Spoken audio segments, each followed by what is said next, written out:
Chapter 1. Having become the female protagonist Golden Finger, I am bound to the dark investment system. Have I traversed once more? Did I not engage in battle with the 10 great demon emperors and meet my demise? Sui awoke from a realm of utter darkness, his bewildered eyes blinking open. Why the once more? In his previous life, he was a denizen of Blue Star, tragically struck by a heavy truck while pursuing performance metrics, and fortuitously found himself transported into a female-oriented fantasy novel titled Feng Lin Tianxian, which he had been perusing. Lacking a system, he had assumed that his familiarity with the narrative would enable him to dominate the world. However, he found himself ensnared in an unexpected subplot, failing to encounter any characters from the story, and thus was reluctantly relegated to the status of a mere passerby. Yet, through relentless struggle, he carved out a space for himself and ultimately attained the status of an emperor. Nonetheless, at the threshold of divinity, he faced off against the 10 great emperors of the demon tribe and fell, consumed by resentment. But to his astonishment, upon opening his eyes, he discovered he had traversed once again. What is this new predicament? Surrounded by darkness. Yet soon, a cacophony of voices erupted around him, seemingly embroiled in a heated debate. Sui discerned a group of women verbally assaulting a young girl, their words scandalously shameless and rather reminiscent of green tea bitches.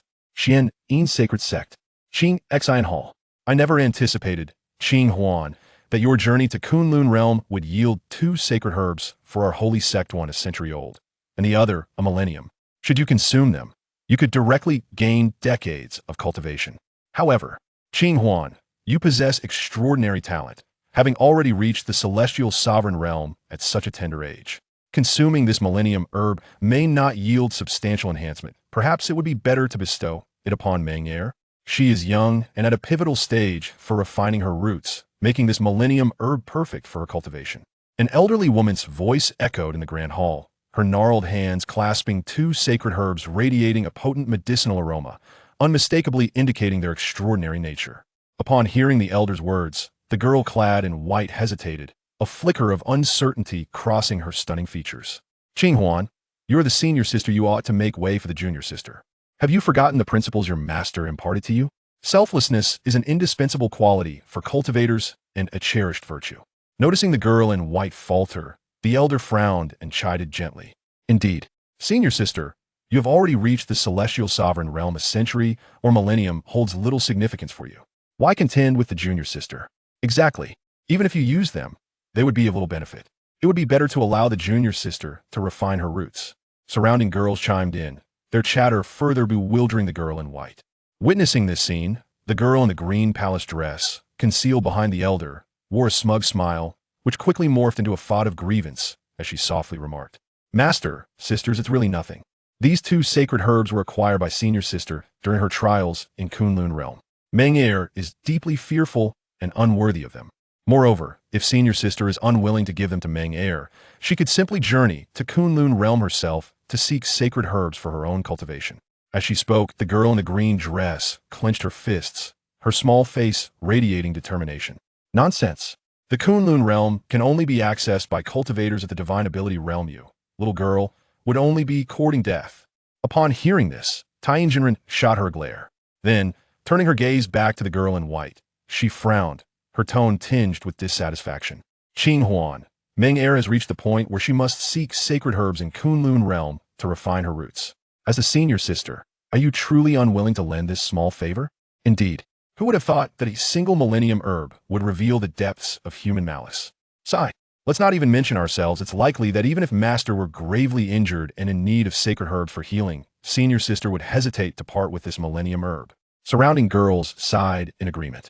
Listening to their discussions, the girl in white felt her eyes redden, her silver teeth biting in her crimson lips, feeling increasingly aggrieved. These 2 sacred herbs were hard-won treasures she had nearly sacrificed her life to acquire in Kunlun realm, and she was in a severely weakened state. Yet her master and these others seemed unconcerned about her injuries, instead critiquing her. What sacred herbs? What obligation to yield to the younger? Both sacred herbs rightfully belong to me. Who are you to claim them? Enveloped in darkness, Su-Yi felt a surge of indignation. Wait a moment. 2 sacred herbs, senior sister Qinghuan?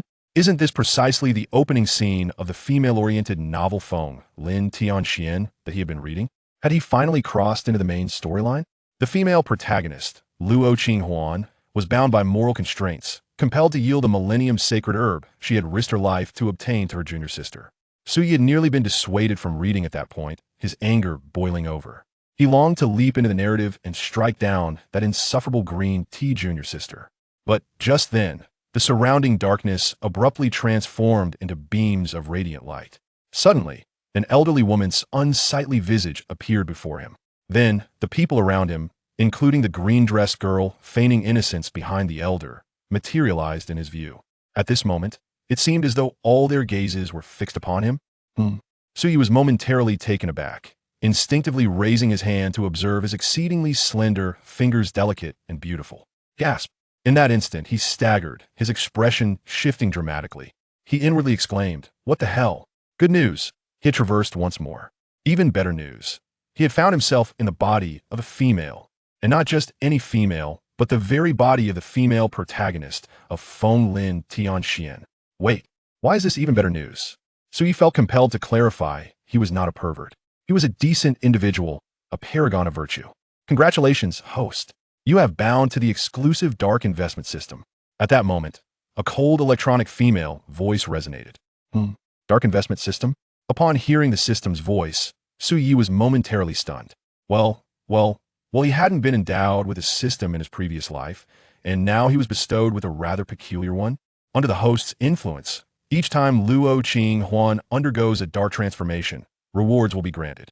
These rewards may be invested or not. Investing in the female protagonist will yield even greater rewards. In his mind, that icy voice echoed once more. Immediately, a vision materialized, visible only to him. Female protagonist, Luo Qinghuan. Age, 18. Realm, 1-star celestial sovereign. Root, upper grade heavenly root. Physique, innate pure holy body. Innate pure holy body? Upon observing Luo Qinghuan's physique, Suyi furrowed his brow. He had heard of such a physique in his previous life. Those possessing it had remarkable talent for cultivation, but also bore a fatal flaw. That flaw being an excessively kind-hearted nature, not a saintly disposition, and a lack of eloquence.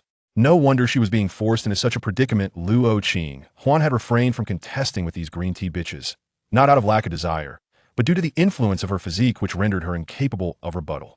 One could only say that the author of this female-oriented novel had a rather peculiar mindset to create such an absurd setting. And this dark female protagonist system was here to aid him in transforming this pure, naive protagonist into a darker version. Ah, I see. Suyi's expression shifted to one of enlightenment. In other words, by darkening the female protagonist, earning dark rewards, and subsequently investing those rewards into the darkened female protagonist, he could gain even greater rewards. Thus, this nested cycle would lead him inexorably towards invincibility. Isn't this quite simple? The corners of Suyi's mouth turned upward, revealing a warm smile. Before his reincarnation, did they think he had no system and was just a mere outsider? How did he ascend to the throne? It was merely through cunning, deception, and a measure of virtue that he managed to acquire abundant cultivation resources, and the notorious title of the Ruthless Emperor Suyi was his legacy from his previous life, renowned throughout the Tianxian 9 domains. Once this title was uttered, all cultivators of Tianxian would tremble in fear. He recalled that in the novel Feng Tianxian, the female protagonist Luo Qinghuan had endured a harrowing fate. Due to her innate pure holy body, she had suffered greatly in matters of interpersonal relationships. Combined with her relatively gentle disposition, she was often burdened with the dirty and laborious tasks within her sect. Such moral coercion was all too common. Even in the climactic conclusion, Luo Qinghuan was ultimately manipulated by the masses, sacrificing herself to save the world. Truly, an absurd narrative. However, since he had arrived, these circumstances must be altered. Very well. A pure, naive female protagonist, you say? I shall transform you into a cold, high and mighty, dark heroine. You, who are you? Why are you in my body? Too am quite powerful. You had best not act recklessly. At that moment, Luo Qinghuan's melodious yet anxious voice suddenly rang out. As a celestial sovereign cultivator, she could naturally sense the presence of a foreign soul within her body, yet for reasons unknown, she found herself utterly powerless against it. In an instant, her delicate face paled with anxiety. Could it be? The fabled soul snatching was about to occur to her? No, I cannot be afraid. The more I fear, the more he will perceive me as vulnerable. Upon hearing her voice, which was clearly laced with fear yet feigned composure, Suyi couldn't help but feel a tinge of amusement. He then spoke with utmost seriousness. I am Su Yi, the life mentor bestowed upon you by the heavenly Tao. Do not struggle, lest you meet a tragic end. Tragic end? Luo Qinghuan's petite face turned ashen. Truly deserving of her innate pure sacred body, she is easily deceived. Su Yi smiled knowingly. Very well, Qinghuan, since you are unwilling to offer this millennium sacred herb to Menger, let her instead use this century-old sacred herb to refine her foundation. As your mentor, I have imparted to you many virtues of humility, yet you seem to have forgotten them entirely. I am quite disappointed in you. At that moment, the Taiyin master cast a disappointed glance at Luo Qinghuan, his aged eyes filled with profound disillusionment. With a look of displeasure, he tossed the millennium sacred herb to Luo Qinghuan and then carefully placed the century-old sacred herb into Menger's hands. I never imagined my senior sister to be this kind of person, to forsake the bonds of our sect for mere worldly possessions. Around them, the disciples of the Xuantian sacred sect sighed in unison. Menger, let us depart. The Taiyin master grunted coldly, taking the hand of the girl in green as they prepared to leave, while the girl cast a lingering glance at the millennium sacred herb cradled in Luo Qinghuan's arms, her eyes filled with longing. Menger, do not fret, I shall seek another millennium sacred herb for you in due time. The Taiyin master turned to the girl in green, offering her a comforting pat on the shoulder. Upon hearing this, Luo Qinghuan felt an overwhelming sense of grievance, wanting to voice her thoughts. Yet at that moment, the reins of her body lay in Su Yi's hands, rendering her mute. As the Taiyin master's first disciple, when she refined her foundation years ago, her mentor had merely sought a decade-old sacred herb for her. She had long since repaid that kindness. Over the years, she had ventured into the secret realms alone, bestowing any treasures she found upon the Taiyin master as a token of gratitude for her nurturing. Yet now, her mentor spoke such sorrowful words, and the more she thought about it, the more aggrieved she felt. Luo girl, since I am your life mentor bestowed by the heavenly Tao, allow me to impart your first lesson. At that moment, Su Yi regarded the departing figures with a knowing smile playing on his lips. Luo Qinghuan was taken aback, and just then, Su Yi spoke, albeit in her voice. Master, wait a moment. As that clear and melodious voice resonated, the Taiyin master halted, turning back to see her student calling her. She initially thought Luo Qinghuan had reconsidered, and a smile, riddled with wrinkles, creased her aged face. She understood her disciple, well though immensely talented, her disposition was rather gentle. Thus, she was easily manageable. Qinghuan, it is good that you recognize your mistake. Now, quickly return that millennium sacred herb. Divisions of power, warrior, spirit sea, soul palace, divine ability, saint emperor, heavenly sovereign, creation, great being, reincarnation, saint master, imperial realm, half-god, divine realm, etc. Darkened female protagonist, Luo Qinghuan. Chapter 2. The bandit emerges, seeds of darkness. Under the gaze of the onlookers, Su Yi approached the girl in green, extending his palm. Then let Menger return this century-old sacred herb to me first. Upon hearing this, the girl in green believed her senior sister had finally relented and was about to bestow the millennium sacred herb upon her. She joyfully returned the century-old herb to Su Yi, opening her delicate hand. Thank you for the millennium sacred herb, senior sister. Menger will not forget your assistance when refining her foundation. As she spoke, the girl in green wore a proud smile on her face. You wish to compete with me?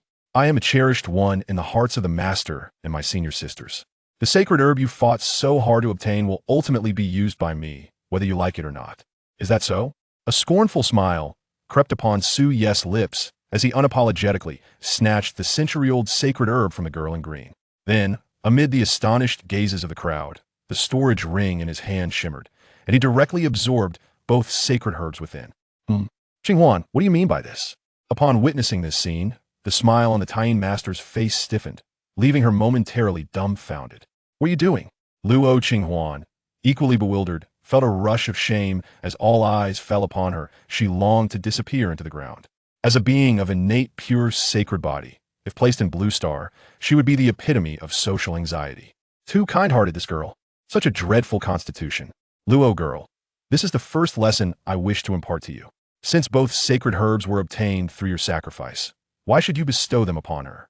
Does she have the right to choose? As long as you lack morals, they shall not be able to manipulate you. Su Yi flashed a smile at Luo Qinghuan. Manipulation by morals? What is that? Luo Qinghuan blinked in confusion. Su Yi refrained from explaining, turning his gaze to the Taiyin master, his tone cold as he stated, it is nothing.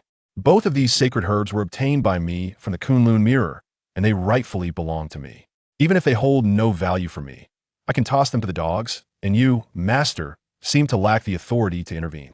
Upon hearing this, the Taiyin master and the disciples of the Xuantian sacred sect were taken aback, looking at Luo Qinghuan, who at that moment had shed some of her previous softness, revealing a hint of indifference. The feeling was as if the person before them was no longer the familiar senior sister, but rather someone entirely different. You, how could you say such a thing, senior sister? Even if you do not wish to give the sacred herb to me, must you insult me so? I will seek the sacred herbs myself, in the Kunlun mirror, to refine my foundation. The girl in green bit her lip, her expression one of pitiful innocence. Witnessing this, everyone felt a pang of sympathy and affection. However, at this moment, Luo Qinghuan was impervious to such tactics, for the one in control of her body was none other than Su Yi, known among the celestial practitioners as the Bandit Emperor. What scenes had he not witnessed? Indeed, I find you repugnant.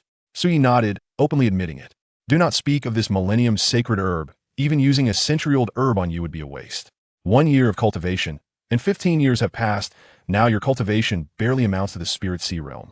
After such a long time, even if used on a pig, it would surely exceed the spirit sea realm, wouldn't it? At this declaration, the surroundings erupted in commotion.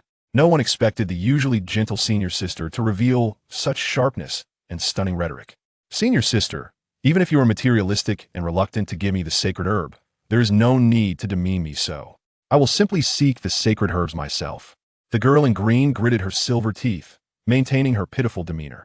Very well, then off you go. Su Yi crossed his arms, coldly observing the girl in green, then added another dagger of words. When you depart, remember to carry a life token in your mouth, lest the sect find your corpse and be unable to identify who it is.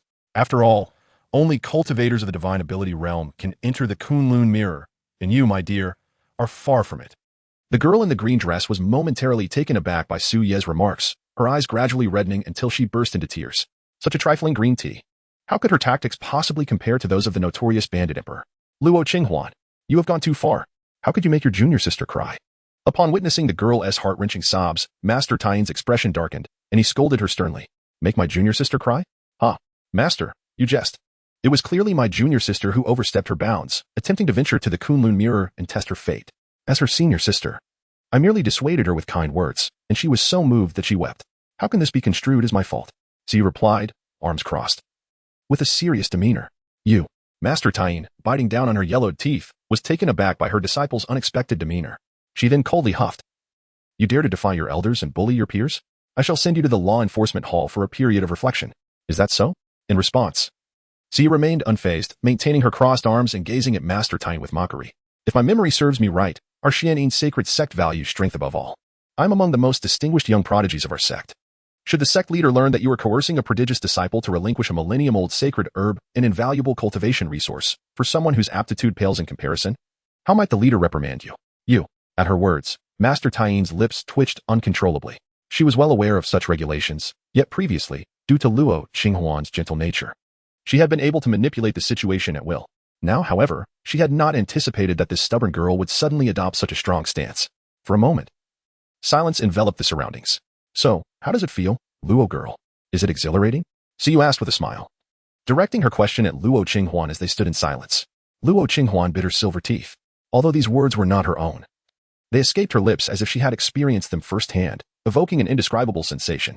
Yet, there lingered a feeling that something repressed was finally being released. I'm uncertain. Having been entangled in this turmoil for quite some time, Luo Qinghuan managed to utter a single phrase, yet that solitary utterance was sufficient. Siyu understood that a seed of darkness had already been sown in Luo Qinghuan's heart. It merely required patience to take root and flourish. Chapter 3. What is mine is mine. What belongs to them is not mine. And who, pray tell, is Su Yi? Luo Qinghuan spoke with a crisp voice, timidly suggesting, shall we leave? Since both sacred herbs are about to return, what do you say we depart? If not for the fact that the control over her body lay in Su Ye's hands, this girl would have likely fled long ago. Leave? Where to? Xi scoffed. What is mine, and does that mean what belongs to them is not mine as well? Huh? Luo Qinghuan's beautiful eyes widened, her mind momentarily stalling. Her delicate face a portrait of astonishment. Before she could gather her thoughts, Siyu crossed his arms and addressed the other disciples beside the Grandmaster Taiyin, esteemed junior sisters. During this period, I have guided you through various secret realms, ensuring your safety at every turn. According to the standard compensation for a protector, Each of you is required to provide me with at least 500-year-old spiritual herbs. I regret to inform you that I shall not entertain any attempts at freeloading. With a sweeping gesture, he unleashed a formidable aura that instantly subdued the few female disciples, and their storage rings fell into his grasp. Witnessing this scene, the disciples attempted to protest, yet were silenced by the overwhelming pressure emanating from Su Yi, rendered powerless to stop him as he claimed their storage rings. After all, Luo Qinghuan's strength had already ascended to the formidable realm of the celestial sovereign. Once they found themselves unable to manipulate her through moral constraints, they were utterly at a loss regarding how to contend with her. Luo Qinghuan, how can you be so brazen and unreasonable? I feel utterly humiliated to have a disciple like you. The Grandmaster Taiyin's face turned a shade of green with fury as he glared at her. His yellowed teeth bared in indignation. If you do not return the sacred herbs to them, I shall sever our master-disciple relationship. However, amidst the torrent of his words, Xi only registered the final phrase. Sever the master-disciple relationship? That would be splendid. Let it be so. His response was refreshingly candid, as if he had just received the most delightful news. Xi, what are you doing? She is my revered master. Luo Qinghuan felt somewhat bewildered. Child, I ask you, what realm does this old fellow possess? The Saint Emperor realm. Luo Qinghuan weakly remarked, indeed, merely a holy emperor, our realms far surpass this old relic. Why should we seek her guidance? When have the weak ever instructed the strong? Is she attempting to reverse the celestial order? Xi rolled his eyes in exasperation. With his existence as a former sovereign, there was no need for this antiquated figure to teach Luo Qinghuan. Upon witnessing Luo Qinghuan's unwavering agreement, the true man of Taiyin suddenly felt her confidence wane, even experiencing a pang of regret, her tone softening considerably. To claim that having such a disciple brought her shame was disingenuous. After all, Luo Qinghuan possessed extraordinary talent and was a paragon disciple of the Xuantian sacred sect. Many elders within the sect envied her for having such a disciple. She had initially believed that threatening Luo Qinghuan would compel her to submit, yet to her astonishment, Luo Qinghuan acquiesced with such resolve. Luo Qinghuan, how dare you defy your master? You will come to regret this. Just wait. At that moment, the girl in the green dress, biting her silver teeth, glared at Luo Qinghuan with palpable resentment, evidently harboring a grudge over the matter of the millennium sacred herb. However, before the words left the girl's lips, a crisp sound of a slap echoed through the air as Su Ye's hand came down heavily, leaving a bright red imprint on Ming'er's delicate face. Address your senior sister properly, and cease your threats. Today, I shall administer a lesson in accordance with sect rules. The sound of slaps continued to resonate, accompanied by Su Ye's indifferent voice. Yi, what are you doing? Have you lost your mind? Luo Qinghuan gazed in astonishment at the scene unfolding before her. Though the control of her body lay in Su Ye's hands, the tangible sensation of the slap delivered to Ming'er's face resonated deeply within her. It was a feeling unlike any she had ever experienced. Having cultivated to the realm of the celestial sovereign, she had seldom engaged in conflict with fellow cultivators. Her encounters were predominantly with demonic beasts in secret realms, or aiding her sect in vanquishing evil. This was seemingly her first experience of combat against another human, and moreover, it was under Su Ye's dominion. She felt both a bystander and an aggressor, a sensation that was truly extraordinary. Luo girl, let me impart another lesson to you, Su remarked, delivering slap after slap. The strong must ruthlessly humiliate the weak. After nearly 100 slaps, Ming'er's once charming visage transformed into that of an adorable little piglet. At least her essence remained unchanged. She was still endearing. All done. Luo girl, let us depart. Su stretched contentedly, preparing to leave. Are we just going to leave? Aren't we concerned about Ming'er's injuries? Luo Qinghuan cast a glance at Ming'er, who lay unconscious on the ground, and spoke softly. Oh, are you suggesting we check if she is alive or deceased? Luo girl, I didn't expect you to catch on so swiftly. You've learned to deliver a finishing blow. Very well, I shall proceed to do just that. You suddenly understood and intended to act in unison. No. You must leave quickly. Luo Qinghuan was in a state of panic, fervently shaking her head. One body, yet two souls with entirely divergent personalities were engaged in a tumultuous tug-of-war. All that remained was the stunned and bewildered expression of the Taiyin Jinren and others, left in a daze. Upon returning to her abode, she entered a chamber imbued with the delicate fragrance of youthful femininity, immaculate and tidy, a testament to the owner's girlhood sensibilities. Su relinquished control of the body back to Luo Qinghuan. Within her mind, the voice of the system resonated. In Luo Qinghuan's heart, the seed of darkness has already been sown, with the reward for this dark transformation being the chaotic demon seed. To possess this seed is to be destined to become a feared female demon lord in the world. Will one choose to invest? The mention of the chaotic demon seed elicited a raised brow from Su Yi. Was this not the perfect catalyst for Luo Qinghuan's descent into darkness? Without a moment's hesitation, he opted for the investment. Investment successful. Reward acquired. Grand Master of the Path. When the host instructs Luo Qinghuan and she experiences growth, the host shall receive 100-fold critical return. Commentary. If Luo Qinghuan is destined to become a demon lord in the future, then at the moment the host reshapes their corporeal form, they shall emerge as the world's most formidable ancient demon sovereign. Grand Master of the Path? 100-fold critical return? A glimmer of delight flashed in Suye's eyes. This is quite promising. Just then the melodious voice of Luo Qinghuan resonated through the air. The young girl sat at the table, gazing into the copper mirror before her, as if engaging in a dialogue with her reflection. Summoning her courage, she spoke. What is it that you wish to discuss, brother Yi? In the next moment, the boisterous voice of Su Yu echoed in response. Luo Qinghuan could even discern the transformation of her own delicate visage in the bronze mirror, which had taken on an air of aging, resembling that of a female bandit. Could you kindly close your eyes for a moment? I wish to change my attire. Luo Qinghuan spoke softly, her delicate face flushed like a ripe apple, exuding an undeniable charm. It's simple. If I am within you, you can merely cover your eyes, Su Yu remarked with utmost seriousness. Oh, it seems that makes sense. Luo Qinghuan pouted softly, then, following Su Ye's instructions, she raised her delicate hand to cover her enchanting eyes. In that moment, the girl realized a dilemma. Su Yi, she called out with a crisp voice. What is it now? Your brother Yi is busy. If you have something to say it quickly. Su Yi was still pondering how to enhance Luo Qinghuan's invincibility. After all, if she were to become invincible, what terrifying realm would he need to attain? Once he regained his physical form and emerged from within her, he might even be able to pierce through the very fabric of this celestial order. Let alone contend with the 10 great demon emperors. If I cover my eyes like this, I can't change my clothes, she complained. Then simply don't cover them, he suggested. But Luo Qinghuan parted her lips, contemplating the fact that this fellow resided within her being. Regardless of her actions, it seemed he could perceive everything she did, causing her delicate face to flush an even deeper shade of crimson, as if blood might drip from it. Scoundrel! She gritted her silver teeth, feeling utterly aggrieved. Yet, she could only relinquish her struggle and began to change her attire with a rustling sound. Meanwhile, Su Yi observed with great interest from within her. This girl, in terms of beauty and talent, could be considered exceptional, though somewhat lacking in depth. Alas, she found herself ensnared in a female-centric narrative, burdened by such a foolish constitution. Nevertheless, it mattered not. He would intervene. Hehehe. Transforming Luo Qinghuan into a dark, powerful heroine, let her bring a touch of upheaval to this world. Chapter 4. Why be a saint? Isn't it better to be a female tyrant? Soon, Luo Qinghuan had changed into a crimson dress. For the previous white gown had already been marred by stains of blood. She had just returned from her trials in the Kunlun realm, her wounds yet to be tended, and was on the verge of moral coercion, had it not been for the timely arrival of Su Yi. The 2 precious holy herbs she had acquired through her injuries would have been lost. Yet, how did this fellow manage to inhabit her body? Furthermore, how could he exert control over her physical form? Luo girl, how do you intend to deal with these holy herbs? As Luo Qinghuan pondered this, Su Ye's voice resonated within her mind. I do not know. Gazing at the 2 holy herbs nestled within her storage ring, alongside the additional ones that Su Yi had claimed with the reasoning of what is mine, but what is theirs is not mine, Luo Qinghuan shook her head in bewilderment. Then leave it to me. With a strange chuckle from Su Yi, a tremor coursed through Luo Qinghuan's delicate form as control over her body was seized by him. Ah! Luo Qinghuan gasped, her lips pouting in grievance. She was utterly unaware of whose body she inhabited, as this individual could seize control without her consent. At this moment, Su Yu held several sacred herbs in his grasp, already contemplating how to utilize them. The herbs aged a century would be employed for healing, while the millennium-old ones would enhance Luo Qinghuan's cultivation speed. If this girl could grow swiftly, he would become invincible. Just then, the voice of the system resonated in Su Yi's mind. The Grand Master of the Great Path has been triggered. The efficacy of the healing elixirs crafted by the host will be amplified tenfold. The elixirs for cultivation enhancement, made from the millennium herbs, will receive a boost upon consumption. Both cultivation speed and spiritual energy absorption rate will increase 50-fold. Oh, quite remarkable. Su Yu nodded in satisfaction. He then retrieved the alchemical furnace from Luo Qinghuan's storage ring and unceremoniously tossed the century-old sacred herbs into it, as spiritual energy manifested in his hands. The flames within the furnace began to rise. The fragrant aroma of the herbs immediately filled the room. You can also concoct elixirs?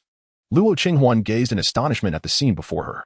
Su Ye's movements were deft and practiced, with the fragrant aroma of medicinal herbs wafting from the alchemical furnace. Even some of the elders from the Xuantian sacred sect, who were well versed in the art of alchemy, could not match his proficiency. Humph. Did you underestimate your brother Yi? Su Yu scoffed, and with a sweeping gesture of his hand, the flames of the alchemical fire surged even higher. As he opened the furnace, a plump pill emanating a refreshing fragrance appeared within. This was a 7th-grade healing pill, the Divine Restoration Pill.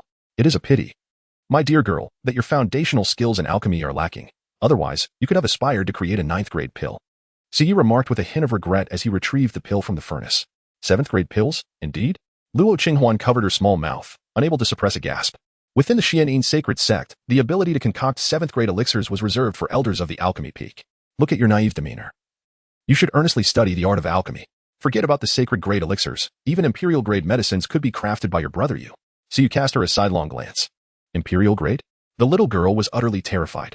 What kind of formidable existence had she stumbled upon? By the way, I also have a medicinal paste. While the divine healing pill can mend your injuries, it cannot eliminate scars, and it is best for a young lady to avoid any blemishes. This paste possesses scar-reducing properties. Suyi retrieved a portion of the medicinal paste from the alchemical furnace. Would you like me to apply it for you? No, thank you. I will apply it myself. Luo Qinghuan's cheeks flushed as she shook her head repeatedly, her eyes reflecting a pure and naive innocence. The locations of her injuries were rather awkward. Perhaps it would be best to wait until this fellow fell asleep before tending to them herself. Yet, she had never anticipated that Suyi did not require sleep at all. At that moment, Suyi, Luo Qinghuan weakly inquired, "Why are you calling me brother you? Who exactly are you? Why are you within me? And how is it that you can manipulate my body? What is your purpose?" Although Luo Qinghuan felt intimidated by Su Ye's fierce demeanor, she couldn't help but ask. "Well," Su Ye replied with a mysterious smile, "you will come to understand your brother Ye's true identity in due time. As for my purpose, I am here to transform you." "Transform me?" Luo Qinghuan raised her head in bewilderment. Listening intently, she realized that her weakness and the moral coercion she faced were, in fact, the negative repercussions of her constitution, not a reflection of her true nature. The arrival of her brother Yi was meant to assist her in transforming all of this. So you spoke slowly. "My constitution?" Luo Qinghuan was momentarily taken aback. Throughout her life, she had frequently encountered situations of moral coercion, and she seemed to have gradually acclimatized to it. Yet, had she truly refrained from resistance? Or rather, did she genuinely desire to resist? Observing Luo Qinghuan in deep contemplation, Suyi revealed a satisfied smile. The very act of her pondering over her desires and aversions was, in essence, a testament to the fact that deep within her, she indeed harbored thoughts of dissent. After all, if she truly wished to reject the notion, such contemplation would not arise. Indeed, the adage that appearances can be deceiving held true. Now, he was curious to see how this would unfold. To what extent can Luo Qinghuan descend into darkness? Why strive to be a pure and virtuous maiden when she could revel in the allure of becoming a female demon? Luo Qinghuan fell silent for a moment before inquiring. "Will you remain within my body forever?" "Of course not," came the reply. "Oh," she responded, reflecting on the words. Luo Qinghuan patted her chest, exhaling in relief. "What else with the eagerness to see you, brother Yi?" Observing her relaxed demeanor, Suyi teased while refining his elixirs. "Not at all. You are far too intimidating." Luo Qinghuan pouted her lips and shook her head repeatedly. "Am I fierce? What do you know? This is called being kind-hearted. It's fine. There's no need for me to explain so much to you. Under the influence of your brother Yi, I believe it won't be long before you grasp the essence of kindness." A sinister smile played on Su Ye's lips. "Your smile is rather frightening." Luo Qinghuan trembled slightly. The two exchanged words back and forth. Soon, within the alchemical furnace, as the flames gradually extinguished, the fragrant aroma of herbs pervaded the air, signaling the emergence of another elixir. Could this be the pill crafted from the millennium-old sacred herb? Luo Qinghuan inquired with curiosity. Indeed, this is the 8th-rank spirit-gathering pill. Upon ingestion of this elixir, your cultivation speed and the rate of spiritual energy absorption will be enhanced by a staggering 50-fold. The effects of the medicine will endure for a duration of 5 hours. Suyi nodded slightly. 50-fold. Luo Qinghuan widened her beautiful eyes, as Suyi once again presented this girl with a small yet astonishing surprise. "You need not consume it now. It is best to take it during your cultivation." With a grand gesture, Suyi stored the spirit-gathering pill in his spatial ring. The host had invested in an 8th-grade spirit-gathering pill and, in return, received a holy-grade soul pill that could enhance the host's spiritual strength. As the voice echoed in his mind, Suyi continued. "I recall that the Xuantian sacred sect possesses a cultivation tower. Given your aptitude, you are more than capable of ascending to the highest level at that time. You may consume the spirit-gathering pill for your cultivation." However, as his words fell, Luo Qinghuan suddenly fell into silence, her voice vanishing. "Where do you wish to go?" Just as Suyi noticed the girl's abrupt quietude, he discovered that Luo Qinghuan's spirit had retreated to a shadowy corner, huddled and tracing circles on the ground, resembling a child who had erred and dared not speak. "Indeed, I could ascend to the apex of the cultivation tower, but the jade pendant required for such a journey has been borrowed by senior sister Gong's son." Luo Qinghuan murmured softly, while Suyi remained speechless. "Then we shall retrieve her." "I attempted to, but senior sister Gong's son insisted that her cultivation level is too low. Unless she practices at the highest tier, she simply cannot keep pace with the progress of her fellow disciples," Luo Qinghuan replied feebly. "What does her inability to keep up with the cultivation progress have to do with you?" Suyi scoffed. "You, my dear girl, are merely plagued by a subpar constitution.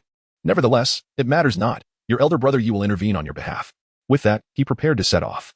Wait. Luo Qinghuan hastily grasped his arm. "The cultivation tower closes at night. Even if you go, you will not find senior sister Gong's son." Suyi furrowed his brow and replied, "Then we shall go tomorrow." Upon hearing these words, Luo Qinghuan appeared to exhale in relief. Her cheeks flushed as she bit her rosy lip, seemingly at a loss for words. Yet, she mustered the courage to speak.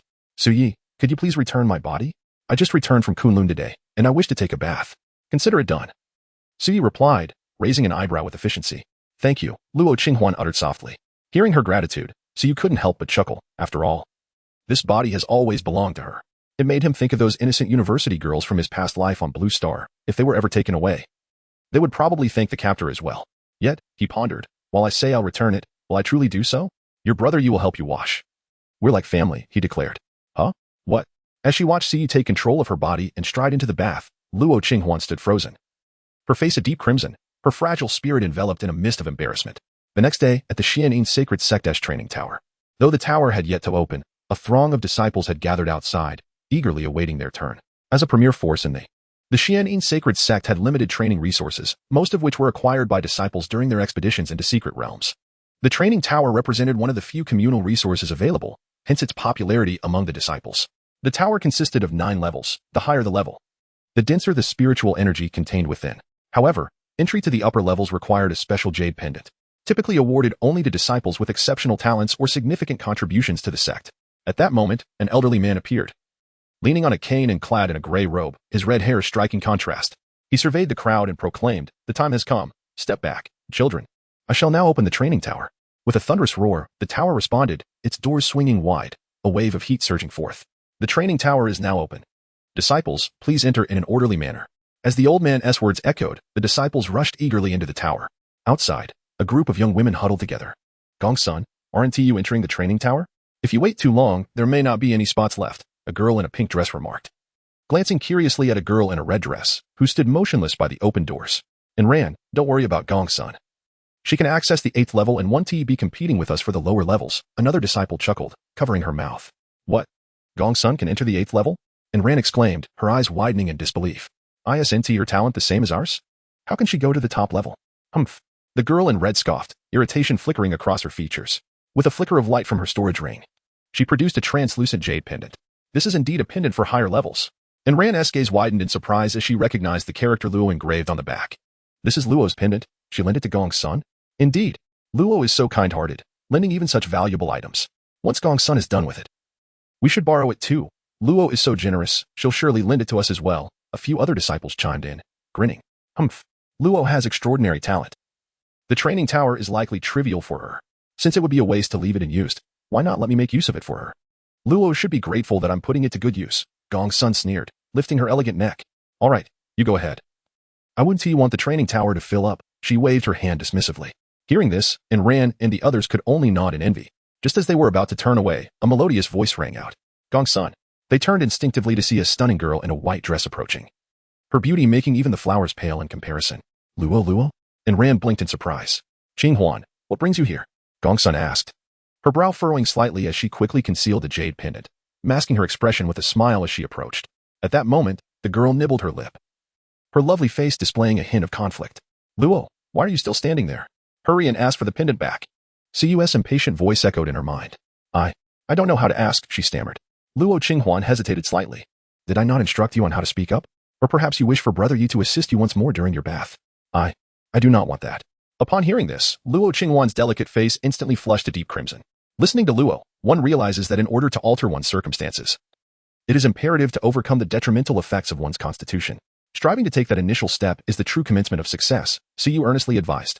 Luo Qinghuan clenched her silver teeth, a resolute expression gracing her delicate face. Taking a deep breath, she lifted her beautiful eyes to gaze at Gongsun Shui. "Senior sister Gongsun, might I kindly request the return of my cultivation tower jade tablet?" Upon hearing Luo Qinghuan's request, Gongsun Shui's brows furrowed slightly, a flicker of displeasure crossing her features. Nevertheless, she managed to present a smile, covering her mouth as she chuckled. So that is the matter at hand. Junior sister Luo, I happen to be in a crucial phase of my cultivation and require the spiritual energy from the higher levels of the cultivation tower. Surely, you wouldn't want any mishaps to occur during my training, would you? Once I break through, I promise to return it to you. Luo Qinghuan had indeed approached her several times before with the same request. Each time she broached the subject, a hint of difficulty would appear on Luo Qinghuan's face, and she would return empty-handed. It should be the same this time.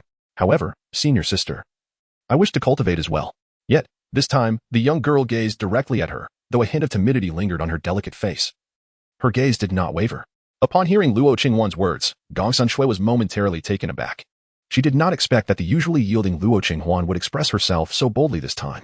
Junior sister Luo, considering your remarkable talent, while my own is lacking, I must rely on external resources for cultivation. We are both disciples under the same master. Can you not extend a small favor? Do we lack even this bit of camaraderie? Furthermore, with your exceptional aptitude, is it truly necessary for you to use the cultivation tower? Gongsun Shui implored, casting discreet glances at the others present. Aside from Ran, the rest quickly grasped the situation. Indeed, senior sister Luo, your realm is already so advanced. Why not allow us this opportunity at the cultivation tower? They chimed in unison, eager to support Gongsun Shui. After all, once Gongsun's senior sister finished using the jade pendant, they would need to borrow from Luo's senior sister again. Luo Qinghuan opened her mouth in a state of bewilderment. It was her first attempt at change. Yet the suddenness of the situation proved to be a formidable challenge. Siyu shook his head. Nevertheless, she had taken that crucial first step. Progress at a measured pace would suffice. All right, Luo girl, step back. Allow your brother you to take over. Chapter 6. The fearsome senior sister Luo. Upon Su Ye's voice resonating, Luo Qinghuan experienced, for the first time, a profound sense of security emanating from him. After all, she had previously perceived him as somewhat intimidating. Yet, as Su Ye assumed control of her body, a unique and wondrous sensation enveloped her. As Su Ye took charge, none noticed the subtle shift in the aura of the young girl before them. Thus, senior sister, I shall hold on to this jade pendant for now. Once my cultivation breaks through, I shall express my gratitude properly. Observing Luo Qinghuan fall silent, Gongsun Shui mistook her for being weak once more, and a smug smile crept onto her face. Of course, her so-called gratitude was merely a casual remark. Gongsun's senior sister, is that not a bit inappropriate? Even Ran found it difficult to watch this scene unfold. Rumors had circulated about senior sister Luo's exceptional talent, a promising candidate for cultivation, potentially destined to become a revered figure akin to a saint or empress. Yet, her gentle disposition often led her to concede in various situations. The current situation seemed to confirm this notion. Suddenly, the girl's voice, as clear and melodious as silver bells, interrupted and ran. Very well. If Gongsun's senior sister wishes to express her gratitude, I do not require anything extravagant. A few sprigs of millennium sacred herbs will suffice. Upon hearing this, Gongsun Shui and her companions were momentarily taken aback, instinctively glancing at the girl before them, their pupils narrowing in disbelief. The once soft and feeble expression on Luo Qinghuan's exquisite face vanished, replaced by a chilling gaze that radiated coldness. Her beauty now imbued with an air of formidable authority that enveloped everyone. Millennium sacred herbs? Luo junior sister, do not jest with me. Gongsun Shui snapped back to reality, forcing a chuckle to alleviate the awkwardness, attempting to deflect the tension. I am not jesting. However, Siyu crossed his arms, offering her no reprieve. I do not possess any millennium sacred herbs. Witnessing Su Ye's complete lack of regard for her, Gongsun Shui's face darkened, her silver teeth gritting as she replied. I have none. Then, Gongsun's senior sister, what does your slow cultivation have to do with me? A waste is a waste. You have borrowed my jade pendant for over 10 days, yet your realm remains stagnant. Su Yi scoffed, his gaze towards Gongsun Shui filled with disdain. What do you mean? Luo junior sister? Upon hearing the girl's words, Gongsun Shui's expression soured considerably, the term waste piercing her heart like a dagger. Luo senior sister. Even if your talent and realm surpass ours, you cannot speak to Gongsun's senior sister in such a manner. A fellow female disciple accompanying Gongsun Shui quickly interjected. Begone. Luo senior sister, you leave. With a single command, Gongsun Shui and Ran froze, gazing at the girl's strikingly cold and beautiful visage. It was as though Luo Qinghuan had transformed into an entirely different person. And at this moment, Luo Qinghuan's soul nestled in a small corner, gazing at Su Yi with eyes shimmering like tiny stars. You Luo Qinghuan, if you refuse to lend it, why utter such words to humiliate me? Here it is. Gongsun Shui, gritting her silver teeth, revealed a jade pendant with a flick of her delicate hand, then flung it to the ground. With a toss of her hair, she prepared to leave. Pick it up. Observing this scene, Su Ye's expression remained indifferent as he calmly addressed her. If I don't, what can you do? Boom. Before Gongsun Shui could finish her sentence, the terrifying aura of a celestial sovereign enveloped the area. A formidable force slammed into Gongsun Shui's abdomen, sending her flying and crashing heavily to the ground, a mouthful of fresh blood spurting from her crimson lips. Gongsun Shui's eyes were filled with fear. She could scarcely believe that the usually meek Luo Qinghuan would actually take action against her. How could she, merely a half step into the divine passage realm, possibly contend with a celestial sovereign? I shall repeat myself. Pick it up. At this moment, Su Ye's voice resonated once more. Gongsun Shui, struggling to lift her gaze, found herself under the gaze of the girl before her, whose extremely indifferent yet exquisite eyes rested upon her. The beautiful face bore no emotion, merely reiterating the same phrase. Yet she felt an icy chill of murderous intent radiating from her, as if any further words would cost her life. In that instant, Gongsun Shui hesitated not at all. Disregarding the pain coursing through her body, fear surged within her heart as she hurriedly crawled toward the jade pendant she had discarded. Such a terrifying aura. Was that the pressure of a celestial sovereign just now? Soon, as Su Yu unleashed his dreadful pressure, the surrounding disciples of the Xuantian sacred sect turned to observe. Oh, is that Gongsun Shui? Why is she sprawled on the ground in such disarray? Who was that beautiful girl in the white dress before her? You don't even know Luo Qinghuan, our sect's youngest celestial sovereign? Hiss, celestial sovereign. That terrifying pressure just now was emitted by Sister Luo? But what on earth happened? It seems Sister Luo took action against Gongsun Shui. Isn't it stated that conflicts between disciples are forbidden? The disciples of the Xuantian sacred sect buzzed with chatter and speculation. Before long, one disciple who witnessed the entire event spoke up to clarify. It appears that Sister Luo kindly lent Gongsun Shui the jade pendant for the training tower. However, after several requests for its return, Gongsun Shui not only refused, but also disrespected Sister Luo by throwing it to the ground. Hence, Sister Luo had no choice but to act. The sect went to intervene in such matters. Did you not see Elder Yin feigning ignorance? A disciple of mediocre talent dared to disrespect a prodigy. Isn't it only fitting that she be punished?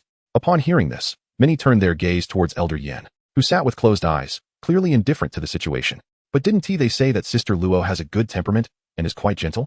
How could she act against Gongsun Shui? What do you know? Even a rabbit will bite when cornered. Amidst the murmurs of the Xuantian sacred sect disciples, Gongsun Shui endured the agonizing pain and fear within her heart, crawling to the jade pendant and picking it up. Trembling, she handed it to Su Yi, her body quaking in terror.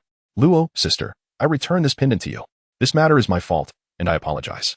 Su Yi took it without even glancing at her and turned to walk toward the training tower. Meanwhile, he conveyed to Luo Qinghuan, Little Luo, did you see that? This is how power is wielded. Intimidate thoroughly, and it is done. In his mind, the petite soul in the white dress nodded vigorously. Yes, yes. Yes, yes, yes. Chapter 7. Little Luo takes her first step into darkness. Arriving at the training tower, Su Yi found Elder Yin, who had just been meditating. Suddenly opening his eyes and smiling as he nodded at Su Yi, clearly aware of the earlier incident but choosing not to intervene. Little Qinghuan. The 8th level is now accessible. You may ascend directly. Thank you, Elder Yin. Su Yi nodded slightly before stepping into the training tower. The disciples of the Xuantian sacred sect remained in stunned silence, exchanging glances as they watched the departing figure, their eyes widening in amazement and whispering amongst themselves. Although Sister Luo was unlike the frail being described in tales, this formidable version of her was rather impressive. All right, Little Luo, I am logging off now. It is your turn. Upon reaching the 8th level of the training tower, Su Yi relinquished control of his body back to Luo Qinghuan. Logging off? What does that mean? Luo Qinghuan was momentarily taken aback. It means to return control of the body to you. Su Yi offered an explanation. And then a glimmer of mischief flickered in his eyes. Next time, before allowing your brother Yi to take over your body, remember to call out loudly, Brother Yi, please take the stage. Come, let us have a demonstration first. Luo Qinghuan parted her lips, her delicate face flushing deeper, rendering her utterly incapable of uttering a sound. The embarrassment was overwhelming. Su Yi chuckled heartily, choosing not to tease her further. Upon realizing that Su Yi was merely jesting, Luo Qinghuan couldn't help but clench her silver teeth and stamp her foot in frustration. Although the entity within her was extraordinary, its demeanor was rather unrefined, often resembling that of a rogue or a brazen scoundrel. Junior Sister Luo? At that moment, an unexpected voice emerged from the 8th level. A strikingly handsome young man clad in azure approached. Upon seeing Luo Qinghuan, his eyes brightened noticeably, and a self-satisfied smile crept onto his lips as he greeted her. Junior Sister Luo, what brings you to the cultivation tower today? Brother Lin? Luo Qinghuan raised her gaze, her delicate brows slightly furrowed. Who is he? The voice of Su Yi echoed in her mind. This individual is named Lin Yu, a disciple of the heavenly sacred peak of the Xuantian sacred sect. Regarded as a prodigy within the sect, Luo Qinghuan elucidated in her thoughts. The Xuantian sacred sect comprises 8 major peaks, and she is a disciple of the Frost Sword Peak. Upon hearing this, Su Yi nodded and refrained from further conversation. I wonder what brings Junior Sister Luo to the training tower today? Lin Yu, noticing Luo Qinghuan's silence, assumed she had not heard clearly and playfully repeated his question. I came out of curiosity, she replied. Luo Qinghuan spoke softly, I see. Lin Yu displayed an expression of sudden realization, then smiled and said, however, today marks a pivotal moment for my breakthrough to the Saint Emperor realm. Would you be so kind, Junior Sister Luo, as to grant me the favor of departing for today? Departing? Luo Qinghuan was momentarily taken aback. Indeed, Junior Sister Luo, you possess a kind heart. Surely you would not refuse to lend a hand for such a trivial matter? Lin Yu remarked with a light chuckle. As soon as these words were spoken, Luo Qinghuan furrowed her delicate brows, a hint of distress evident on her charming face. Upon arriving at the training tower today, Su Yi had already urged her to take the spirit-gathering pill, whose effects would last merely 5 hours. If she were to depart now, it would be a waste of the arduous concoction Su Yi had painstakingly prepared. Junior Sister Luo, what troubles you? Today's training is of utmost importance to me. You wouldn't be so cruel as to watch your senior brother struggle without making a breakthrough, would you? Lin Yu pressed, noticing Luo Qinghuan's silence. It was well known within the sect that although Luo Qinghuan possessed exceptional talent, her gentle disposition made her somewhat easy to persuade. After all, while the spiritual energy on the 8th level was abundant, it was still limited. He felt uncertain about competing for energy against a disciple of her caliber. In the depths of the soul space, Su Yi, arms crossed, let out a cold laugh at the familiar words. Your training is crucial, but mine is not? Yet, he refrained from speaking, choosing instead to observe how Luo Qinghuan would respond. His intention was to gradually influence and darken her spirit, rather than to take action on her behalf. Senior brother Lin. At that moment, a cool, ethereal voice emerged from Luo Qinghuan. In that moment, the young girl trembled slightly, her delicate teeth biting down on her crimson lips, as if she were fervently resisting something. Is this what they refer to as the innate pure sacred body? At this juncture, Su Yi furrowed his brow. In his gaze, he could distinctly perceive the dazzling sacred white radiance emanating from Luo Qinghuan's slender form, the luminous chains binding her entire being. The moment she attempted to utter a word, the brilliance intensified, obstructing her. It was evident that this innate pure sacred body was exerting its power in secret. Witnessing this scene, Su Yi couldn't help but curse inwardly. Alas, with this entity present, it seemed that the young lady would find it challenging to transcend the shackles of her confinement anytime soon. With a sigh, just as he prepared to intervene, a sudden sound of a chain snapping reached his ears. Though faint, it was unmistakably broken. Simultaneously, a somewhat anxious yet earnest voice emerged from Luo Qinghuan. Lin, what does your cultivation have to do with me? The young girl's face flushed crimson, her heart racing fervently. This was indeed her first time speaking to someone in such a manner. Yet, at the very least, she had accomplished it. Humph, that scoundrel Su Yi would undoubtedly be taken aback, wouldn't he? However, just as the girl basked in her triumph, Su Yi's barely suppressed laughter rang out. Although she was imitating him, did this adorably foolish demeanor truly convey defiance rather than mere affection? It was utterly devoid of any formidable impact. Nevertheless, it mattered little. She had at least taken her first step. Luo Qinghuan has taken her first step towards darkness, receiving the divine-level skill, sky-devouring demon art, which allows her to consume all sources to enhance herself. Should she invest? A voice echoed in her mind. Oh, is it truly a divine-level skill? The sky-devouring demon art? What a remarkable treasure. Su Yi raised an eyebrow. He had initially intended to find an opportune moment to teach this girl the imperial-level skill. After all, as a powerful emperor, his techniques were naturally superior to those cultivated by Luo Qinghuan. However, with the system's intervention rewarding her with a divine-level skill, there was no longer any need for him to provide her with a lower-tier imperial skill. Yet, he chose not to invest immediately. Hearing Su Yi's suppressed laughter in her mind, the young girl's already flushed face deepened in hue, even wisps of vapor rising from her head. Ignoring Lin Yu, who stood there in bewilderment, she hastily made her way deeper into the 8th layer. Did that just come from junior sister Luo? What does her cultivation have to do with me? Lin Yu was stunned, his eyes filled with disbelief. He could hardly fathom that the typically kind-hearted Luo Qinghuan would utter such cold and unfeeling words. He found it difficult to accept this sudden shift. If he were to successfully break through to the Holy Emperor realm, it would benefit the entire sect. How could it possibly be unrelated to junior sister Luo? Junior sister. You. He reluctantly pursued her. Get lost. However, the girl abruptly turned back. Her previously clear and naive gaze transformed, now icy and indifferent. A mere glance from her left Lin Yu feeling as though he had plunged into an ice cavern, frozen in place, unable to move. With those words spoken, she continued deeper into the 8th layer. Su Yi, why have you suddenly logged in? There is no need to waste time on such scum. Su Yi shook his head. Luo, listen well. The next time you encounter such shameless individuals attempting to morally bind you, simply remember to tell them to get lost. Luo Qinghuan pondered softly, lightly touching her delicate brow. What if he refuses to leave? Then the solution becomes rather simple. Eliminate him. The young girl blinked her beautiful eyes, bewildered and flustered. Lin Yu stood frozen in place, taking a considerable time to react. As he gazed at the retreating figure in the flowing white dress, his expression grew increasingly grim. So what if his talent surpasses mine? Why be so arrogant? Since you insist on staying, do not blame me for resorting to other means. Chapter 8. The Devouring Sky Demon Technique. Tian Inzi the Cultivation Tower. Depths of the 8th level. Luo Qinghuan sought a tranquil place, and Su Yi's voice echoed in her mind. What shall I do next? She settled herself cross-legged, channeling her energy to fervently absorb the spiritual essence. To quell any potential worries that might arise in her mind, Su Yi added, do not fret about causing disturbances to others. The path of cultivation is one of survival of the fittest. If you do not strive, others will seize what is rightfully yours. Hearing Su Yi's profound wisdom, she contemplated deeply. Luo Qinghuan nodded thoughtfully. Soon after, she began to channel her energy, and a radiant white light enveloped her. Wait a moment, Luo girl, what kind of technique is this? Su Yi furrowed his brow as he observed Luo Qinghuan's practice. It is the Pure Heart Sutra of the Sacred Maiden of the Xuantian sacred sect. Luo Qinghuan replied earnestly. The saintess's purity heart technique? Su Yi's brow furrowed, even tighter. He could distinctly perceive that when Luo Qinghuan practiced this technique, the radiant white light surrounding her intensified. This primordial aura bore a striking resemblance to the essence of her innate pure holy body.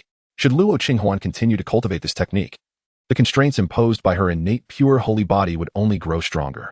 Was this mere coincidence? Or was it possible that someone was secretly scheming, deliberately guiding Luo Qinghuan along the path they desired?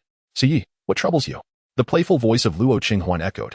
"It's all right. You can handle this in the future." Si withdrew his suspicions, shaking his head. Without further ado, he waved his hand, and a technique manifested in Luo Qinghuan's mind. Is this the devouring heaven demon art? Gazing at the rows of pitch-black characters that formed the technique, Luo Qinghuan curiously lifted her eyes. Upon reading the description, her delicate face turned pale. Such power, such brutality in this demonic art. Will you cultivate it? Su Yi inquired with a calm demeanor, placing the decision in Luo Qinghuan's hands. Whether she would become the empress who sought salvation only to be exploited or the feared demoness revered by the world, it all depended on her choice. "I will cultivate it." Luo Qinghuan hesitated for a moment, then bit her silver teeth and nodded resolutely. "All right." Su Yi nodded in satisfaction and then cautioned. "Close your eyes and concentrate. I shall transmit the technique to you." As his words fell, Luo Qinghuan distinctly sensed that the once obscure and perplexing words had, at this moment, transformed into something remarkably comprehensible, evoking a deeper sense of admiration within her. Although Su Yi possessed a mischievous nature, his methods were nothing short of extraordinary. Luo Qinghuan has mastered the devouring heavenly demon technique. The great Tao Saint Master has commenced. Luo Qinghuan harnessed the primordial energy of the devouring sky demon technique to bestow a 100-fold critical strike back upon the host. The voice of the system resonated in Su Ye's mind. "A 100-fold critical strike, you say?" A smile graced Su Ye's lips. Thus, as Luo Qinghuan grew stronger, so too would he. The host's dark transformation was a resounding success. Congratulations to the host for receiving the reward, the indestructible soul scripture. The indestructible soul scripture? Upon hearing the system's voice echo again within his mind, Su Yi was momentarily taken aback. He promptly began to examine the introduction to the indestructible soul scripture, devouring souls to enhance one's own spirit. As he read this, his eyes gradually illuminated. He realized he had two avenues to fortify himself. First, through Luo Qinghuan's elevation of her cultivation, which would grant him the critical strike feedback. Second, through the indestructible soul scripture. As he currently existed as a spiritual entity, he was incapable of absorbing spiritual energy and thus unable to elevate his cultivation. Yet with the indestructible soul scripture, he could actively engage in cultivation. With this dual pathway to empowerment, he would undoubtedly become even stronger. Very well, let us commence our cultivation. With that, Su Yi declared as he tucked away the indestructible soul scripture. Indeed, Luo Qinghuan slightly nodded, then crossed her legs to sit down. Her elegant hair cascading down her fragrant shoulders, draping over her delicate form as the 8th layer of the devouring sky demon technique began to circulate, gradually drawing in spiritual energy. Meanwhile, on the opposite side of the 8th layer, Linyu retrieved a pill, his gaze fierce. Once I swallow this pill, I will accelerate my absorption of spiritual energy fivefold. Humph. Luo Qinghuan, do not blame me for my ruthlessness. Once I ascend as the holy son of the sect, I shall make you my cherished possession. Imagining Luo Qinghuan's exquisite beauty and flawless figure, Linyu's eyes burned with intensity, and without the slightest hesitation, he consumed the pill. In the next moment, he could distinctly perceive a significant enhancement in his capacity to sense and absorb spiritual energy.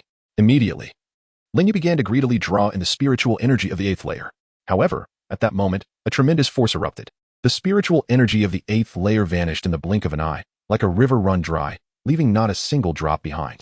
Linyu and the disciples training in the 8th layer opened their eyes in bewilderment, staring in astonishment at the source of the terrifying force. There, seated in a white dress, was none other than senior sister Luo.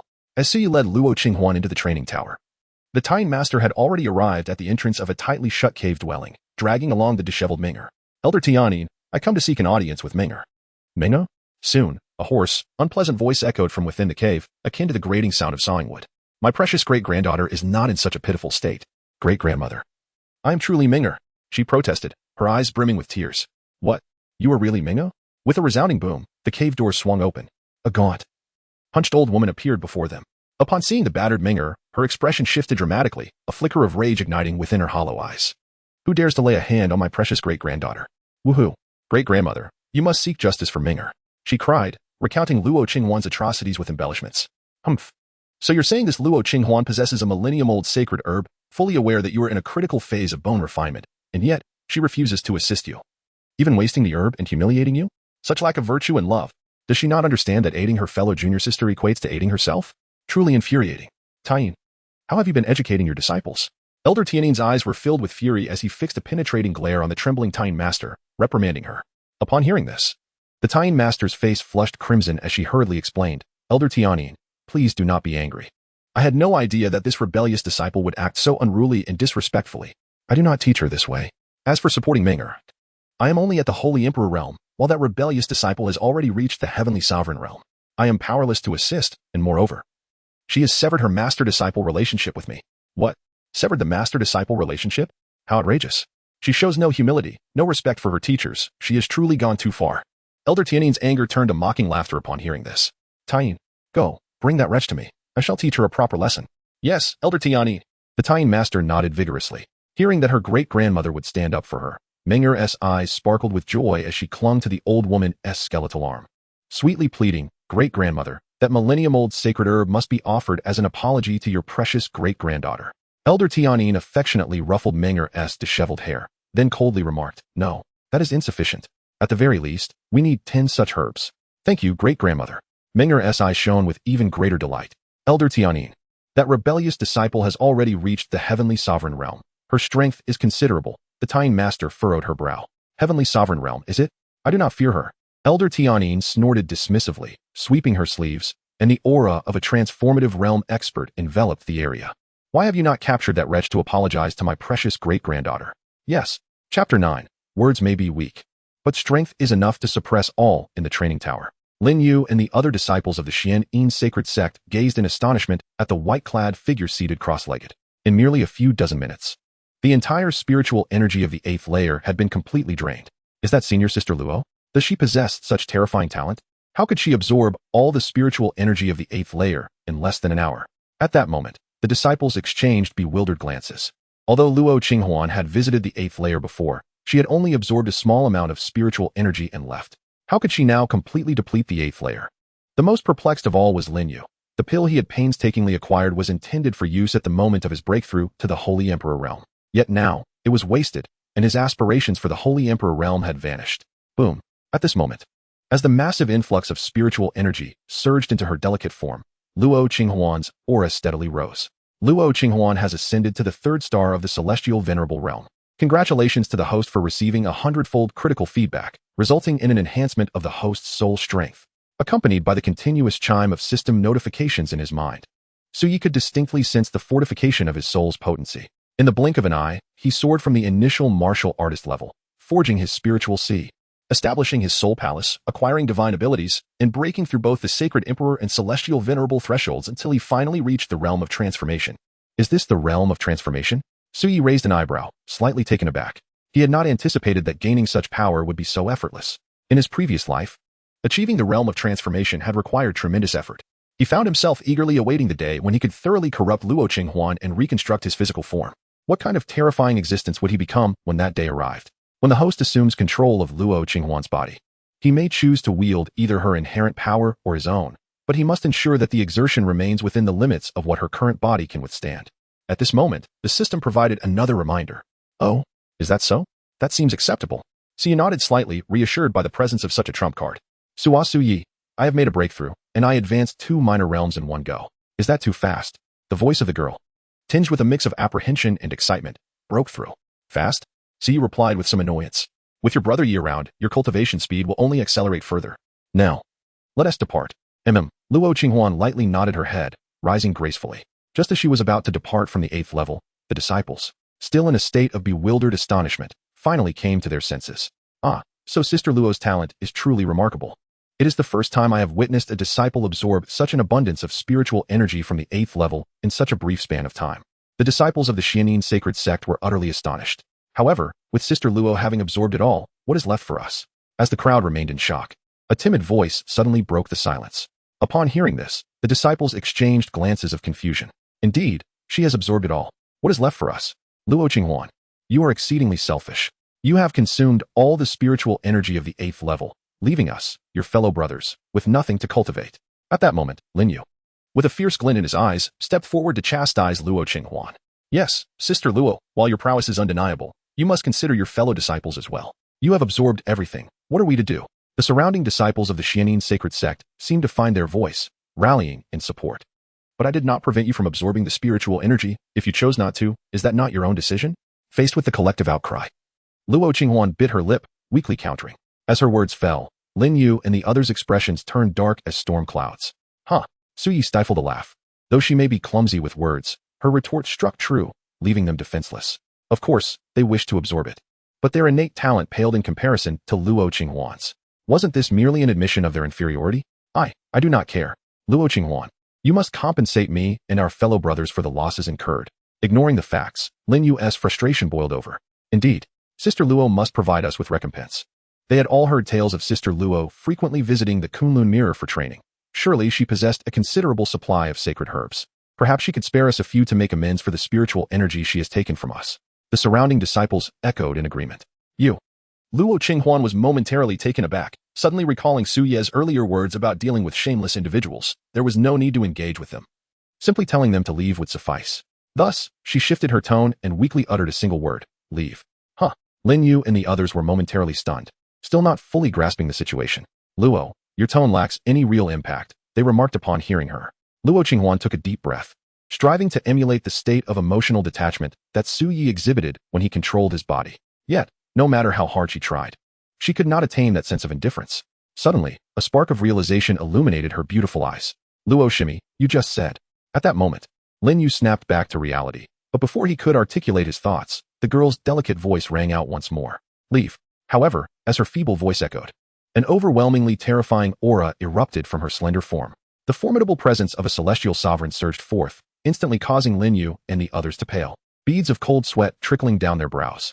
The girl's gentle demeanor had momentarily led them to forget the undeniable truth of her being a celestial sovereign. Luo Shiji, please. Do not be angry. We were merely jesting, they stammered. The cultivation tower does not impose restrictions on the amount of spiritual energy disciples can absorb. Those capable may do as they wish, and of course, Luo Shiji can absorb freely. Cough. Luo Shimi, Lin Shixiang was also just joking, they hurriedly clarified. Then why not leave quickly? Yes, we will leave at once. Although her tone remained soft, under the oppressive aura of the celestial sovereign, they could hardly afford to ponder further, hastily scurrying away from the 8th floor in a state of panic. Observing this scene, Su Yi wore a satisfied smile. Very well. Luo, the young girl, is indeed a promising talent. No one cares about your tone. You merely need to wield your strength and decisively suppress them. Chapter 10, Acquiring the Soul Technique. Su Yi is a conspicuous figure. As Lin Yu and the disciples of the Xuantian sacred sect fled in a hasty and disheveled manner from the 8th level, the terrifying aura of the young girl gradually dissipated. At this moment, Luo Qinghuan's delicate face was flushed with a charming hue, and her heart raced with a mixture of excitement and apprehension, reminiscent of a well-behaved girl engaging in mischief for the first time. Luo, how do you feel? Su Yi inquired with a light chuckle in his mind. I don't know. Luo Qinghuan gently shook her head, her delicate face adorned with a serious expression as she clenched her small fists. Yet, this sensation was remarkably peculiar. Although it was her inaugural experience, it felt as if a part of her soul had long yearned for this moment. As the good girl shed the guilt and anxiety associated with her first misdeed, what awaited her was the bold demeanor of a femme fatale. It seems, Luo Qinghuan indeed possesses remarkable potential to become a formidable femme fatale. Su Yi silently nodded in agreement. Very well, he murmured to Luo Qinghuan, let us take our leave. With a gentle inclination of her head, Luo Qinghuan turned and proceeded towards the exit of the 8th level. As she stepped out of the cultivation tower, Elder Yan's gaze fell upon her, filled with curiosity. Oh, young Lady Qinghuan, has something transpired on the 8th level? Even Lin Yu and his companions have departed, and now you have emerged as well. Upon hearing this, Luo Qinghuan's delicate face flushed with a hint of embarrassment. After a considerable pause, she quietly confessed, I have completely absorbed the spiritual energy of the 8th level, and there is none left, which is why I descended. Upon hearing this, not only did Elder Yan stand in astonishment, but the disciples of the Xuantian sacred sect passing by were equally taken aback. Their gazes towards Luo Qinghuan transformed into expressions of sheer shock and disbelief. What? You have absorbed all the spiritual energy of the 8th level? Elder Yan stuttered, his eyes wide with incredulity as he stared at the young girl before him. Yes, she replied, nodding with a bright and clear voice. With this revelation, a wave of gasps echoed around them. Sister Luo is indeed formidable. As one ascends the cultivation tower, the spiritual energy becomes increasingly dense, sufficient for dozens of prodigious disciples to cultivate together. Yet, Sister Luo managed to absorb it all by herself? This is unprecedented among the prodigies of our Xuantian sacred sect. The disciples buzzed with admiration. Is it truly necessary to be so astounded? With Brother Yi here, absorbing a layer of spiritual energy is a trivial feat, one remarked. Come now, Luo girl. Let Brother Yi recount his illustrious achievements and give this old coot a small shock, another chimed in, while Su Ye's voice echoed in his mind, critiquing the situation. It's merely a layer of spiritual energy. If it were me, the dreadful bandit emperor, I would not only absorb the 8th level but the entire spiritual essence of the Xuantian sacred sect. That Elder Yan, I shall take my leave now. Luo Qinghuan said, her cheeks aflame as she hurriedly bid farewell to Elder Yan, fearing that Su Yi would manipulate her body to boast endlessly to the elder. This girl has astonishingly absorbed all the spiritual energy of the 8th level, Elder Yin mused as he watched her retreating figure, unable to suppress a sigh of admiration. Truly, she is someone favored by the sect master, destined to become a prodigious saintess, or even an empress. On her way back, Su Yi continued to rattle on about his grand exploits, giving Luo Qinghuan a slight headache and causing her to regret leaving. Had she known, she would have allowed Elder Yin to endure this torment. Oh, Luo girl, we have unexpected guests. Su Yi suddenly ceased his chatter, letting out a knowing chuckle. Unexpected guests? Luo Qinghuan paused, then stood on her toes to glance ahead. Before the small courtyard, two familiar figures emerged, Master Tying and the girl in the green dress, Meng Er. Upon spotting Luo Qinghuan's return, their eyes brightened, and Master Tying immediately forced a smile as he approached. Qinghuan, where have you been? I have been waiting for you for quite some time. Seeing this scene, Su Yi furrowed his brow with concern, worrying that Luo Qinghuan might be swayed and choose to forgive the old man. Master, Luo Qinghuan began, her brow slightly furrowing at Master Tying's overly cheerful demeanor. She instinctively wanted to address him as master, but recalling Su Ye's words, she quickly adjusted her tone to sound colder. Master Tying, may I inquire why you have come to my humble abode? At Luo Qinghuan's formal address, Master Tying's smile faltered noticeably, and he forced a bitter laugh. Qinghuan, are you still upset with me? I was wrong before. I should not have disregarded your wishes. You deserve to be the master of your own affairs. Huh? Now you wish to turn back after severing all ties? Su Yi sneered at Master Tying's words, finding his hypocrisy appalling. Yet he remained silent, eager to see how Luo Qinghuan would respond. Master Tying, we are no longer teacher and student, as you have yourself stated. There is no need for such formalities. Luo Qinghuan shook her head, her delicate face marred by an expression of seriousness. Upon her utterance, the expression of the Taiyinjinren grew even more rigid, suppressing the coldness in her eyes as she forced a smile. Qinghuan, do not speak in anger. Today, I brought Menger here primarily to offer my apologies. After speaking, she immediately cast a sidelong glance at Menger. The latter promptly pouted, adopting a pitiful demeanor, and whispered, Luo Shiji, I acknowledge my mistake. It was my fault. Please forgive me. Indeed, the Taiyinjinren continued, Elder Tianyin has recently emerged from seclusion and is aware of this matter. She reprimanded this child and specifically requested that I bring you to meet her, as she wishes to personally apologize to you on Menger's behalf. The Taiyinjinren nodded in agreement. Elder Tianyin? Su Yi furrowed his brow. Elder Tianyin is a senior member of our Xuantian holy sect, and it is said that Menger is the great-granddaughter of this elder. Noticing Su Ye's confusion, Luo Qinghuan quietly explained in her heart. Oh, it seems to be a banquet of intrigue. Su Yi raised an eyebrow and inquired of Luo Qinghuan. So, do you intend to go or not? I shall not go. Luo Qinghuan furrowed her delicate brows slightly and shook her head gently, saying, it is widely rumored that Elder Tian Yinzi is quite protective of his own. So how could he possibly offer me an apology in person? Oh, Su Yi was somewhat taken aback by the girl's words, feeling a surge of relief within. It appeared that Luo Qinghuan was merely susceptible to moral coercion due to her innate pure and sacred physique. Yet this did not imply that she was the type lacking in intelligence or wisdom. So, are you suggesting we should not go? Indeed, Luo Qinghuan, with her delicate features, seemed to be at a loss. Luo girl, it appears you have yet to grasp the crux of the matter, Su Yi remarked with a knowing smile. The crux of the matter? Luo Qinghuan furrowed her delicate brows, a flicker of confusion dancing in her beautiful eyes. Since you are aware that Yinzi was quite protective that day, it indicates that she has harbored resentment towards you for some time. Even if you manage to avoid her today, what about the future?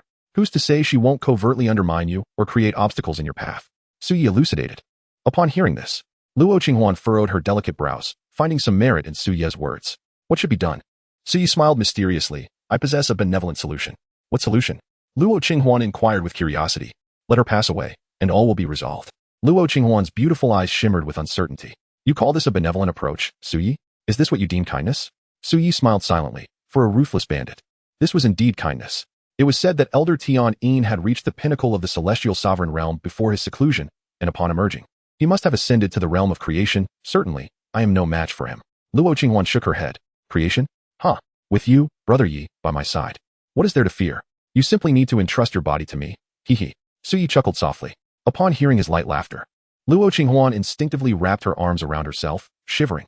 Su Yi, I can't shake the feeling that my body will eventually be ruined in your hands. Ruined? Su Yi raised an eyebrow, glancing at her rather unremarkable figure, and wrinkled his brow in disdain. I have no interest in your childish physique. Luo Qinghuan's delicate face blushed with an unmistakable intensity, to the point that wisps of vapor seemed to rise from her head. In a flurry of indignation, she exclaimed, Pooh pooh pooh, who are you calling childish? And furthermore, my words were not meant in that derogatory sense. You insufferable Su Yi. Clearly, she was quite perturbed by Su Ye's critique regarding her lack of a bear-like stature. It is safe to say that every young woman tends to be sensitive about such matters. Observing her prolonged silence and the sudden flush of her cheeks, the celestial being, Tyne, couldn't help but feel a twinge of curiosity. Is there something troubling you? Luo Qinghuan quickly regained her composure, shaking her head and silently cursing the insufferable Su Yi. Before making an effort to calm herself, she then lifted her beautiful gaze to rest upon the two individuals before her. Since Elder Tian had such good intentions, I cannot let her down. Please lead the way. Although Elder Tian had attained the realm of transformation, for some inexplicable reason, she felt an inexplicable sense of security with Su Yi by her side. Qinghuan, please accompany us, came the invitation. Upon hearing these words, a glimmer of delight flashed in the eyes of the Grandmaster of Tyne, who eagerly added, we cannot wait. Dreamer, standing nearby, also wore a hint of joy. I shall ensure that grandmother teaches her a lesson later. Even if I cannot kill her, I will at least mar her face.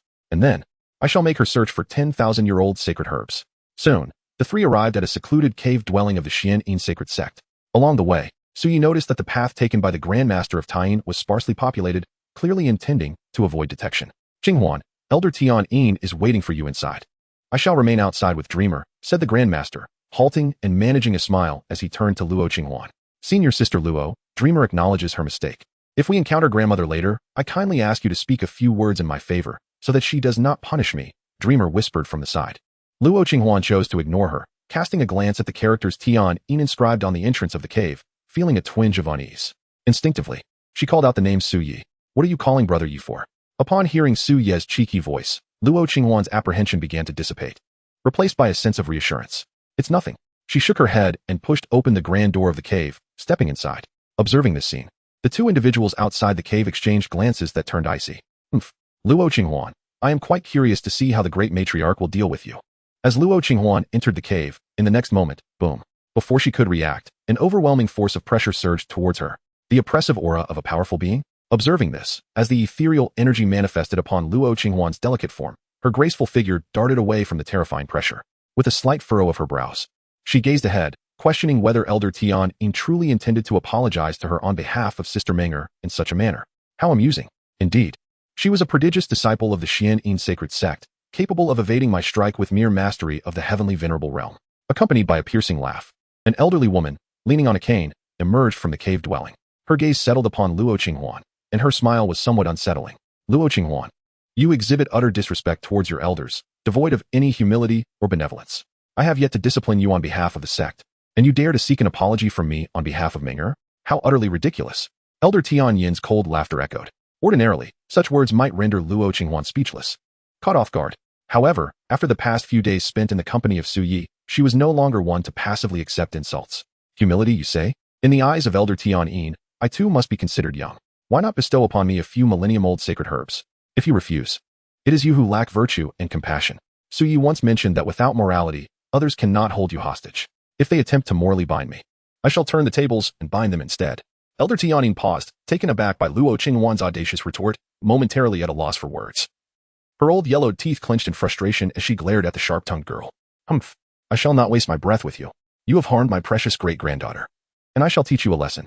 Elder Tian's expression darkened. Having failed to gain the moral high ground, she resolved to resort to her formidable power.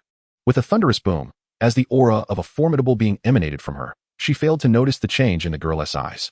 Chapter 12. Teaching the young lady to fight, the essence of the heavenly sword.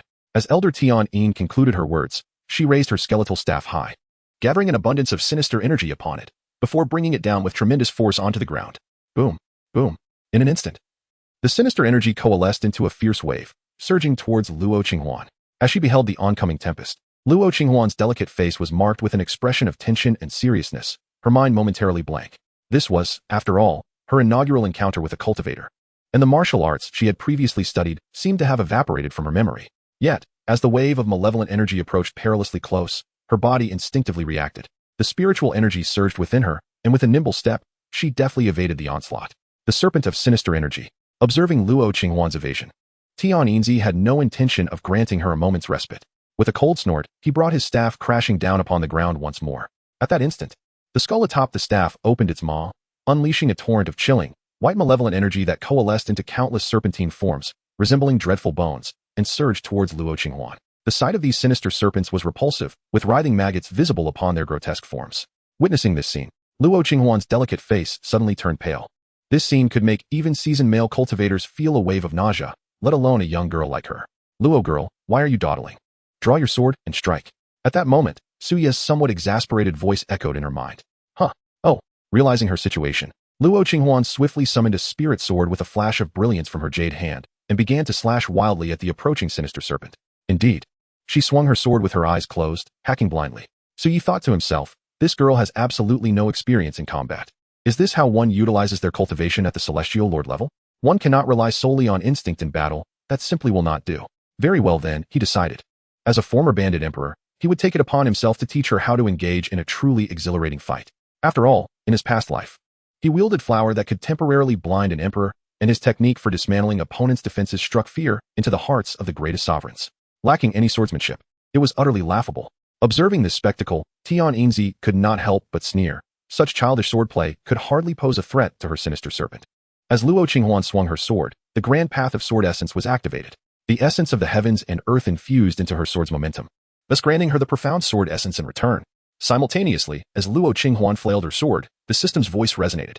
Following the system's announcement, Suye felt a sharp sword intent manifest within his soul, embodying the essence of the heavenly path. As long as Luo Qinghuan cultivated this sword intent, his own would be nurtured continuously until he regained his physical form. At that point, it would not merely be a strand of sword intent, but rather countless threads of it. Is this what it feels like to be favored by fortune? How exhilarating! Suye could not help but marvel. This girl was truly a blessing to him. Her growth meant his own strength would also flourish. It was a double joy indeed. The system should no longer be called the darkening female protagonist system. It should be renamed the dual cultivation system, for her cultivation only served to strengthen him further. Boom. In an instant, as Luo Qinghuan nervously swung her sword, the heavenly sword essence had already merged with her actions, unleashing a terrifying tempest of sword intent. The approaching sinister serpent was obliterated before it could draw near. What? How can such a reckless flailing of the sword possess such formidable sword intent? Tian Yinzi's expression shifted dramatically upon witnessing this scene, her eyes wide with disbelief. Huh. Even Luo Qinghuan was momentarily stunned, her mouth agape. Suye, is that you? But soon, she regained her composure. This overwhelming sword force was likely aided by Suye from the shadows. I merely helped you grasp a fragment of the heavenly sword essence, his voice echoed in her mind. Heavenly sword essence? Upon hearing this, a flicker of astonishment crossed Luo Qinghuan's beautiful eyes. She had heard of this essence from the master of Frost Sword Peak, who could not even perceive it, yet now, Suye had effortlessly assisted her in comprehending it. Luo girl, do not panic. Overcome your inner turmoil. If worst comes to worst, treat this old hag as a mere cabbage and strike her down, Suye reassured her. In that moment, hearing Suye's gentle voice, Luo Qinghuan inexplicably felt a wave of calm wash over her, her tension easing significantly. Taking a deep breath, she gradually dispelled the anxiety clouding her mind. Recalling the sword technique she had once learned, her grip on the sword ceased to tremble, and a fierce sword intent began to emanate from her delicate form. What is happening with this girl? She was just trembling with anxiety while holding the sword. How is it that she now exhibits no signs of nervousness? Moreover, is that sword intent emanating from her body the heavenly sword essence? As Tian Yinzi observed Luo Qinghuan's transformation, her brows furrowed in concern. Upon sensing the fierce sword intent radiating from her, her expression changed abruptly, but she quickly regained her composure. Impossible. This girl is merely a celestial lord. How could she possibly comprehend the heavenly sword essence? Very well then, I must admit I underestimated you, but this is where it ends. With that, Tian Yinzi ceased her contemplation, gripping her skeletal staff, and stepped forward, instantly appearing before Luo Qinghuan, the aura of creation manifesting as she brought her staff crashing down. Seeing the sudden appearance of Tian Yinzi before her, Luo Qinghuan's heart instinctively tightened. Luo girl, do not panic. Remember what your brother Yi just said. Suye's voice echoed simultaneously. What did he just say? Luo Qinghuan was momentarily taken aback, recalling the words spoken by Suye moments ago. She swiftly tightened her grip on the spiritual sword, channeling its essence, and exclaimed, Die, white cabbage. Suye, Tian Yinzi, white cabbage. What white cabbage? Tian Yinzi was momentarily stunned. Yet, in the blink of an eye, Luo Qinghuan unleashed a powerful strike, infusing the sword's essence with the forces of heaven and earth, crashing it down upon her skeletal staff. In that moment of distraction, a resounding crack echoed as the staff shattered into two pieces. My spiritual artifact. Tian Yinzi's complexion changed dramatically. Her gaze turned icy as she focused on the sword in Luo Qinghuan's hand, or more precisely, the formidable intent emanating from it. The ability to obliterate her meticulously crafted artifact was not solely due to the sword itself, but rather the terrifying sword intent that accompanied it. This was indeed the essence of the sword of heaven and earth. Even someone at the celestial sovereign level could comprehend the essence of the sword. Such remarkable talent. If I were to seize control of you, I could potentially transcend the Saint Lord level, perhaps even reach the Emperor realm. At this moment, Tian Yinzi's eyes gleamed with avarice, a murderous intent swirling within. Upon witnessing Luo Qinghuan's extraordinary talent, her intentions shifted from merely teaching her a lesson to outright possession. As she heard Tian Yinzi's intent to seize her, Luo Qinghuan felt a surge of dread.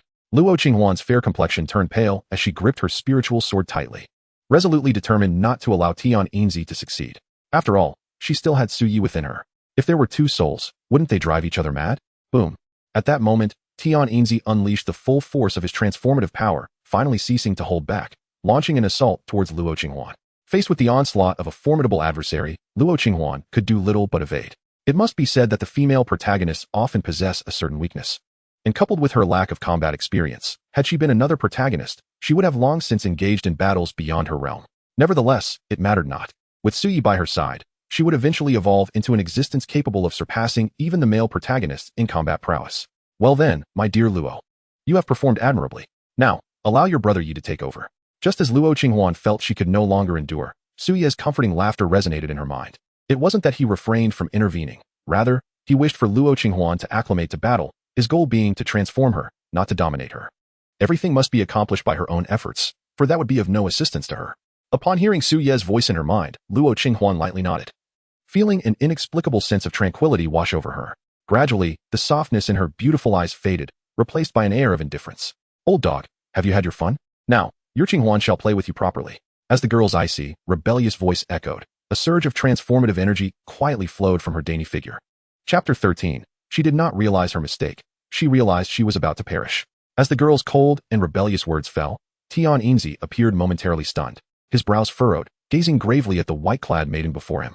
The softness that once adorned her delicate face had vanished, replaced by an expression of utter indifference. It was as if she had transformed into a different person entirely. Yet soon, she shook her head and let out a cold laugh. What a farce. You, a mere junior from the heavenly sovereign realm, think you can stir up waves in my presence? Bang.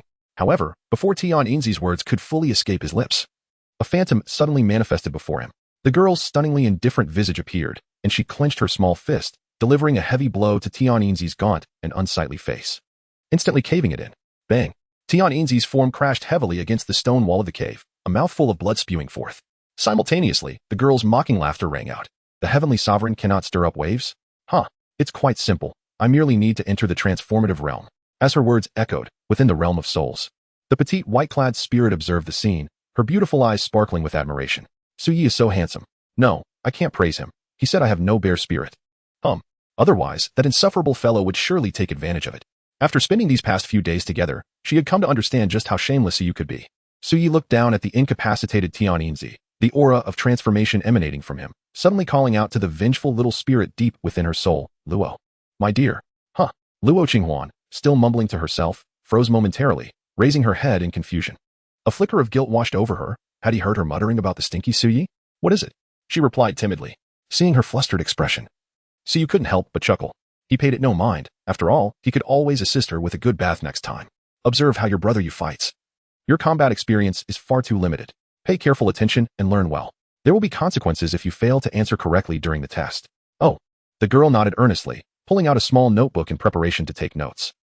Tian Yinzi lay on the ground, spitting out another mouthful of blood, and in horror, realized that the spiritual energy within her could no longer coalesce. Transformative realm? How could your strength suddenly ascend to the transformative realm? She gazed at Luo Qinghuan incredulously. However, Su Yi did not elaborate further. With a flicker of spiritual light, a spiritual sword materialized in his hand as he approached Tian Yinzi. What do you intend to do? Upon seeing Luo Qinghuan suddenly draw her sword and advance towards her, Tian Yinzi's expression changed drastically, fear finally flickering in his eyes as he hastily threatened, Luo Qinghuan. Have you lost your mind? I am an elder of the Xian Yin holy sect. Yet, as her words fell, Su Yi paid her no heed, the sword's intent gradually manifesting upon the blade. Qinghuan, this matter was my oversight. Spare me, and I shall ensure that I properly discipline that wretched girl, Ming'er. As the aura of heavenly swords continued to rise around the young maiden, Tian Yinzi's fear intensified, and she hastily changed her demeanor, pleading for mercy. Now she realized her mistake? Luo Qinghuan furrowed her delicate brows. No, she merely understood that her demise was imminent. Su Yi gently shook his head and directly invoked the frost sword technique that Luo Qinghuan had mastered. As the sword's intent manifested, a chilling frost enveloped the blade. And with a single stroke of radiant cold light, he cleaved towards Tian Yinzi. Luo Qinghuan, do you truly dare to strike at me? Upon witnessing this scene, Tian Yinzi was both astonished and terrified. With a steely resolve, he summoned all his essence, attempting to escape into the heavens. However, in the next moment, Despair etched itself across his visage, for unbeknownst to him, the frost had frozen the very space around him. He found himself with no avenue of retreat. Perish! The girl whispered, her words echoing like a decree of death. The icy sword intent descended, and in an instant, it pierced through Tianyanzi's body, causing his vitality to begin dissipating at that very moment. A single stroke, and he was vanquished? Within the realm of her soul. Luo Qinghuan's eyes widened in astonishment as she pouted. You wretched Suyi. One stroke, and you expect me to learn something? You even claimed there would be a test. Surely, this is deliberate. Luo lass, isn't your brother Yi remarkable? Have you grasped it yet? Suyi teased with a smile. You insufferable Suyi. You dispatched him with a mere move, and now you expect me to learn? Luo Qinghuan pouted her lips and replied with irritation. You just don't understand. Suyi chuckled and shook his head, inquiring, when engaging in combat with others, what is the ultimate goal? Is it merely to achieve victory? Luo Qinghuan blinked her beautiful eyes and tentatively spoke. Incorrect.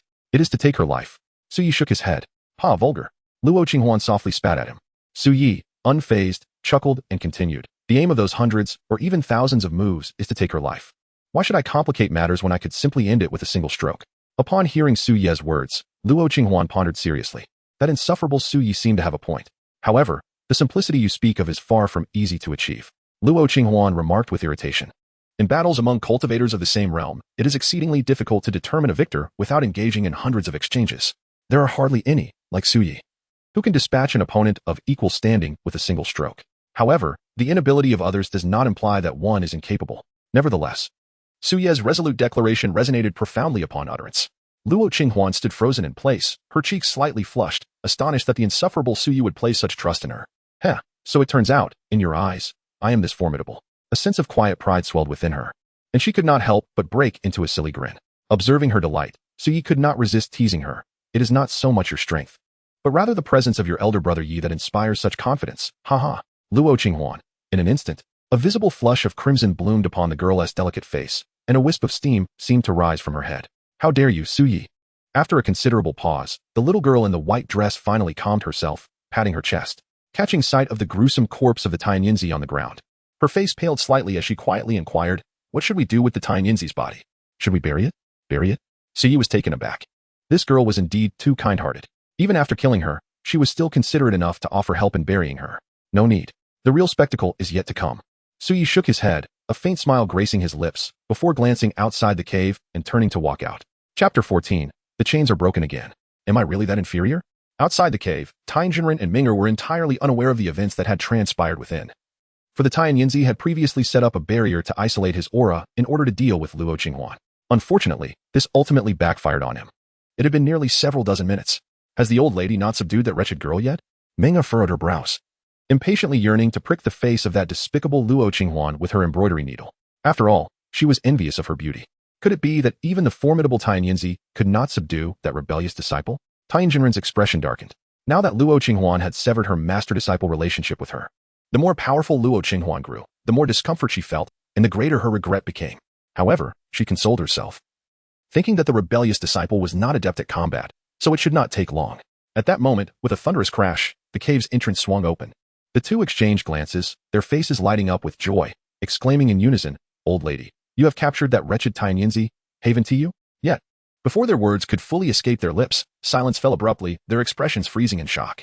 For standing before them was the girl in the white dress, her beauty unmatched, appearing utterly unscathed, as though nothing had transpired.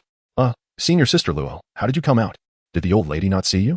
Upon seeing Luo Qinghuan, Ming'er hastily corrected herself, fearing that her previous address might be overheard. After all, as a mere Linghai realm cultivator, she dared not be so audacious towards Luo Qinghuan. Previously, she might have taken advantage of Luo Qinghuan's gentle nature, but after a few days of being soundly defeated by the girl, she had promptly learned her lesson. Yes, Qinghuan. Did the Tianyanzi not see you? Tianjinren promptly echoed. The two were baffled. Did the Tianyanzi not say she would teach Luo Qinghuan a lesson? Yet, why was she completely unharmed? At this moment, the girl in white gazed at them with a hint of coldness in her eyes. Yet her cherubic face bore a sweet smile. The Tianyanzi has just exited seclusion and instructed me to invite you both to meet her. Oh, hearing this, the two sighed in relief. It turned out that the Tianyanzi had yet to make a move against this wretched girl.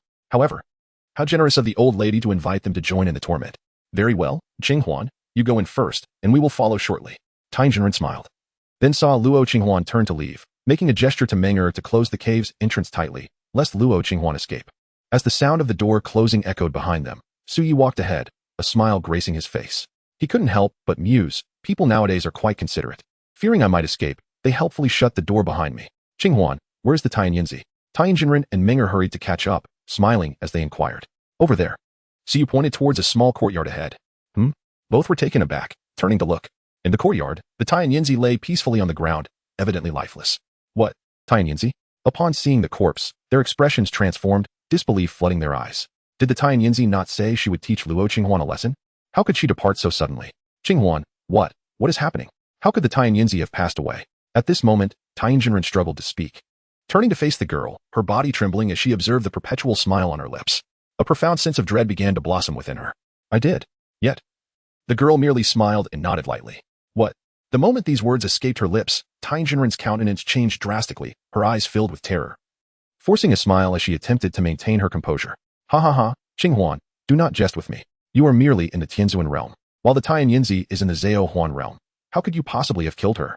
Luo Qinghuan, you wretched girl, how dare you slay the old lady? If the sect learns of this, they will not spare you. At this moment, before Suyi could respond, Ming'er's trembling, furious voice rang out, her body quaking as she pointed at the girl before her. However, before she could finish her sentence, a cacophony ensued. Hearing her incessant insults, Suyi frowned and, with a swift motion, severed Ming'er's body in two with a single strike of his sword. Witnessing this scene, the small white-dressed spirit gasped, her face turning pale as she instinctively covered her eyes. Suyi, how could you have killed junior sister Ming'er so ruthlessly? After a while, Luo Qinghuan's feeble voice emerged. She did not harbor any resentment towards Suyi. She merely did not anticipate that Suyi would act with such decisiveness, resorting to violence at the slightest disagreement. You call her a wretch, yet you are not one yourself, Suyi replied indifferently. Luo Qinghuan was momentarily taken aback, though it was merely an ordinary statement. She inexplicably felt a warmth enveloping her heart. It seemed that no one had ever shown such unwavering support for her. Qinghuan, what are you doing? Ming'er is your junior sister. The Tianjinren, realizing the gravity of the situation, was rendered speechless, her eyes brimming with fear as she gazed at Luo Qinghuan. However, the young woman lifted her cool, indifferent gaze, which landed lightly upon the elder. In an instant, the Tianjinren's body began to tremble. This was a gaze she had never encountered in Luo Qinghuan's eyes before. It was an expression of profound indifference, devoid of any emotion, as if a mere glance could extinguish her very existence. Qinghuan, this is all a scheme devised by Ming'er and the Tianyinzi. I am entirely uninvolved. We have shared the bond of master and disciple. Spare me, and I assure you that I shall not disclose this matter. The Tianjinren, fearing that her connection to the Tianyinzi had been exposed, hastily pleaded for mercy. Luo girl, I'll leave this old dog to you. So you paid no heed to the Tianjinren's entreaties, merely addressing the ethereal figure clad in a delicate white dress. As his words settled in the air, he granted the young woman control of her own body without allowing her a moment to react. Some matters necessitated that she take the first step herself. To shatter the shackles of her innate pure holy body, he could only serve in a guiding capacity. Ultimately, it was Luo Qinghuan who must break free. The indifference in the girl's eyes swiftly transformed into bewilderment. I. Observing the Tianjinren kneeling before her, Luo Qinghuan's emotions were deeply conflicted. After all, regardless of circumstances, the individual before her had once been her revered master. Noticing the hesitation that had gripped the young woman, the Tianjinren believed she had grasped a lifeline and quickly added, though we are no longer master and disciple, Qinghuan, consider how I once treated you. How I have cared for this girl. Upon hearing this, Suye's expression became somewhat peculiar as he watched the unfolding drama. Luo Qinghuan's memories had long been scrutinized by him. How had the Tian master treated her? TSK. Was this old dog not walking straight into the line of fire? Nevertheless, it was for the best.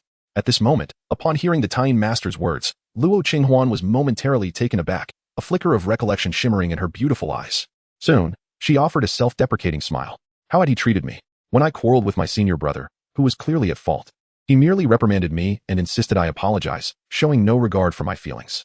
During our junior years, I was made to yield my cultivation resources to my seniors. And as a senior myself, I was expected to cede to my juniors. Other juniors could make 100 mistakes in their practice, and he would patiently correct them. Yet, after a single error on my part, I was met with endless scolding and punishment. From his lips, I heard nothing but reproach, never a word of praise. As Luo Qinghuan spoke, the expression of the Tian master grew increasingly rigid. Crack.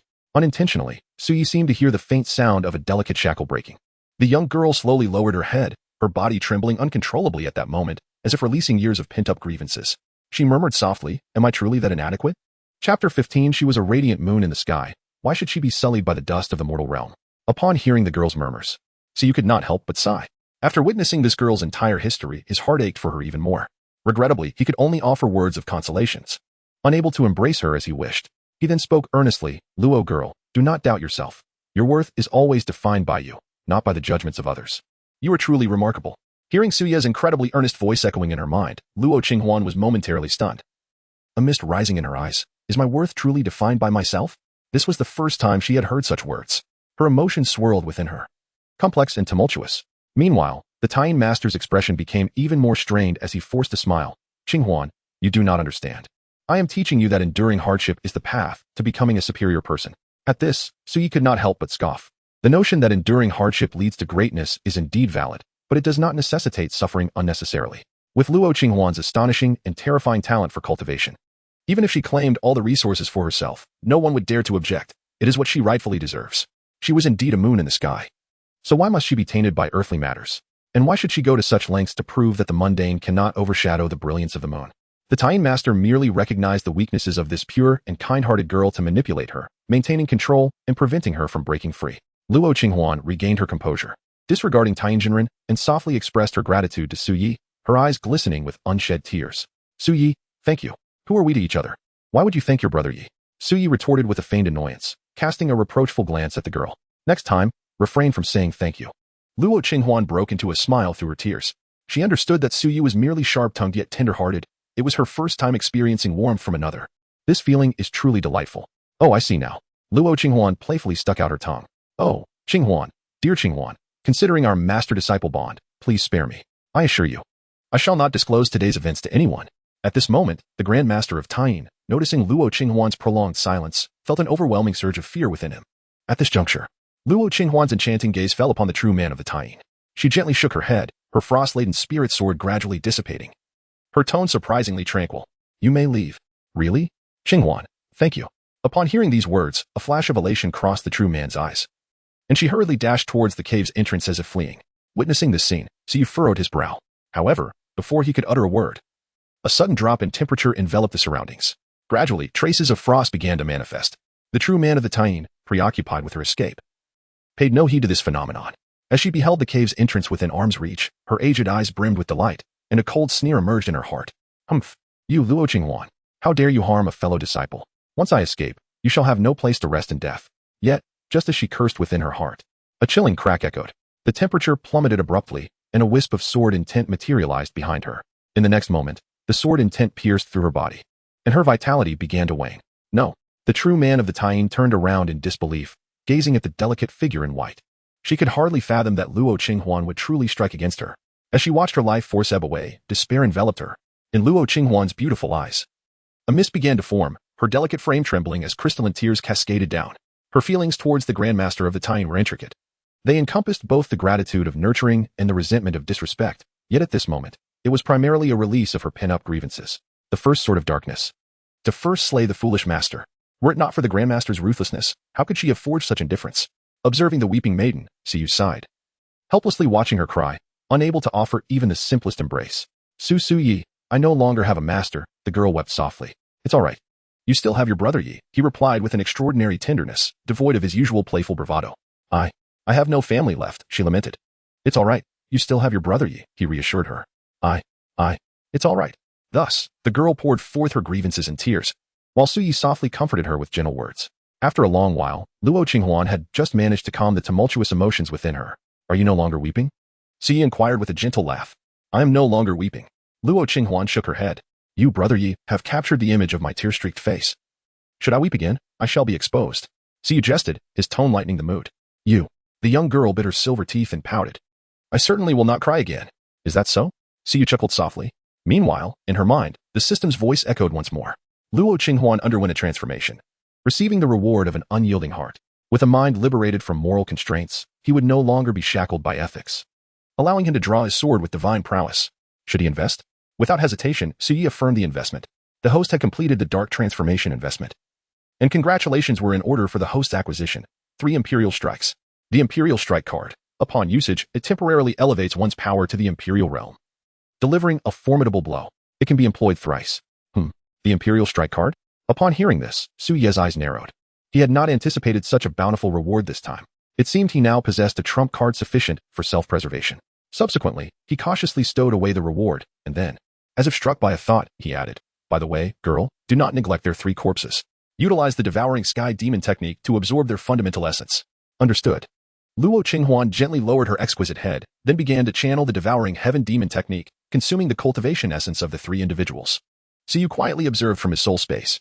From his perspective, although Luo Qinghuan's delicate figure remained enveloped in the radiant purity of her innate sacred body, a striking hint of darkness had emerged within the white light. It seemed that breaking the shackle would not require much time. He then withdrew his gaze. As Luo Qinghuan devoured the cultivation essence, he simultaneously activated the indestructible soul technique, absorbing the souls of the three. As the saying goes, a man and a woman working together makes the task lighter. In their case, it transformed into a more sinister adage, a man and a woman working together leaves no trace of life. While Luo Qinghuan consumed the cultivation essence, he absorbed the souls, ensuring a death that was absolute. With the host devouring the souls, his soul power had ascended to the second star of the creation realm.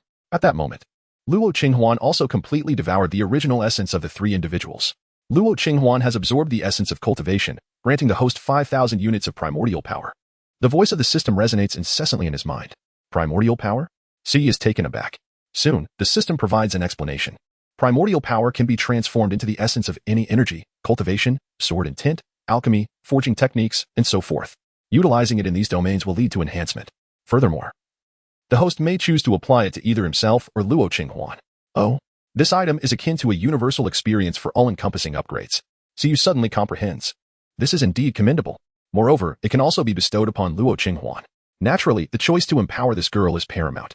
After all, even if he were to grow stronger himself, it would be futile if her body could not withstand the burden. By strengthening Luo Qinghuan, he simultaneously augments his own power, a splendid twofold benefit. However, he decides to reserve this cultivation essence for future necessities. Siyu stores away the 5,000 units of primordial power. Shortly thereafter, a panel materializes. Host, Siyu. Soul Spirit Realm, Creation Realm 2 stars. Primordial power, 5,000. Host, Luo Qinghuan. Strength Realm, Celestial Sovereign Realm. Chapter 16. A candidate named Qinghuan Suyi. I have finished absorbing it. At that moment, as Suye's gaze shifts from the panel, Luo Qinghuan's voice emerges. Should we address this situation? What if the sect discovers our involvement? Her brows furrow slightly, revealing her concern. Although Siyu has the prowess to slay the creation realm's Tian Zi, the Xuantian holy sect harbors formidable sovereign realm experts, with its leader being a veritable pinnacle of sovereign realm strength. No worries. Siyu shakes his head. On our way here, did you not notice how that old dog Tian deliberately led us along a rarely traveled path? Clearly, they have long intended to plot against you, fearing exposure. This, in fact, has facilitated our efforts. However, some traces still require erasure. Little Luo, allow your elder brother you to handle this. He is quite adept at it. Suyi chuckles, recalling his past as the notorious emperor of bandits, where killing, burying corpses, and obliterating evidence were mere matters of practiced skill. Luo Qinghuan, with her delicate head slightly inclined, allowed her gentle eyes to dissipate, transforming into a glimmer of coldness. Soon, Siyu skillfully cleared away all traces and turned to depart. Days passed, and during this span, nothing significant occurred.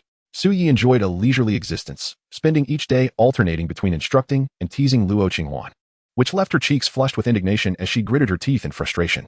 For several nights, she dared not rest, opting instead for sleepless cultivation. This was due to the mischief of that scoundrel Suyi, who audaciously took advantage of her slumber to sneak onto her account. Was this what they called a soulless sleep while the body remained awake? Upon awakening, she found herself not nestled in her bed, but rather lying unclothed in the bath, her hand resting upon her unadorned chest. Instantly, she was engulfed by both embarrassment and fury. When she confronted the shameless Suyi, he brazenly claimed he was merely sleepwalking. This infuriated her further, and she clenched her teeth, wishing to deliver a sharp bite to him. Yet, alas, she could not locate the rogue. Such incidents transpired over several nights. Consequently, she devised a clever ruse, feigning sleep to catch Suyi in the act. Just when she believed she had ensnared him, he remained unperturbed and leisurely remarked, I was helping you with a massage to enhance your attributes, dear Luo. Surely, you wouldn't want to be mocked by your brother Yi for a lifetime due to a flat chest, would you? Luo Qinghuan, in that fleeting moment. The exquisite beauty of the young maiden's face glowed with an enchanting crimson hue beneath the moonlight. Her Suyi, once you emerge from within me, I shall surely bite you to death. Ha. Shall I then wait with bated breath? Under the moonlight, the sounds of the maiden's indignation intertwined with Suyi's teasing laughter. In stark contrast to the merriment here, the Xuantian sacred sect was engulfed in turmoil. The deaths of Elder Tian and Elder Tai were discovered by the disciples, swiftly alarming the entire sect. It must be noted that although Elder Tai was merely a humble Saint Emperor-level cultivator, Elder Tian was a formidable being of the creation realm. To slay her was no trivial feat, especially without a trace of disturbance. Only a powerhouse of extraordinary caliber could accomplish such a deed. When the elders of the law enforcement hall of the Xuantian sacred sect arrived, They beheld the tragic sight of both cultivators' essences devoured by demonic energy, their very souls consumed. Such a brutal method was evidently not characteristic of righteous cultivators. The demise of the two was likely due to incurring the ire of some demonic entity. In an instant, panic spread throughout the sect, leaving everyone in a state of trepidation. Within the grand hall of the Xuantian sacred sect, a congregation of elders gathered, their gazes fixated upon the beautiful matron clad in a purple qipao, her figure alluringly curvaceous, seated upon the high dais. Their eyes were alight with reverence. Elder Lin, have you discerned the cause of Elder Tian and Elder Tai's deaths? The Xuantian sovereign, her crimson lips parting slightly, directed her inquiry towards an elderly man with white hair in the law enforcement hall below. Replying to the sovereign, Elder Lin promptly bowed, then spoke in measured tones. The cause remains unclear, but we have detected traces of demonic energy on both Elder Tian and Elder Tai. Their cultivation essences have been entirely devoured, and even their souls have been consumed. It can be said that the methods employed were exceedingly cruel, not typical of righteous cultivators, but rather those of demonic practitioners. Upon hearing this, the elders in the grand hall exchanged glances, their expressions shifting with concern. To devour one's essence and soul left no path for survival. Such cruelty was unfathomable. What was most alarming was that these demonic practitioners had infiltrated their Xuantian sacred sect without their knowledge. The act of consuming essence and devouring souls was indeed a hallmark of demonic practitioners. The Xuantian sovereign furrowed her brows and commanded, in the coming days, instruct the 8 peak leaders to thoroughly investigate their respective peaks and ensure that our disciples remain vigilant against any further incursions by those demonic practitioners. This matter must be resolved post-haste. Furthermore, a number of talented disciples from various sects in the eastern region of the wasteland will soon arrive at our Xuantian sacred sect for discussions on cultivation. We must not provide them with any cause for mockery. Understood, Sovereign. Elder Lin nodded. By the way, at this moment, the Xuantian sovereign appeared to recall something, her expression turning slightly anxious. I remember that we have a prodigious disciple named Luo Qinghuan, a disciple of Elder Tai. She should be safe, correct? Luo Qinghuan? Elder Lin hesitated for a moment, then responded quickly, replying to the sovereign, Luo Qinghuan is indeed unharmed. However, Elder Tai's other disciple, Meng, is fine as well. Before Elder Lin could continue, the Xuantian sovereign sighed in relief, interrupting him. It was evident that she held little concern for the fate of the other disciple. Very well. Let this matter be concluded here. Elders, you may disperse. With a graceful wave of her jade hand, she signaled for the others to depart. Upon hearing this, the elders bowed in respect and exited the grand hall, leaving the Xuantian sovereign alone. Is there any progress on selecting candidates? At that moment, a voice, indistinguishable in gender, echoed within the hall. Upon hearing this voice, the Xuantian sovereign's expression shifted to one of tension, and she swiftly turned to see a radiant figure materializing behind her, equally indistinct in gender. Replying to the holy envoy, a candidate has been chosen. She promptly bowed with reverence, her earlier authority now replaced with humility. Oh? Who? The voice from the radiant figure expressed mild interest. Luo Qinghuan. Chapter 17. The Supreme Forgetting Emotion Palace, the future Empress of Salvation? Luo Qinghuan? Who is that? Upon hearing the Xuantian sovereign's words, the voice from the radiant figure was tinged with curiosity. This girl is a prodigious disciple of our Xuantian sacred sect, having reached the celestial sovereign realm before the age of 20. The Xuantian sovereign nodded, a flicker of brilliance dancing in her eyes. Oh? A celestial sovereign under 20? The figure in the radiance expressed mild astonishment. Such talent, even among the ranks of our divine palace, would be considered extraordinary. It is a pity as she spoke. The figure shook her head slightly. The criteria for becoming a divine maiden of our divine palace extend beyond mere talent and strength. Holy envoy. I am well aware of that, the Xuantian sovereign replied, a mysterious smile gracing her lips. I have been observing her, besides her extraordinary talent. She possesses the legendary innate pure sacred body, undoubtedly meeting the holy envoy's criteria for selecting a divine maiden. What? The innate pure sacred body? Upon hearing the Xuantian sovereign's words, the figure in the radiance finally lost her composure, her true voice revealing itself. It was a woman, her tone laced with barely contained excitement. It is said that those who possess this sacred body, if they do not perish, will surely grow to become formidable emperors. Furthermore, those with this constitution are inherently pure, benevolent, and virtuous. If she can be nurtured within our Supreme Forgetting Emotion Palace, she is destined to become the Empress of Salvation. Her words also revealed the might of the faction she represented. In the wasteland, countless powers and sects existed, with innumerable strongholds. Even the Xuantian sacred sect, with 8 sovereign-level protectors, ranked only among the first-tier powers. Above the first-tier powers were the elite factions led by true emperor-level entities. There were only 5 top factions in the wasteland, and the Divine Palace, known as the Supreme Forgetting Emotion Palace, was one of them. It was no wonder the Xuantian sovereign regarded the figure within the radiance with such reverence. After all, the power behind her was not something the Xuantian sacred sect could afford to offend. A great emperor-level entity? That girl will become the Empress of Salvation? Upon hearing this, a profound shock flickered in the Xuantian sovereign's beautiful eyes. She was aware that Luo Qinghuan's constitution would make her gentle, kind, and pure. But she had never anticipated that she would one day attain the status of an empress. At that moment, she felt a pang of regret. Had she known, she would have kept her in the Xuantian sacred sect for herself to nurture. Then, the Xuantian sacred sect would inevitably give birth to an empress. But alas, it was too late for regrets now. The woman from the sacred radiance nodded, her tone imbued with delight. I never anticipated such a bountiful harvest in this endeavor. With her physique and our divine palace's nurturing, it is likely that she will ascend to the throne of an emperor within a century. A century? The Xuantian Holy Master was taken aback by the words of the sacred envoy from the Supreme Forgetting Palace. To put this into perspective, it had taken her a millennium to reach the pinnacle of the Holy Master realm, a feat that placed her among the elite even in the vast expanse of the Wild Heaven domain. Yet this girl could potentially achieve emperorhood in less than 100 years? Xuantian, cultivate her diligently. I shall return to retrieve her in approximately a year for the Divine Maiden ceremony at the Supreme Forgetting Palace. Haha, when the ceremony commences, she will undoubtedly astonish everyone, a savior empress capable of leaving all formidable beings in the Wild Heaven domain in awe. The thought of the forthcoming spectacle ignited excitement within the sacred envoy. By the way, entrust the Supreme Forgetting technique to her. Let her cultivate it earnestly. At this moment, an idea struck her, and a scripture radiating with pure white light appeared before the Xuantian Holy Master. Having conveyed her message, she prepared to take her leave.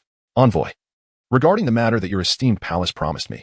Noticing the sacred radiance woman about to depart, the Xuantian Holy Master quickly interjected, securing the Supreme Forgetting technique. Oh, nearly forgot. The sacred envoy paused. Rest assured, since you have discovered such a promising candidate for our Supreme Forgetting Palace, we shall not forget our agreement. When the time is ripe, we will assist you in your ascension to emperorhood. Thank you, Divine Palace. Upon hearing this, the Xuantian Holy Master exhaled a sigh of relief, her beautiful eyes shimmering with excitement. The path of cultivation is arduous, and attaining emperorhood even more so. She had lingered at the pinnacle of the Holy Master realm for several centuries, yet despite her profound insights, she could not grasp even a fragment of the essence of the emperor realm. Such an understanding could only be imparted by an emperor-level expert, providing a chance to touch the threshold of emperorhood. This was why she sought the aid of the Supreme Forgetting Palace, which had agreed, albeit with one condition, to assist in finding a candidate for the Divine Maiden. The requirements for this role were twofold: exceptional talent and a benevolent heart. After years of observation, she had long taken note of Luo Qinghuan, nurturing her kind-heartedness from a young age, and even guiding her to practice the sacred maiden's pure heart technique. A decade to forge a sword, at last. It is time for this sword to fulfill its purpose. Fear not, the sacred envoy waved her hand dismissively. If you cultivate that girl well, you may yet qualify for the path to divinity. The path to divinity? Upon hearing this, the Xuantian Holy Master's pupils constricted, and a flicker of joy graced her delicate features. The path to divinity, as the name suggests, is a pathway to godhood. The Emperor realm is not the final destination of cultivation. Beyond it lies the divine realm. However, the limits of the lower realm confine one to the threshold of divinity. Thus, to transcend into godhood, one must ascend to the upper realm and break through to become a deity, and this path is precisely the path to divinity. Yet, not everyone may traverse this path. Only those at the emperor level are deemed worthy, and the qualifications for the path to divinity are scarce, historically held by the 5 premier powers of the Wild Heaven domain. To secure a share of this opportunity would signify her chance to ascend to the divine realm and pursue the path of godhood. Thus, the Xuantian Holy Master was overwhelmed with excitement at the envoy's words. Thank you, Divine Palace. She quickly expressed her gratitude with a bow. Kiki, nurture that girl well. I shall return for her in a year. As her words faded, the sacred radiance gradually dissipated. In the hall, the Xuantian Holy Master remained immersed in her joy. After a considerable time, she regained her composure, recalling the sacred envoy's counsel. Casting a glance at the sacred scripture in her hands, she immediately commanded her subordinates to summon Luo Qinghuan. Although this scripture surpassed the techniques of the Xuantian Holy Sect significantly, she dared not even glance at it. It was not out of fear of being discovered, but rather due to the rumors surrounding the Supreme Forgetting technique, which were anything but simple. It was said that those who practiced this technique would gradually lose their emotions, devoid of anger or sorrow, ultimately transforming into what is deemed a pure being. This was what they referred to as the Supreme Forgetting. Chapter 18. The Call of the Master at Frost Sword Peak, within a tranquil courtyard nestled halfway up the mountain. Beneath a peach blossom tree, a graceful figure clad in white danced with her sword, as elegant as a startled swan and as fluid as a roaming dragon. After a long while, the figure finally ceased her swordplay, wiping the fragrant sweat from her brow, joy illuminating her delicate features as she called out, Suyu, Suyi. Yet, within her mind, there was no response. The girl puffed up her cheeks, exclaiming with irritation, Stupid Suyi. As her words resonated, a voice, accompanied by a yawn, echoed back, What is it? Why are you disturbing your brother Ye's sweet dreams? In my dreams, I am surrounded by beauty, you know? TSK. You have no idea how magnificent they appear in my dreams.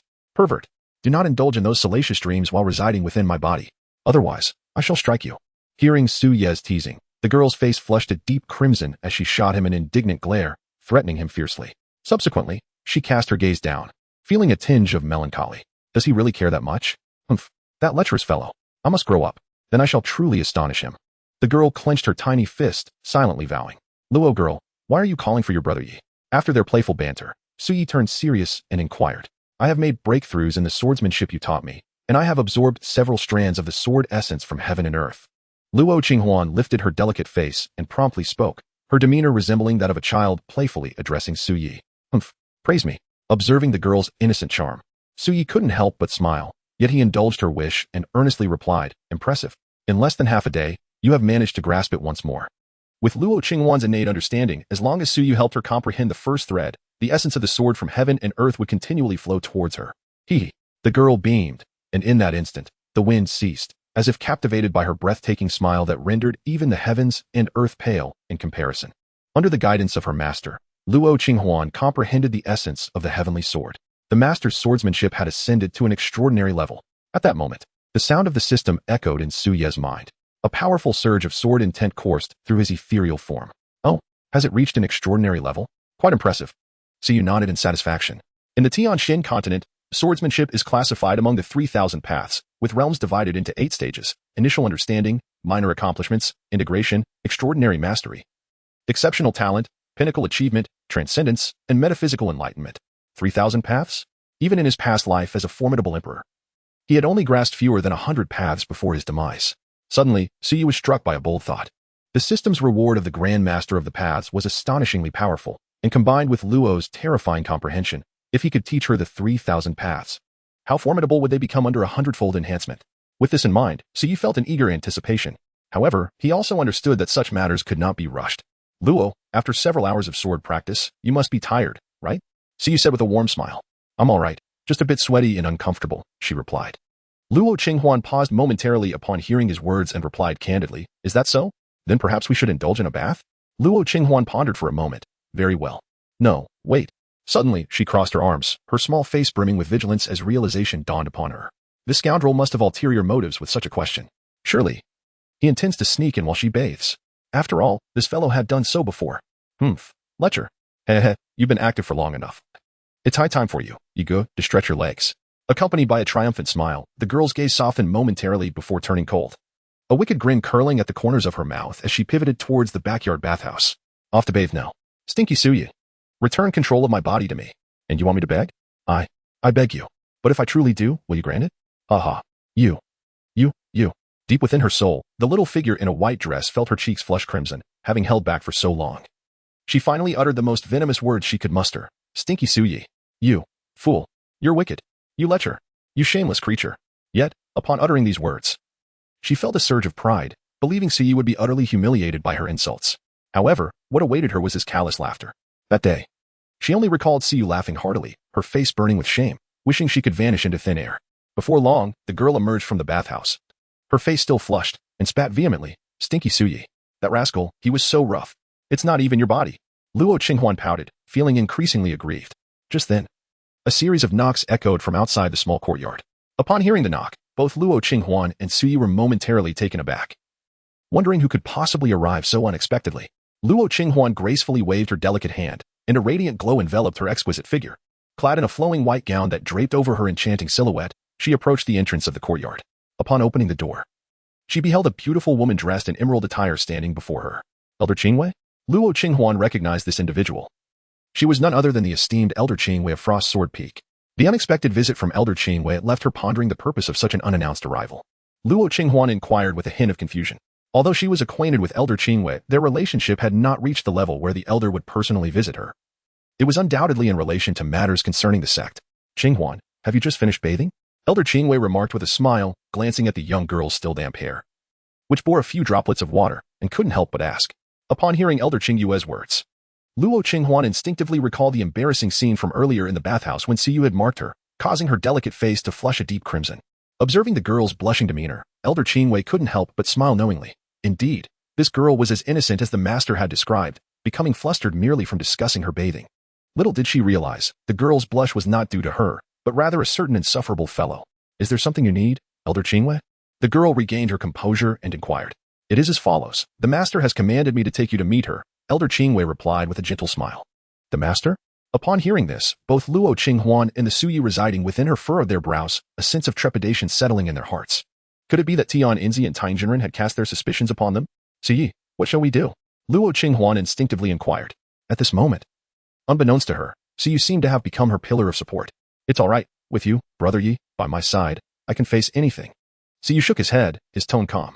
After all, he still possessed a formidable strike capable of impacting the Emperor's realm. Should the situation truly escalate to a point of mutual destruction, he had the means to safeguard this girl. Suyi's composed words acted as a powerful source of reassurance, dispelling the unease that lingered in Luo Qinghuan's heart. She obediently nodded her head. Elder Qingwei, please lead the way. Chapter 19. What constitutes a world-destroying sorceress? This technique is not for me. Soon, Luo Qinghuan followed Elder Qingwei into the grand hall of the Xuantian sacred sect. Qinghuan, the sect leader awaits you inside the hall. Do enter swiftly. Elder Qingwei said with a gentle smile directed at the young girl beside her. It was evident that she had no intention of accompanying her inside. Luo Qinghuan nodded slightly. Although a tinge of concern lingered, the words spoken by Suyi brought her a sense of reassurance. Gathering her courage, she bit her silver teeth and pushed the door open. As she entered the grand hall, she immediately beheld a beautiful woman clad in a purple qipao. Her figure exquisitely curvaceous, who had evidently been waiting for quite some time. Qinghuan, it has been a long while. You have become stunningly beautiful, echoed the woman's melodious laughter. Akin to the sound of silver bells, a fragrant breeze wafted through the air. The Xuantian Saint Master appeared before Luo Qinghuan, scrutinizing her closely. And the more she observed, the more satisfied she became with the young maiden. Without any makeup, the girl exuded an aura of pure innocence, yet her beauty was unparalleled. Reminiscent of a celestial goddess descending to the mortal realm. Surely, the Supreme Forgetting Emotion Palace would be exceedingly pleased. And her eligibility for the path to divinity would undoubtedly be secured. Qinghuan respectfully acknowledged the master. Luo Qinghuan performed a graceful bow, discreetly observing the elegant beauty before her. Momentarily entranced, as she gazed, she subtly straightened her posture, eager to engage in a contest of sorts. However, the outcome was nothing short of a complete defeat. Pouting slightly, she thought to herself, that insufferable Suyi must certainly prefer someone like her. That scoundrel is undoubtedly admiring the sect master in a furtive manner. At that moment, Suyi, who was covertly assessing the Xuantian sect master, suddenly sneezed and frowned. Please, do not misunderstand. I am a person of integrity, he insisted. Though a saying echoed in his mind, purple indeed exudes an undeniable allure. As for the sect master at the pinnacle of her realm, he felt confident that should he need to act against Luo Qinghuan, he could swiftly unleash a decisive blow, eliminating her and making a hasty retreat. Having gauged the strength of the Xuantian sect master, Suyi was already formulating a plan in his mind. Do not worry, Luo Qinghuan. With your brother Yi here, you should inquire about her true intentions. Luo Qinghuan nodded gently, then turned her gaze towards the Xuantian Holy Master, pondering the purpose behind the Holy Master's summons. The Holy Master, drawing back a satisfied gaze, spoke with her lips slightly parted. Qinghuan, you are among the few exceptional disciples of my Xuantian sect. You are currently practicing the Sacred Maiden's Tranquil Heart technique, are you not? The mention of her cultivation method caught Luo Qinghuan's attention. Both Luo Qinghuan and Suyi were momentarily taken aback. It appeared that the matter at hand was not related to the demise of Tian Inzi. And Suyi exhaled in relief. Despite the formidable presence of the great emperor looming over him, he felt no fear towards the Xuantian Holy Master. With Luo Qinghuan's exceptional talent and his guidance as a Holy Master, it was merely a matter of time before she would grow stronger. Luo girl, just respond to her. Suyi gently encouraged. In response to the Holy Master, I am indeed currently cultivating the Sacred Maiden's Tranquil Heart Sutra, the girl replied, a delicate blush gracing her cheeks. She had long abandoned the cultivation of the Sacred Maiden's Tranquil Heart Sutra and had been focusing on the heavenly devouring demon technique taught by Suyi. The innate purity of her sacred body made it all the more difficult for her to lie, leaving her with a profound sense of shame. However, the blush on Luo Qinghuan's face only served to reinforce the Xuantian Holy Master's belief in the girl's innocence. Though the Sacred Maiden's Tranquil Heart Sutra is commendable, it may not suffice for your current needs, the Xuantian Holy Master remarked as she unfolded her jade hand, a flicker of spiritual light illuminating the space. In the palm of her hand, a technique radiating an extraordinarily pure brilliance materialized. What is this? Luo Qinghuan gazed with curiosity. This cultivation method is known as the Supreme Emotion Forgetting Technique, which can aid you in self-cultivation and enhance your prowess, surpassing significantly the techniques you have practiced before. The Xuantian Holy Master gently elucidated. However, she refrained from mentioning that this technique was bestowed by the Holy Envoy of the Supreme Emotion Forgetting Palace. Nor did she intend to discuss the matter regarding the candidates for the Divine Maiden of the Supreme Emotion Forgetting Palace with Luo Qinghuan. After all, according to the Holy Envoy, the timing is not yet ripe. The Supreme Emotion Forgetting Technique? Luo Qinghuan was momentarily taken aback. The name Taishang Huaqing sounded strikingly familiar. Suyu furrowed his brow, sensing an undercurrent of conspiracy. Summoning Luo to simply present her with a technique? Suddenly, a flash of insight crossed Suye's mind. And he recalled that in the original narrative, Luo Qinghuan, possessing the innate pure sacred body, practiced the Taishang Huaqing Sutra and was subsequently manipulated by the Taishang Huaqing Palace. One of the 5 supreme forces of the, ultimately transforming into a mere puppet of a savior empress. It became clear that at this critical juncture, bestowing this technique upon Luo was a calculated move to lay the groundwork for her future subjugation. Humph. In the original tale, you controlled Luo. Now that brother Yi has arrived, do you still think you can manipulate her and turn her into a puppet savior? Siyu snorted coldly. He then turned to Luo Qinghuan and said, simply refuse her. This technique will only harm you, offering you no benefits. What? Upon hearing this, the girl's face turned as pale as a sheet, utterly unprepared for the revelation that the seemingly gentle leader of the Xuantian sect intended to harm her. Suyi, is this true? She asked cautiously. Indeed, Suyi nodded, explaining that if Luo Qinghuan were to practice the Taishang Huaqing Sutra, she would fall under the control of the divine palace, becoming a puppet empress. The girl turned even paler, quickly nodding in agreement. I believe you. But the leader is at the sage lord level. If we oppose her, won't there be consequences? She's merely a sage lord, Siyu scoffed. His confidence bolstered by the fact that he was a reborn emperor, unafraid of such power. After all, he possessed the emperor's strike card. This matter was crucial to Luo Qinghuan's destiny, and a firm stance was necessary. You absolutely cannot cultivate the Taishang Huaqing Sutra with Brother Yi here. What is there to fear? Siyu said nonchalantly, his tone remarkably calm. Upon hearing these words, the girl felt a slight easing of her anxiety, for some reason. Listening to the seemingly arrogant Suyi instilled in her a sense of inexplicable security.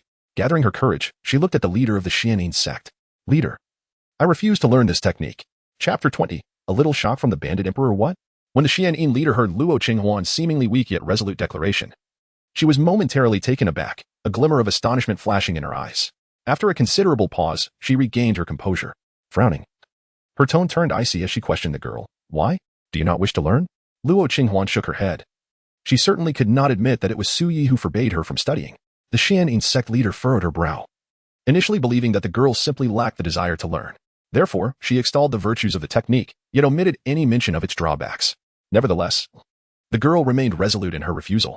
At last, the Xuantian sect leader's patience wore thin, and a glimmer of icy anger flickered in her eyes as the formidable aura of a holy master erupted forth. Presumptuous. Since I command you to learn, you shall learn. Do you intend to defy me? This matter pertained to her ascension and qualification for the ancient path to divinity. She had no concern for Luo Qinghuan's aspirations regarding the supreme emotionless technique. If she declared the need to practice, then the girl was obliged to comply.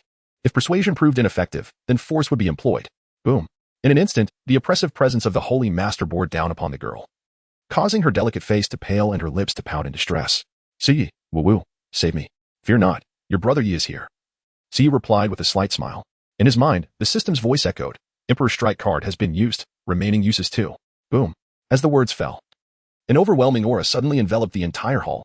The Xuantian sect leader's holy master presence crumbled to dust, utterly extinguished. What? A great emperor. At that moment, the Xuantian sect leader's complexion shifted dramatically, as if suffocated. Her exquisite visage was marred by terror, and in that instant, she felt an incomprehensible force suppressing her entirely. This presence was unprecedented. She had never before encountered such a terrifying aura. This was the might of an emperor. Moreover, not just any emperor. Tell me, would you prefer to compel Luo to learn the supreme emotionless technique swiftly, or shall I strike you down with a single blow? Simultaneously, a cold voice resonated in the Xuantian sect leader's mind. Hiss. Merely the sound of that voice caused her to break into a cold sweat. Could it be that this was the protector behind that girl? At that moment, the Xuantian sect leader was drenched in cold sweat, struggling to control her breath beneath the terrifying imperial might. Her heart surged with tumultuous waves of anxiety as she speculated. The only possibility was that of a protector. Forgive me, esteemed senior. I was blinded by folly to have committed such acts. The terrifying imperial aura seemed to materialize into a colossal hand, lifting the Xuantian sect leader into the air as she trembled and pleaded for mercy. Humph. Do not presume that I am unaware of your dealings with the supreme emotionless palace. Those who dare to lay hands on Luo will be held accountable by me. Siyu stated coldly. Although it was merely an Emperor's Strike experience card, he was a genuine former emperor, and the authority in his tone was not something an experience card could fabricate. Upon hearing this, the Xuantian sect leader's face paled even further. Had her conversations with the divine envoy of the divine palace been overheard by this formidable protector? Hiss. What manner of being was this great power? What is the true identity of Luo Qinghuan that such a formidable being would protect her? This emperor shall spare your life this time. But I require 2 tasks from you. At that moment, Suye's voice resonated softly. What are they, esteemed elder? The leader of the Xuantian sect eagerly inquired upon hearing there was still a chance for survival. First, regarding the supreme forgetting emotion technique. The girl Luo cannot cultivate it, yet I need you to keep this from the supreme forgetting palace. Second, all cultivation resources from your sect must be directed towards Luo. Siyu stated calmly, although he could easily eliminate the leader of the Xuantian sect with a mere flick of his hand. It was not a prudent decision in the long run. After all, the supreme forgetting palace also harbors powerful emperors. And he had only 2 opportunities left for his emperor strike, which should not be squandered. It would be more beneficial to channel resources towards Luo, hastening her cultivation, thereby allowing himself to achieve significant advancement.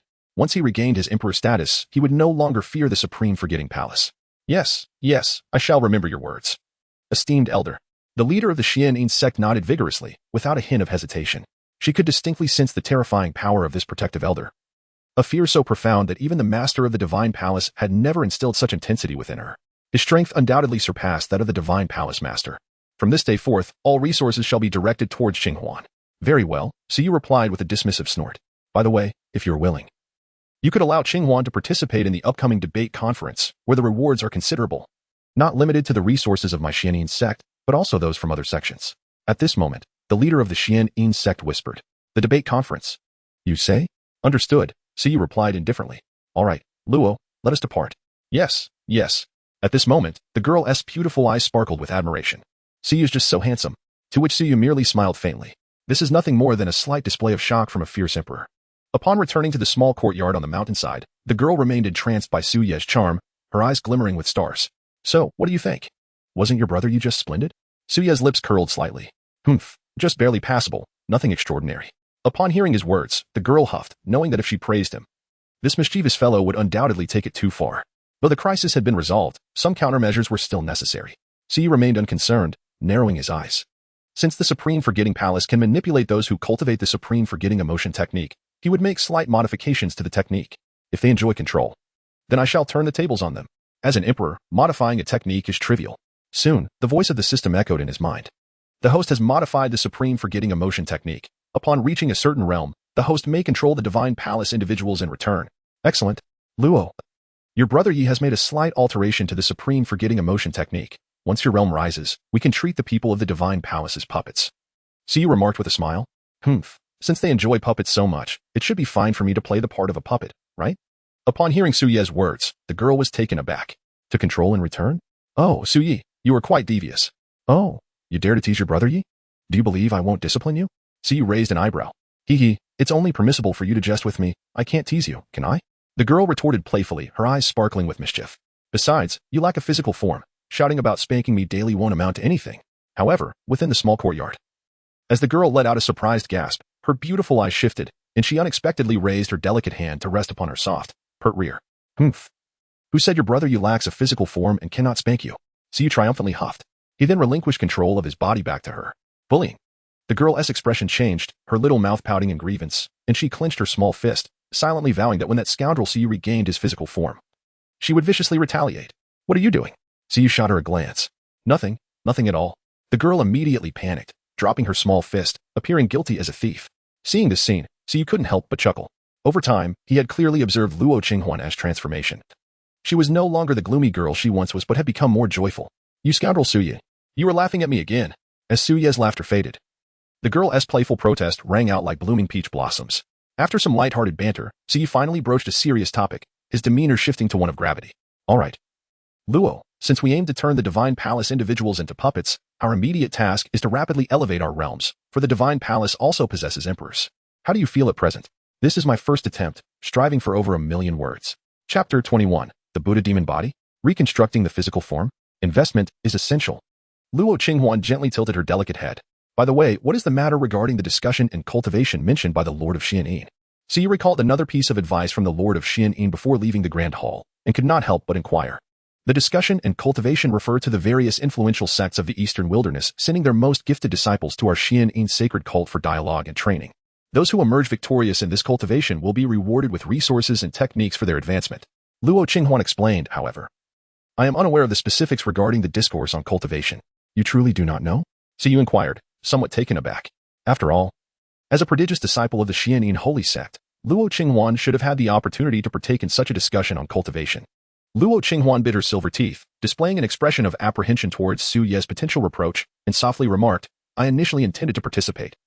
But my senior brothers and sisters advised that, given my innate talent and capabilities, it would be more prudent to allocate these cultivation resources to them. Indeed. Upon hearing Luo Qinghuan's words, Siyu was not particularly surprised, as he had anticipated such a response. No matter, he replied, shaking his head slightly. This is not your fault. It is merely the consequence of your pure innate sacred body. However, participating this time is essential. We must seize every opportunity to gather all available cultivation resources. Despite the resource advantages provided by the Xuantian sect leader, it remains crucial to acquire as many cultivation resources as possible. After all, enhancing our strength is of paramount importance. Luo Qinghuan gently tilted her head, her delicate face adorned with an expression of utmost seriousness, as she clenched her small fists, projecting an air of fierce determination. I shall undoubtedly bring them all to their knees. Luo Qinghuan unveiled her ferocity and embraced a dark transformation, earning the reward, the method of refining the sacred body pill. At that moment, a voice resonated in Su Ye's mind. The sacred body pill? Su was momentarily taken aback, furrowing his brow. The sacred body pill, it can significantly enhance physical prowess. If invested in Luo Qinghuan, it could elevate her capacity to withstand the host's strength. When the host logs in, they will be able to unleash their full potential without restrictions. As Su Yi absorbed the system's explanation, his eyes gradually brightened. This item is indeed remarkable. With it, he could freely manifest his strength without the concern that this girl's body might not endure it. But what benefits would arise from such an investment? This sacred body pill appeared to be extraordinary. What could one gain from investing in it? Following a dark transformation investment, the host could obtain a Buddha demon body pill. Upon consumption, the host would acquire dark transformation points, which could be utilized for the remaking of the physical form. The system's voice echoed once more. What? Buddha demon body? Dark transformation points? A method for remaking the physical body? Upon hearing the system's voice in his mind, a surge of ecstatic joy flashed in Su Ye's eyes. Nothing was more significant to him than remaking his physical form. The sacred body pill, indeed. Investment is imperative, with some time remaining until the Taoist cultivation. Siyu had not been idle, diligently guiding Luo Qinghuan in her training. Consequently, Luo Qinghuan successfully advanced from the 3-star Heavenly Sovereign Realm to the 5-star Heavenly Sovereign Realm, which in turn bolstered Su Ye's own strength, elevating him to the 3-star Creation Realm. He had also sent Luo Qinghuan to gather all the necessary herbs for refining the sacred body pill, as the subsequent Buddha demon body pill from this investment was of paramount importance. With the connection to the Xuantian sect master, the search for herbs was remarkably smooth. However, one herb named the Heavenly Soul Grass was not available within the Xuantian Holy Sect. Ultimately, through inquiries made by the Xuantian sect master, it was revealed that the Heavenly Soul Grass thrived within the Kunlun Trial Secret Realm, a domain accessible only to cultivators of the Creation Realm or below. Thus, the Xuantian sect master could only offer limited assistance, allowing the girl to enter the Kunlun Secret Realm in search of it. So you promptly urged her to set off without delay. At the Xuantian Holy Sect, on a colossal stone platform, dozens of ancient bronze gates stood tall, each emanating a brilliant white light, exuding intense spatial fluctuations. This location, known as the transmission platform, housed these bronze gates, serving as portals to various secret realms across the wild heavens domain, where major sects had established similar doors to facilitate the disciples' training. At this moment, the transmission platform was bustling with activity. Numerous disciples of the Xuantian Holy Sect entered the gates en route to the trial grounds. Suddenly, a figure in a white dress flitted by, instantly captivating the attention of the surrounding disciples. Who is that senior sister? She is truly stunning. I didn't realize our Xuantian Holy Sect had such a beautiful person. One disciple gazed at the enchanting figure, his eyes filled with profound admiration. You don't know her? Upon hearing this, the surrounding disciples scoffed dismissively. What a secluded mind. That is Luo Qinghuan from Frost Sword Peak, senior sister Luo. She ranks 6th among the prodigies of our Xuantian Holy Sect, possessing immense talent, beauty, kindness, and a humble demeanor. 6th among the Xuantian prodigies? Senior sister Luo from Frost Sword Peak? I wish to be her loyal follower. Yet, at that moment, the young woman in white seemed oblivious to the gazes upon her, resolutely making her way towards a transmission gate. Qinghuan, you've arrived. Upon seeing Luo Qinghuan approach, the elder overseeing the transmission platform turned to her, greeting her with a warm smile. Which secret realm do you intend to visit this time? Returning to Elder Son, I am heading to the Kunlun realm. Luo Qinghuan replied. The Kunlun realm, is it? Very well. Hold the spatial card securely. It may be utilized twice, once to depart and once to return. Do not wander aimlessly. Elder Son nodded and swiftly handed the spatial card to Luo Qinghuan, reminding her, thank you, Elder. After expressing her gratitude, Luo Qinghuan took the spatial card and proceeded towards the direction indicated by Elder Sunday. This particular portal had fewer disciples entering compared to others, primarily due to the rigorous requirements of the Kunlun realm trial, which necessitated practitioners of the Divine Passage realm to gain entry. Soon, after a brief wait in line, it was Luo Qinghuan's turn. She placed the spatial card handed to her by Elder Sun against the ancient bronze door, and instantly, half of the card's energy surged into the door. A brilliant white light enveloped her delicate form, and the surrounding space began to shift. When she opened her beautiful eyes once more, the scenery around her had transformed. So this is the Kunlun realm? Simultaneously, Su Ye's voice resonated in her mind. Indeed. Luo Qinghuan gently tilted her head and softly elucidated for Su Yu.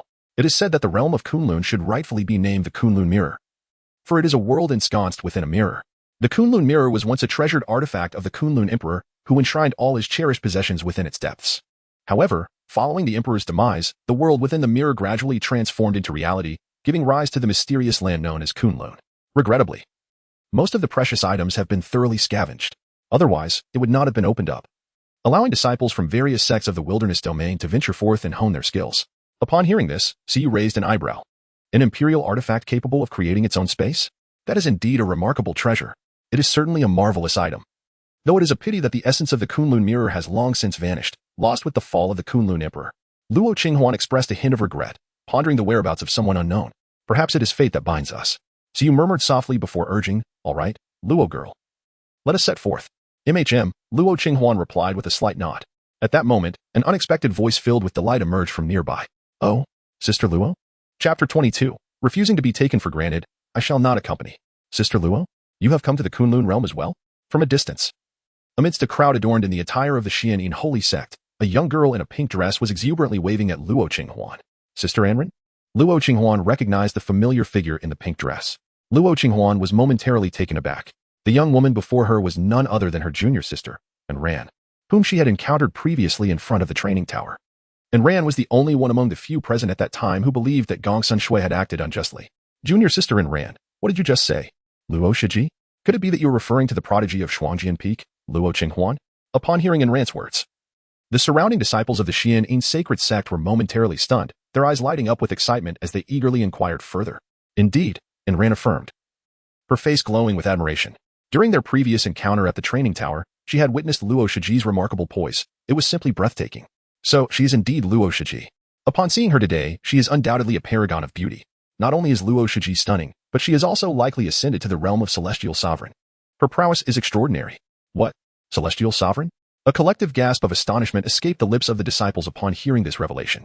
Their own abilities barely reached the level of divine transformation, yet the young woman before them, seemingly younger than themselves, possessed strength that surpassed theirs by 2 significant realms. They had not anticipated Luo Shiji's formidable power. No wonder she ranked 6th on our Xuantian sacred sect's list of prodigies. Anren, it seems you share a good rapport with Luo Shiji. I have heard that Luo Shiji is not only kind-hearted but also willing to lend a hand. The place we are heading to may be somewhat perilous, perhaps. At that moment, one of the female disciples in the crowd seemed to have an epiphany and turned to Anren, hastily suggesting, "Why not ask Luo Shiji to accompany us? With her strength, we would have an additional layer of protection in case of danger." Upon hearing this, the surrounding disciples quickly rallied in agreement. "Indeed, junior sister Anren. The Kunlun realm is fraught with danger, especially with other sects' formidable practitioners around. If Luo Shiji could shield us, our safety would be greatly enhanced." "Absolutely. It would be a trivial favor for Luo Shiji. We are all members of the Xuantian sacred sect and should support one another in the outside world." As the crowd voiced their sentiments, Anren found herself momentarily at a loss. She had not anticipated the situation evolving in this manner. A look of hesitation crossed her face. "Dear brothers and sisters, this may not be appropriate, is it? What could possibly be wrong? For Luo Shiji, it would merely be a small favor. We are all part of the Xuantian sacred sect, and we ought to assist each other." "Exactly." The crowd countered with reasoned arguments. "However, wouldn't this take up too much of Luo Shiji's time? She surely has her own trials to undertake in the Kunlun realm." Anren interjected, frowning slightly. "Moreover, the essence of trials lies in relying on oneself. Junior sister Anren, is there something you wish to convey?" At that moment, a melodious voice resonated through the air as the young woman in white appeared before them. As they observed her up close, they realized that Luo Shiji was even more enchanting than they had imagined. "Luo Shiji, Anren intended to say it was nothing. But before she could finish, she was interrupted by the very disciple who had first suggested that they seek Luo Qinghuan's protection. "Yuan Peak. Liu pays her respects to Luo Shiji. We are planning to venture into the depths of the Kunlun Mirror for training." "The depths of the Kunlun Mirror?" Luo Qinghuan furrowed her brows slightly, casting a glance at the crowd before shaking her head in warning. "The depths of the Kunlun Mirror are fraught with peril. It would be wise for you not to venture there." "Of course we are aware," Liu replied with a smile, finally revealing her intent. "Thus, I wish to inquire whether Sister Luo might accompany us. Even if danger lurks, your formidable prowess would surely safeguard us." As she spoke, she discreetly gestured toward Anren and the others. Anren clenched her silver teeth, remaining silent. However, the others quickly chimed in. "Indeed, Sister Luo.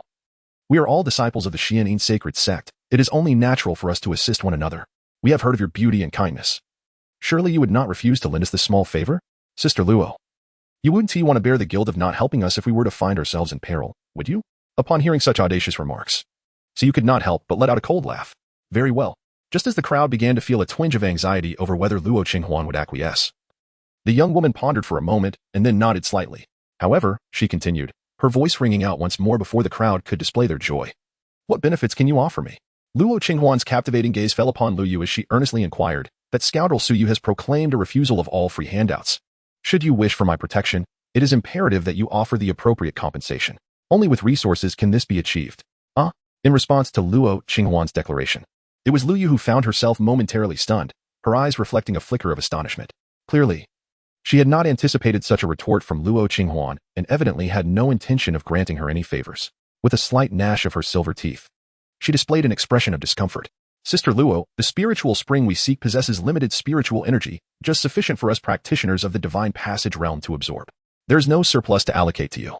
Furthermore, Sister Luo, you have already attained the celestial sovereign realm. I presume that the spiritual spring would hold little value for you.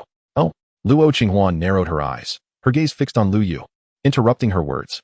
Are you suggesting that you wish to take advantage? Senior Sister Luo, what do you mean by that? It is merely a matter of camaraderie among fellow disciples. Lu Yu hastily defended herself. I shall not entertain this. Without allowing her to finish her frivolous remarks, Luo Qinghuan turned to leave. She was no longer the same Luo Qinghuan of the past. She had been transformed under the guidance of the notorious Su Yu. Junior Sister Anren, I bid you farewell. She called out to Anren before stepping through the grand entrance, intending to enter the Kunlun realm. Witnessing this scene, Lu Yu and the other disciples of the Xuantian sacred sect exchanged bewildered glances. They had not anticipated Luo Qinghuan's rejection to be so resolute. Was this truly the same Senior Sister Luo, reputed for her willingness to assist others? Such pretentiousness. I thought Luo Qinghuan held herself in high regard. But it appears her self-righteousness is merely a fade. How pitiful. She refuses to help unless there are personal gains involved. It is truly disgusting. I would not be surprised if she met her demise in the Kunlun realm. Humiliated by Luo Qinghuan's outright dismissal, Lu Yu's countenance turned pale with rage as she cursed the retreating figure of the girl. However, she remained oblivious to the fact that as her words fell, the girl ahead seemed to pause momentarily. In the next instant, she slowly turned her head, her beautiful eyes now imbued with an icy indifference. Locking onto Lu Yu as she coldly spoke, what did you just say? Boom. As her voice faded, the oppressive aura of a celestial master descended heavily upon Lu Yu. In an instant, the imposing presence of a celestial master caused the surrounding disciples of the Xuantian sacred sect to pale. Their gazes filled with awe as they beheld the white-clad girl approaching with an air of authority. At that moment, the girl's previously soft expression morphed into one of chilling detachment, her delicate features shrouded in frost. Without uttering a word, she advanced step by step toward the crowd, each stride exuding a terrifying pressure that left them trembling. What did you just say? The girl halted before Lu Yu, who was pinned to the ground by the overwhelming aura. Extending her jade-like hand, she conjured an invisible force that grasped Lu Yu's throat, lifting her into the air as her frigid voice resonated. Senior Sister Luo, I was wrong. Please, spare me. Lu Yu's face drained of color, and she began to sob in terror. The girl's gaze, void of warmth, radiated an overwhelming intent to kill, sending shivers through her body. In her fear, Lu Yu quaked, a warmth flooding her legs, yet she could think of nothing but pleading for mercy. So Senior Sister Luo possesses such a terrifying side. Is this the pressure of a celestial master? Around them, the disciples of the Xuantian sacred sect trembled, too frightened to utter a word on Lu Yu's behalf. After all, they had all heard her earlier slander. Lu Yu's predicament was a consequence of her own actions. Should such a situation arise again, you shall meet your end. So you stated coldly before unceremoniously casting Lu Yu aside as if she were refuse. Thank you, Senior Sister Luo, Lu Yu exclaimed, scrambling to her feet as if she had been granted a second chance at life. The moment the terrifying aura of the celestial master had enveloped her, she realized that Luo Qinghuan's reputation for being helpful was merely hearsay, while the fearsome power of a celestial master was an undeniable truth. After imparting her lesson to Lu Yu, Su Yi proceeded toward the entrance of the Kunlun mirror, returning control of her body to Luo Qinghuan as he walked. Luo girl, next time you encounter such individuals, feel free to act decisively. Luo Qinghuan gently nodded her little head, feeling a trace of warmth in her heart. Just moments ago, she had merely heard Lu Yu's words, and before she could react in any way, Su Yi had seized control of her body, leading to the unfolding of those events. Very well, let us enter the Kunlun realm. Luo Qinghuan responded softly, and then elegantly pushed open the grand door before her, stepping inside. Boom. Within the Kunlun realm, countless majestic doors stood tall, each adorned with flamboyant characters representing the names of various sections. As the doors swung open, numerous figures emerged, All disciples from various sects within the Wild Heaven domain, here to hone their skills in the Kunlun realm. Many of the newcomers, captivated by the allure of the secret realms, eagerly rushed in to seek opportunities. However, the seasoned veterans took their time, scrutinizing the disciples emerging from the various portals. In such a secret realm, one must be wary not only of the lurking demons but also of the disciples from rival sections. After all, human hearts can sometimes be more treacherous than the monsters themselves. Moreover, from a certain perspective, the presence of other sects disciples could also be viewed as a form of opportunity. Thus, it is wise to observe the other disciples first. Suddenly, a door thunderously burst open, drawing the attention of many cultivators. Upon seeing the flamboyant characters inscribed upon it, the faces of the onlookers shifted dramatically, filled with solemnity and reverence. The 3 words emblazoned on the door were none other than War Heaven Hall. One of the 5 paramount forces within the Wild Heaven domain, they could traverse the realm with impunity, commanding respect and fear. What is happening? War Heaven Hall has arrived? Typically, these top forces disdain entering the Kunlun realm. Why today? As the portal belonging to War Heaven Hall swung open, a wave of confusion swept over the gathered cultivators. Each of the 5 top forces maintained their own portals in the Kunlun realm for their disciples to undergo trials. However, it was rare for disciples of these forces to come here, as the trials offered in Kunlun were not deemed the best compared to other realms under their control. Time spent here often favored stronger, more advantageous trials. As the disciples of War Heaven Hall emerged, a striking figure clad in golden armor caught everyone's eye. Oh, I recognize him now. A middle-aged rogue, increasingly familiar with the young man, gasped in astonishment. Xuantian, the 3rd prodigy of War Heaven Hall. He ranks among the top 20 in the prodigy list of the entire Wild Heaven domain. It is said that at such a young age, he has already reached the terrifying level of 8 stars in the celestial sovereign realm, merely steps away from the realm of transformation. Even more astonishing, Xuantian had once slain a demonic rogue who had just entered the realm of transformation, showcasing his prowess. The Hall Master of War Heaven Hall holds him in high regard, believing that if this young man does not fall, he may rise to become an emperor-level powerhouse within a millennium. Gasps of disbelief echoed around as the onlookers processed this revelation. The presence of War Heaven Hall, coupled with the arrival of the illustrious Xuantian, led many to speculate about the potential discovery of some unprecedented opportunity within the Kunlun realm. However, with War Heaven Hall's involvement, it seemed any such opportunity would be far removed from their grasp. After all, Xuantian was capable of slaying those at the realm of transformation. Even if one dared to seize an opportunity before him, would they survive to reap the rewards? War Heaven Hall stands firmly behind him. Regret filled the air as many lamented their failure to recognize this grand opportunity sooner. Brother Xuantian, the Hall Master mentioned that the treasure should be located in the northwest direction of Kunlun realm. We must seek it out. One disciple from War Heaven Hall spoke quietly as he stepped forward. Understood, Xuantian nodded. Let us proceed. He turned to lead his fellow disciples away just as an ancient door opened nearby, revealing a graceful figure in a flowing white dress stepping forth. Chapter 24. In this era, opportunities knock at our door? The sudden opening of the stone door captured the attention of the crowd. Could it be the portal of the Xuantian holy sect? Recognizing the source of the portal, the cultivators once again turned their gaze. While not among the 5 paramount forces, the Xuantian holy sect was nonetheless a formidable presence among first-rate sections. As the white radiance slowly dissipated, the enchanting figure in the white dress emerged, captivating all. What a stunning beauty! This is the first time I've seen such an exquisite woman. It is said that the Xuantian holy sect is renowned for its beautiful women, and today's encounter confirms the rumors. How could such a lovely maiden dare to enter the Kunlun realm alone? Perhaps this is her first venture out of her sheltered existence. She will soon learn the harsh realities of the world, chuckled some onlookers. As the cultivators in Kunlun realm beheld the visage of the maiden, they were struck by her breathtaking beauty, gasping in awe and admiration. In that moment, several individuals with ulterior motives entertained dubious thoughts. Even Xuantian's gaze lingered on the maiden, momentarily entranced. Brother Xuantian, do you fancy this girl? One of the disciples from War Heaven Hall teased. Noticing his rapt attention, fancy is not the word. She is indeed beautiful, but alas, she is likely just a pretty face. Only a woman of substance can be deemed worthy of someone like me. Xuantian replied with an air of superiority, dismissing the thought. Let us focus on the task assigned by the Hall Master. With that, he led his companions away. So this is the interior of the Kunlun realm. Siyu murmured deep in his soul, gazing into the distant mountains. It truly is a realm unto itself. The verdant hills and flowing waters resemble the outside world. Yet the spiritual energy here is far denser, harboring opportunities unique to this place. After all, who knows what the Kunlun Emperor concealed within his Kunlun mirror? Luo, we must seize the moment, he urged. Understood, she replied. Luo Qinghuan lightly tilted her head, ignoring the gazes of the surrounding cultivators. With a graceful movement, her delicate figure transformed into a fleeting white silhouette, stepping into the verdant mountains and waters, vanishing from sight. In the Kunlun realm, amidst a field of medicinal herbs, a thunderous roar echoed. A figure, engulfed in raging flames and resembling a humanoid form, desperately evaded the icy shards plummeting from the sky. These shards were extraordinarily sharp, and one could faintly sense the terrifying sword intent swirling within.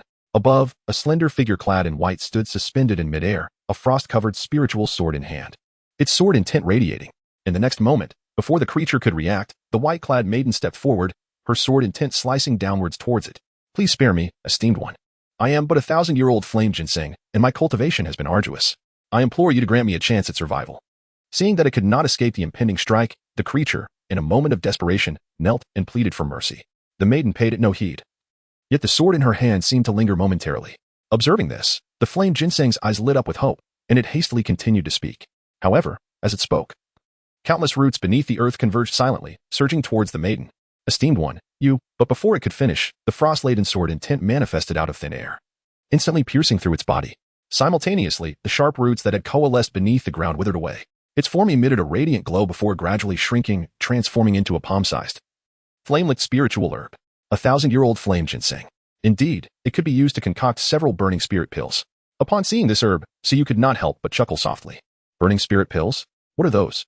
Luo Qinghuan gracefully waved her delicate hand, and the fiery ginseng landed gently in her palm. Subsequently, upon hearing Su Ye's words echoing in her mind, she couldn't help but feel a tinge of curiosity and inquired. It's merely a pill that aids in the rapid absorption of spiritual energy, Siyu replied with a casual smile. This insufferable Siyu truly possesses an abundance of knowledge. Luo Qinghuan murmured softly, her curiosity about Su Ye's identity intensifying. Alas, she lamented that even if she were to inquire, he would remain tight-lipped. That mischievous rascal reveled in teasing her, igniting her curiosity only to deny her the truth with a hearty laugh. What a rogue he was! With this thought, Luo Qinghuan bit her silver teeth, her delicate face adorned with an expression of deep frustration. She felt that if she were to be toyed with by that insufferable Su Ye a few more times, she would surely become a bitter woman. Enough of this. The young lady resolved to diligently search for the celestial soul herb. Siyu chuckled, dismissing the pouting girl. They had been traversing the Kunlun realm for nearly several hours, acquiring numerous treasures, yet regrettably, the whereabouts of the celestial soul herb remained elusive. Luo Qinghuan nodded slightly, stowing away the fiery ginseng, and was about to venture deeper into the Kunlun realm. Oh, young lady Luo, fortune has come knocking at your door. Just then, a soft chuckle from Su Yi suddenly echoed in her mind. Fortune has come knocking? Luo Qinghuan was momentarily taken aback. Suddenly, a flurry of footsteps resonated through the air. Moments later, several figures emerged from the thicket, their gaze fixed intently upon Luo Qinghuan, malevolence glimmering in their eyes. This junior sister. One of them remarked with a slight smirk, holding a folding fan, and casting a cheerful glance at Luo Qinghuan. We have been relentlessly pursuing a 1,000-year-old fiery ginseng that had taken on human form, injuring it gravely before it vanished from sight. Have you happened to glimpse its presence? I have not seen it, she replied. Luo Qinghuan furrowed her delicate brows and shook her head. She was certainly aware of what the so-called flame ginseng was.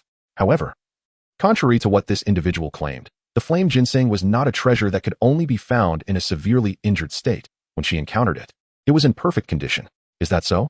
The young man with the folding fan smiled gently and replied, It is not that I doubt my junior sister, but alas, the Millennium Flame Ginseng is exceedingly precious. Perhaps you might consider allowing us to inspect your storage ring? If we find no trace of the Millennium Flame Ginseng, we shall naturally permit you to depart. Brother Lu Feng, why waste time on idle chatter with this young lady? Just apprehend her and conduct a thorough search. Interrupted a rough-looking cultivator with a sneer, his gaze fixated on Luo Qinghuan, his eyes brimming with eagerness. Chapter 25. I, Luo Qinghuan, never deceive junior brother Wang. Do not frighten this young lady. The young man with the folding fan, named Lu Feng, cast a reproachful glance at the coarse cultivator before gently waving his fan and addressing Luo Qinghuan with a smile. My junior brother has a rather hasty temperament and tends to act impulsively. I hope you will willingly surrender your storage ring and perhaps even remove your garments for our inspection. Otherwise, should my junior brother take matters into his own hands, I fear it may lead to unintended harm. As he spoke, a surge of spiritual energy emanated from him, manifesting an aura of a Saint Emperor, indicating that he was indeed a formidable cultivator of the Saint Emperor realm. Luo Qinghuan furrowed her brows, a glint of coldness flashing in her eyes. Through the teachings of Su Yi over this period, she was no longer the naive Luo Qinghuan of the past. Siyu had advised her to be compassionate towards those yearning for a rebirth and to assist them in transcending their plight. However, just as she was about to take action, a somewhat lewd chuckle echoed through the air. Ah, brother Lu Feng of the Tianfeng sect. How dare you indulge in meat without including this humble Taoist? A corpulent priest clad in a Taoist robe appeared, followed by several others. Upon seeing the white-clad girl surrounded by Lu Feng and his companions, their eyes widened in astonishment, utterly captivated by her beauty. Li Daozhong? Lu Feng frowned at the sight of the rotund priest, realizing that he could no longer keep this delectable morsel to himself. This junior sister is a disciple of the Xuantian holy sect. Are you not deliberately putting me at risk by revealing our sect? Lu Feng shook his head and sighed. What? A disciple of the Xuantian holy sect? Li Daozhang's expression shifted, his chubby face trembling with agitation. Indeed. Lu Feng nodded. The moment Luo Qinghuan stepped out from the stone gate, we had our eyes on her. We noticed she entered the secret realm alone, clearly a novice in her trials. Otherwise, she would not have ventured in alone. A flicker of hesitation crossed Li Daozhang's eyes, revealing his inner conflict. But soon, a fierce glint emerged. And with a resolute demeanor, he thought, better to risk it for fortune than to perish without trying. At worst, they could divide the treasures she possessed, toy with her, and then silence her. With this intent, Lu Feng smirked, twirling the folding fan in his hand as he gazed at the distant girl in white, his eyes growing fervent. This junior sister should not blame us for being ruthless. With the two of us here, she should abandon any thoughts of escape. Perhaps yielding to us could lead to a swift end. As he spoke, the aura of a Saint Emperor radiated from him. Humph. Indeed. Li Daozhang coldly snorted, his body quivering with the same Saint Emperor energy. Is the strength of two Saint Emperor level beings all you rely on? The girl murmured, her brows knitting together. Yet soon, her expression relaxed into a smile. Very well. You're already surrounded by me. Lu Feng and Li Daozhang exchanged bewildered glances. Haha. This junior sister has quite the tongue. How can one person surround so many? Especially with two Saint Emperor level experts present? Lu Feng laughed heartily, his eyes gleaming with amusement. Haha. I shall enjoy playing with this little lady. I shall go first. Do not compete with me. As his words fell, the disciples of the Tianfeng sect and the Huanghua Taoist temple erupted into laughter. All right, junior sister, do not blame your senior brother for what follows, Lu Feng leered. But before he could finish, a sword intent manifested, abruptly silencing him. Why has the temperature around us dropped? Li Daozhang, ever perceptive, noticed the sudden change and observed Lu Feng's unexpected silence. Hey, Lu Daozhang, why are you not speaking? He frowned, glancing at Lu Feng, who stood motionless. Could it be that Lu Feng, in his eagerness for pleasure, has lost his wits? Crack. In the next moment, accompanied by a sound of fracture, Lu Feng's eyes widened in terror and despair as his head was severed from his body, crashing heavily to the ground. Simultaneously, the girl's voice rang out coolly. Since when could mere Saint Emperors be deemed formidable? Upon hearing this, as they witnessed Lu Feng's severed head roll away, a profound silence enveloped the surroundings. Gasped. She killed brother Lu Feng in an instant? A Saint Emperor level expert, and yet he was no match for her? After a lengthy pause, the faces of Li Daozhang and the others morphed in horror, their gasps echoing as they stared at the calm girl wielding the frost blade, their eyes brimming with disbelief. Realizing the terrifying aura emanating from the girl, they finally grasped why she dared to enter the Kunlun secret realm alone.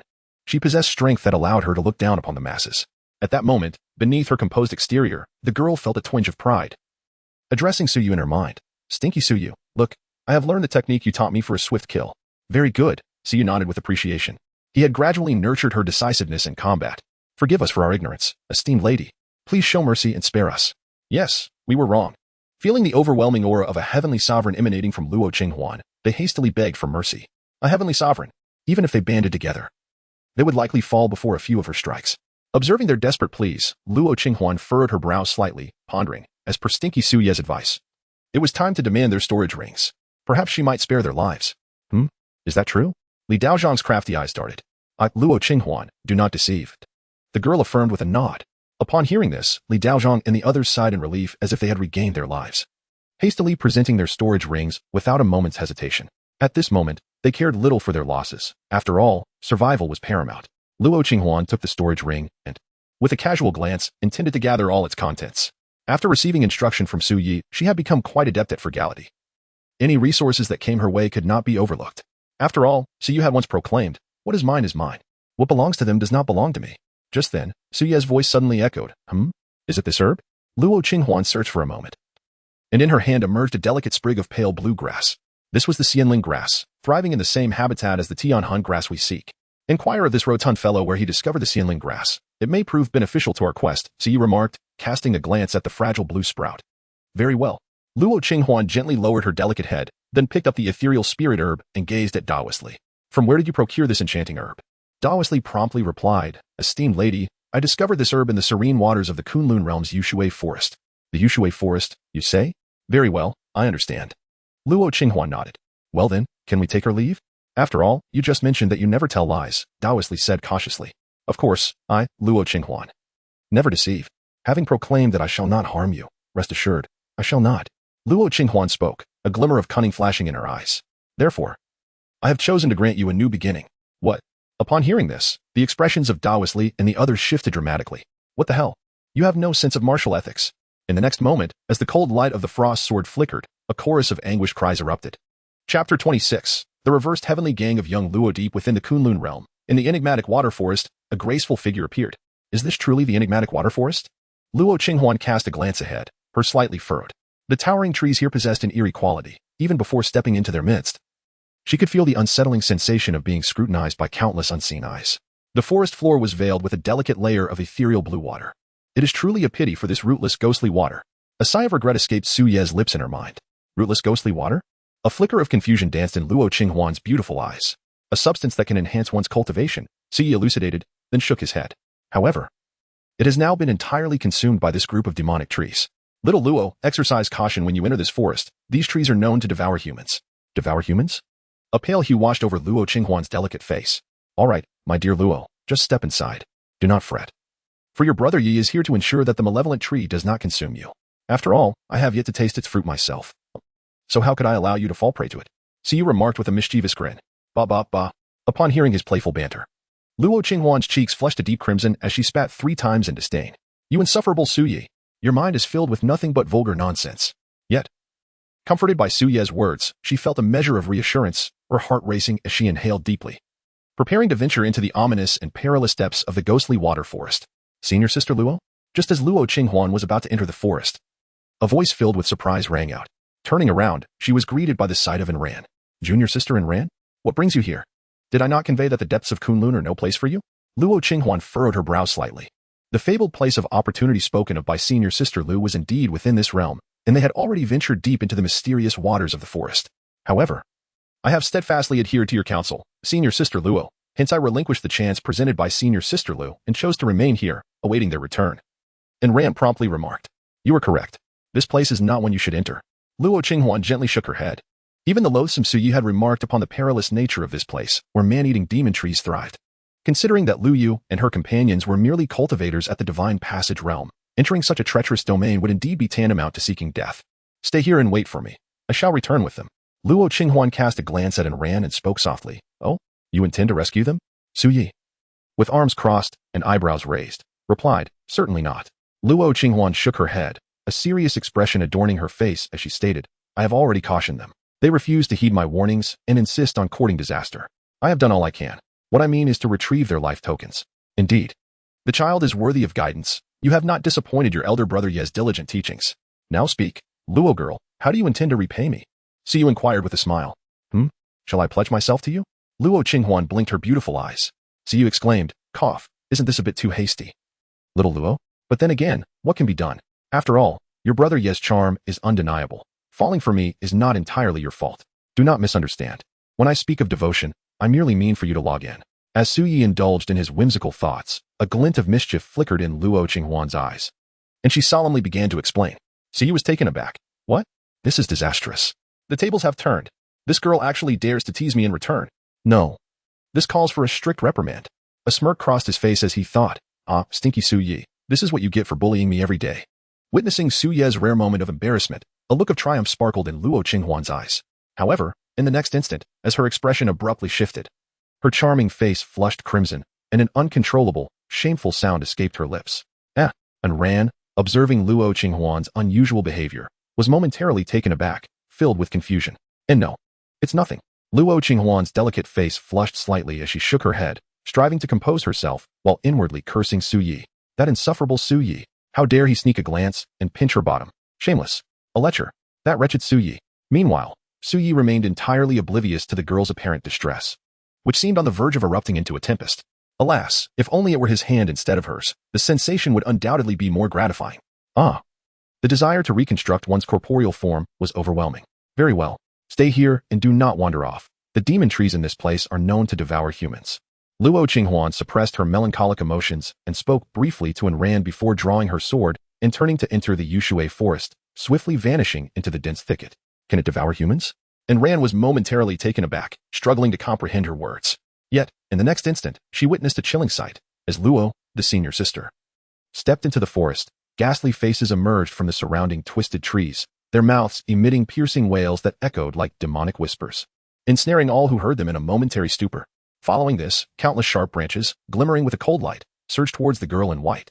At this sight, Inran's expression shifted dramatically, and she urgently called out, Senior Sister Luo, be careful. However, Before her warning could fully escape her lips, she beheld the girl's sword dancing gracefully in her hands, and in the next moment, the surrounding monstrous trees collapsed with a thunderous crash, blood gushing forth from the severed trunks. Witnessing this, Enran's face turned pale with dread, her heart racing with trepidation. Thankfully, she had heeded Luo's advice and refrained from recklessly entering with Lu Yu and the others. It was likely that Lu Yu and her companions were facing dire consequences as well. With a sigh, Enran wished to say more to Luo Qinghuan. But the girl had already delved deep into the forest, disappearing from view. Deep within the Yushui forest, the shrill cry of a disciple from the Xuantian sacred sect pierced the air. Run, Lu Yu.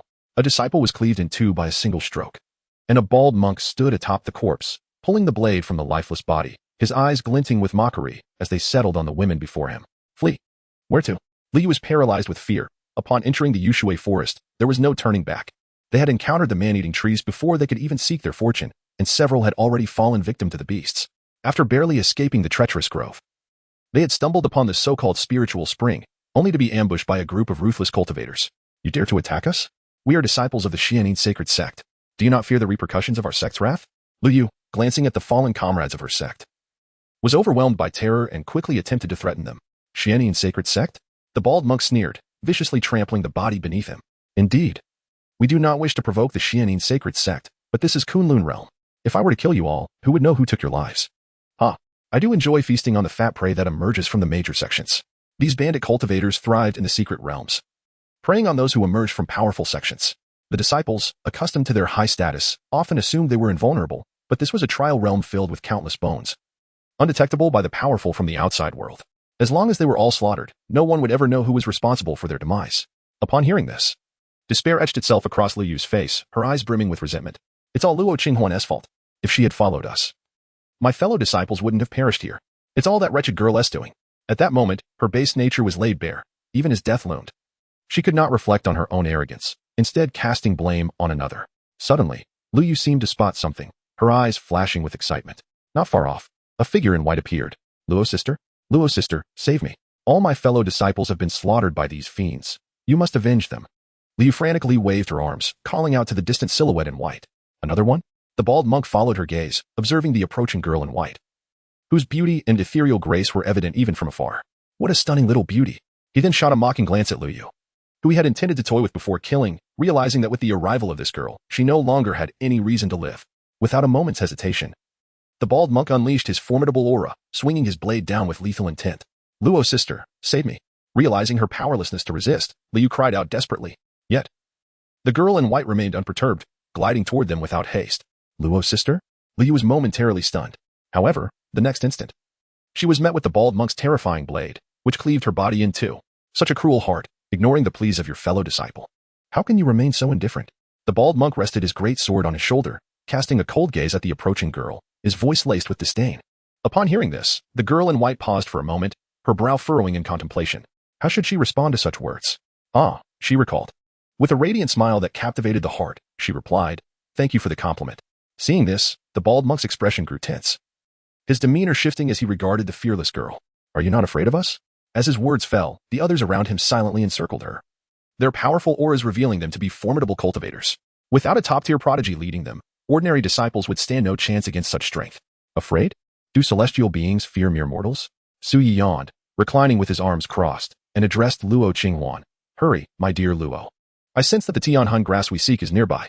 They had not arrived here on a whim, but rather had taken their time searching the Yushui forest for the elusive Tianhan grass before finally making their way to this location. Luo Qinghuan gently tilted her head. Since the insufferable Su Yu had spoken, she decided to act without restraint. In the next moment, a chilling frost emerged, and the aura of her sword became formidable. The atmosphere began to shift. Is this the realm of the celestial sovereign? Upon sensing the transformation in the young girl's presence, the bald monk's expression changed dramatically, and he promptly made a daring decision, shouting, run, scatter. As soon as the words fell, he was the first to sheathe his large blade and flee outward, with several others following suit. It was futile to confront a celestial sovereign with merely the strength of a few holy emperors. Even a dozen holy emperors could only hope for a fight that determined who would die first. It was far wiser to flee. Observing this, the girl grew somewhat disinterested and casually swung her sword a few times. The cold sword intent seemed to possess an automatic tracking feature, relentlessly pursuing those who had scattered in flight. Before long, several figures devoid of life plummeted from the heavens. The bald monk's expression shifted as he fled, and at that moment, the icy sword intent surged toward him. It was over. Despair flickered in his eyes. There was no evading the strike. However, just then, a massive fiery hand struck him, crashing against his body and instantly extinguishing his life force. Huh? Witnessing this scene, Luo Qinghuan furrowed her brow slightly. In her mind, "See," you exclaimed, "stealing kills? That was a close call. I nearly let that rogue escape." Thankfully, this young master intervened. Simultaneously, a figure enveloped in flames appeared. The fire dissipating to reveal a handsome young man in red, who emerged above the sky with an aura that also signified a celestial sovereign. "I'm Yin, a prodigy of the Xuantian sacred sect. There is no need for thanks, junior sister, however, if you must express gratitude. How about sharing half of the water from the flame spirit sacred spring?" Chapter 28. Suyi, do you have any objections? The Xuantian sacred sect? Within the realm of souls, upon hearing the young man in red proclaim his affiliation, Suyi frowned. Among the first-rate forces in the desolate heavenly domain, there existed the doctrine of the Yin-Yang two teachings, with our Xian-Yin sacred cult representing the Yin and the Xuantian sacred sect embodying the Yang. It was said that the founders of these two sects shared significant ties. Luo Qinghuan quietly explained to Suyi, "So that's how it is." Suyi nodded slightly. Recognizing her as Luo Qinghuan, the esteemed junior sister from the Frost Sword Peak of the Xian-Yin sacred sect, he had long heard of her illustrious name. And upon meeting her today, he found her indeed to possess exceptional talent and striking beauty. Yin smiled and inquired, "By the way, did you hear what I just said, junior sister Luo? I have just assisted you in dealing with that fleeing thief. If you insist on expressing your gratitude." He began to repeat his earlier words. No need for thanks. However, before Yin could finish his sentence, Luo Qinghuan parted her crimson lips, interrupting his words. Yin was momentarily taken aback, feeling somewhat at a loss. Luo Qinghuan's unconventional approach left him momentarily bewildered. "Are you truly devoid of manners?" he queried, his brow furrowing. Having heard that the esteemed disciple of the Xian-Yin sacred sect, Luo, possessed a gentle disposition, he reasoned that perhaps with a bit of persistence, she might acquiesce to his request. However, he pondered, if he did not assist her, the rogue would undoubtedly escape, leaving Luo unable to safely absorb the sacred spring of flame spirit. Thus, it was only fair that he should receive a portion of the reward. "With my sword, he shall not evade capture." Luo Qinghuan gently shook her head, her tone imbued with unwavering confidence.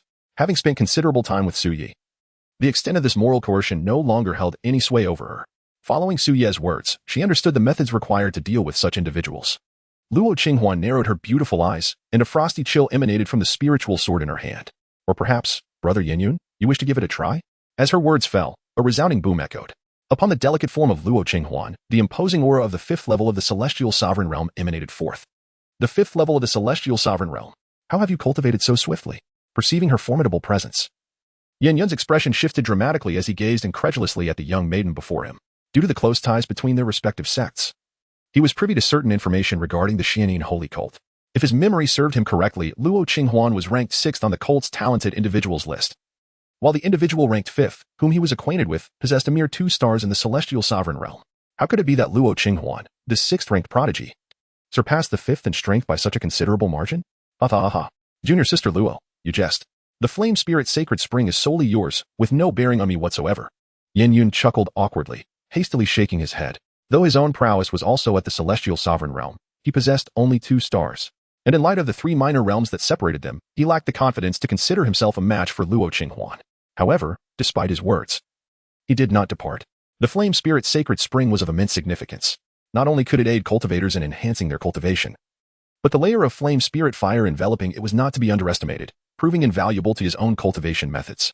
He found it hard to believe that after absorbing the energy of the spring, junior sister Luo could also gather the flame spirit fire. After all, even a prodigy like him, who toyed with fire, lacked certainty in his ability to absorb it. Noticing Yun's retreat, Luo Qinghuan chose to disregard him and proceeded to reclaim the command tokens of Lu Yu and the others. Don't forget their storage rings, Luo girl. So you promptly reminded. It is only reasonable to collect a modest fee for handling their remains, is it not? Oh, indeed. Luo Qinghuan nodded, finding his words quite reasonable. She then proceeded to place their storage rings into her own, sparing not even the bald monk's companions. Witnessing this scene, Yun was momentarily dumbfounded. Wait a moment. Wasn't it said that junior sister Luo of the Xian-Yin sacred sect was pure and virtuous? Yet now, her adeptness in burying corpses and seizing storage rings resembled that of a female bandit. Having completed her actions, Luo Qinghuan lifted her gaze towards the distant spiritual springs, which was veiled in a layer of flames. The water within brimmed with an extraordinarily rich essence of spirit energy. This must be the spiritual spring sought by Lu Yu and her companions, the very one referred to as the flame spirit sacred spring by Yin. However, it seemed that fortune now favored her, the young lady Luo. I can sense that the celestial soul herb lies within this spring, and the flame spirit sacred spring is indeed remarkable. Truly, it is worthy of being a repository for a great emperor's treasures, brimming with exquisite items. You shall absorb the spirit energy from the flame's spirit sacred spring, while I will collect this layer of flame that envelopes the surface to serve as alchemical fire for potion crafting. A quality alchemical fire can decisively influence the properties of the elixirs produced. With this fire, perhaps I could strive for the creation of a sacred grade elixir when refining the sacred soul pill. In his mind, Suyi smiled and offered his guidance. Very well. Luo Qinghuan gently tilted her head, then lifted her skirt, revealing a pair of exquisite feet beneath the fabric. She rose onto her tiptoes and gracefully approached the spirit spring, the water rising just to her smooth, fair calves. Enveloped in a protective aura, the flames that danced upon the surface of the spring could not harm her. Soon, she reached the center of the spring, where a jade stone lay, and there she settled cross-legged. Ethereal energy enveloped her delicate form as she began to absorb the rich spiritual essence flowing from the spring in a continuous stream.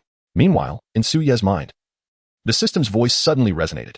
Luo Qinghuan is resolute in her decisions regarding life and death. Luo Qinghuan underwent a dark transformation, rewarded with unparalleled insight. Should he invest? Without hesitation, Suyi chose to invest. The investment was successful, and the host was congratulated for acquiring the Eye of Fate. The Eye of Fate?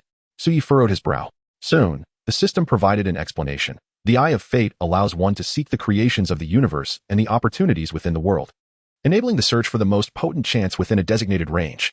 Oh, the most potent chance? A glimmer of joy flickered in Suye's eyes as he promptly stored away the Eye of Fate. After some time, the girl in the spiritual spring suddenly felt her comprehension enhanced. She slowly opened her beautiful eyes, sensed her aura, and her delicate face slightly frowned, revealing a hint of melancholy. Oh, could it be a failure in absorption? Witnessing this scene, Yin Yun's eyes sparkled with delight. If this junior sister of Luo had failed to absorb, surely it was his turn now. However, at that moment, he heard the girl let out a soft sigh, nearly causing him to choke on his own blood. Having absorbed all the spiritual energy in this place, there was not a trace of breakthrough to be seen. Was it because she had just surged through several small realms in one go that this level was still insufficient? Yin Yun? She absorbed all the spiritual energy of the Yinling sacred spring? While he could achieve that, it would take him nearly a day. Yet this girl accomplished it in less than a few dozen minutes. Furthermore, she had just broken through several small realms in one breath? Is that even a coherent statement? Do you think cultivation is as easy as drinking water? Who taught you to speak like this? Suyi, do you have any objections? Chapter 29. Fierce Wife and Thieving Husband, Taking While Eating. Yin Yun took several deep breaths before regaining his composure from the suffocating feeling. It was terrifying. Compared to the girl in the white dress in the spiritual spring, he suddenly felt an overwhelming sense of defeat. Damn it. I no longer wish to be a prodigy. Who would want to take on such a role? Who could possibly outshine you? Who would have thought that junior sister Luo was so formidable? Why had she acted so low-key within the Xuantian sacred sect before? Yin Yun furrowed his brow in confusion. Luo Qinghuan, I am merely awaiting the arrival of my funds. However, since junior sister Luo has absorbed the spiritual essence of the sacred spring, once she departs, the flames of the fiery spirit will belong to me, Yin Yun murmured.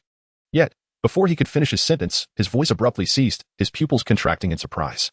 For he suddenly beheld a young girl bending down, extending her delicate hand to touch the flames that enveloped the spiritual spring. At that moment, within the spring, Suyi remarked, now that you have absorbed it, I shall take this flame with me. The girl obediently nodded, relinquishing control of her body to him. Their cooperation was unparalleled, an audacious couple, seizing and consuming all. This act would later sow the seeds for a phrase that would incite widespread panic throughout the Tianxian realm. The great demon leading the female demon, leaving no trace in their wake. Although the fiery spirit ranked only 89th on the earthly flame list and could not even enter the top 100 of the heavenly list, it was still better than nothing and could serve as a modest alchemical flame. So he murmured to himself, then leaned down, reaching out to touch the roaring flames that covered the spiritual spring. At that moment, Yin Yun hastily interjected, Junior sister Luo, wait. The fiery spirit ranks 89th on the earthly flame list. Its power is formidable.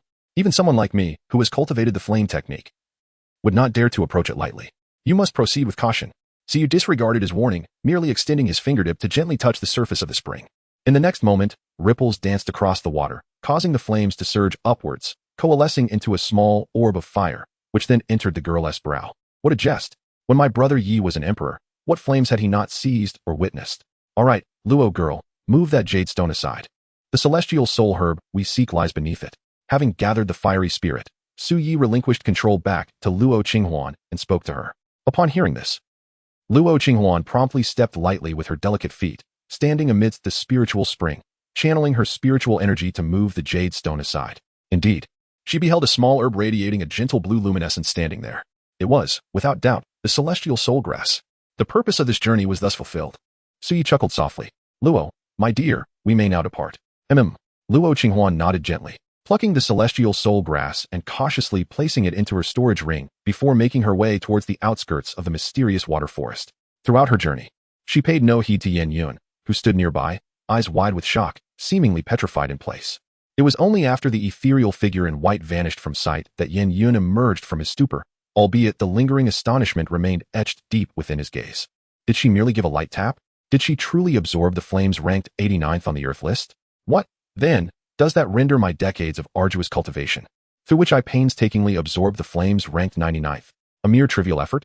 This junior sister Luo is not to be underestimated, nor is she as easily bullied as those fools have claimed. Yen Yun's expression grew solemn, and he could not help but let out a sigh of admiration. Suddenly, a thought struck him, and a glimmer of schadenfreude crossed his face.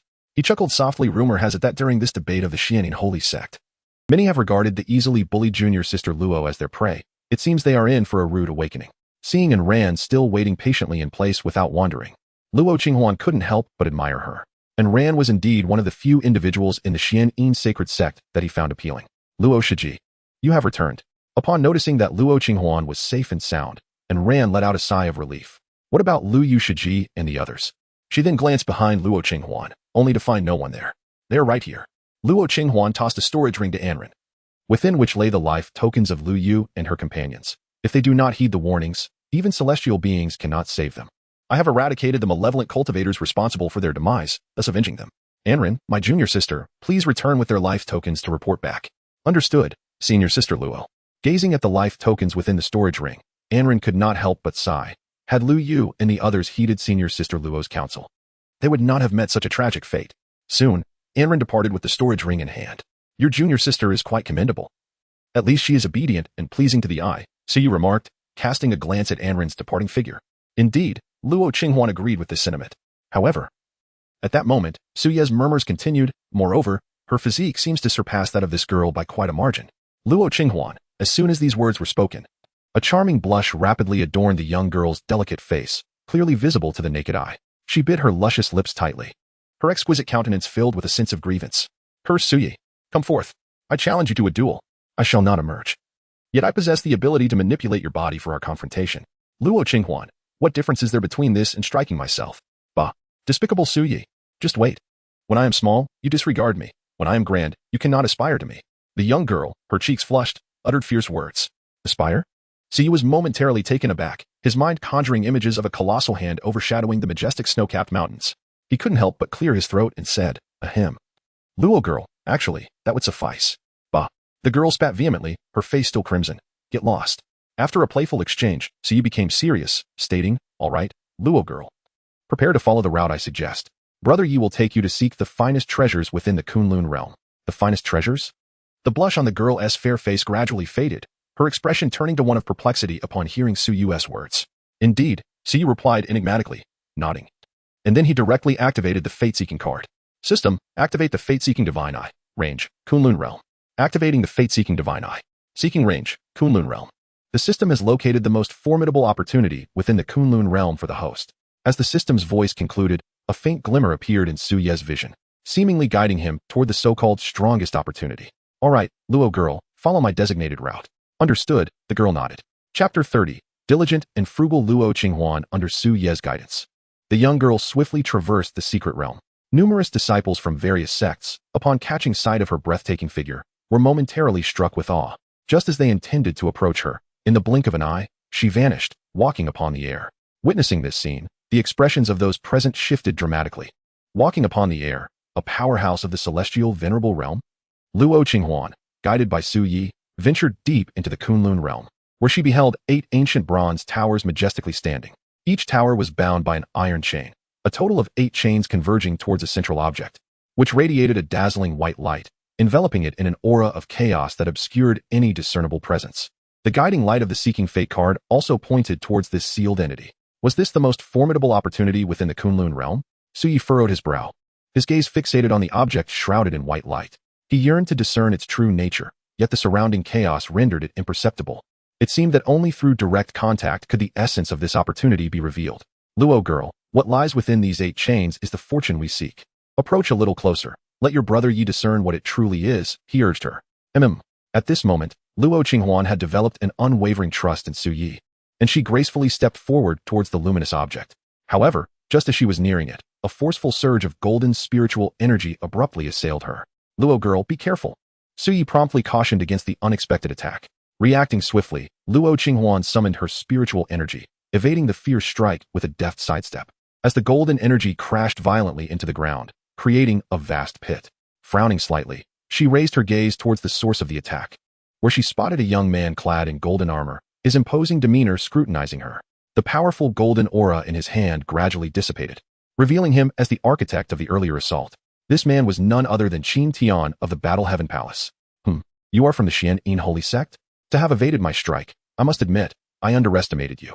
Upon recognizing the beauty of the girl in white, Xuantian momentarily paused. Initially, he perceived her as merely a stunning figure, perhaps lacking in strength, but her ability to evade his attack indicated a formidable prowess, surpassing most young prodigies of the wasteland domain. "I am Xuantian, one of the 3 great disciples of the Battle Heaven Palace. I apologize for any offense caused, but the object you touched belongs to my sect and is not meant for outsiders." His tone was laced with arrogance, yet there was no hint of an apology in his demeanor. The Battle Heaven Palace, one of the 5 premier powers of the wasteland domain? Su Ye's eyes narrowed at Xuantian's words. This individual was truly insufferable. Luo Qinghuan furrowed her delicate brows.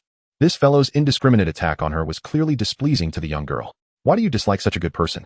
However, Su Yi responded with a cheerful smile. "Oh? He's a good person?" Hearing Su Ye's words, Luo Qinghuan was momentarily taken aback, a hint of confusion flashing in her beautiful eyes. This Xuantian was exceedingly arrogant. He hardly resembled a good person, did he? Indeed. Consider that he is a member of the esteemed Xuantian Hall, one of the 5 paramount forces. He surely possesses many valuable items, yet he is so generous in sharing with us. How could he not be good? Su Yi smiled knowingly, explaining further.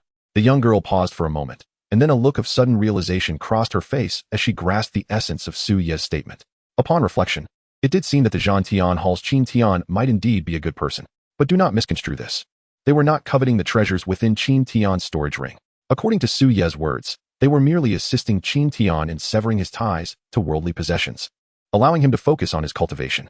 Su Yi proclaimed this to be a noble deed, a great kindness. "Senior brother Xuantian, I believe I know who she is." At that moment, a disciple of Xuantian Hall, standing beside Xuantian, fixed his gaze on Luo Qinghuan and suddenly recalled something, hastily addressing him. "Oh, who is it?"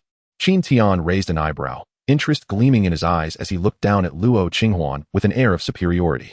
The outstanding disciple of the Xuantian Holy Sect, Frost Sword Peak, Luo Qinghuan, ranked 6th among the younger generation of the entire sect, the Xuantian disciple promptly stated. "Luo Qinghuan? So she is junior sister Luo of the Xuantian Holy Sect. No wonder she could evade my attack." Xuantian regarded Luo Qinghuan with mild surprise, then smiled. "Another day, I shall invite junior sister Luo to my Xuantian Hall for tea and discussion, as an apology for my earlier rudeness." Upon hearing this, the surrounding disciples of Xuantian Hall exchanged envious glances. Senior brother Xuantian is about to gain another companion. It was well known that senior brother Qin often invited women to his residence under the pretext of discussing philosophical matters, ultimately transforming them into his companions. Furthermore, this young lady was exceptionally beautiful, her ethereal aura surpassing that of many previous guests. Senior brother Xuantian is truly fortunate, they mused, as it was indeed rare for any woman to refuse his invitations given his esteemed status, looks, and prowess. Yet, the next moment, the enchanting voice of the young girl rang out, unhesitatingly rejecting Xuantian's invitation. She actually turned down senior brother Xuantian?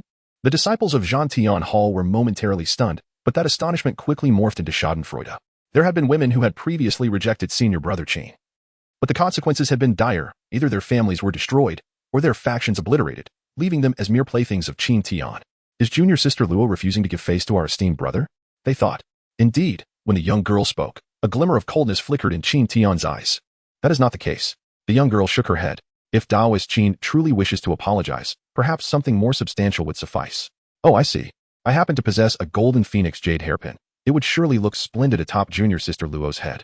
A smile returned to Xuantian's face, as he had initially thought Luo Qinghuan was overly proud, only to discover she was also a woman who cherished vanity. Such women were the easiest to manage. As he spoke, he produced a jade hairpin from his storage ring, adorned with a vividly lifelike golden phoenix in flight. As his words fell, he extended it toward Luo Qinghuan. Is that a top-grade spiritual artifact, the golden phoenix jade hairpin? Senior brother Xuantian certainly spares no expense. The disciples of Xuantian Hall gazed on in envy. However, as the golden phoenix hairpin flew toward her, Luo Qinghuan did not rush to accept it. Instead, She enveloped it in spiritual energy, meticulously cleaning it inside and out before resolving to place it in her storage ring. Yet, it seemed she found this insufficient. She even selected an empty storage ring to stash the golden phoenix jade hairpin away, her entire demeanor radiating disdain. Does junior sister Luo not wish to try it on? Observing Luo Qinghuan's indifferent reception and her apparent disdain, Xuantian's smile faltered, and a frown creased his brow. Try it on? That won't be necessary. I intend to take it home and exchange it for some cultivation resources. The young girl shook her head, stating, as he said, one must seize every opportunity to benefit. Luo Qinghuan was frugal. Perhaps she could even trade it for some soul-nourishing elixirs for Suyi. Hearing Luo Qinghuan's words, Xuantian stood frozen, his expression darkening further. What did she just say? She intended to exchange the gift he had given her for cultivation resources? While others cherished his gifts as treasures, treating them with utmost care, this Luo Qinghuan not only showed disdain but planned to sell it off. What did she take him for? Luo Qinghuan, a mere jest. However, before he could react, the young girl gracefully turned away. Enough of this. Witnessing this scene, Xuantian suppressed his rage, choosing not to erupt. After all, he was aware of Luo Qinghuan's identity. She could not escape. Could it be that the Xianin sacred sect would dare offend their war god palace for a mere prodigious disciple? Is this what the palace master referred to as a grand opportunity? Subsequently, he cast his gaze upon the 8 towers, their chains sealing the radiant white light.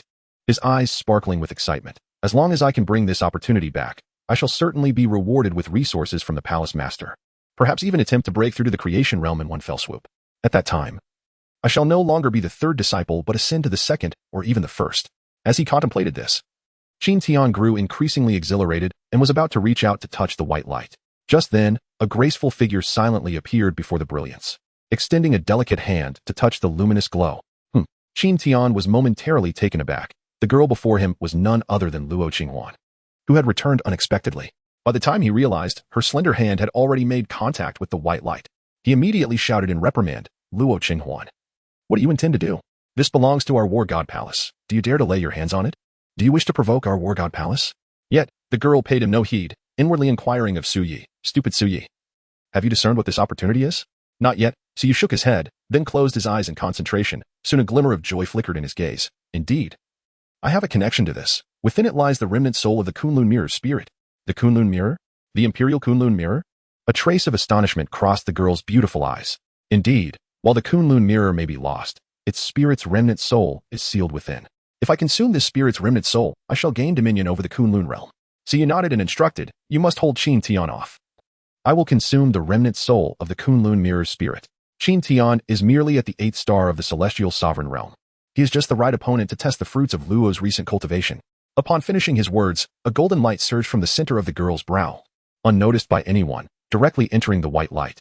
Although Suyi's soul resided within Luo Qinghuan's body, it could emerge under stringent conditions, not straying too far from her or remaining outside for too long. However, consuming the remnant soul of the Kunlun Mirror should be more than sufficient. Very well. Luo Qinghuan lightly tilted her head, then drew forth her treasured sword, its blade glimmering with frost, exuding a fierce intent. It appeared that junior sister Luo was resolute in her decision. However, that was of little concern. I shall impart the wisdom of life to junior sister Luo on behalf of the Xianin holy sect. Xuantian let out a cold snicker, and the oppressive aura of an 8-star celestial realm erupted from his body in an instant. Yet, he did not rush to make a move. His sole purpose for coming to the Kunlun realm was singular.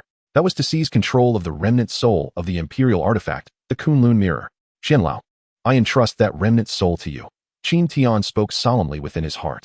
In the next moment, a translucent, aged figure materialized from the bone ring in his hand. Haha, Sandaozi, rest assured, leave it to me.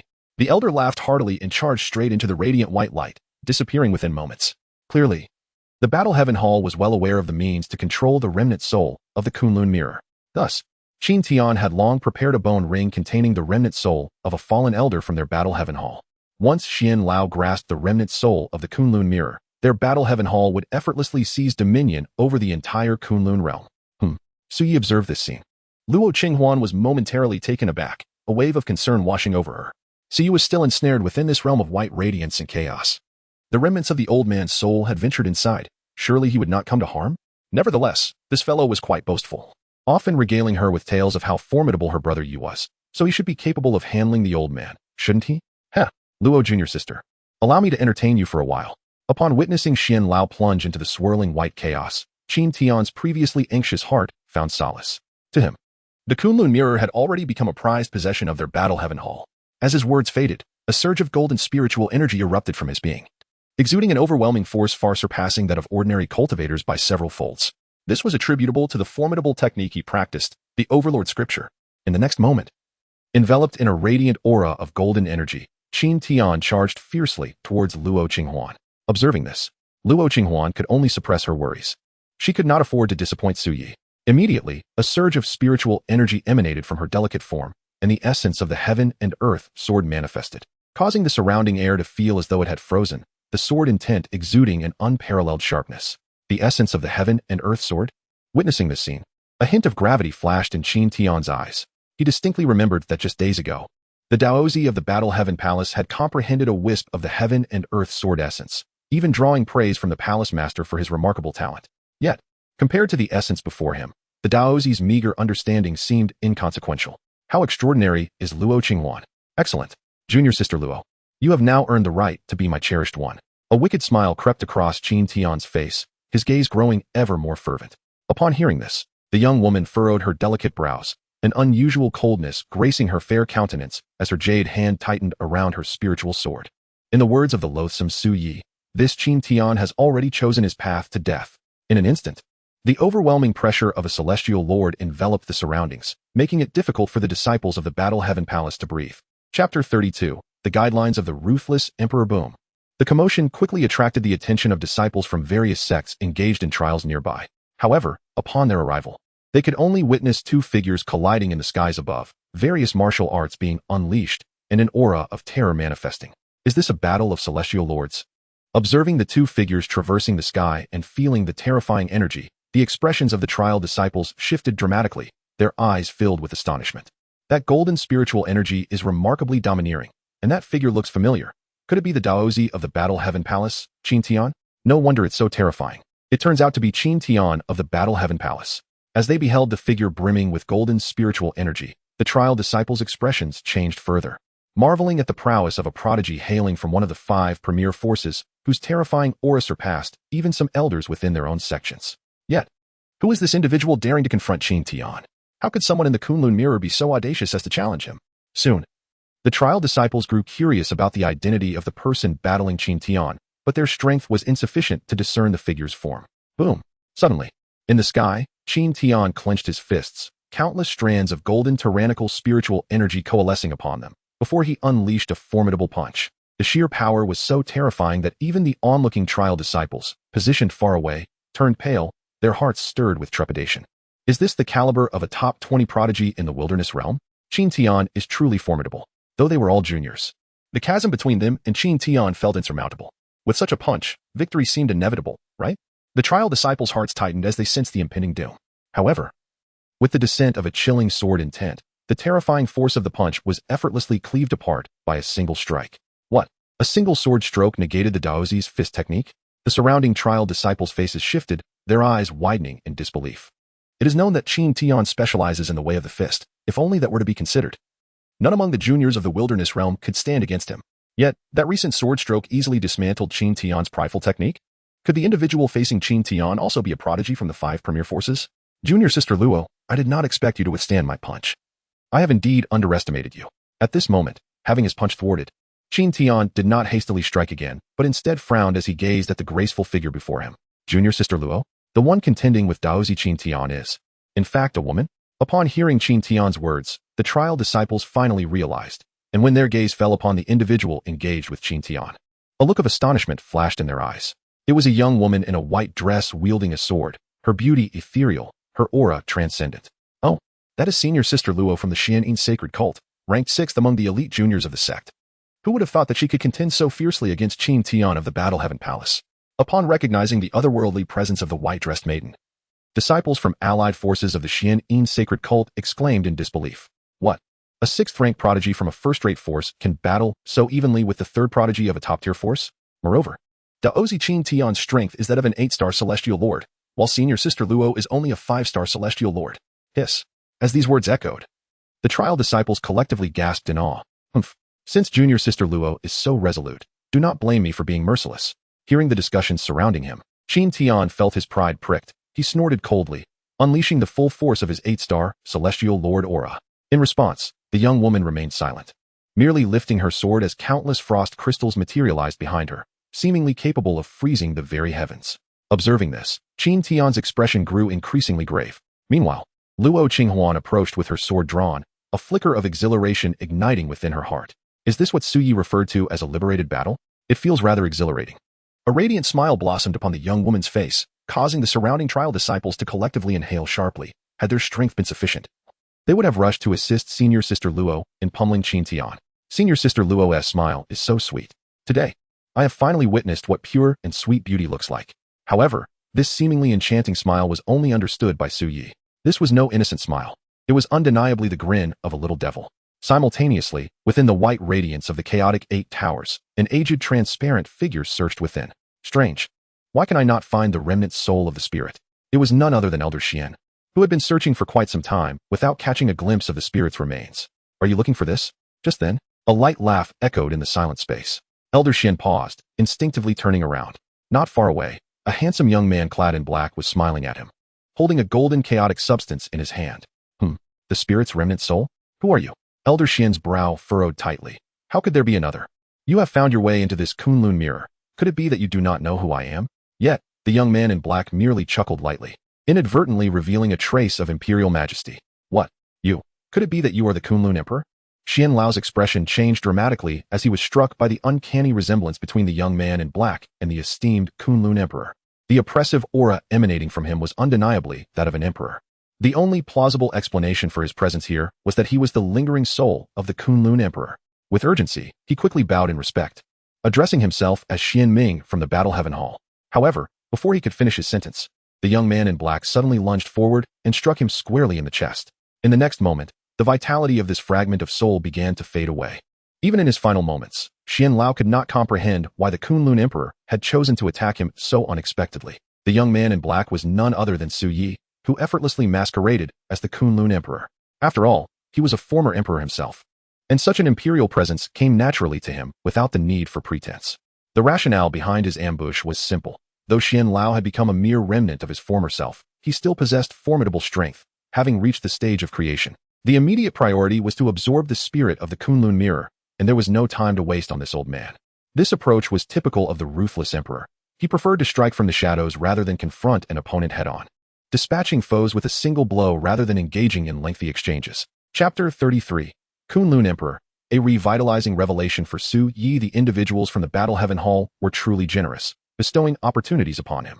Su Yi glanced at Xian Lao's soul and, with a smile, resolved to assist him in transcending. He promptly employed a soul technique to absorb and devour Xian Lao's essence. Host has absorbed Xian Lao's spirit. The realm of the soul has been elevated. Current soul realm. Creation stage, 5 stars. Excellent.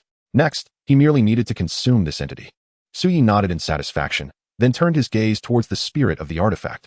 At that moment, the chaotic space around him began to undergo a dramatic transformation, morphing into a vast hall, with a solitary, imposing throne materializing within it. Shortly thereafter, an ancient, ethereal figure appeared upon the throne, exuding an unmistakable imperial majesty. Seeing this spectacle, Su Yi paused, furrowing his brow. Could this figure be the Kunlun Emperor, a remnant of an emperor who had fallen? This posed a significant challenge. Although both were remnants of emperors, Su Yi and this lingering soul of the Kunlun Emperor were distinctly different.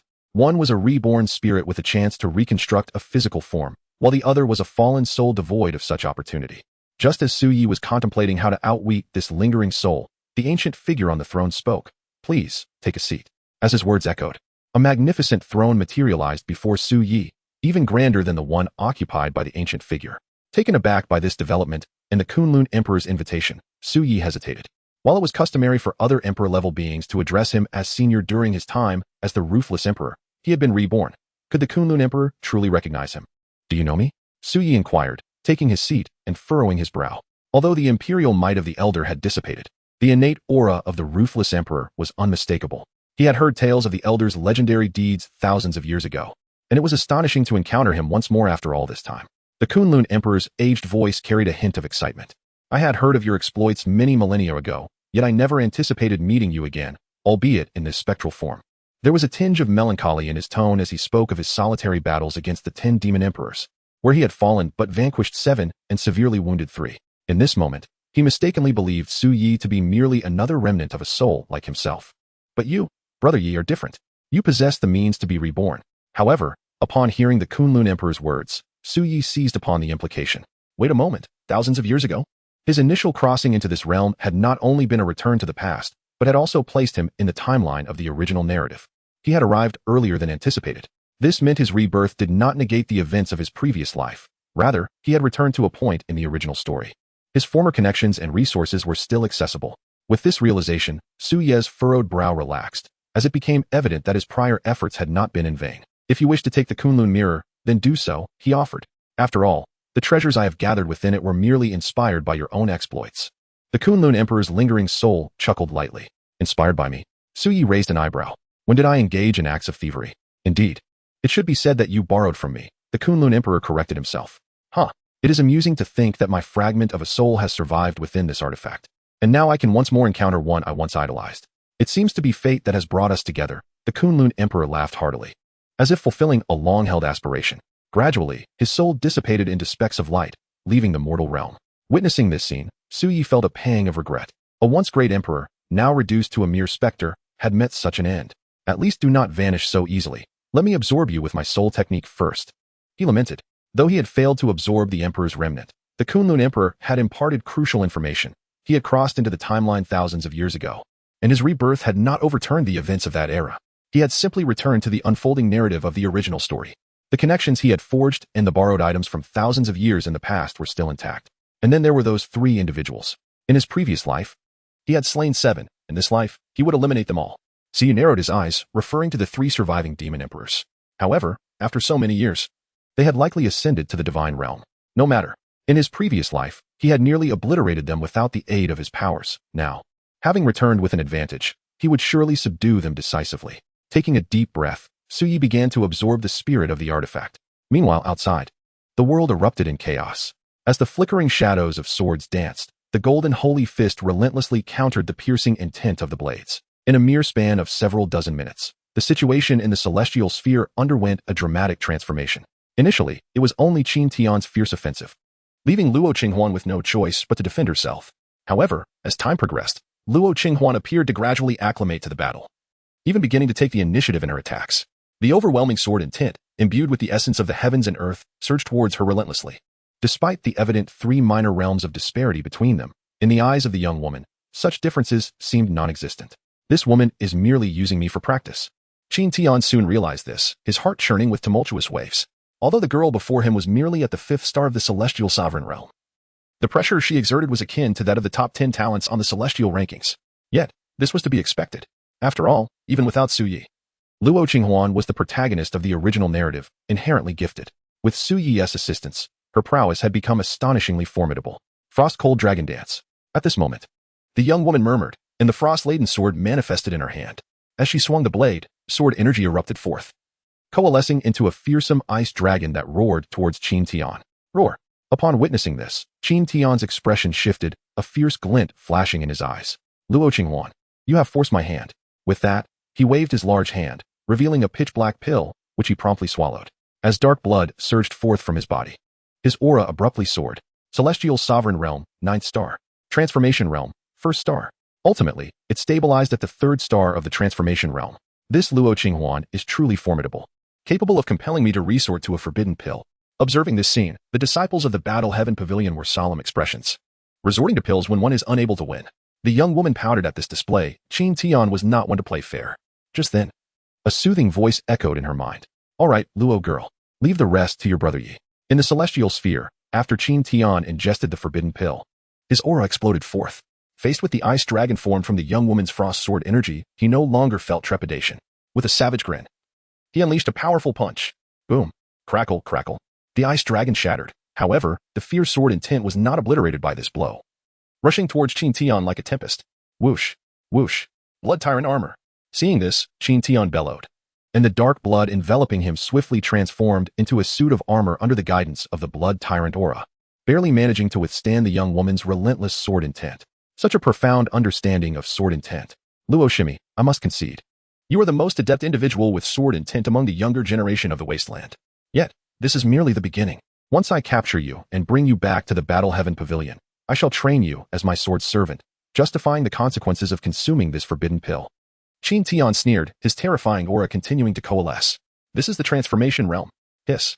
Qin Tian, that scoundrel, has been cornered by Luo Shiji of the Xian, Holy sect. Truly, Luo Shiji is both beautiful and powerful. Bah. Qin Tian cannot play fair, if he cannot win. He resorts to a forbidden pill. Moreover, he stands 3 minor realms above Luo Shiji. How embarrassing. Witnessing this, the surrounding trial disciples furrowed their brows, seething with indignation at Qin Tian's shamelessness. Compared to him, they favored Luo Qinghuan. After all, who wouldn't admire a beautiful and powerful sister? They had no interest in men. Why would they support Qin Tian? Not worth their time. Feeling the sudden surge of Qin Tian's power, the young woman furrowed her brows, pouting slightly as she huffed. Luo girl, let your brother Yi take over. At that moment, Su Ye's reassuring laughter resonated in her mind. Su Yi, is that you? Upon hearing the familiar voice, the young woman's furrowed brows relaxed, and a smile graced her lips. Did you not encounter that old gentleman? Naturally, she referred to Elder Xian. Of course I did. However, he turned out to be quite amiable and bestowed upon me an opportunity. Su Yi nodded with a smile. Oh, in that case, he truly is a good person. The young woman raised an eyebrow, exhaling lightly. Not only that, but I also encountered the remnant soul of the Kunlun Emperor, who unexpectedly turned out to be my little admirer, promptly gifting me the Kunlun mirror spirit. You're boasting, the young woman retorted, pursing her lips. Su Yi chuckled, offering no further explanation. He merely glanced at the surging aura of Qin Tian before praising the young woman. Luo girl, you have done exceptionally well, managing to contend against an opponent 2 realms your senior without faltering. You have indeed inherited your brother Ye's legacy. Hiki. Luo Qinghuan smiled sweetly, then waved her petite fist and earnestly said, I have just begun to feel comfortable unleashing my abilities in battle. Once I have accumulated more combat experience, I shall no longer fear him. She then added, so, I will leave him to you, brother Yi. Su Yi nodded in agreement, a gentle smile gracing his lips as he replied, indeed, that sounds good. As Luo Qinghuan lightly lowered her head and gracefully retreated, Su Ye's gaze fell upon the figure of Qin Tian above, a knowing smile playing at the corners of his lips. Since he had chosen to consume the forbidden pill to enhance his strength, surely it would not be excessive for us to take a small advantage, would it? In the next moment, the softness in the girl's eyes dissipated, replaced by an air of icy indifference. Hell, what is this? Has junior sister Luo suddenly found fear? Seeing the white-clad girl fall into silence, Qin Tian assumed she was intimidated and scoffed coldly. If junior sister was indeed frightened, she ought to apologize to him and serve him well. If he were satisfied, perhaps he would even grant her a place as a sword servant. How brazen! Qin Tian was utterly shameless, employing such despicable tactics to threaten senior sister Luo. Deplorable, ignoble, contemptible. Hearing his words, the other trial disciples could not help but seethe with indignation. The thought of such a breathtaking beauty as senior sister Luo being reduced to Qin Tian's sword servant filled them with fury. Yet they were painfully aware that their own lack of strength left them powerless to act upon their anger. However, just as the crowd pondered what choice the girl in the sky would make, she parted her red lips, a radiant smile gracing her face. With a glance over her shoulder, she exuded an enchanting charm that left the trial disciples gasping in awe. She was simply mesmerizing. Luo Shiji is truly a stunning beauty. How about we engage in a little game together? Amidst the astonished gazes of the crowd, the young girl parted her crimson lips, her voice strikingly colder than before. Oh? Luo Shimi wishes to play a game with me? Qin Tian, equally captivated by the girl's beauty, could not help but smirk with a hint of mockery upon hearing her words. I did not expect Luo Shimi to possess such intriguing tastes. I wonder what game it could be. With a resounding clang, the girl raised her hand, and a spirit sword materialized out of thin air, delicately grasped in her jade-like fingers.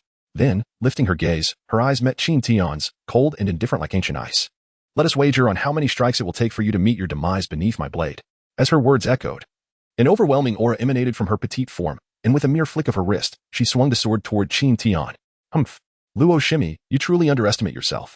Witnessing this scene, Qin Tian could not suppress a cold snort.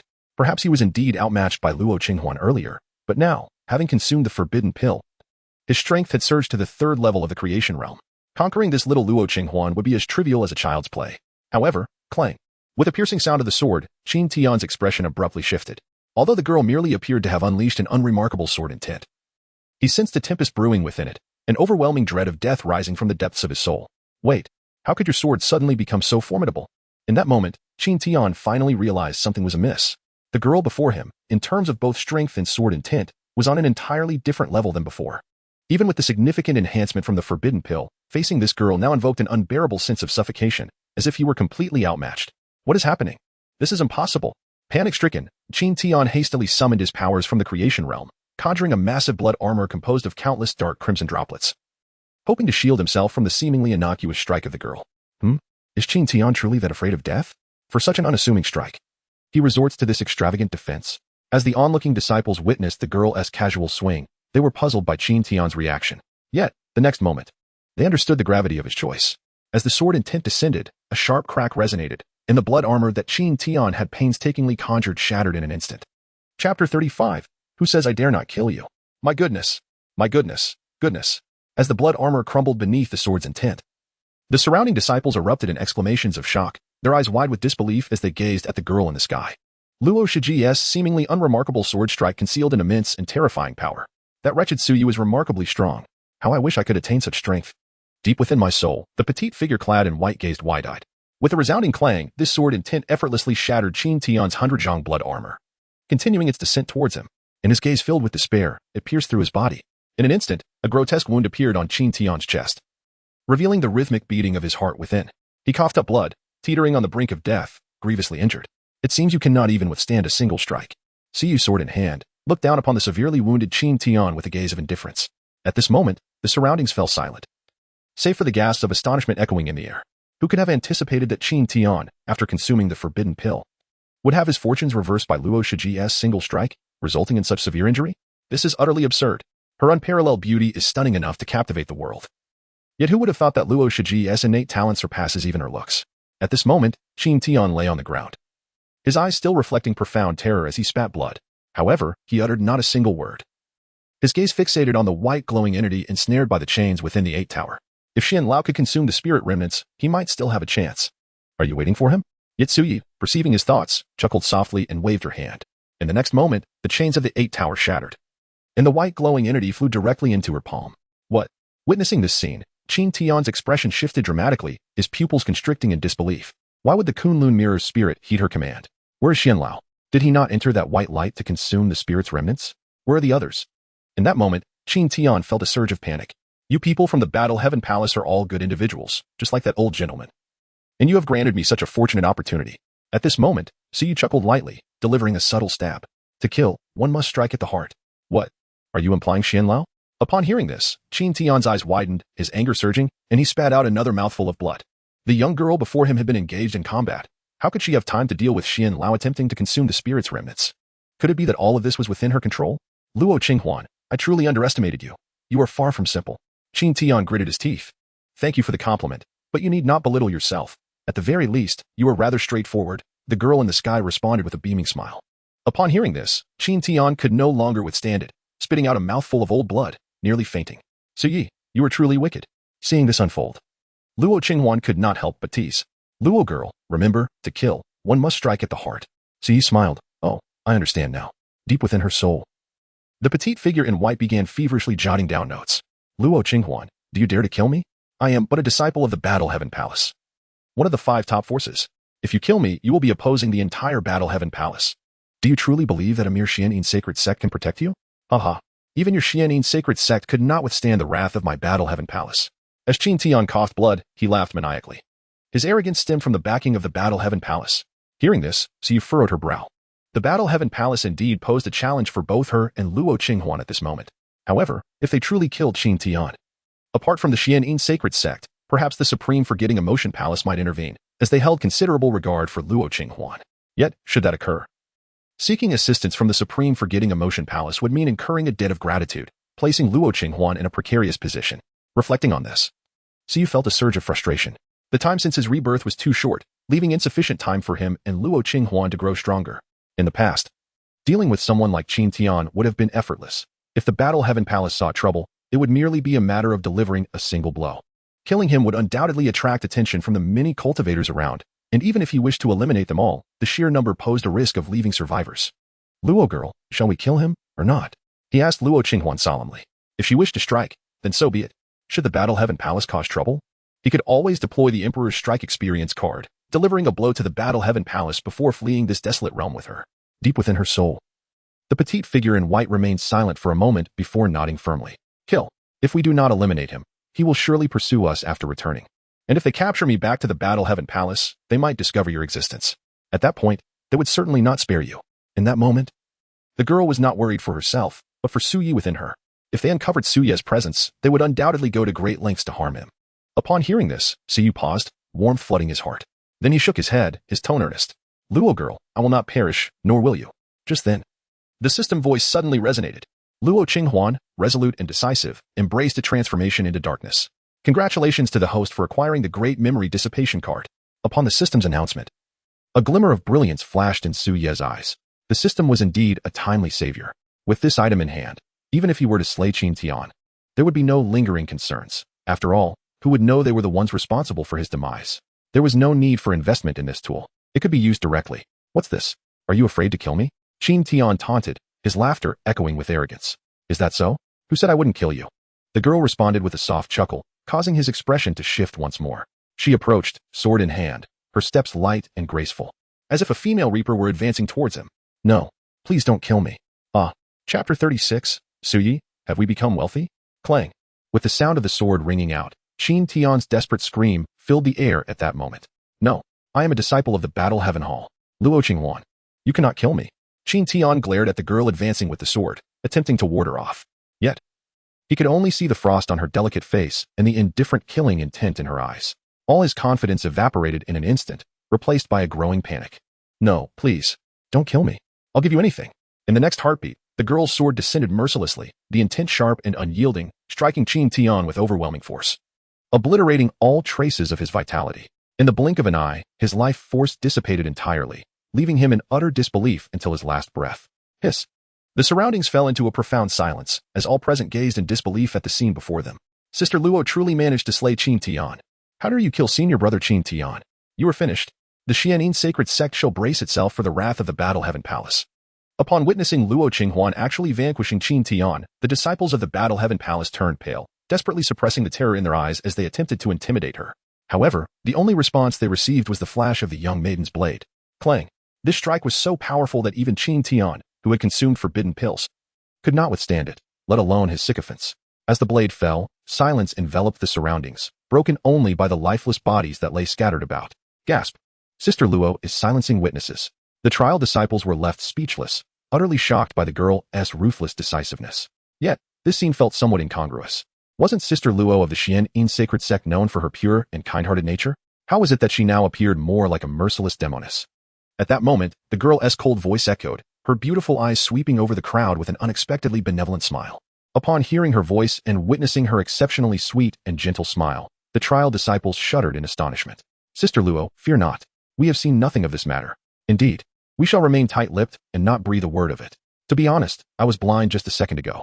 The trial disciples quickly regained their composure, hastily assuring her. Su Yi, what should we do now?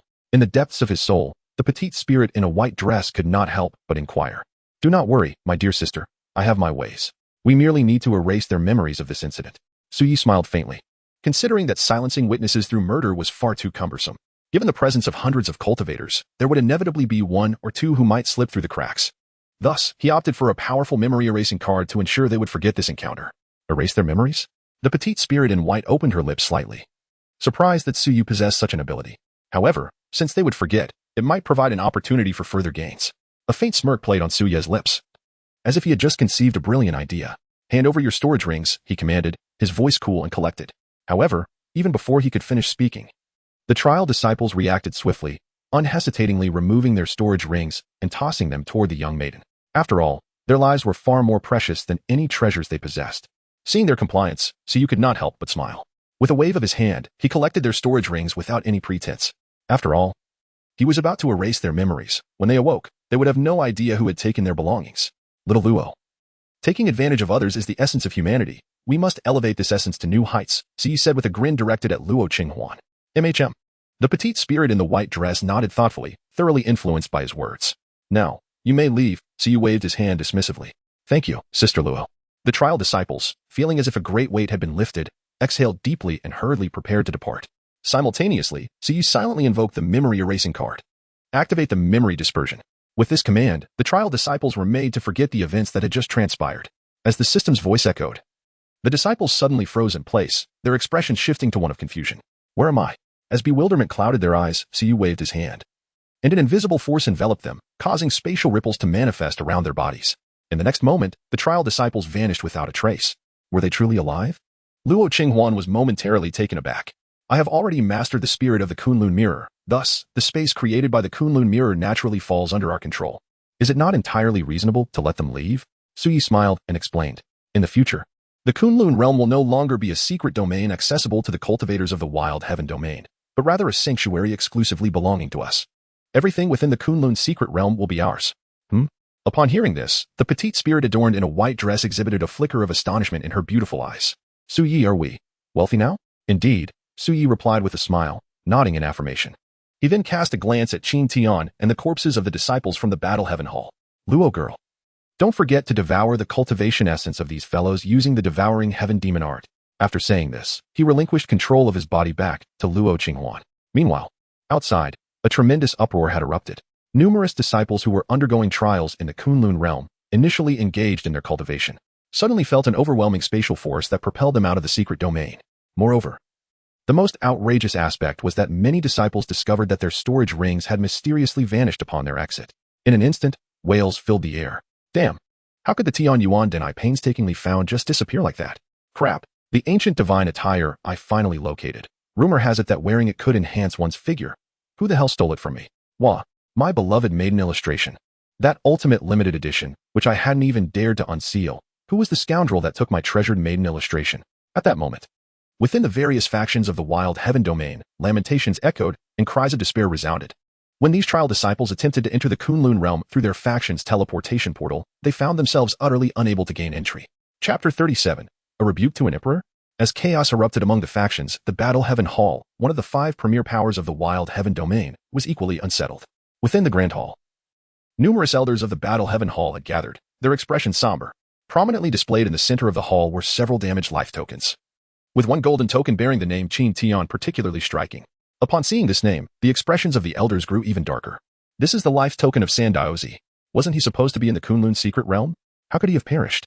Moreover, almost none of the other 4 premier factions had any prodigies enter. Sandaozi's strength had reached the 8th star of the heavenly sovereign realm. Among the younger generation, he was already a standout. Who could possibly kill him?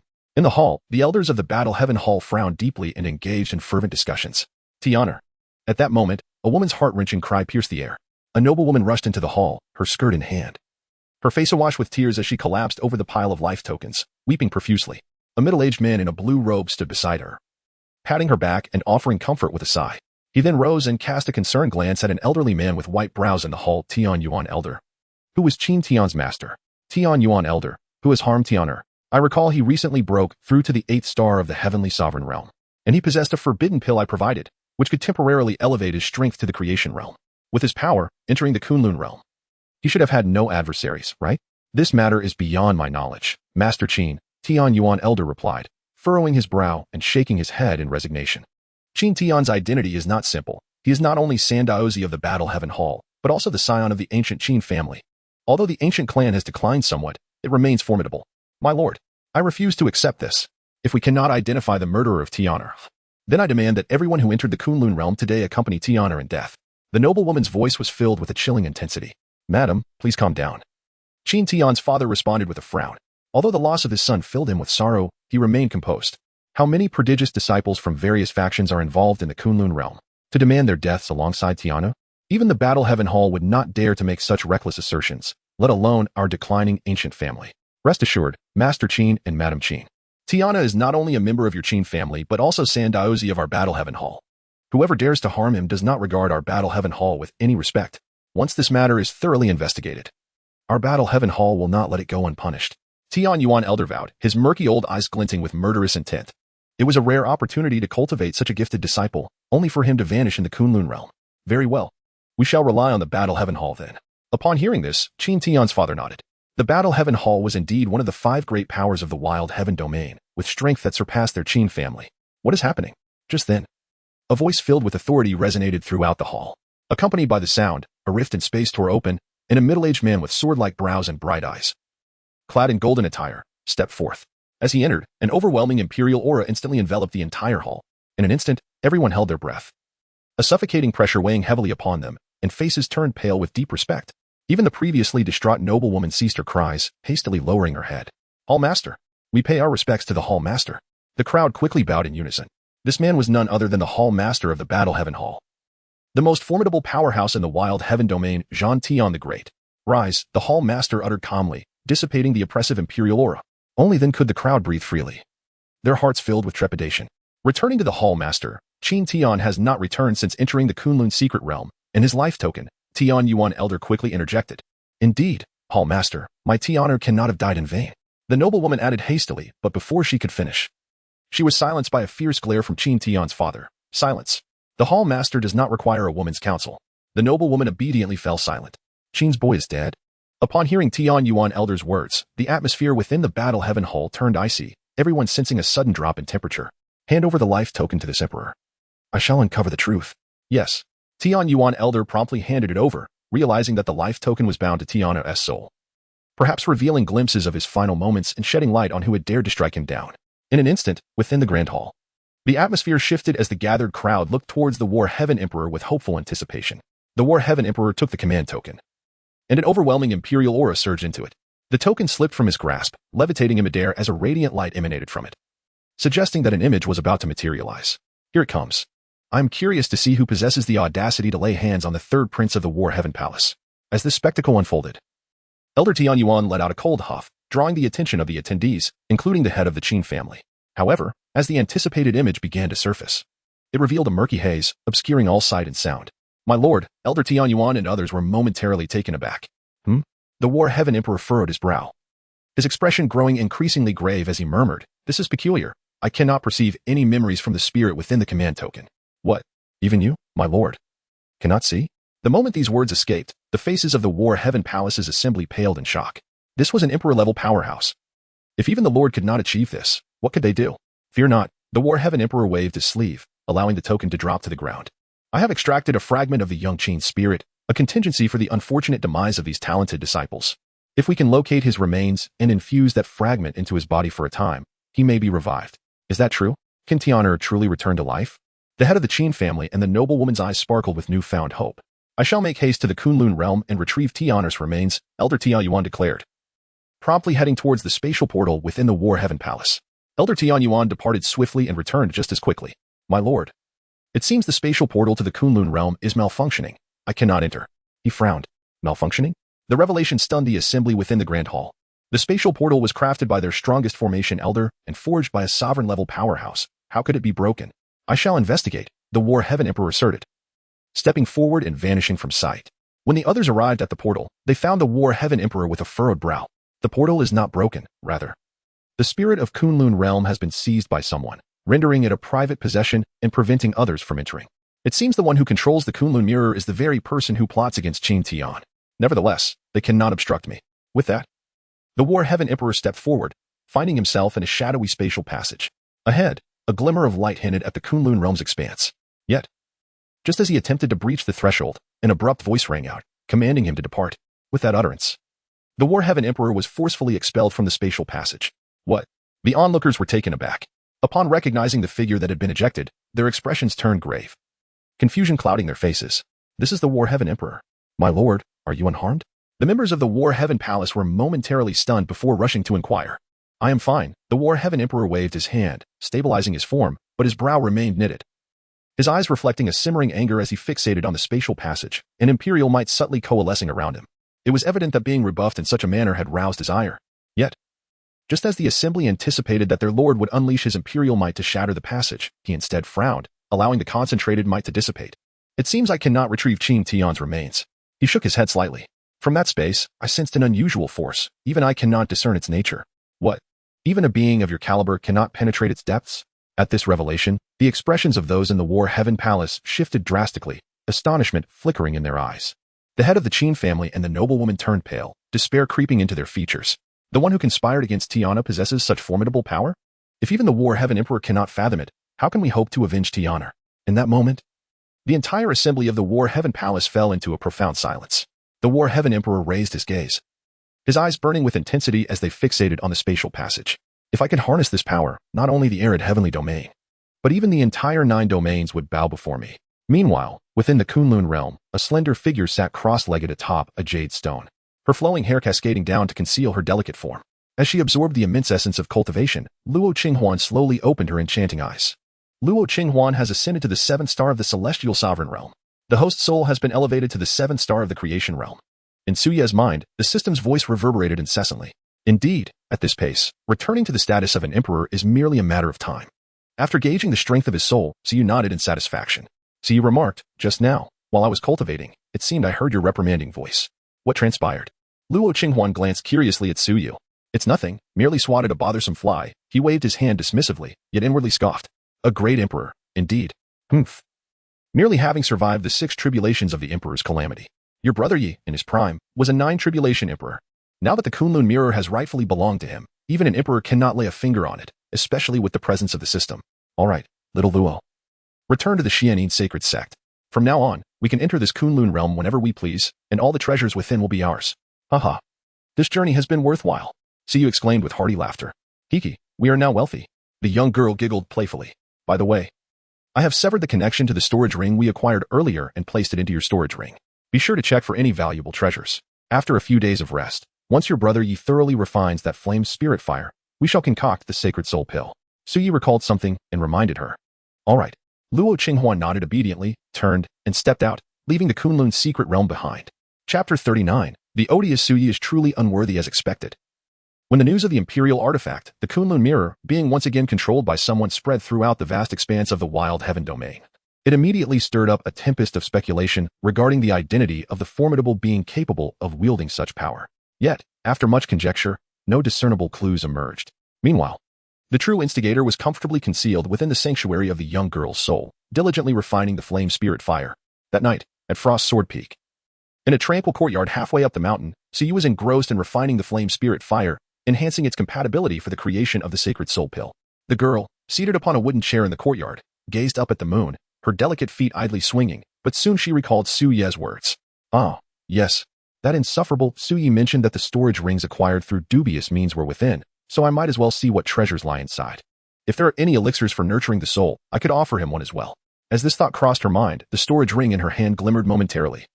And soon, one after another, storage rings began to appear, quickly forming a small mound, an impressive display reminiscent of a grand spoil-sharing scene. Luo Qinghuan felt a twinge of embarrassment upon witnessing this. Clearing her throat, she donned a serious expression. Ahem. What does Su Ye's matter have to do with me? Luo Qinghuan? Having successfully brainwashed herself, she began to inspect the pile of storage rings one by one. This one contains a body-refining pill. This one holds a martial arts technique. Luo Qinghuan meticulously counted, and suddenly her gaze was drawn to a meticulously wrapped object, prompting her to look closer. It was so thoroughly protected, it must be something extraordinary. The young girl murmured to herself, her delicate face brimming with conviction. And she promptly tucked the thick ancient tome into her embrace. With a slight surge of her spiritual energy, the seal upon the tome dissipated. In the next moment, filled with anticipation, she opened the ancient text. Whoosh! A dazzling golden light erupted. The girl's eyes sparkled with excitement. After a brief while, as the golden glow faded, she finally discerned the contents of the tome. Illustrated? The girl paused, then tentatively turned a page. In the next instant, the brilliance in Luo Qinghuan's beautiful eyes instantly faded, as if turned to lifeless ash, losing its former luster. She continuously murmured, I am tainted, oh, I am tainted. Meanwhile, in the sanctuary of her soul, a resounding explosion erupted. A ball of flame coalesced, and with a swift motion of Su Ye's hand, the flame rapidly diminished, ultimately transforming into a palm-sized essence of fire, merging into his spirit. With a sigh of relief, Su felt the alchemical fire had been successfully refined. He intended to share this news with Luo Qinghuan. But suddenly he heard the girl murmuring something in a tone tinged with despair. Su Yi paused, intrigued. What was she up to now? Without hesitation, he decided to observe her further, only to find the young lady lost in thought, staring at an ancient tome adorned with illustrations, her eyes devoid of brilliance. Luo girl, what are you doing? He scratched his nose and cleared his throat. Continue on. Your brother Yi has departed. No, it's not me. Not at all. Come back. Upon hearing Su Ye's voice, the girl froze. Her delicate face quickly flushed with crimson, and she hurriedly called him back, fearing that if he truly left, there would be no way for her to clear her name. Ahem. Luo girl, although your brother Yi often teases you, you wouldn't dare to sneak off to look at such things behind my back, would you? Though the woman in the painting appears older, merely gazing at it does not. So you could not help but tease with a chuckle. I did not. The girl pouted defiantly, her face aglow, exuding an endearing charm. Haha. Witnessing this, Su Yi burst into laughter. Odious Su Yi, be honest. Did you know this storage ring contains such vile objects? Did you deliberately trick me into looking? The girl squinted suspiciously at him, her eyes narrowing. By heaven and earth, I did not. In any case, let today's events be forgotten. Otherwise, I shall bite you. Luo Qinghuan wore an intimidating expression, her face contorted in disdain as she closed the ancient book adorned with illustrations. Discard it, she muttered. But what was to be discarded? This illustrated tome was indeed a rare find, an opportunity for you, Knight Brother, to engage in earnest study. Just as she contemplated casting it aside, Suyi erupted into laughter, promptly logging in and settling into a wooden chair, engrossed in the pages before him. Detestable Suyi, if you wish to gaze upon it, use your own eyes. Do not lay claim to mine. The young girl attempted to resist, but against the shameless Suyi, her struggles were in vain. Thus, within the confines of her soul, the petite figure clad in white curled into a ball, her cheeks flushed with embarrassment. This is truly mortifying. Beneath the moonlight, Suyi immersed himself in his studies, while the little soul in the white dress became increasingly crimson. For not only was he gazing, but he also audibly recited the intricate details from the illustrations. It was utterly insufferable. The following day, with merely 2 days remaining until the day of discourse, the entire Xuantian holy sect buzzed with activity. Numerous disciples within the sect prepared fervently for the upcoming event, knowing that success in the discourse would yield commendable rewards and cultivation resources from the sect.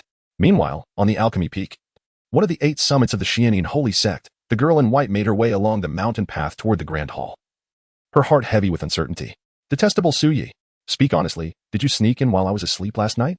After enduring his antics, she had finally managed to ignore his incessant commentary on the illustrated tome and drifted into sleep, only to awaken with her body aching, particularly her back. Certainly not. Your Knight Brother is not the sort to do such a thing, Suyi asserted, though he could never admit the truth. You are. Luo Qinghuan was utterly merciless. Alas, Luo girl, how could you speak of your brother Yi in such a manner? Your brother Yi is heartbroken. What has become of the fundamental trust between individuals? Your brother Yi is gone to weep. Suyi expressed profound sorrow. Do not run away. The young girl bit her silver teeth. Had she encountered Suyi at the outset, she might have doubted whether her words had indeed wounded him. However, after spending time together, she had long since realized that Suyi was nothing of the sort. Your brother Yi truly needs to rest. Last night, while you were asleep, your brother Yi massaged you for an entire night. No need for thanks. I shall call upon you later to assist in concocting that sacred soul pill once I find a furnace of the Xuanqi level or above. Suyi stifled a yawn, and then fell silent. After a night of massage, the young girl clenched her silver teeth, her small face filled with grievance. Suyi was indeed not human. The humble author seeks encouragement for continued writing, requesting 5-star reviews and gifts. Chapter 40, Xuanqi Level Pill Furnace, Alchemy Peak. Before the Grand Hall. When a girl clad in white appeared, she instantly captured the attention of the 2 disciples guarding the entrance. The girl possessed an exquisite beauty and an ethereal grace. Is that not Senior Sister Luo from the Frost Sword Peak? What brings her to our Alchemy Peak? Both were momentarily taken aback, then hurriedly approached and paid their respects. We greet Senior Sister Luo. Might we inquire the purpose of your visit to our Alchemy Peak? Hello. I would like to borrow the pill furnace from the Alchemy Peak. The young girl replied politely. Oh, that is certainly not a problem. However, what has piqued Senior Sister Luo's interest in borrowing a pill furnace? Upon hearing this, the disciples of the Alchemy Peak nodded, then expressed some confusion. Recently, during my leisure time, I have developed a slight interest in alchemy and have taken it upon myself to study a bit, the girl said, slightly tilting her cheek. I, Luo Qinghuan. Never tell lies. This is all due to the insufferable Suyi. Ah, I see. Then may I ask what grade of pill furnace Senior Sister wishes to borrow? A furnace of the Xuanqi level or above? Luo Qinghuan, without a moment's hesitation, parted her crimson lips to speak. She recalled the admonition of the loathsome Suyi, who had specifically instructed her that in order to concoct the sacred soul pill, a furnace of at least the Xuanqi grade was essential. What? A furnace of Xuanqi grade? However, upon hearing this, the expressions of the 2 alchemy disciples from the pill refining peak changed dramatically, their eyes brimming with astonishment as they gazed at the young woman. To require a furnace of at least the Xuanqi grade, could it be that Sister Luo is capable of refining pills of the 6th grade or above? Even among the most talented disciples of their pill refining peak, those adept at producing 6th grade pills were exceedingly rare, let alone considering their specialized training dedicated solely to the art of alchemy. Yet Sister Luo was different. She had merely pursued this as a pastime. Such terrifying talent for cultivation, and now this outrageous proficiency in alchemy as well. This Xuanqi grade furnace necessitates the approval of the elders within the hall. I shall report this at once. Sister Luo, please accompany Junior Brother Li into the main hall to await further instructions. One of the disciples remarked, gesturing toward the nearby Junior Brother Li before hastily departing. Please, follow me, Junior Brother Li said, leading Luo Qinghuan toward the grand hall of the pill refining peak. Upon entering the hall, a diverse array of alchemy furnaces was visible, with flames dancing and the temperature soaring several degrees. The disciples of the pill refining peak were diligently engaged in refining their respective pills. As Luo Qinghuan entered alongside Junior Brother Li, the alchemists instinctively lifted their gazes. Yet, upon this brief glance, they were immediately captivated by the beauty of the young woman. Such a stunning lady. Could she be a new disciple of our pill refining peak? One exclaimed, "If only I had such a beautiful junior sister to accompany me in alchemy, would I have spent 3 years only to produce first-grade pills?" Another lamented. "Indeed," they echoed, ogling the ethereal figure clad in white. However, amidst their idle speculations, an elder disciple of the pill-refining peak interjected, "What are you all thinking? That is not our new junior sister, but rather Sister Luo Qinghuan from the Frost Sword Peak. If I am not mistaken, Sister Luo recently ascended to the celestial sovereign realm. Would you dare to address a celestial sovereign as your junior sister?" "What? She is Sister Luo from Frost Sword Peak? A celestial sovereign?" Upon hearing the elder's words, the expressions of the surrounding disciples shifted, their admiration intensifying.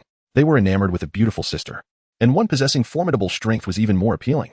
After all, who wouldn't wish to bask in the comforts provided by such an esteemed figure? What brings Sister Luo to our pill-refining peak? Surely, she has come to commission alchemical services? They speculated. "Allow me to assist Sister Luo with her pill refining. Your skills barely suffice for first-grade pills. Let me handle it, for I can refine second-grade pills. Junior brothers, my dental health is poor. A fortune teller once proclaimed that I was destined to live off others, so let me partake in this opportunity. Why are you hitting me?" "Elder brother, I am merely offering assistance. If your teeth are weak, allow me to break them all so you may subsist on porridge. The soft food should be my privilege." In an instant, the disciples were abuzz with chatter, each vying to impress the young woman. Yet just then, an ancient voice resonated throughout the hall. "Qinghuan, my dear, I have heard you wish to borrow a Xuantian-grade furnace from our pill-refining peak." As the voice faded, an elderly man with fiery red hair approached, accompanied by a smiling young man clad in green, while the disciple who had first greeted Luo Qinghuan led the way. That was Elder Qiyin, along with Brother Han. What purpose does Sister Luo have in borrowing a Xuantian-grade furnace? The disciples regarded the two figures with a momentary pause, their expressions filled with curiosity. They had met Elder Qiyin before. Luo Qinghuan slightly inclined her head in greeting to the red-haired elder. "Junior Sister Luo, I have heard from our master that you wish to borrow the Xuantian-level alchemical furnace. I assume you intend to concoct a 6th-grade elixir?" Han Yao inquired with a light-hearted smile directed at Luo Qinghuan. "Excuse me? What?" she responded, momentarily taken aback. "Is Junior Sister Luo not here to commission the alchemy but to personally refine potions? In Xuanqi-level furnace, surely, you must be aiming to create a 6th-grade elixir, then? Such a terrifying talent. Not only has your personal realm reached the status of heavenly sovereign, but your aptitude for alchemy is equally formidable." Upon hearing Han Yao's words, the individuals within the grand hall were instantly struck with astonishment. "Junior Sister Luo, would you allow your senior brother to assist? Although my realm may not match yours, my talent for alchemy is quite remarkable. Not long ago, I was able to concoct 7th-grade elixirs," Han Yao declared with a proud smile, almost wearing the words "praise me" on his face. Though Han Yao ranked only 9th on the esteem list of the Xuantian sacred sect, he was confident that when it came to alchemical talent among the younger generation, he could justly claim the first position, with no one daring to contest it. "Oh, there is no need for your assistance, senior brother Han," Luo Qinghuan murmured softly, shaking her head. "Han Yao, praise me, he urged.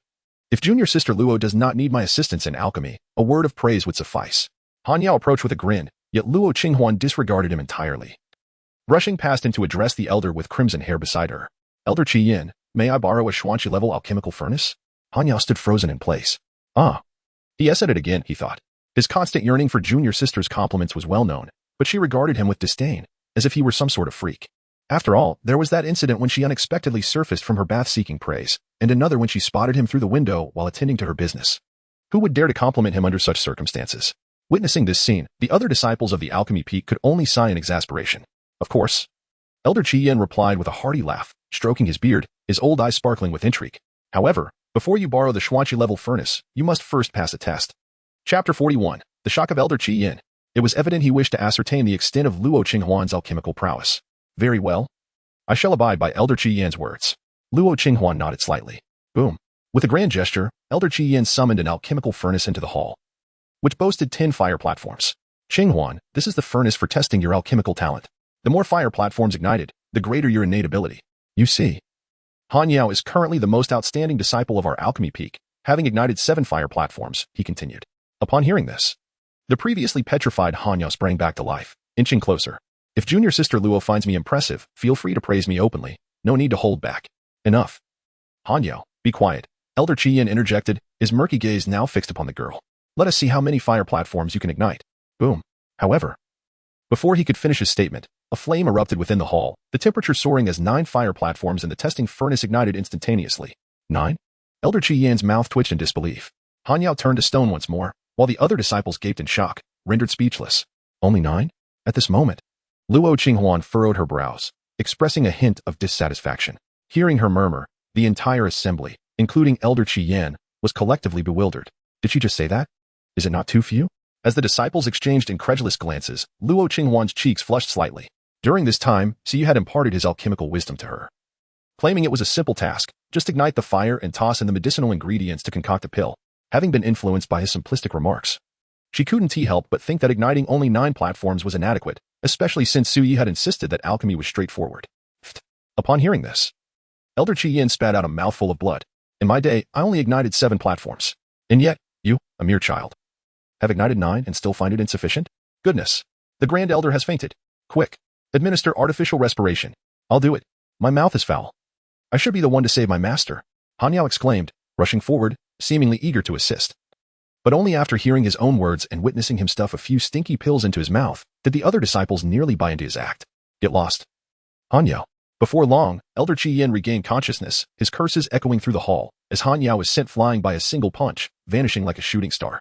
Li Feng, make sure to repair the ceiling. Charge it to Han Yao, Elder Qi Yin instructed, glancing at the large hole in the hall. He then turned to the initially guiding disciple, Li. Yes, Li Feng replied with a wry smile, clearly accustomed to such chaos. Qinghuan, I underestimated you. 9 fire platforms. Such talent should not go to waste. You ought to join our alchemy peak, Elder Qi Yin remarked, his focus returning to Luo Qinghuan. If I pursue alchemy, what will become of my heavenly sovereign cultivation? The girl inquired, blinking her beautiful eyes in confusion. Elder Qi Yin felt another wave of shock wash over him. I forgot that this girl is also a prodigy in her cultivation realm. However, he couldn't shake the feeling that her demeanor had changed.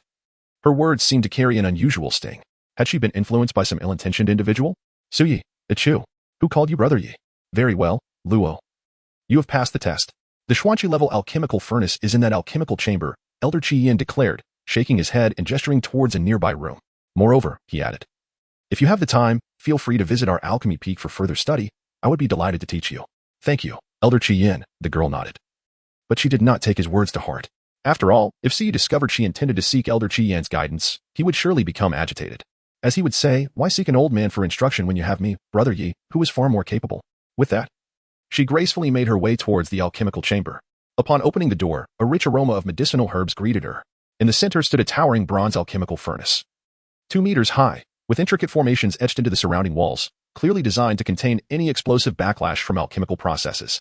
Upon entering, Luo Qinghuan promptly closed the door and softly called out in her mind, Su Yi. After several attempts, there was no response. Determined to delve into the realm of souls, she decided to discover what the troublesome Suyu was up to. However, as she entered, she caught sight of a shadowy figure stealthily concealing what appeared to be a piece of clothing. Within this ethereal domain, Luo Qinghuan was unable to discern Suye's true appearance, leaving her unaware of his actual visage. Thus, whenever Suyi boasted of his handsomeness, the girl would pout in disbelief, prompting him to assert with bravado that the day he regained his corporeal form, he would dazzle her. What are you hiding? You troublesome Suyi? She squinted her beautiful eyes, casting a suspicious glance at him. Surely, you aren't up to any mischief in my mind? Not at all. I merely discovered a remarkable treasure from that Group S storage ring. Once I finish refining the elixir, I shall present it to you. Suyu replied with an enigmatic smile. A remarkable treasure? The girl furrowed her brows, shaking her head repeatedly. I refuse. The items within those storage rings are tainted. I have no desire for whatever treasure you speak of. It could very well be something sinister. Suyu chuckled softly, offering no further explanation. All right, let your brother take charge. Very well. Luo Qinghuan lightly nodded her head. As the expressions in the young girl's eyes shifted, Suye's gaze gradually settled upon the alchemical furnace before him. Surely, a device of this caliber should suffice for me to concoct a sacred pill, he murmured softly, with a sweeping motion of his hand. A vibrant flame of spiritual fire erupted from the center of the girl's brow, instantly igniting the entire alchemical chamber in a blaze of brilliance. Meanwhile, within the grand hall, Elder Qi Yin, furrowing his brow and stroking his long beard, mused to himself. I seem to have forgotten to inquire what 6th grade pill that little girl intends to refine. He then shot a glare at the onlooking disciples from the alchemy peak. What are you all staring at? A bunch of little rascals. Shouldn't you be focusing on your own alchemy practice? The disciples, feeling both aggrieved and amused by the elder's irritable demeanor, thought to themselves, how could he be so gentle with Sister Luo while being so cantankerous with us? That old man deserves to remain single for a millennium. However, just as the disciples attempted to concentrate on their own alchemical endeavors, a sudden occurrence transpired. With the flames roaring in the alchemical chamber, the fire within the furnace before them inexplicably extinguished in an instant. What on earth is happening? The disciples were left utterly bewildered by this turn of events. Elder Qi Yin, noticing this anomaly, felt his brow furrow tightly. A look of grave concern overtaking his aged features as a realization dawned upon him. Could this be the doing of that little girl, Qinghuan? Chapter 42. The golden dragon appears, the sacred pill emerges within the alchemical chamber, so you inhaled deeply as the spiritual fire surged into the furnace, igniting it instantaneously. An awe-inspiring and vigorous energy erupted forth from the furnace. All right, little Luo, I shall commence the alchemical process now. Pay close attention and learn well. Yes, yes. The petite soul clad in a white dress nodded earnestly, pulling out a little notebook to take notes. Alchemy is quite simple. It primarily hinges upon the precision of timing and the sequence in which the medicinal ingredients are introduced into the furnace. These factors comprise about 20% of the process. As Suyu spoke, he methodically placed the ingredients for the sacred soul pill into the furnace, with each addition enhancing the fragrant aroma emanating from it. Yes, yes. And what about the remaining 80%? Is it sheer effort? As Luo Qinghuan listened, she muttered to herself with curiosity. No. Suyu chuckled lightly, shaking his head, and replied with a smile, it is your elder brother's talent. The petite soul in the delicate white dress blinked her beautiful eyes and retorted, you arrogant Suyi. Always putting on airs. Suyi let out a hearty laugh, and then an abundance of spiritual energy surged forth from his hands. Flames erupted from the alchemical furnace as he carefully seized the moment to place the final heavenly soul herb into it. Boom. With the last ingredient added to the furnace, the flames consumed it entirely, and in an instant, all the herbs were reduced to ashes. Luo Qinghuan exclaimed. What talent are you speaking of? The medicinal herbs have been reduced to ashes. Do not be anxious, Suyi replied with a knowing smile. Concentrate. As his words echoed, the flames within the alchemical furnace suddenly receded. To her astonishment, amidst the ashes, glimmers of brilliance began to emerge. Luo Qinghuan gazed intently, and there, amidst the remnants, lay a perfectly formed elixir. When did this pill come into being? At that moment, Luo Qinghuan's delicate visage displayed an intriguing expression. It was well known that alchemy comprised 3 fundamental steps: igniting the furnace, introducing the medicinal ingredients, and finally, forming the elixir. The initial 2 stages were relatively manageable. However, the process of producing the elixir was steeped in difficulty, often requiring a rigorous 49 days to successfully complete. This stage was undoubtedly the most challenging, as a single misstep could lead to the complete ruin of the potion. Consequently, many alchemists preferred to invest time meticulously perfecting the process rather than rushing through it. Yet, to everyone's astonishment, Suyi accomplished the formation of the elixir in merely a fleeting moment. The resulting pill was impeccably round and smooth, emanating a fragrant aroma, devoid of any imperfections. Luo girl, Suyi began with a measured tone. While the world is aware of the 3 steps in alchemy, few realize that there exists a 4th step, and it is this 4th step that holds paramount importance. The 4th step? Luo Qinghuan was momentarily taken aback. It was the first time she had encountered the notion of a 4th step in alchemy. What is the 4th step? Opening the dan. Suyi replied with a light chuckle. Opening the dan? A flicker of confusion crossed the young girl's beautiful eyes. It is quite simple. It involves seizing the essence of heaven and earth and infusing it into the elixir being refined, which allows for the opening of the dan. Such elixirs possess a potency superior to those that undergo only the 3 steps of alchemy, Suyi explained with a smile. Seizing the essence of heaven and earth? Quite simple. Luo Qinghuan was momentarily taken aback. At times, she found it perplexing how the insufferable Suyi could articulate the words of others into nonsensical phrases. All right. Luo girl, observe closely. Your brother Yi is about to refine a pill. As Suye's words resonated, he waved his hand, causing the flames of the spirit fire in the alchemical furnace to surge once again, erupting in a magnificent display of golden light. Boom. Simultaneously, within the grand hall, the flames in the furnaces of the alchemy disciples extinguished in an instant, as if a portion of the world's essence had been seized away. Upon witnessing this, Elder Qian furrowed his brow, his mind racing as if he were striving to recall something significant. A grave expression flickered in his murky old eyes. Could this be the legendary 4th step? Realizing this, he inhaled sharply, directing his gaze towards the alchemical chamber. Could it possibly be the result of Qinghuan's actions? Inside the chamber, flames danced, and amidst the flickering light, a rich aroma of medicinal herbs wafted through the air. What? The extinguishing of the furnace's flames is tied to senior sister Luo's alchemy? The bewildered alchemy disciples in the hall were momentarily stunned by Elder Qian's words. However, the elder had no time to engage with them. Instead, he remained fixated with a solemn expression on the chamber. Consequently, the others followed his gaze. Master. I crawled back from the Moonyan Peak. Elder Yuan mentioned he would like to have tea with you another day. I declined on your behalf, as women can only hinder your alchemical endeavors. Just then, Han Yao's voice unexpectedly resonated from outside the hall. Elder Qian exclaimed, What on earth? Master and fellow disciples, what are you all gazing at? As Han Yao stumbled into the hall and noticed Elder Qian and the disciples fixated on a chamber, he was immediately perplexed. Furrowing his brow, he glanced in the same direction. The next moment, a resounding boom erupted from the chamber. Following this, a dazzling golden light burst forth, accompanied by an intensely fragrant aroma of herbs. By the heavens, a golden legend. Upon witnessing this scene, Han Yao's eyes widened in astonishment. The fragrance was so rich that even a single whiff invigorated him, filling him with a sense of elation. The surrounding alchemy disciples murmured in agreement, marveling at the potent aroma. Elder Qian inhaled deeply, Unable to restrain his admiration, Luo girl is truly a gifted talent in alchemy. I wonder what grade of pill she has concocted. What? The one in the chamber is actually junior sister Luo. Hearing this, Han Yao's eyes bulged. Could it be that junior sister Luo achieved such heights in her first attempt at alchemy? In that instant, a bold and defiant thought crossed his mind. Boom. Meanwhile, inside the chamber, 7 beams of golden light flickered, heralding a wondrous phenomenon. The appearance of these 7 golden lights indicated a perfect grade 7th tier pill. Moreover, judging by their quality, they appeared even superior to those crafted by the elder himself. As he beheld the 7 radiant beams, Elder Qian's eyes widened in profound astonishment. Could it be that senior sister Luo, in her first attempt at alchemy, produced a perfect grade 7th tier pill? What terrifying talent does she possess? Hearing Elder Qian's words, the alchemy disciples collectively gasped in disbelief. Yet, none noticed the resplendent golden dragon emerging in the skies above the alchemy peak, only to be swiftly obscured and vanish from sight. The golden dragon manifests. A sacred pill emerges. This was not merely a perfect grade 7th tier pill, but rather a sacred pill. Chapter 43. So, this insufferable Su Yi is truly remarkable. Inside the chamber, Su Yi exhaled deeply, waving his hand to dissipate the spirit fire in the furnace, revealing a red pill, round and lustrous, exuding waves of herbal fragrance in his palm. Su Yi, what grade of pill is this?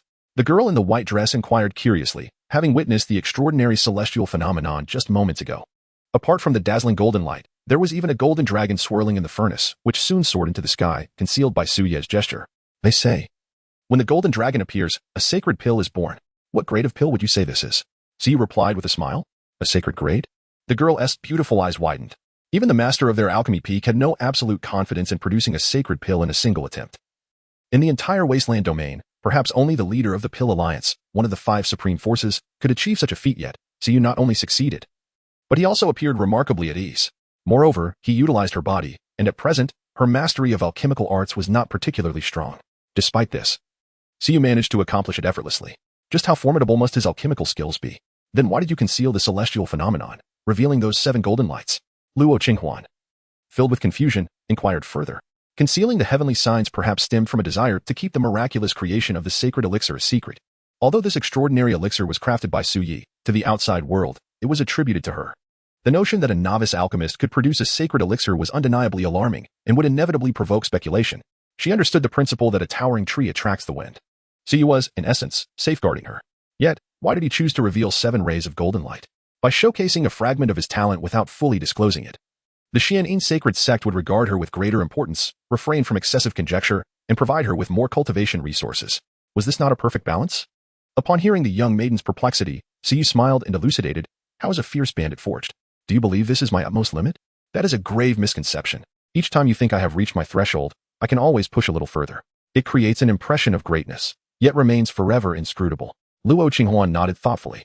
All right, she said. Luo girl, please step outside for now. I believe that old man will be quite astonished, and the situation may spiral out of control. Thus, let your brother Yi assist you in navigating this scenario first, Su Yi added once more.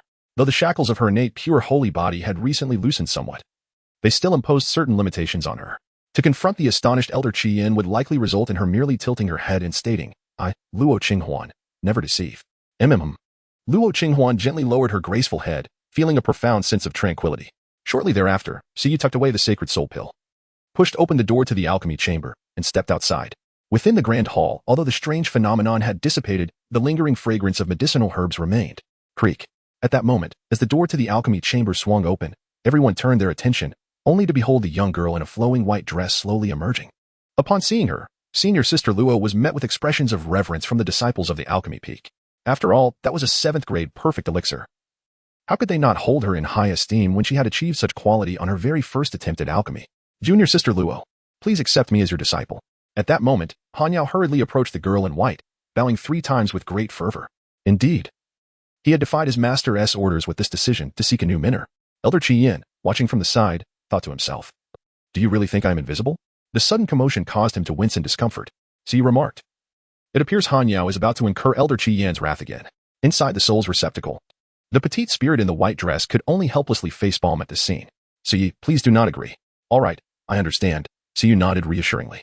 He then turned to Han Yao and said, very well. The petite spirit in white thought, didn't you just say you understood? Upon hearing the girl's affirmative response, Han Yao's eyes sparkled with delight. Although junior sister Luo had just begun her journey into alchemy, her ability to concoct a 7th grade elixir foretold an extraordinary future in the art of alchemy. By becoming her disciple now, he could surely ascend to great heights later. After all, he had previously taken 1,000 infants as his mentors. If even one of them possessed the potential of a great emperor, he would have a formidable master. However, as a disciple, should you not present a token of gratitude or a gift? Siyu said with a light chuckle. I understand. Han Yao replied eagerly. Here are some spiritual herbs I collected, offered as a tribute to junior sister Luo. With that, he produced a storage ring. Excellent. Siyu accepted the ring without hesitation. Since you are now my disciple, I shall impart your first lesson. Go and pay your respects to Elder Qi Yan. Understood. Han Yao did not hesitate. Turning once more to bow 3 times before Elder Qi Yan. Master, please accept me as your disciple. Get lost. Before Han Yao could finish, Elder Qi Yan's mouth twitched. And with a swift kick, he sent him flying again. What a fool. Witnessing this, the other disciples of Alchemy Peak exchanged bemused glances, their hearts filled with deep sympathy. It seemed Han Yao was completely at the mercy of a woman. Han Yao is still so young. Humph. If it were them.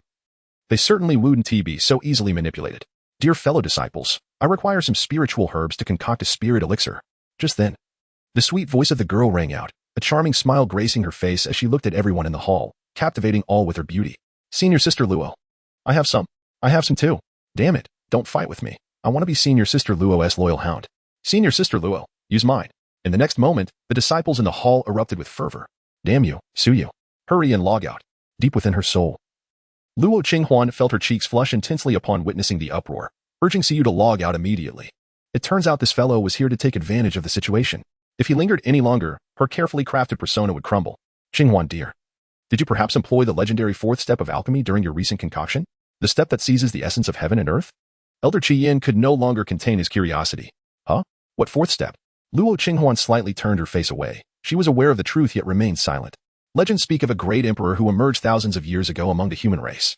This emperor, a figure of divine prowess, possessed the stature of a sovereign but conducted his affairs with the ferocity of a bandit. Nonetheless, it is undeniable that he stands as the most exceptional emperor the human race has ever known. Among the myriad paths of enlightenment, he alone claimed a staggering 40%. His alchemical skills were nothing short of extraordinary, and the so-called 4th step of alchemy was his singular invention, to seize the essence of heaven and earth. Only that formidable figure would dare to attempt such a feat. Alas, despite the passage of millennia, no one has been able to replicate this 4th step since then. Elder Qi sighed as he recounted this tale. Upon hearing Elder Qian's words, the young woman stood frozen in place, her beautiful eyes sparkling with intrigue. Could it be that this formidable figure mentioned by Elder Qi was none other than the notorious Suyi? So, Suyi possesses such strength.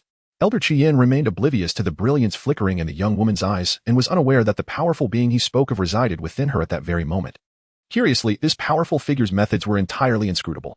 It is said that on one occasion, he single-handedly ambushed thousands of cultivators during a grand event, even attacking the then most potent alchemy alliance of the 9 domains, dismantling all the pills they had crafted and subsequently selling them back at exorbitant prices. Wherever he went, he instilled fear throughout the heavenly profound 9 domains. Elder Qi continued to express his astonishment. Luo Qinghuan chuckled softly to herself, as this seemed to align perfectly with the habitual demeanor of the notorious Suyu. Elder Qi, you may have misunderstood. This so-called 4th step of alchemy is something I am hearing for the very first time. She then slightly shook her head and turned her face away, speaking in a hushed tone. Indeed, Elder Qi did not press further, for after all these millennia, how many prodigies of alchemy had emerged? It was a pity that none had truly mastered the 4th step of the craft. Should you ever find yourself in need of rare herbs, feel free to seek me out at the Alchemy Peak. As long as I possess them, I shall not hesitate to share, Elder Qi proclaimed with a hearty laugh, stroking his long beard. Although Luo Qinghuan was not a disciple of the Alchemy Peak, he was still more than willing to nurture exceptional talents.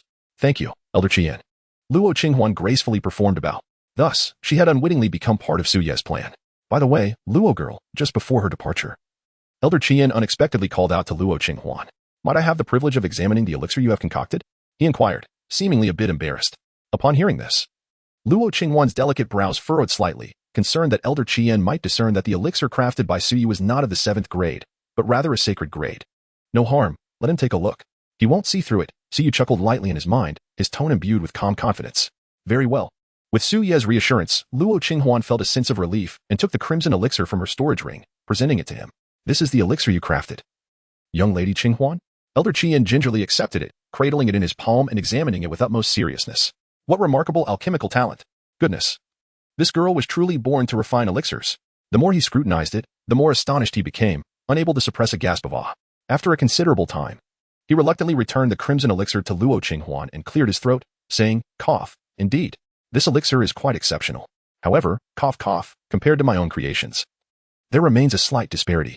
Young lady Qinghuan, you must strive to refine further. I have high hopes for you. Is that so? Upon hearing this, the young girl received the elixir back, her beautiful eyes flashing with a hint of confusion. But the one who refined it was Xuyi. How could it possibly be less than elder giants?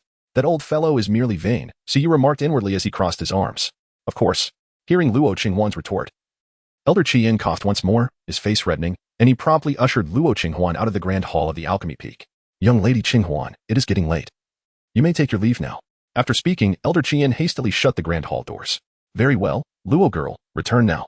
It would be just in time for you to consume a sacred soul elixir before the upcoming Dao discussion conference. Otherwise, in your current state, your brother you would not be able to perform at his fullest potential, so you softly advised in her mind. As Luo Qinghuan lightly brushed her hair, she was about to turn away when a sudden, aged roar echoed from the grand hall. What on earth? The elixir concocted by Qinghuan is astonishingly remarkable. How could this be? Though I am loath to admit it, the perfection of that pill is something even I, after much toil and effort, could never hope to achieve. This girl possesses an extraordinary talent. Why is it that my alchemy peak is populated by nothing but inept fools? You bunch of rascals. If you cannot succeed in refining, then work yourselves to the bone until you do. Soon, the grand hall was filled with the pitiful cries of the alchemy peak disciples lamenting their plight. Hearing the commotion within, Luo Qinghuan was momentarily taken aback, then let out a soft chuckle. It seemed Elder Qian truly valued his reputation. No wonder he had been so eager to usher her out of the hall. These words must have weighed heavily upon him. If Elder Qian were to learn that this remarkable elixir was crafted by the very person he revered, it would likely deepen his distress. Wouldn't he it? Isn't that right, you scoundrel Xuyi? A hint of resentment graced the young girl's delicate face. You are such a formidable individual, yet you still insist on bullying me. Bullying you? Xuyi shrugged, feigning innocence. I'm merely helping you grow stronger. The girl scoffed, clearly unconvinced. Is that so? Sneaking onto my account at midnight to give me massages is your idea of helping me grow stronger? Ah, Luo, you must understand that strength can manifest in various forms. Have you never heard the saying, I may be bald, but I have grown stronger? You are a girl, surely you cannot afford to go bald. Thus, it must be reflected in your physique instead. I don't believe that. Alas, this girl has been thoroughly corrupted. How frustrating. Who is responsible for leading my pure and innocent Luo astray? By the way, Xuyi, do tell me about your past exploits. I am curious. At this moment, the girl seemed to recall something and inquired about the mysterious figure Elder Qian had mentioned, undoubtedly referring to the notorious Xuyi. This? You're begging me? Please. I implore you. Haha, I shall not divulge a word. And so, as the girl pouted and descended the mountain, they continued their playful banter. Once they reached the small courtyard halfway up Frost Sword Peak, Xuyi finally succumbed to her pleas and recounted a couple of tales. All right, Luo. You've heard the stories. Can you now consume that sacred body pill? Xuyi said, stretching lazily. Luo Qinghuan nodded with satisfaction. For reasons unknown, her curiosity regarding Xuyi and the events surrounding him grew increasingly profound. This peculiar sensation, the young maiden could only attribute to Xuyi's presence within her. In the courtyard nestled halfway up the mountain, beneath the blossoming peach tree, guided by Xuyi, Luo Qinghuan sat cross-legged, her hair cascading elegantly over her delicate form. She then retrieved a sacred pill from her storage ring and slowly consumed it. As she ingested the sacred soul pill, a powerful aura surged forth from her slender body, seemingly enhancing her physical form. Chapter 45. Can mere flesh rival the ancient emperors?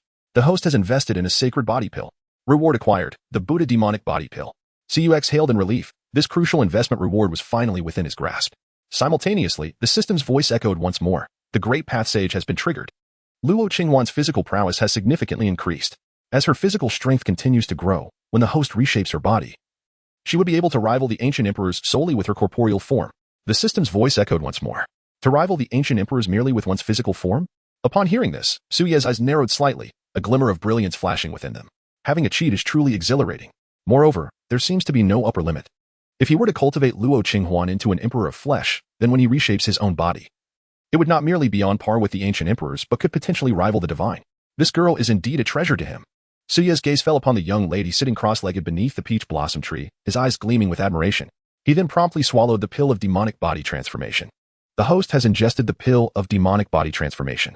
Subsequently, the host may acquire blackening points, which can be utilized for body reshaping. After a considerable pause, the young lady beneath the peach blossom tree finally opened her beautiful eyes, exhaled gently, and brushed off the peach blossom petals that had fallen on her fragrant shoulders. She then hurriedly inquired, Xuyi, how did it go? Did I succeed? Certainly. Xuyi nodded. Shall we seek another heavenly soul herb? Why do we need to find another heavenly soul herb? Xuyi was momentarily taken aback, his brow furrowing in confusion. Since this sacred body pill can enhance physical strength, we should concoct another one for you to consume. After all, you also wish to reshape your body, the young lady replied earnestly. Hearing this, Xuyi couldn't help but chuckle and teased her. The sacred body pill is ineffective if produced by oneself. Ah? The young lady pouted, seemingly troubled by this revelation.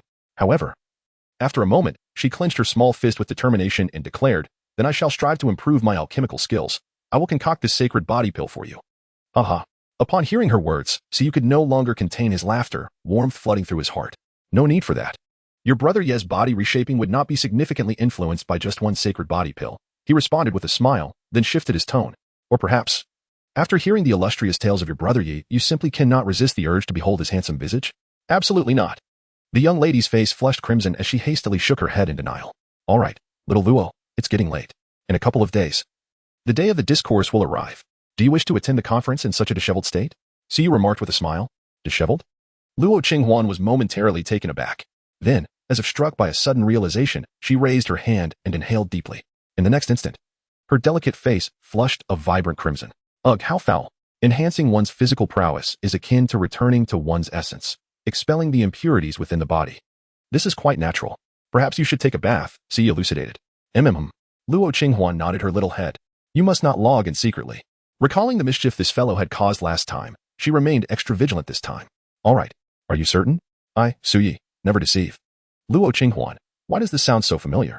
With a mix of skepticism and curiosity, she gracefully rose and made her way towards the bathing spirit pool. However, before long, the air was filled with the playful complaints of a young girl. You deceitful Suyi, you are lying again. Lying? Hehehe, I am now Luo Qinghuan. Not Suyi. You. After her bath, Siyu seemed to recall something and quickly reminded, Luo girl. There are precious treasures in your storage ring that your brother you mentioned before. Do remember to take a look. Luo Qinghuan pouted slightly, but still took a look. What is this? When she found the treasure that Suyi had mentioned from her storage ring, her brows furrowed slightly, revealing an ice blue silk garment in her hands. This was an ancient divine attire, capable of altering one's form and enhancing the physique of the wearer, as Suyi remarked with a knowing smile. I absolutely refuse to wear it, the girl retorted stubbornly. Is that so? Suyi chuckled, not pressing the matter further. In the stillness of the night, under the luminous full moon, within a fragrant girl's chamber nestled halfway up the mountainside, a small head suddenly peeked out from the thick blankets of a soft bed. After cautiously surveying her surroundings and finding no one around, she quietly called out several times, Suyi, Suyi, Suyi, receiving no response. She stealthily retrieved the ancient divine garment from her storage ring and nestled back under the covers, rustling as she put it on. Once she completed this task, she tucked herself in and drifted into a beautiful slumber. In the realm of souls, Suyi, clad in black, observed this scene with a faint smile. In the blink of an eye, 2 days had passed, heralding the commencement of the Tao Discussion Conference. As the host faction for this grand event, the Xuantian holy sect had invited nearly all factions, great and small, from the eastern wilderness, making this the most monumental and rewarding Tao Discussion Conference in its history. Many disciples of the Xuantian holy sect were eager to seize this opportunity. Those who could outshine their peers during the conference would undoubtedly elevate their status within the sect, possibly even being regarded as favored disciples by the elders. Meanwhile, the other talented individuals from the eastern wilderness sought to showcase their abilities and claim the generous rewards established by the Xuantian holy sect. At that moment, the gates of the Xuantian holy sect swung open, and the protective barrier was activated. Countless formidable presences descended upon the venue, as powerful cultivators soared through the skies, all heading toward the discussion platform. In an instant, the platform was teeming with people, as elites from various sects and factions emerged one after another. Simultaneously, at Frost's Sword Peak, a young girl in a white dress descended the mountain, making her way towards the discussion platform. The narrative has reached nearly 100,000 characters. How's the pacing so far? While advancing the main storyline, should I also incorporate interactions between the male and female leads? I welcome any suggestions. And I will certainly take them into consideration, though I will not be overly distracted, as writing is ultimately about pleasing all of you fine readers. Lastly, I kindly request your encouragement for updates, 5-star reviews, and gifts. Chapter 46, Talent Surge, the Target of Many? Within the depths of the mountains, a stone platform measuring thousands of meters emerged, adorned with intricate formations of the Tao, which continuously exuded profound Tao rhythms. This was the discussion platform. At present, the area surrounding the platform was bustling with crowds, as numerous disciples and elders of the Xuantian holy sect gathered here. With the sound of air being sliced through, the seats around the discussion platform filled rapidly, as elites and talents from various factions arrived, creating a lively and boisterous atmosphere. This Tao Discussion Conference hosted by the Xuantian holy sect essentially invited all factions, large and small, from the eastern wilderness. Naturally, this did not include the 5 top-tier factions, for they were far too proud to lower themselves to attend a conference hosted by a sect of lesser strength. Moreover, They did not believe that the talents from other factions were worthy of competing in discussion with their own top-tier elites. Yet, the powerful figures from various factions were already accustomed to this situation, finding it rather advantageous that the top-tier talents chose not to attend, as it significantly reduced the competitive pressure. Currently, the discussion platform was filled to capacity, with only the remaining 3 first-rate factions from the Eastern Wilderness yet to arrive. Boom. At that moment, a ball of flames plummeted from the heavens, crashing onto the discussion platform, sending sparks flying. As the flames dissipated, a group of cultivators clad in white robes, adorned with flame patterns on their sleeves, appeared before the crowd. They belonged to the first-rate faction, the Xuantian Holy Sect. Gasp. Even the revered Yanghua Saint had arrived. As the searing flame subsided, the leading middle-aged figure in white robes caused a glimmer of reverence to flash in the eyes of the powerful figures within the discussion platform. He was none other than the sect leader of the Xuantian Holy Sect, possessing terrifying strength at the saint level. Among them was Yin Yun, ranked 4th on the Xuantian Holy Sect's talent list, who had seemingly recently broken through to the 3-star heavenly sovereign realm, making him a standout among the younger generation of the entire wilderness domain. Clearly, the Xuantian Holy Sect was well prepared for this event. Just as the powerful figures from various factions engaged in lively discussions, a flying sword, measuring 100 feet, tore through the void. The sharp intent of the sword made the powerful figures instantly raise their gazes. Haha, Yanghua Saint in the past. You and your Xuantian Holy Sect were always the last to arrive at the Dao Discussion Conference. Why this time are you the first? Could it be that you were eager to see your moon princess? Accompanied by hearty laughter, the massive flying sword descended upon the discussion platform. From the sword, a tipsy elder, clutching a wine gourd at his waist, leaped down, followed by 2 identical young sword attendants, with a throng of disciples trailing behind. It was the wine sword master from the Heavenly Sword Sect, another formidable figure at the saint level. Next to him appeared the twin swordsmen, Qin Jianyi and Qin Yijin. They ranked 2nd on the Heavenly Sword Sect's talent list. Aside from the sword fanatic of their sect, these 2 brothers were the strongest among the younger generation. Although they possessed only 2-star heavenly sovereign strength, when they combined their swords, they could likely contend against even 5-star heavenly sovereigns. Witnessing this scene, the talents on the discussion platform felt an immense sense of pressure. The wine sword master is jesting. Yanghua Saint laughed heartily, waving his hand. Moon Princess is now the leader of the Xuantian Holy Sect. How could she still harbor feelings for me? Ha! I am old now and shall not interfere in the affairs of the young. The wine sword master took a hearty swig from his gourd, laughing as he shook his head. Master, you jest. For a being of your caliber at the saint level, you have a lifespan of at least 10,000 years. You are far from being old. Just then, a deep voice resonated through the air. The crowd turned to see a mountain-like figure appearing on the discussion platform, accompanied by a group of muscular disciples. It was the Mountain Sect master and their young master, Wang Yu. No one expected that the young master of the Mountain Sect would attend this Dao discussion conference. As they witnessed this, the powerful figures on the discussion platform widened their eyes in astonishment. It seemed this Dao discussion conference would prove to be far more thrilling than any previous event. With that, all the factions from the Eastern Wilderness attending the Dao discussion conference had finally assembled. Thank you all for your patience. As the 3 formidable forces gathered, a gentle feminine voice soon echoed through the air.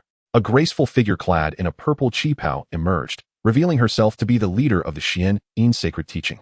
Yu Ji, accompanied by 8 powerful figures, the leaders of the 8 peaks of the Xuantian sacred teaching. Oh, Leader Yu Ji, please have a seat. She gestured with her delicate hand, inviting the esteemed guests to take their places. As the host of this discourse conference, she proceeded to outline the rules of the gathering, which consisted of 2 parts, the discussion of doctrines and the attainment of enlightenment. The Xuantian sacred teaching, as the host, designated its champions as the challengers, with the victors of the debates earning rewards. Now, allow me to present our champions, Yu Ji declared. As her words fell, a figure clad in azure appeared on the debate platform. He clasped his fists and smiled faintly at the assembly, introducing himself. I am Yi Qingyi, the eldest disciple of Qinghua Peak, honored to meet you all. It was Yi Qingyi, rumored to possess terrifying strength. He had already reached the 4-star realm of the Celestial Master and ranked among the top 3 on the Xuantian Sacred Teachings champion list. His philosophical insights were undoubtedly formidable. Upon seeing Yi Qingyi, the other champions on the platform furrowed their brows, including Wang Yu and Qin Jian, who hailed from elite factions, their expressions shifting to one of grave concern. The Xuantian Sacred Teaching had dispatched 2 champions. Who could the other be? Could it be one of the top 2? Surely, such a display of power was daunting. Just as the champions speculated, a figure in a white dress gracefully appeared on the debate stage. Her voice melodious like silver bells. I am Luo Qinghuan, the senior sister of Xuantian Peak, pleased to meet all of you. Upon seeing the young woman, Yu Ji's beautiful eyes momentarily revealed a hint of trepidation. Surely, the formidable protector was silently safeguarding her. There was also a tinge of envy, for not everyone was privileged to be under the protection of such an awe-inspiring entity. It's senior sister Luo. How beautiful she is. The onlookers, Particularly the disciples of the Xuantian sacred teaching were instantly captivated. Yi Qingyi, observing the scene, could only shake his head in resignation. Even he envied Luo Qinghuan's popularity. After all, beauty always drew admiration. However, despite her strength, Luo Qinghuan was kind-hearted and not adept at refusing requests. If all these champions chose her as their opponent, even her prowess would not suffice to excel in every debate. Concern rippled through the gathered disciples. Among them, and Ran watched with anxious eyes fixed on Luo Qinghuan. Oh, the sixth on the champion list? Luo Qinghuan? Yet, in the next moment, the champions seemed to have reached a silent consensus, directing their attention toward the young woman in white. I, Li Dedeo from the Dedeo sect, request senior sister to debate with me using the sword. I am Miaoyin from the Tianxiang sect, and I request senior sister to debate through music. The calls for her participation echoed ceaselessly. More and more champions chose to challenge Luo Qinghuan, as she appeared to be a more manageable opponent compared to Yi Qingyi, who ranked third on the list. Crucially, they had heard that Luo Qinghuan was amicable and might even be lenient in her engagements. Seeing the overwhelming interest, Qin Jian and Wang Yu exchanged glances and approached her as well. We, Qin Jian and Wang Yu from the Tiandao Gate, request Luo Qinghuan to debate with us using the sword and with her physical prowess. This declaration sent shockwaves through the debate platform. It was astonishing that not only two-thirds of the champions sought to engage Luo Qinghuan, but even the champions from the two leading factions were eager to challenge her. Please do not look at me like that, dear friends. I did not encourage these two young rascals to pick on the girl. Perhaps they merely wished to spar with her due to her swordsmanship, Master Zhoujian said, somewhat embarrassed. My son might have taken a liking to that young girl. I must say, she indeed possesses a captivating beauty that even I admire. The mountain lord chuckled heartily. Yin Yun, will you not go and meet that young girl? Asked the sunflower saint, glancing at the motionless Yin Yun. In response, Yin Yun quickly shook his head and meekly replied, I would prefer to challenge senior brother Qingyi. It seems that the disciples of our Xuantian sacred sect exhibit gentlemanly conduct, not inclined to bully a young girl, the sunflower saint exclaimed with a hearty laugh, clearly pleased. Yin Yun chuckled awkwardly. He possesses no gentlemanly demeanor. He has simply witnessed Luo Qinghuan's terrifying skills in Kunlun. Sixth on the champion list? Who says that being sixth is inferior to being third? Though Yi Qingyi was a 4-star celestial master, Luo Qinghuan had displayed terrifying strength that day, reaching the 5-star realm. Moreover, he remembered well. A bunch of fools, thinking they can take on Luo Qinghuan. Soon, you shall witness her true might. With arms crossed and a look of malicious glee, Yin Yun appeared to relish the unfolding drama. At that moment, nearly all eyes on the debate platform were fixed on the young woman in white, curious to see how she would respond to such impudent requests for engagement. Luo sister, we have traveled great distances to the sacred teaching solely for the purpose of debating. Surely you would not deny us this humble request? Wang Yu and the other champions pressed on. Hearing their words, Luo Qinghuan's delicate brows knitted together. Had it been her former self, she might have felt flustered and acquiesced without thought. But now, her lips parted to speak, but suddenly, Su Ye's voice echoed in her mind. Luo girl, just agree to it. Although I am not well versed in some of the doctrines they wish to debate, do not worry. I am here for you. With a slight frown, the young woman expressed her concerns. But I am not adept at those doctrines. With your brother Yi here, what is there to fear? This is an opportunity for cultivation. Do not let it pass you by, Su Yi encouraged her. As the challenger, if you emerge victorious, you too shall gain valuable resources for your growth. Why not seize the chance? Very well, she conceded. Upon hearing Su Ye's words, the young girl felt a sense of relief wash over her. With a gentle nod of her delicate head, she lifted her beautiful gaze, and a radiant smile graced her exquisite face, momentarily captivating the onlookers. In terms of beauty, it seemed that none of the women present, not even the Moon Princess herself, could rival the girl before them. Since all of you are in agreement, then I shall accept, she declared. As her words settled, the debate platform erupted into a cacophony of astonishment. What? Junior Sister Luo has indeed agreed. The crowd murmured in disbelief. What shall we do now? Even if Junior Sister Luo is formidable, how can she master all 3,000 paths? Moreover, the twin sword path of the Heavenly Sword sect is renowned among the younger generation of the entire desolate sky domain. And the Mountain Gate's young master is no simple adversary either. Upon realizing that the girl had truly acquiesced, the disciples of the Xuantian sacred sect furrowed their brows. Exhaling deep sighs, the die had been cast, and there was no turning back now. Were they to witness Junior Sister Luo relinquish the sect's cultivation resources so easily? Just then, from the elevated platform of the debate stage, the voice of the Moon Princess rang out once more. I forgot to mention to everyone that the participant who performs the best in this debate conference will be granted the qualification to enter the sacred armament secret realm of our Xuantian sacred sect.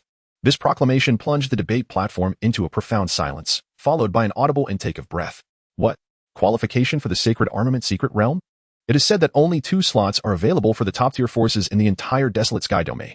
To receive such a qualification through excellence in this debate conference, As the powerful figures from various factions began to comprehend the implications, their expressions shifted dramatically, filled with fervor. Moon Princess, are you jesting? That qualification is incredibly precious.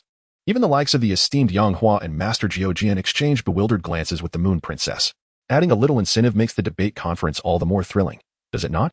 The Moon Princess replied with a smile. That incentive is rather excessive. Yang Hua and the others chuckled wryly, inhaling deeply.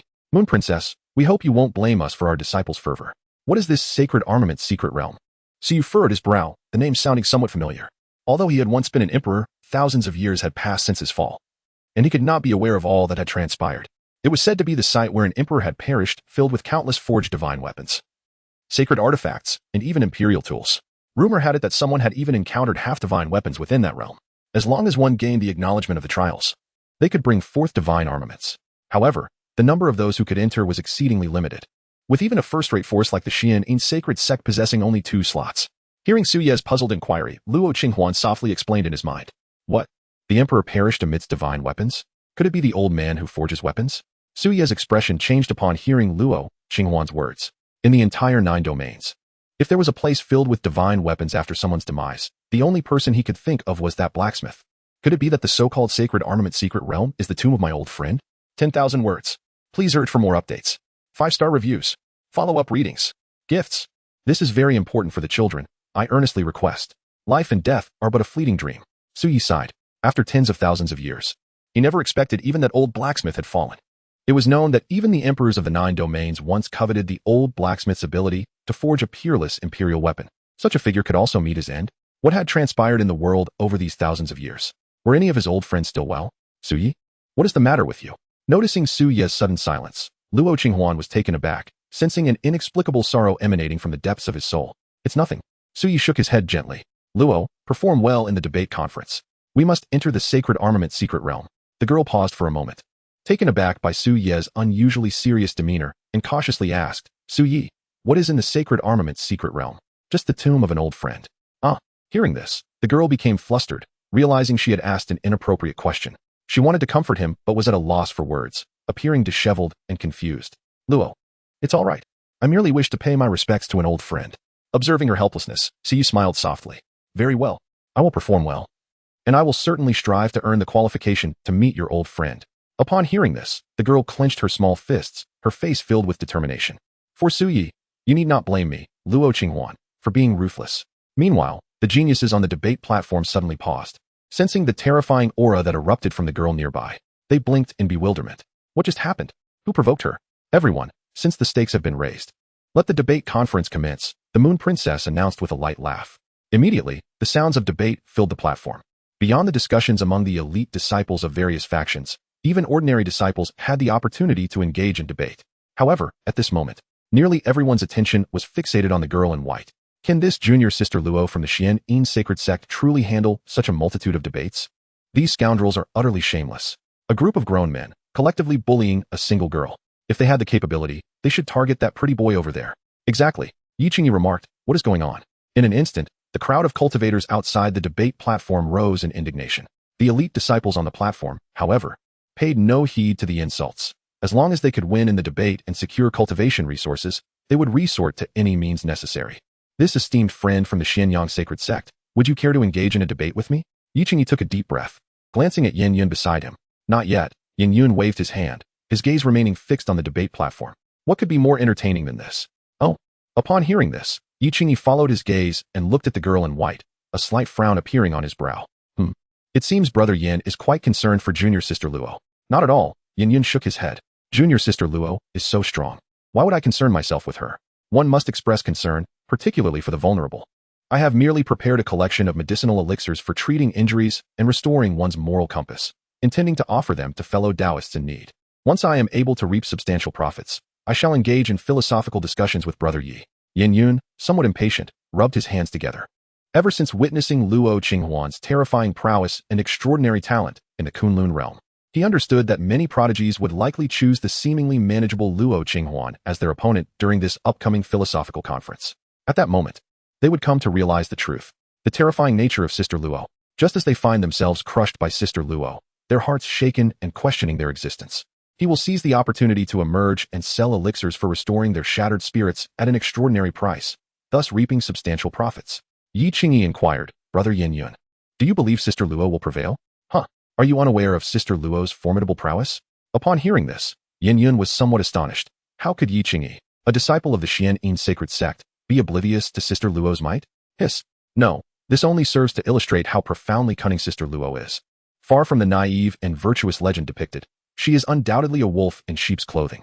Realizing this, Yin Yun gasped, his mind racing as he made a swift decision. Once he profited from selling the restorative elixirs, he must share the spoils with Sister Luo. A 70-30 split. No, perhaps an 80-20 would be better, otherwise, he would inevitably fall victim to her treachery. Huh, Sister Luo's prowess? Yi Qingyi paused, momentarily bewildered, if one were to measure strength. Should it not be he, the third-rank prodigy of the Xuantian sacred sect, who is deemed more formidable? Ahem, it's nothing. Yin Yun cleared his throat, unwilling to elaborate further, merely shifting his gaze. Noticing this, Yi Qingyi felt puzzled yet chose not to press the matter, following his line of sight instead. At that moment, upon the debating platform not far away, under the scrutiny of the crowd, a robust man stepped forth from the assembly of prodigies, clad in gauntlets forged from dark iron. He approached slowly, casting his gaze upon the seemingly delicate girl before him, and declared in a deep voice, Iron Fist Sect's Wang Meng requests Sister Luo to engage in a discussion of martial arts. As this declaration resonated, the crowd's attention turned expectantly towards the platform. Meanwhile, the members of the Xuantian sacred sect felt a tinge of apprehension. The girl appeared fragile, and considering Sister Luo's temperament, would she truly engage in such a brutish form of martial arts?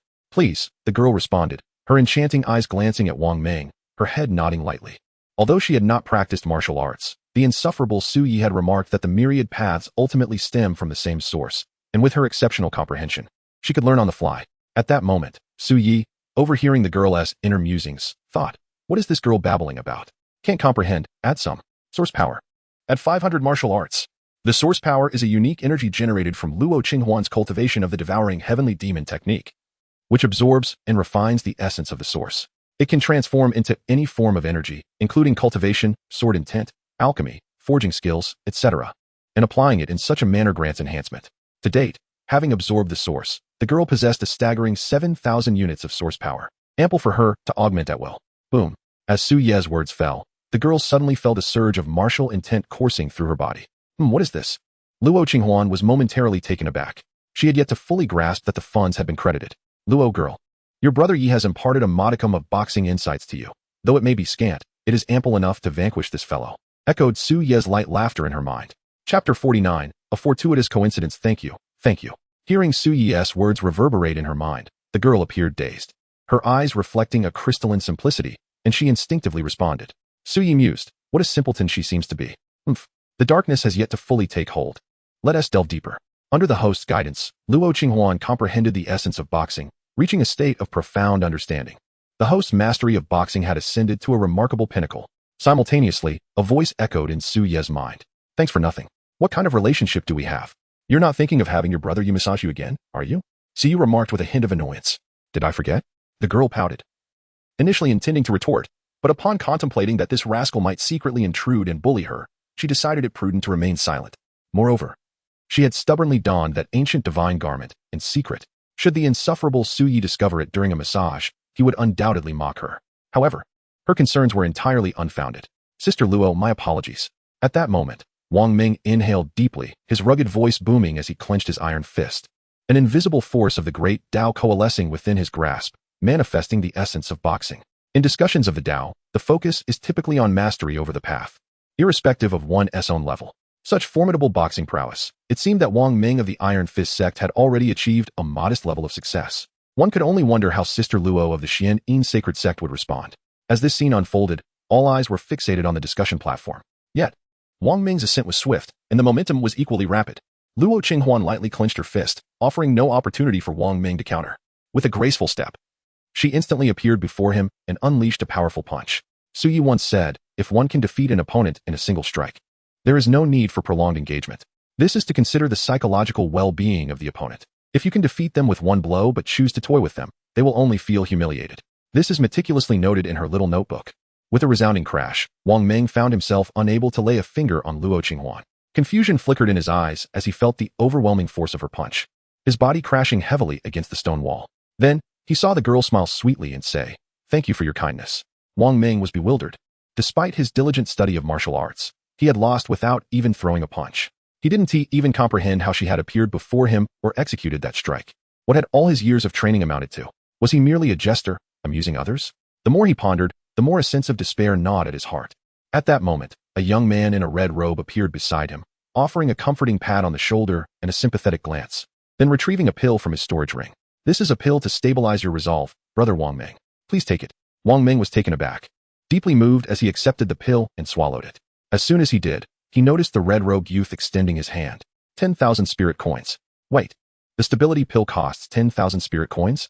At that moment, Wang Ming finally wept. The surrounding cultivators gasped. What just happened with that punch? The technique was powerful and decisive. Has Sister Luo's martial arts reached the realm of seamless integration? Who would have thought she had delved into the martial path? Wang Ming is truly unfortunate to encounter her at this moment. As they recovered from the shock of the girl's swift and effective strike, they gasped in astonishment, feeling sympathy for the unfortunate Wang Ming. It must be a coincidence. Surely, it was merely bad luck for Wang Ming. The young geniuses on the discussion platform consoled themselves. Sister Luo just happened to study martial arts, but could she possibly master all the paths we know? However, soon after, the leader of the Blade sect, Li Dada, requested Sister Luo to discuss the Blade path. Su Yi interjected, "What are you mumbling about? I can't understand. Add some flair. Little Luo, let me impart to you the fiery blade technique." After a single strike, the girl smiled sweetly. "Thank you for your kindness." Tianxiang sect's Miaoing then requested Sister Luo to discuss the path of music. So you quipped, "You think a Peepa can rule the music path? Add some flair." With countless instruments, the Xuantian reigns supreme. "Little Luo, let me teach you a tune that can bury all ages." Thus, whenever a young genius discussed their path, Suye's voice of encouragement echoed in Luo Qinghuan's mind.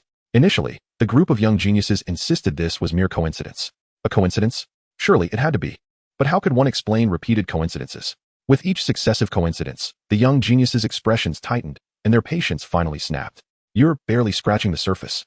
Hearing their frantic exclamations, the girl blushed, murmuring softly. In that moment, her blush eclipsed all despairing words. Poof! As those words escaped her lips, many young geniuses spat blood in shock. Their resolve shattered. "What? You call that barely scratching the surface?" They were astonished. Sister Luo is truly formidable. Even the members of the Xuantian holy sect were taken aback. They knew Sister Luo possessed remarkable talent, having reached the realm of the heavenly sovereign, with impressive swordsmanship. Yet they had not anticipated her versatility. On the high seat of the discussion platform, even the leaders of several major factions were momentarily stunned. Frost Sword Peak Master. Have you been secretly nurturing this girl? The leader of the Moon Yen Peak, with a look of astonishment, turned to the Frost Sword Peak Master. The Frost Sword Peak Master, an elderly woman with graying hair, sighed with a wry smile. "You know how Qinghuan is. She enjoys solitude. When would I have the chance to nurture her?" The Moon Yen Peak Master nodded in agreement.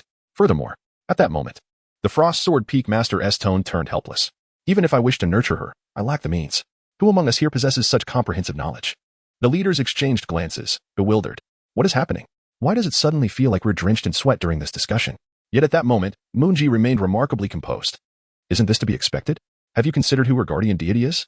With such a mighty protector guiding her, it's only natural she can effortlessly subdue these young geniuses.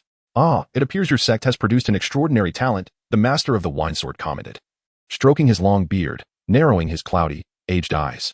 However, it seems the next confrontation will be between the twin swords of the heavenly sword sect and that young girl. Upon hearing this, the gazes of the leaders returned to the high platform.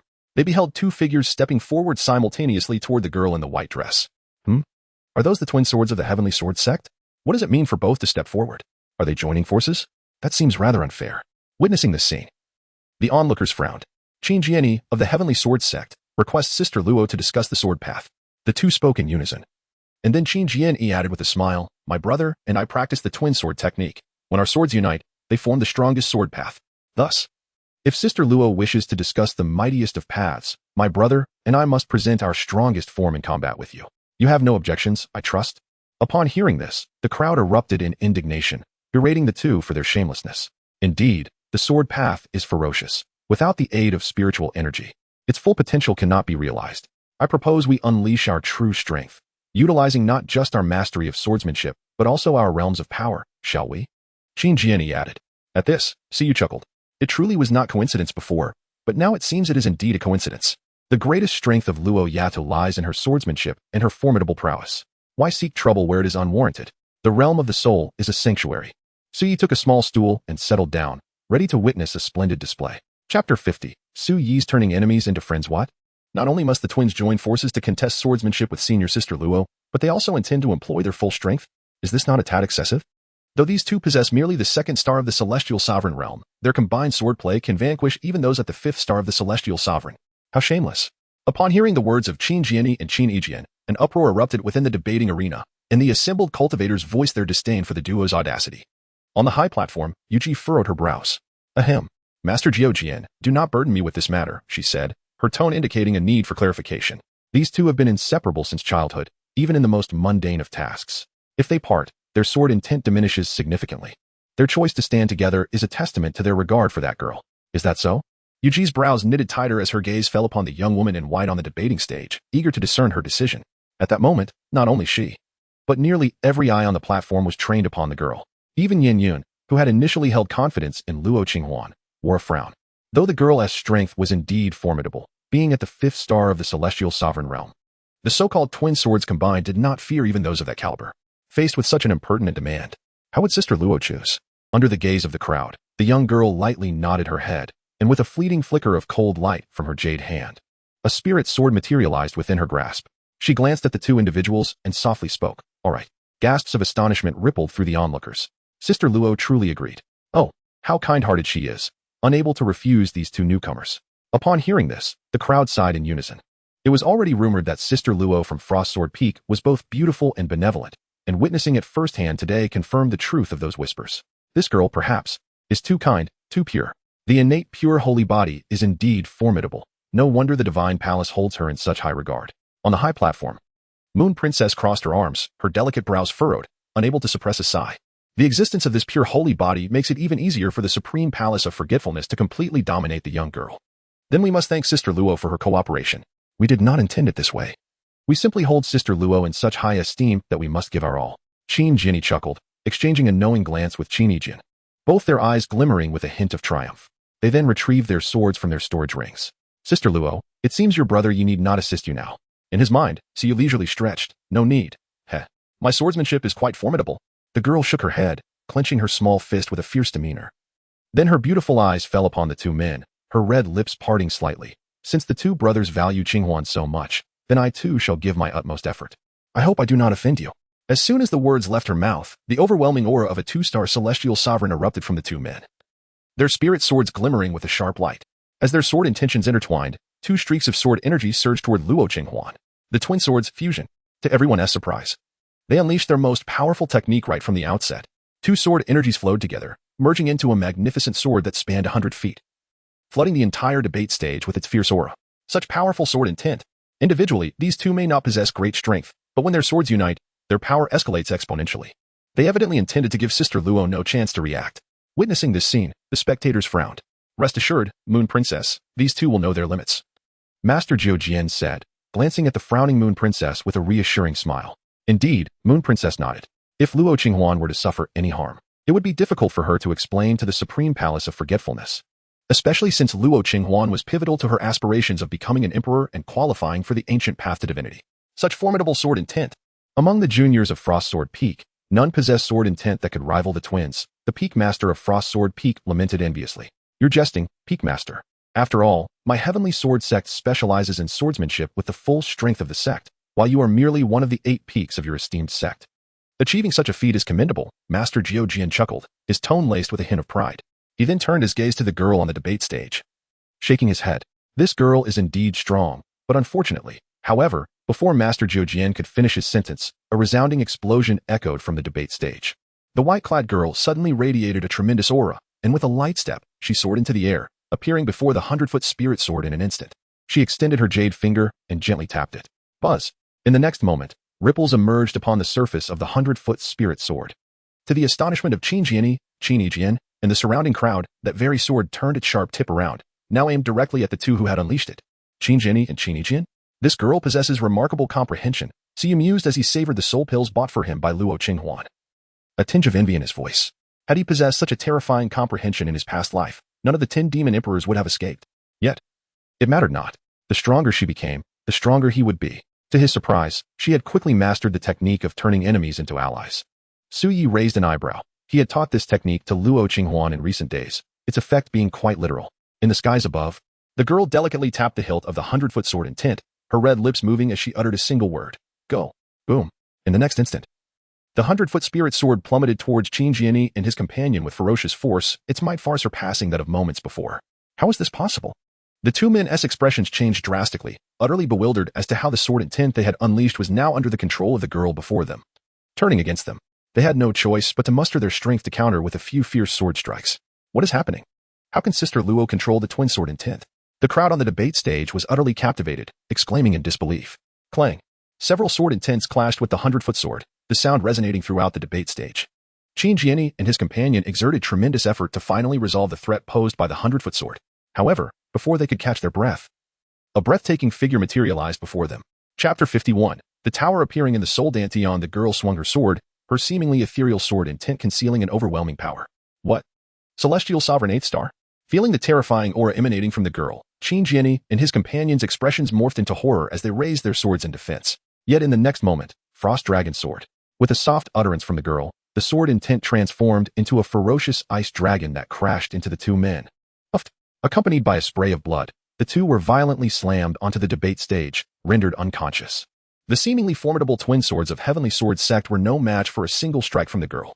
Very good, Siyu remarked with satisfaction, nodding approvingly. This is more like it. This girl indeed possesses the demeanor of a fierce emperor. Previously, he would eliminate his opponents with a single strike, for only then could he prevent them from deploying their trump cards. It was not that he feared their hidden strengths to him.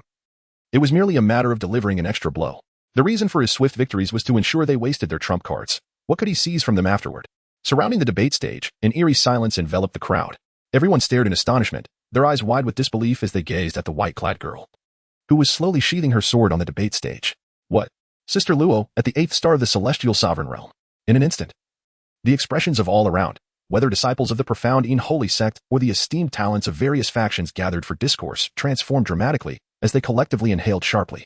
The 8th star of the Celestial Sovereign Realm. Such a level of power is truly comparable to the most extraordinary prodigies of the 5 supreme factions. How could Sister Luo have ascended to the 8th star of the Celestial Sovereign Realm? Yi Qingyi's reaction was nothing short of spectacular. He, ranked 3rd on the prodigy list, had barely reached the 4th star, while his junior, ranked 6th, had surpassed him by a staggering 4 minor realms. This is unbelievable. At this moment, the most astonished was Yin Yun. He had thought he understood the prowess of Luo Qinghuan, yet the young woman before him shattered his previous perceptions once more. Wasn't she nearly at the 5th star of the Celestial Sovereign Realm during her time in Kunlun? In less than 10 days, she had achieved yet another breakthrough? Yin Yun was filled with questions. This was utterly absurd. On the high platform, the remaining 7 peak masters of the profound holy sect stood in astonishment, their eyes wide as they gazed at the Frost Sword Peak Master. You old coot, how could you have hidden such a monstrous disciple from us? The Frost Sword Peak Master replied, I had no idea. Moon Princess's eyes were also filled with gravity. The stronger Luo Qinghuan became, the more formidable the mighty being protecting her would be. Cough. This sword in tint is truly indicative of a remarkable sword cultivator. At this moment, the aged eyes of Master Jian sparkled as he looked at the young woman, unable to restrain himself. Moon Princess. Why not lend this young girl to my Heavenly Sword Sect for a few years? In no time, her sword in tint will surely reach a terrifying level. Moon Princess observed. This girl is strikingly talented. She would be a perfect match for our Holy Sect's son. Perhaps a union would be in order, considering our sect's existing relations. Nearby, Saint Zun Yanghua seized the opportunity to comment. There is no need for excessive speculation. However, Moon Princess shook her head gently, her beautiful gaze resting on the girl as she stated softly. Qinghuan has already drawn the attention of the Divine Palace. As for the reasons, I cannot elaborate further. Of course, she merely invoked the name of the Supreme Emotionless Palace as a pretext. After all, with such a mighty being involved, if she dared to impose any task upon Luo Qinghuan, it would be tantamount to courting death. What? The Divine Palace? The Supreme Emotionless Palace? Upon hearing this, the expressions of Yanghua and the others shifted, their eyes filled with profound astonishment. The Supreme Emotionless Palace is one of the 5 leading factions in the Desolate Heaven domain, an elite group entirely composed of women. It was unimaginable that such a formidable force had already set its sights on Luo Qinghuan. In light of this, Yanghua offered an awkward smile, recognizing that since Luo Qinghuan had garnered the favor of the Supreme Emotionless Palace, her heart would undoubtedly remain untouched, and their Holy Sect's son might not be worthy of her. Suyi, how do you like that? On the discourse stage, the girl gradually sheathed her sword, seemingly oblivious to the astonished gazes surrounding her, and eagerly boasted to Suyi in her mind. Impressive, Suyi generously praised her. Then added with a smile, yet, compared to your brother Yi, you still have a bit of a gap. Humph, you smelly Suyi. The girl pouted. clenched her small fists, and silently vowed that when the stinky Suyi regained his physical form, she would take her revenge, ensuring to bite him hard enough to feel completely satisfied. Meanwhile, within Suye's mind, the voice of the system suddenly echoed. Luo Qinghuan showed no mercy whatsoever. Congratulations to the host for acquiring 50 points of corruption value. Luo Qinghuan triumphed over her adversary with a single stroke of her sword. Congratulations to the host for acquiring 50 points of darkening value. Luo Qinghuan captivated the entire audience, and congratulations to the host for acquiring 50 darkening points. As the system's voice echoed continuously, Suyi found himself endowed with a total of 1,000 darkening points. He distinctly sensed that within his spiritual core, a small tower had manifested, towering approximately 9 levels high. What is this? Upon witnessing the small tower, a flicker of bewilderment crossed Suye's eyes, as he experienced an inexplicable sense of familiarity, yet when he attempted to ponder the reason, he could not arrive at a conclusion. Just as he began to wonder about the purpose of this tower, he noticed that the darkening points, capable of reshaping his physical form, transformed into wisps of dark mist, flowing into the small tower within his spiritual core. However, upon the influx of 1,000 darkening points, they barely filled a corner of the first level. Could it be that in order to reconstruct his physical form, he must fill this 9-tiered tower with the acquired darkening points? The floating demon tower and the floating demon body pill appear to be interconnected. Observing this scene, Suyu could not help but speculate in his heart. The system swiftly confirmed his thoughts, stating that the current amount of darkening points was insufficient to reshape his body. Suyu furrowed his brow. As Luo Qinghuan's degree of darkening increased, her actions could expedite the acquisition of darkening points for the host. At this moment, the system thoughtfully added this information. Suyi nodded slightly upon hearing this. Now, it is your turn, senior brother. Luo Qinghuan lifted her gaze towards Wang Yu in the distance. The discussions among all the prodigies had concluded, leaving only Wang Yu. After a moment of silence, he sensed the terrifying aura emanating from the young woman. Gritting his teeth, he summoned all his courage. What of the 8th star of the Celestial Sovereign? What is there to fear? At worst, I shall utilize all my hidden cards. I shall inform my father that I, Wang Yu, am no coward. In a fit of rage, Wang Yu declared his surrender. Chapter 52. Was she afraid they would perish, relentlessly pursuing their demise? Wang Yu was not foolish. To engage in a battle one could not win is not bravery but folly. One would lose face and receive a beating for naught. To concede merely cost one as pride. But what is pride? Can it be consumed? In truth, mustering the courage to concede was evidently simpler than attempting to debate with the formidable young woman before him. As soon as Wang Yu's words fell, an uproar ensued around the debate platform. No one anticipated that Wang Yu would forego even attempting a challenge and instead opt for surrender. With the young master of Mount Yu conceding, it was clear that Luo Qinghuan emerged victorious in this debate. Were there any other prodigies present who wished to challenge her? At that moment, atop the platform, Yuji gazed at the assembly of talents and inquired with a calm demeanor. Upon her utterance, an unusual silence enveloped the debate stage. Yuji paused momentarily before realizing that nearly all the prodigies had just succumbed to the white-clad maiden before them. She promptly announced, since there's no one left, Luo Qinghuan is deemed the victor. With that, her beautiful eyes settled upon the young woman. Qinghuan, once the debate conference concludes, you may proceed to the main hall to claim your reward. Thank you, master. Luo Qinghuan lightly lowered her head. Qinghuan, I never anticipated that you possess such profound understanding. Which truly astonishes this peak master, remarked the master of Frost Sword Peak, his gaze fixed upon the young girl. In response, Qinghuan replied to the peak master. I merely have a rudimentary understanding. Upon hearing the master of Frost Sword's commendation, the girl's cheeks flushed with a hint of embarrassment. For it was Su Yi who had guided her comprehension of these principles. As she spoke, those young prodigies who had just consumed the Dao heart stabilization pills purchased from Yin Yun were suddenly overwhelmed, spewing blood as their Dao hearts crumbled once more. A mere rudimentary understanding, they thought, is enough to surpass the culmination of our lifelong endeavors. They would likely never wish to hear the phrase rudimentary understanding again. Oh, esteemed friends, are you all well? Did I apply too much force? It is merely a rudimentary understanding. I did not foresee such power, the girl stammered, flustered at the sight of their distress. Strange. So you had clearly stated that he had only assisted her in grasping a fragment of the Tao, nothing more. Merely reaching the level of rudimentary understanding. Upon hearing her words, the young prodigies coughed up blood once more. Damn, is she afraid we might die? Is she pursuing our demise? Witnessing this scene, the members of the Xuantian Holy Church collectively gasped, sensing that this seemingly innocuous girl appeared more like a female demon than anything else. Enough, Qinghuan. There is no need to elaborate further. Please go rest aside and await the second comprehension phase after the discussion concludes, Moon Princess interjected hastily. She feared that if the girl spoke any further, the talented youths from the various forces of the Eastern Wilderness would meet their end here today. Understood, Master. Luo Qinghuan nodded slightly before making her way to a nearby resting area. As she approached, the surrounding disciples of the Xuantian sacred sect gazed at her with admiration, promptly making way for her. Sister Luo is truly remarkable. She single-handedly contends against the numerous prodigies of the Eastern Wilderness. Meanwhile, the discourse on the platform continues. albeit lacking the previous excitement.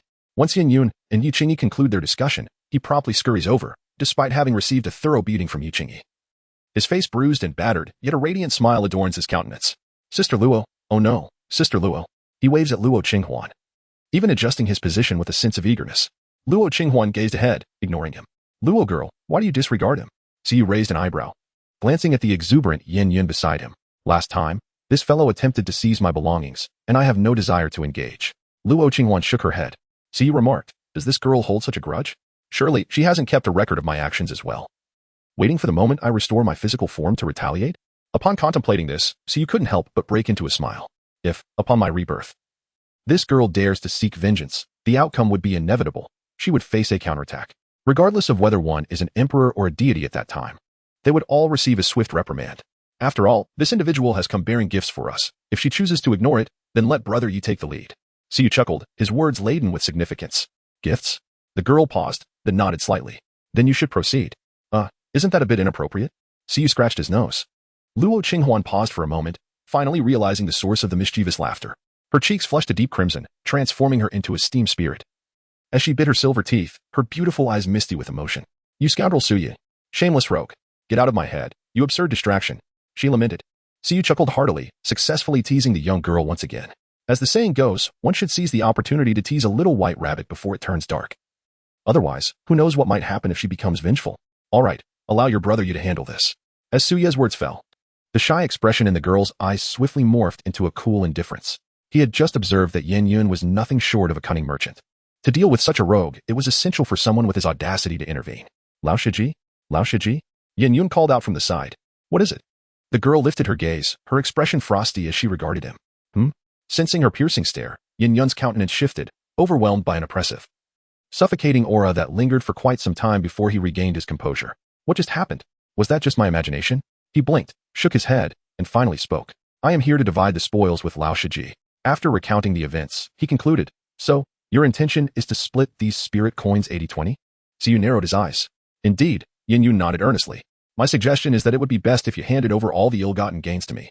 You are aware of Elder Qi Yin of our Xuantian sacred sect, correct? He specializes in selling elixirs. And if he learns that you dared to sell elixirs in his territory, it is likely you would find it difficult to leave unscathed. After all, Elder Qi Yin is quite fearsome. What? Such a thing exists? Yin Yun's expression shifted dramatically. If you do not believe me, then observe. Yu turned to glance at the high platform where Elder Yin Yun was situated, smiling as he waved at Elder Qi Yin. Oh, Qinghuan? Upon seeing the girl greeting him, Elder Qi Yan's face immediately brightened with a smile, and he waved back. Observing this, Yin Yun attempted to wave as well. But just as he extended his hand, the smile on Elder Qi Yan's face vanished, replaced by a grave demeanor. Witnessing this scene, Yin Yun felt a shiver run down his spine. Could it be that the elder truly disapproved of him selling elixirs in his domain? Oh no. Is he going to strike me? He thought. Otherwise, why would he smile at Lao Shiji yet appear so stern towards him? Then, all these spirit coins should go to Lao Shiji. Thank you for the reminder. Yin Yun gritted his teeth, steeling his resolve, and hurriedly handed over all the ill-gotten coins to the girl before gesturing emptily towards Elder Qi Yin in the distance, indicating that he had surrendered everything to her. Seeing this, Elder Qi Yin wore a puzzled expression. What is this foolish boy up to? Yin Yun was completely unaware that Elder Qi Yin treated all disciples with such gravity, only displaying kindness to the exceptionally talented alchemist, Luo Qinghuan. Little did he know. Elder Qi Yin was merely another cog in Suye's scheme. At that moment, as the first discussion concluded, Yuji addressed the assembly, her voice calm. Next, we shall proceed to the second round of the discussion conference, the enlightenment stage. With her words resonating, all eyes turned towards the high platform. Luo girl, keep these spirit coins safe. They will be of use in the future. Your brother Yi has concluded his turn, Su Yi advised, relinquishing control of his body back to Luo Qinghuan. After all, spirit coins served as a currency in the Tianxin continent, capable of purchasing various cultivation resources, martial arts techniques, and spiritual artifacts. Having wealth at one's disposal is a far cry from being destitute. Luo Qinghuan cast a glance at the bag of spirit coins in her hand, lost in contemplation. That scoundrel Su Yi truly lived up to his reputation as a rogue. In the blink of an eye, he had swindled Yin Yun of a considerable sum, leaving Yin Yun feeling as though he had profited immensely. Soon after, she carefully tucked away the purse and turned her gaze towards the high platform. At that moment, Yuji parted her crimson lips and spoke once more. The second round is about enlightenment. Traditionally, one would derive understanding from artifacts or spirits. Yet this time it is different. She smiled mysteriously, then clapped her hands. In the next instant, an elderly man with flowing white hair from the Xuantian sacred sect appeared upon the debate stage. With a grand gesture of his hand, An ancient bronze coffin materialized before them. Is this a coffin? As this scene unfolded, the crowd furrowed their brows, their expressions shifting dramatically. The bronze coffin emanated a sense of desolation, exuding a formidable oppressive aura, clearly not an ordinary object. This artifact is known as the soul suppression coffin. As for its purpose, well, it is aptly named, Yuji explained with a smile. The soul suppression coffin. How malevolent a relic. Upon hearing this, the surrounding cultivators gasped in shock, their eyes filled with profound trepidation. This item was acquired by our sect leader after vanquishing a formidable demonic cultivator. And it contains the resentful souls of numerous cultivators who have been refined by that demon. The enlightenment process involves allowing all of you to perceive the paths of these cultivators, thereby gaining insight and also offering salvation to these tormented souls, Yuji gently elucidated. Oh, to comprehend the paths of the resentful souls, gaining wisdom while providing them release? Truly, the sect leader's intentions are benevolent, indeed. The assembly of cultivators suddenly understood. And they could not help but praise Yuji's magnanimity, offering salvation to the tormented souls. Luo Qinghuan furrowed her delicate brows. She scoffed at the notion. Absorbing the remnants of souls is one thing, but to speak of exorcism in such grandiose terms is utterly absurd. No matter what is done, these cultivators have already been subdued by that demonic practitioner, dead beyond any hope of resurrection. They have long since lost the possibility of transcendence. Siyu crossed his arms and remarked with irritation, however, for me, this serves as a sacred ground for cultivation. He cast a glance at the soul-subduing coffin. A smile gracing his lips. Yuji is truly a benevolent soul. Knowing I practice the soul technique, she must have sensed my plight in finding a place to devour the remnants of souls. He chuckled darkly, realizing that she had inadvertently lent him a hand. Luo girl. Later you. Siyu began to whisper to Luo Qinghuan. Upon hearing this, the young girl fervently nodded her head, jotting down notes.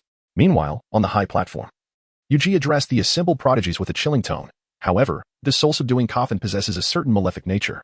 Those whose realms are insufficient or whose minds are unsteady may easily fall into madness.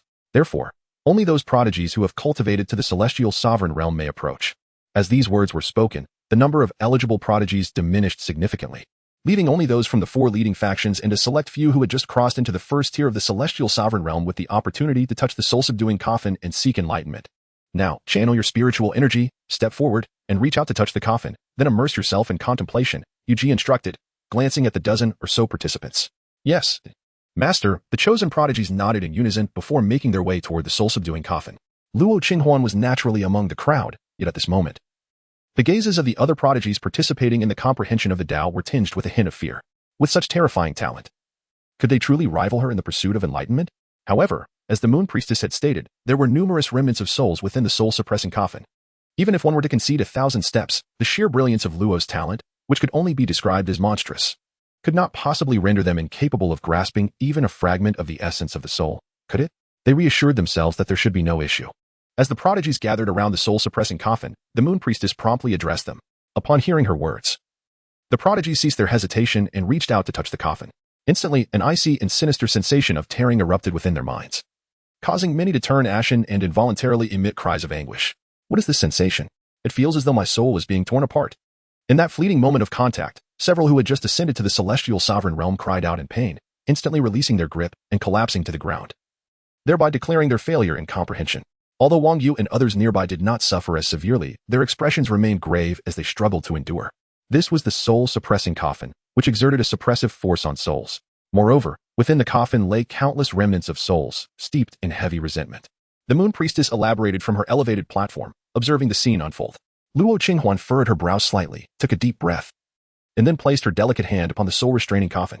Upon contact, she felt a twinge of nervousness, her expression becoming exceedingly solemn. However, to her astonishment, there was no chill or sense of soul tearing as anticipated. Huh? Could it be that I am a genius? She exclaimed, hands on her hips. You are indeed extraordinary. So you shot her an exasperated glance. Considering the massive remnant soul residing within you, do you truly believe you would experience such sensations? Oh, she pouted. You want to even let me feel a bit proud. Enough, Luo girl. Your brother Yi is about to enter. So you glanced at the soul-restraining coffin. Is it truly safe?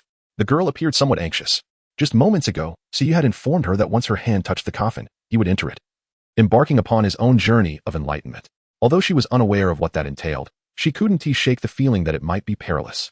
After all, Siyu was also a soul entity, and the coffin served to restrain souls. Underestimating your brother Yi will earn you a spanking. The girl instinctively shielded her backside. Fear not. If I could be subdued by this contraption, then perhaps it should confine me for good.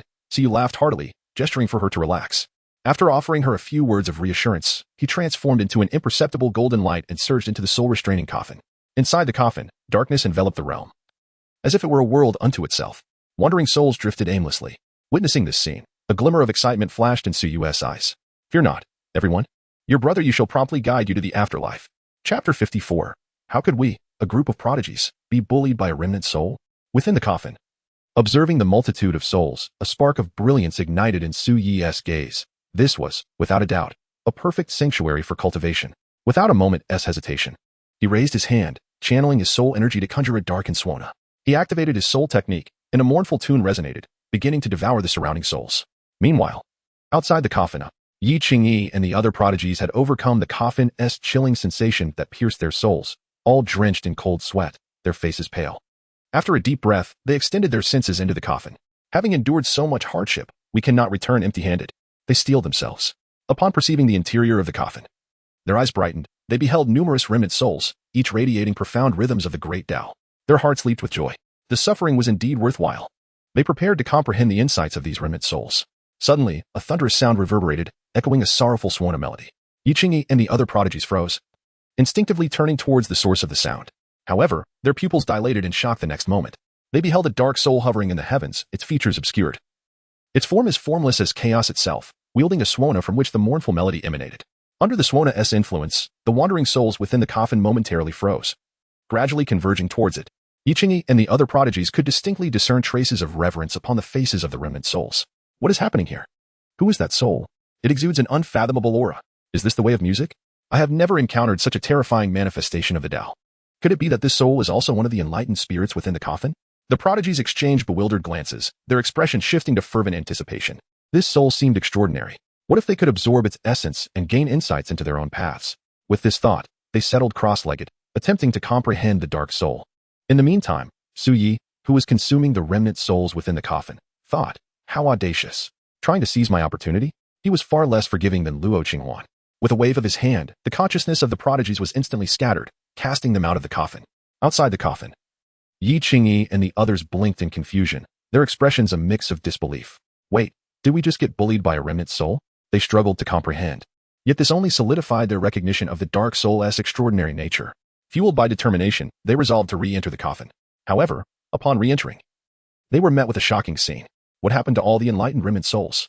The once abundant spirits were nowhere to be seen, leaving only the solitary dark soul above. What is going on? Why is there not a single enlightened soul left? Could it be that they were all devoured by this one? Yi Qingyi and the others frowned deeply. With only the dark soul remaining, they had no choice but to attempt to comprehend it. Thus, they charged forth, intent on employing their various techniques to grasp the dark soul's essence. Yet, the dark soul proved to be exceedingly elusive.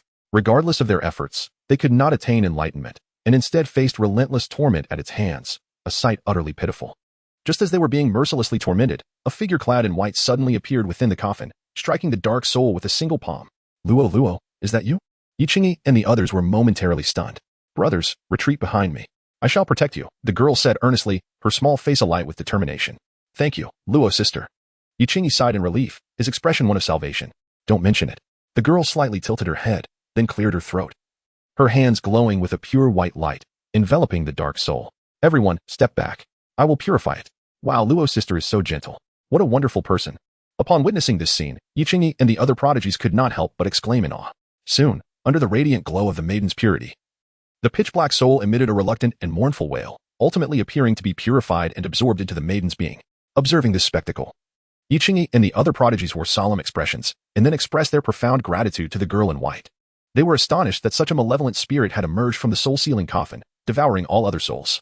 Had it not been for Sister Luo's assistance, it was likely that their very consciousness would have been consumed by that wicked spirit. The wicked spirit. Upon hearing Yi Qingyi and the others' designation, the maiden could not suppress a chuckle. She stifled her amusement and solemnly shook her head, saying, Brother, you jest. Meanwhile, the voice of Su Yi in her mind grumbled irritably, humph. A bunch of trifling beings at the celestial sovereign level, merely a fragment of consciousness. Your brother Yi is hardly in need of scavenging for scraps. Indeed, this was merely a performance they had orchestrated from the outset, designed to facilitate Su Yi's seamless and rational absorption of all the lingering souls within the soul-sealing coffin. This world owed them 2 little golden figurines. Sister Luo, I shall retreat for a while to assimilate these residual soul energies, Su Yi declared before vanishing from sight. As the collective consciousness of the onlookers withdrew from the soul-sealing coffin, curious gazes immediately turned toward them, eager to ascertain how many souls these prodigies had comprehended. On the elevated platform, Moon Princess cast her enchanting gaze and inquired lightly, "How did it fare?" Qinghuan bowed respectfully to the sect leader and sighed, his face betraying a hint of embarrassment as he replied, "We did not comprehend even a fragment of the Tao." "Excuse me?" Moon Princess furrowed her brows. "What? So many prodigies, yet none grasped even a fragment of the Tao? Could I manage it?" When Qinghuan uttered this statement, the crowd erupted in astonishment. "What is going on?" Moon Princess inquired coldly. "It is as follows, sect leader." Qinghuan hurriedly recounted the events that transpired within the soul-sealing coffin. "Are you saying that a terrifying malevolent spirit was birthed within the soul-sealing coffin, consuming all the residual souls imbued with the essence of the Tao? Even your spiritual consciousness was nearly in peril?" Upon hearing Qinghuan's words, Moon Princess's brows knitted tighter. This soul-sealing coffin was originally obtained from a demonic practitioner, whose methods were notoriously cruel. The emergence of a malevolent spirit from the coffin was not beyond the realm of possibility. And how did your spiritual consciousness manage to escape? Moon Princess glanced at Qinghuan and the others, noting that their spiritual consciousness did not appear significantly harmed. Well, Qinghuan scratched his head awkwardly. That was largely thanks to Sister Luo. Sister Luo? Upon hearing this, the gazes of the onlookers instinctively shifted to the maiden in white nearby. Chapter 55, the caught off-guard Luo girl. The crowd was taken aback, realizing that the most crucial factor was indeed Sister Luo. Just then, wisps of black mist began to emanate from the maiden's being. Could it be that the innate pure holy body is purifying that malevolent spirit? Moon Princess pondered, her brow furrowing as she murmured to herself. Sister Luo is truly a good person. The surrounding disciples of the Xuantian holy sect could not help but exclaim. Sacrificing herself, disregarding her own safety, what great righteousness. Upon witnessing this, the young maiden's face flushed crimson.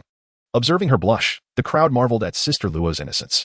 However, the maiden's reddened visage was not one of shyness, rather, it stemmed from a sense of awkwardness. The black mist that was billowing forth was not purifying the so-called malevolent spirit, but rather indicated that the spirit was refining the residual souls. Despite the slight complications during the comprehension phase, Qinghuan had exhibited remarkable performance, thus earning the qualifications for the Divine Armament Secret Realm.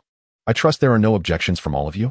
On the elevated platform, Moon Princess announced the final recipient of the rewards from the discourse conference. Upon hearing this, the surrounding cultivators shook their heads. Who could possibly object? During the discourse phase, Sister Luo had single-handedly contended against the many prodigies of the eastern wilderness, leaving them spitting blood and shattering their Tao hearts. In the comprehension phase, she had disregarded her own safety to purify the vengeful spirit nurtured within the soul-sealing coffin. They had no choice but to yield to her prowess. Sister Luo is not only beautiful but also possesses a kind heart and a sense of righteousness. Qinghuan. The secret realm of divine weapons will open in less than half a month. During this time, you should prepare yourself, as the sect will notify you when it is time to venture into the secret realm. Yuji's enchanting gaze fell upon the young girl as she gently cautioned her. "Yes, master." Luo Qinghuan nodded in acknowledgement. Upon hearing this, the surrounding crowd cast envious glances. After all, it was the realm of divine weapons. If one could obtain a weapon that resonated with their essence, they would likely never need to seek spirit artifacts again in their lifetime. Well then, let us conclude this discourse conference. Days have passed since the conclusion of the conference.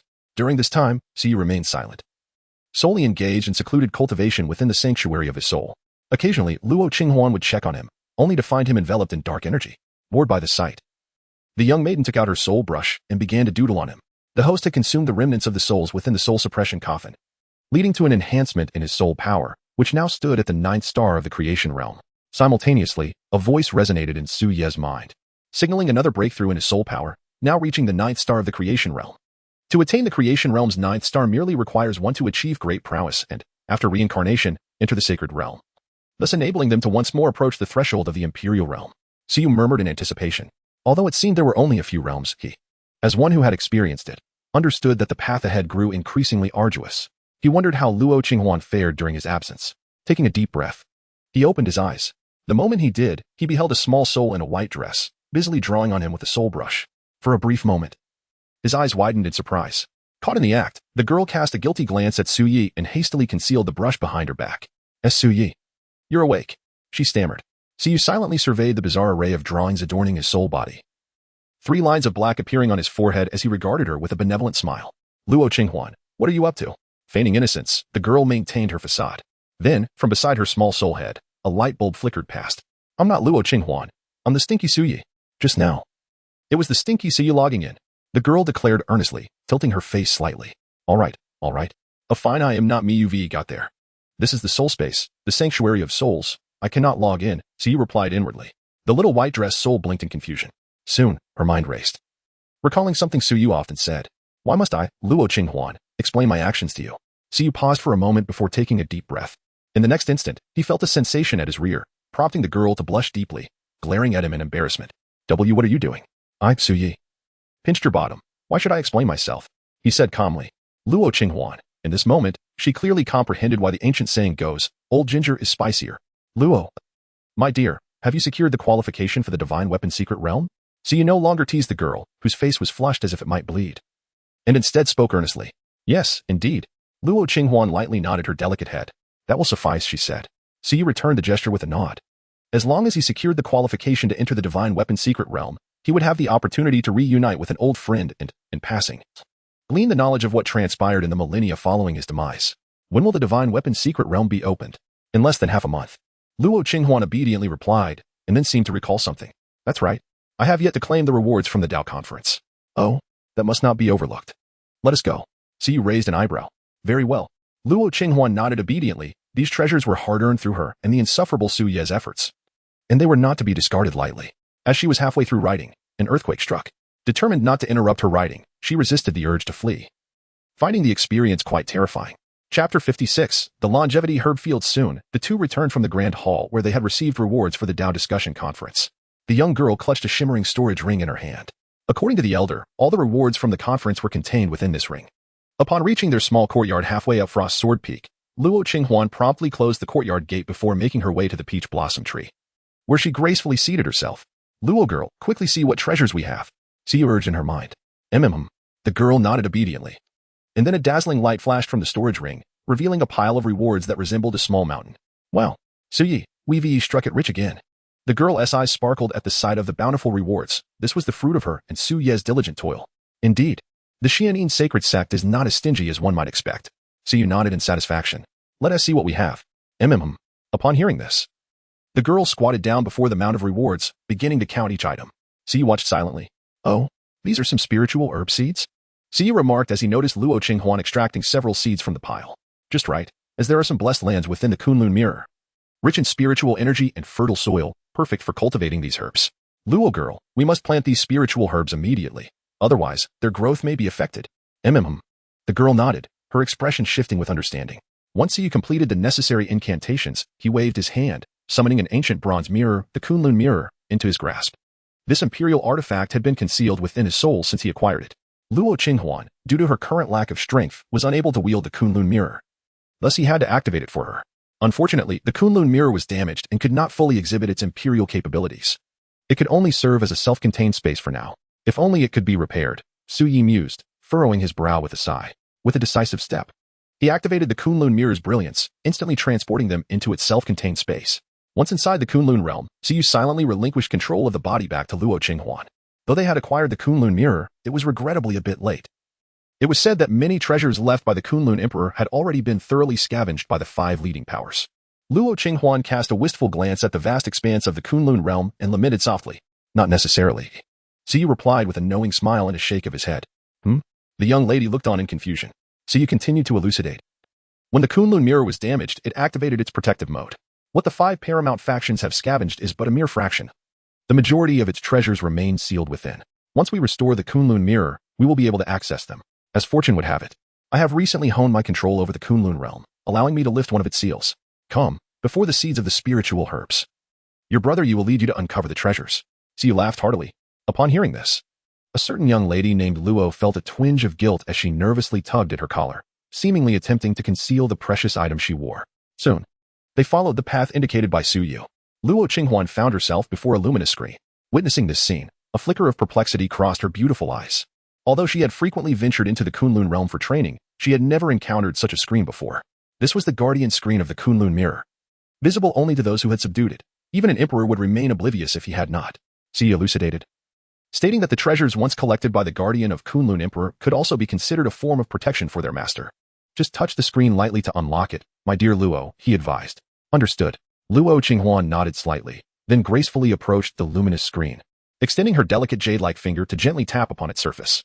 With a soft hum accompanying her touch, the screen rippled like a smooth expanse of water. Soon, as the screen dissipated, the objects preserved within became visible to the two. Before them lay a patch of pitch-black earth.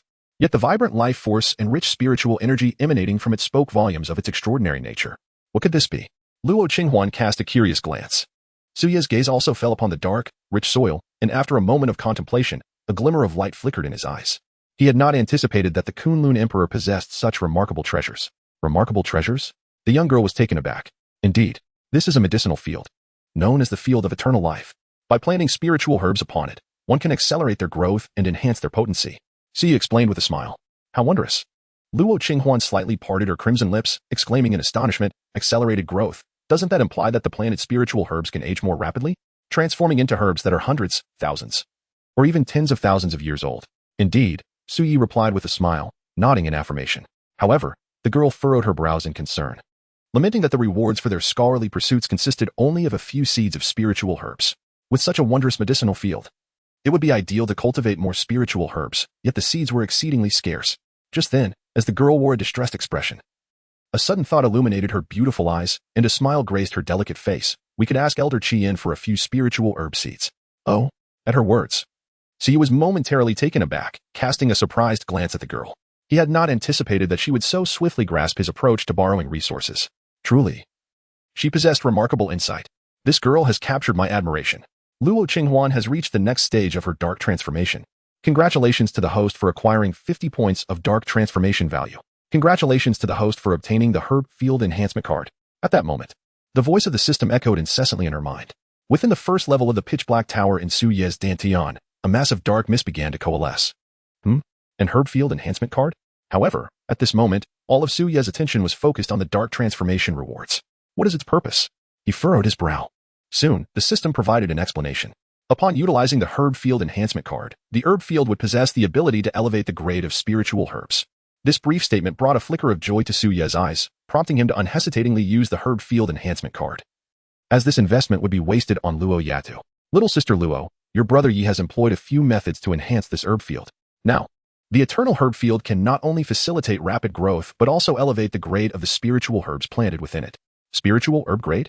Indeed. Just as elixirs possess grades, spiritual herbs also have their classifications, ranging from 1 to 9, including holy herbs, imperial herbs, and divine herbs.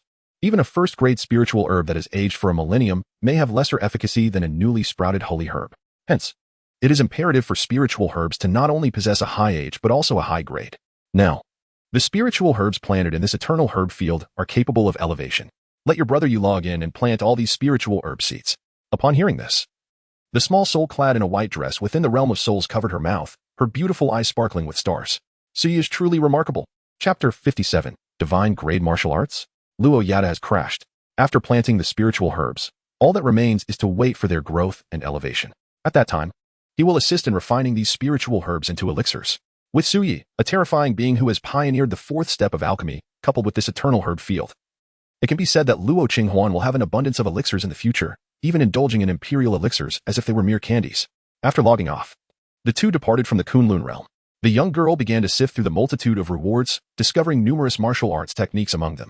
She certainly did not lack for skills, as the devouring sky demon technique taught by Suyu was exceptionally powerful, irreplaceable by ordinary methods. This is a ground-level martial art. The 10,000 swords breaking? Luo Qinghuan discovered a martial arts manual, and a glimmer of joy flickered in her beautiful eyes. It appeared that this girl held a deep affection for sword techniques. What difference is there between an earth-grade skill and mere refuse? With your brother Yi, one would think we are incapable of mastering more formidable martial arts. In his mind, Suyu cast a glance at the manual titled 10,000 Swords Breaking One. An earth-grade upper-tier martial art. Not particularly powerful, is it? Yet, this is a skill that nearly reaches the level of a sacred-grade martial art. The young girl blinked her lovely eyes. Even the most potent martial arts of their Xuantian holy sect are merely upper-tier sacred grade. In the Tianxian world, martial arts can be categorized from high to low as follows: Divine Emperor, Sacred, Heavenly, Xian, and Huang.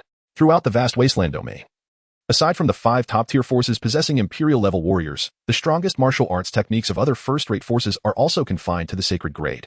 The true imperial-level martial arts are solely owned by the 5 top-tier factions. Even if some ancient secret realms or the tombs of emperors were to harbor imperial-level martial arts, they would inevitably be claimed by these 5 powers. Alas, Suyu sighed. Luo girl, I apologize for arriving late. I could not provide you with finer grains. In his previous life, he was a formidable emperor. Lacking imperial-level martial arts would hardly qualify him as such. Moreover, even if he possessed none, surely other emperors did? Let us not forget his title, the Tyrant Emperor. Our own lack does not matter, as long as others possess it. Initially, Suyu had intended to teach this girl an imperial-level technique, but at that time, the system rewarded him with the Devouring Heaven Demon art. although it bore no rank. Suyi, being an emperor and a transmigrator, understood that even an imperial-level technique could not compare to the reward bestowed by the system. As for martial arts, this girl had previously been too weak. If she were to cultivate an imperial-level skill, Suyi feared her body might not withstand it. However, it now seemed his concerns were entirely unwarranted. Luo girl, focus and concentrate.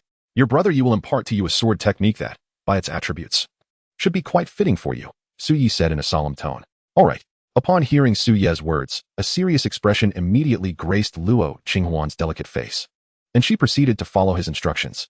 Soon, she felt an influx of extensive texts surging into her mind.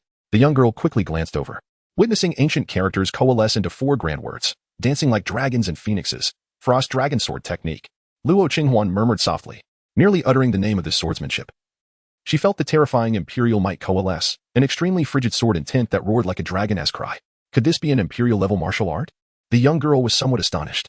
Indeed, Siyu nodded, smiling as he explained. This is a sword technique of ice attribute, perfectly suited to your nature, making its cultivation far simpler while unleashing its utmost power. Upon hearing Su Ye's words, the girl was momentarily stunned. She had not anticipated that Su Yi would bestow upon her a martial art capable of shaking the very foundations of them. Tears welled in her eyes. Su Yi, please stop. However, before she could finish her sentence, Su Yi raised his hand, feigning disdain to halt her. Your brother Yu despises overly sentimental scenes. Let us not engage in such theatrics between us. Not that. I mean, since you've already given me one, why not give me 2 more? Hiki, wiping her tears. The girl smiled playfully. Su Yi, it's over. This girl has been thoroughly spoiled. Well then, you, Luo girl, dare to tease your brother Yi. A punishment is in order. Ah, you rogue Su Yi, don't you dare tickle me. Haha, keep your hands to yourself. After a playful bout that left the girl's cheeks flushed, Su Yi finally instructed her. All right, Luo girl, begin to comprehend this Frost Dragon Sword technique. Oh, understood. As the rosy hue on Luo Qinghuan's delicate face dissipated, she cast an irritable glare at Su Yi, the mischievous spirit within her, who had just been causing trouble. With a gentle nod of her head, she then gracefully settled into a cross-legged position, beginning her profound comprehension of the imperial rank sword technique. Just as the young maiden immersed herself in this enlightenment, a voice from the system abruptly echoed in Su Ye's mind. It announced the detection of Luo Qinghuan's attainment of the imperial rank sword technique, triggering the host's path as a sage master. The imperial rank sword technique. Frost Dragon Sword Technique had ascended to the divine rank sword technique, Frost Dragon Dance. Su Yi was taken aback. What? Divine rank? For heaven's sake. I never practiced divine rank martial arts, even when I was an emperor. Su Yi felt a pang of envy. The treatment bestowed upon Luo is indeed exceptional. The great master has initiated the process. When Luo Qinghuan perfects the divine level martial art, the Frost Dragon Sword Dance, it will replenish the host, augmenting the power of this martial art fivefold. Furthermore, when the host undergoes the process of body reconstruction, the martial art's power will amplify to tenfold. Within the recesses of her mind, the system's voice reverberated once more. Tenfold? Su Yi remarked, enough of the envy. Immediately, he halted the girl who was deep in comprehension of the imperial-level sword technique. What is it? The girl inquired, lifting her head in confusion. Stop practicing that. Focus on this instead. As he spoke, Su Yi silently transmitted the upgraded martial art from the system to the girl. She glanced over, astonished. Frost Dragon Sword Dance. Divine level? At that moment, the girl stood frozen, and Su Yi could almost see wisps of smoke rising from her head. Witnessing this, Su Yi couldn't help but exclaim, well, Luo has crashed. Meanwhile, in the darkened valley of the Wild Heaven domain, a monumental conspiracy was unfolding. This location was none other than the site of the Extreme Demon Valley, one of the 5 pinnacle forces in the Wild Heaven domain. Chapter 58, Extreme Demon Valley, Luo. Have you put on weight? At this moment, deep within the ominous valley shrouded in darkness, a grand hall stood, enveloped entirely in black, as if cloaked by shadows. Inside the hall, a figure clad in black robes sat upon a throne of skulls, emanating a terrifying aura of demonic energy. Surrounding him were several tendrils of dark energy, each pulsating as if with a heartbeat. Masha, the master has instructed, with the opening of the divine weapon secret realm, we are to take action against that old fool. It is time to capture those who have slipped through the net. At that moment, a dark essence morphed into a grotesque human face, slowly speaking. Oh, are we finally to strike against that old fool? The figure in black lifted his head, revealing his chilling eyes. This individual was none other than Masha, the master of the Extreme Demon Valley, one of the 5 top powers in the Wild Heaven domain. Are the vessels prepared? That old fool is quite stubborn. Although he has perished, his soul remains potent. Even we cannot force our way in. So we must find a vessel to inhabit and devise our plans once we enter the secret realm. The dark essence in the shape of a face stated solemnly.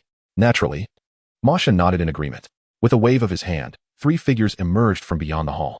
However, their eyes were devoid of life, resembling mere puppets as they numbly approached the center of the hall.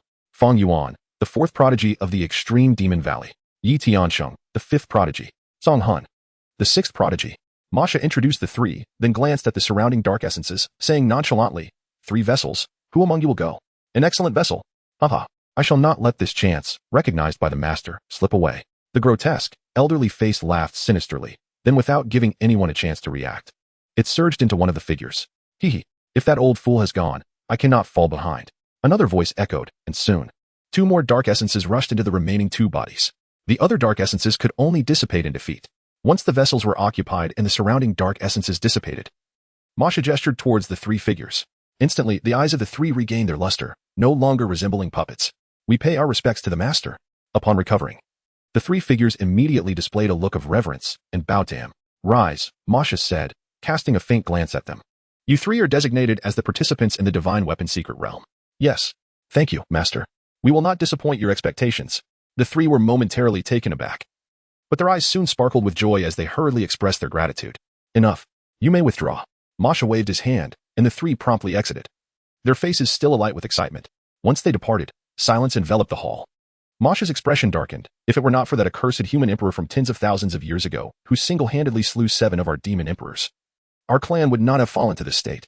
Mentioning that human emperor, a flicker of deep-seated dread appeared in his eyes. Humph. You could protect them in life. Let us see who will shield them now that you have fallen. Our masters have been in the divine realm for tens of thousands of years. I cannot fathom the terrifying heights they have reached. When they return to the 9 domains, it will be the time for our clan to unify them. In the Xuantian holy sect, Frost Sword Peak, more than 10 days had swiftly passed. During this period, Siyu diligently instructed Luo Qinghuan in her training, and she had finally recovered from the shock of the divine-level martial art. She earnestly practiced the divine-level technique and, ultimately, did not disappoint Su Ye's expectations, successfully comprehending it. Within the Kunlun realm, an immense frost dragon shadow materialized, accompanied by the resounding clang of swords. It roared as it charged forward, cleaving a mountain in twain with a single stroke. The sword mark stretched across thousands of meters, and one could still feel the bone-chilling cold emanating from it. If one were not slain by the sword itself, the icy aura could finish the job. Is this the power of divine-level martial arts? How formidable! The girl grasped her spirit sword, watching in awe as the frost enveloping it gradually melted away. Her beautiful eyes sparkled with excitement as she beheld the devastation wrought by her own sword strike. Her lips slightly parted in astonishment. What is this? In her mind, Siyu yawned leisurely. Once your brother Yi reconstructs his body, I shall show you what true divine-level martial arts entail. Humph. The girl pouted. You just know how to bully me, Suyi. Haha. However, the fact that you, at the celestial sovereign stage, can wield such power with this divine-level martial art is already remarkable. Suyi chuckled, his tone shifting. Upon hearing this, the girl's pout softened slightly. Suyi had quite the knack for soothing children. Suyi, could you restore the Kunlun realm? I want to bathe and rest. It seems we are to head to the divine weapon secret realm tomorrow. Luo Qinghuan gently wiped the sweat from her forehead and spoke softly to Suyi. Very well. Suyi nodded slightly. Immediately, the expression in the girl's eyes shifted.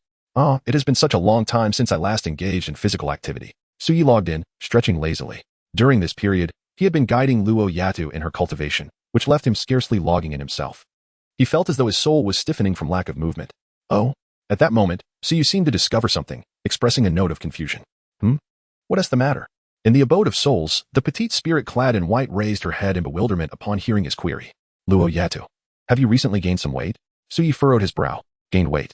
Upon hearing this, the small spirit in white was momentarily taken aback, feeling a twinge of anxiety.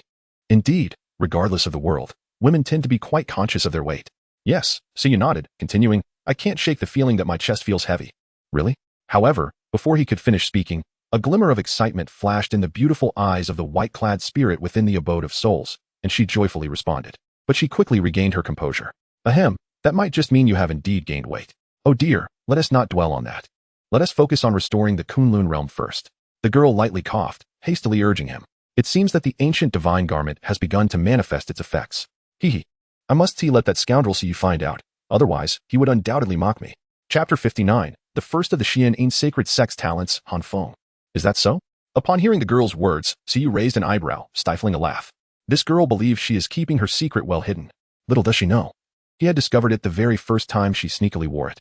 Subsequently, Siyu chose not to expose her and turned his gaze towards the mountain range that she had cleaved through with a single stroke. With a wave of his hand, a bronze ancient mirror materialized, enveloped in a radiant light, and astonishingly, the entire mountain range was restored to its pristine state. It could be said that the Kunlun realm is exceptionally suited for cultivation. Any destruction can be effortlessly mended. After restoring the Kunlun realm, Su Yi relinquished control of his body back to Luo Qinghuan, who then joyfully bathed in the spiritual spring in the backyard of their small courtyard, clearly in high spirits. How could Su Yi be oblivious to her little thoughts? That night, beneath the full moon, in the small courtyard on the mountainside, the girl stealthily poked her head out from under the covers, upon realizing that a certain scoundrel was snoring thunderously in the abode of souls. She let out a sigh of relief. Then, like a thief, she lifted her garment. In the next moment, there seemed to be a spark in her eyes as she clenched her small fists, filled with determination. One day, I will make Su Yi, that scoundrel, see me in a new light. Humph. In the darkness, as the girl's fervent murmurs filled the air, a voice that couldn't suppress its laughter unexpectedly rang out. Luo Qinghuan stood there, momentarily stunned for several seconds. Although the room was devoid of candlelight, it seemed as if one could still perceive the gradual blush adorning the young girl's cheeks. Eventually, she regained her composure, her face flushed, and lowered her lifted garment. The room remained enveloped in an eerie silence, yet the temperature seemed to soar in response to the girl's embarrassment. Su Yi, you're not asleep, are you? She inquired, her cheeks still aflame, biting her silver teeth, a hint of nervousness in her voice. The only reply came in the form of Su Ye's rhythmic snores. You must be awake, she insisted. Look, there's a fairy. Upon witnessing this scene, the girl finally felt a sense of relief, patting her not-so-flat chest, exhaling softly. It appeared that this rascal had indeed fallen into a deep slumber. Otherwise, her exclamation about a fairy would have surely elicited a reaction from him. Just as she was about to drift off to sleep, a sudden thought struck her. I seem to recall Elder Qi Yin mentioning that there are free elixirs available at the pill refining peak. Where could that be? Luo girl, follow your brother Yi. Prepare several large sacks. However, before she could finish her thought, Su Ye's voice unexpectedly resonated in her mind. Luo Qinghuan, indeed. Only the actions of a fierce bandit can captivate another bandit. Ahem, little Luo, I have just awakened. I have seen nothing, heard nothing. For instance, whatever it is you fervently claim that has garnered your brother Ye's admiration, your brother Yi has heard none of it. Su Yi coughed lightly. Luo Qinghuan's charming face flushed a deep crimson at an observable pace. Damn, Su Yi. The following day, in the small courtyard nestled on the slopes of Frost Sword Peak, the young girl pushed open the door and descended the mountain, sword in hand. Today marked the day of her journey to the Sacred Weapon Secret Realm. Given the considerable distance from the Xuantian holy sect to this realm, it was only natural that she would not travel alone. Instead, formidable members of her sect would escort her personally. By the way, Luo girl. A thought struck Su Ye's mind as he inquired. Among the 5 leading factions, 3 slots are available, the Xuantian holy sect, being a first-rate power, possesses 2 slots, one has been allocated to you, but what of the other? I'm uncertain. Luo Qinghuan shook her head and speculated, it could possibly be brother Yu Qingyi, who ranks 3rd, or perhaps sister son, who holds the 2nd position. Oh? So you narrowed his eyes and suddenly inquired, what about Hanfeng? Hanfeng, the foremost prodigy on the celestial rankings of the Xuantian holy sect. In the original narrative, Hanfeng frequently bullied Luo Qinghuan, fully aware of her gentle disposition. He often coerced her into surrendering her cultivation resources to him, and even seized opportunities that the girl risked her life to obtain from the secret realms, using various pretexts to justify his demands. Brother Hanfeng? Upon hearing this, Luo Qinghuan furrowed her delicate brows, her petite face creased with concern as she shook her head. Senior brother Hanfeng typically immerses himself in secluded cultivation and seldom emerges. Moreover, I harbor little fondness for him. He always carries an air of superiority and has never shown me kindness. Is that so? Su Yi raised an eyebrow slightly. If Hanfeng were to be the chosen one for the divine weapon secret realm, then let us hope that he remains insufferably arrogant. Soon, Luo Qinghuan arrived at the training square of the Xuantian sacred sect. At that moment, numerous disciples of the sect were gathered there, engaged in their cultivation. When the young maiden made her entrance, she instantly captivated the attention of all the disciples, who promptly displayed a flicker of reverence in their eyes. Sister Luo. We pay our respects to Sister Luo. Luo Qinghuan nodded gently, acknowledging the presence of others, and then stood quietly to await the arrival of the sect representatives. Qinghuan, you have arrived, a feminine voice suddenly resonated. At that moment, a woman clad in a resplendent purple qipao approached, accompanied by an elderly man with white hair leaning on a cane. Upon seeing them, the crowd promptly bowed in respect. Salutations, esteemed leader. Salutations, revered Grand Elder Xianming. We are honored to meet you. Luo Qinghuan turned her gaze upon hearing the voice and responded with a gentle bow. Qinghuan, this journey shall be safeguarded by Elder Xianming, said Yueji, glancing at the white-haired elder with a calm demeanor. Indeed, Luo Qinghuan lightly tilted her head. Was he at the pinnacle of the Grandmaster realm? With one foot already in the cycle realm? Su Yi cast a glance at the venerable Elder Xianming, fully absorbing his strength. He was indeed a top-tier powerhouse among first-rate forces, though he still fell short compared to the 5 great powers. Master, who was the other candidate? Well, Yuji was about to speak when she heard, I heard that junior sister Luo has already broken through to the 8-star celestial lord realm. Such speed truly shames me as a senior brother. At that moment, a cold laughter echoed from a youth. Then, from the heavens above, a young man clad in blue and holding a folding fan descended. The surrounding disciples of the Xuantian sacred cult changed their expressions in unison. It's senior brother Han Feng. What? Is he the cultivation fanatic of our Xuantian sacred cult? The number one on the talented rankings, and he has emerged today. Upon seeing the youth holding the folding fan, the crowd gasped in awe, their eyes filled with dread. It was said that senior brother Han Feng was ruthless. Even his fellow disciples who offended him faced dire consequences. Moreover, what was most crucial was that Han Feng not only possessed extraordinary talent, but his master was none other than the elder Xianming present. This meant that in the Xuantian sacred cult, very few dared to provoke him. Han Feng, upon your emergence, have you broken through to the creation realm? Yu Ji inquired with a calm glance at him, replying to the master. I have just achieved a breakthrough to the creation realm. I emerged this time to seek a spirit weapon in the divine armament secret realm that aligns with my own abilities. Aiming to break into the top 10 of the talented rankings in the wild heaven domain, Han Feng replied with a light smile. The creation realm? Aiming for the top 10 of the talented rankings in the wild heaven domain? Hiss. The surrounding disciples couldn't help but gasp in astonishment. Junior sister Luo, I heard that you claimed first place in this discourse conference. Might I inquire what reward the sect bestowed upon you? If you do not mind, perhaps you could show it to your senior brother? At this moment, Han Feng's gaze fell upon the young woman, and a slight smirk appeared on his lips. This Han Feng surpassed even his portrayal in the original text. Was he already attempting to seize the prize upon their first meeting? Am I the bandit, or are you? Hearing this, Suyi narrowed his eyes. Very well, very well. You have chosen your own demise. Upon hearing Han Feng's words, Luo Qinghuan frowned slightly, then raised her gaze to meet his. I do mind. Chapter 60. The Divine Armament Secret Realm opens. What did you say? Upon hearing the young woman's words, Han Feng was evidently taken aback, his brows furrowing. In the past, when faced with his requests, she would hesitate but ultimately reveal the treasures awarded by the sect, which he would then claim under the pretense of safeguarding them. But now, Luo Qinghuan, however, outright declined him. Junior sister Luo, what did you just say? I did not quite catch that. Perhaps you could repeat it? Han Feng maintained his smile, unwavering. Luo Qinghuan cast a glance at him, choosing to ignore his presence. Do I need to repeat myself because you failed to comprehend? Suyi retorted. Why should I? Very well. Observing the young woman's indifference, Han Feng narrowed his eyes, a flicker of coldness passing through them. Did he truly believe that breaking through to the 8th star of the heavenly sovereign realm granted him the audacity to defy his senior brother? Yet, in no time, the chill in his gaze dissipated, replaced once more by a smile. Since his junior sister was unwilling, he would not press her further. With a shrug, he retreated behind the venerable elder Xianming. Elder Xianming, time is of the essence. We must depart immediately to avoid delaying the opening of the divine weapon secret realm. Yu Ji remarked, casting a glance at the three of them. Indeed, leader, Elder Xianming nodded.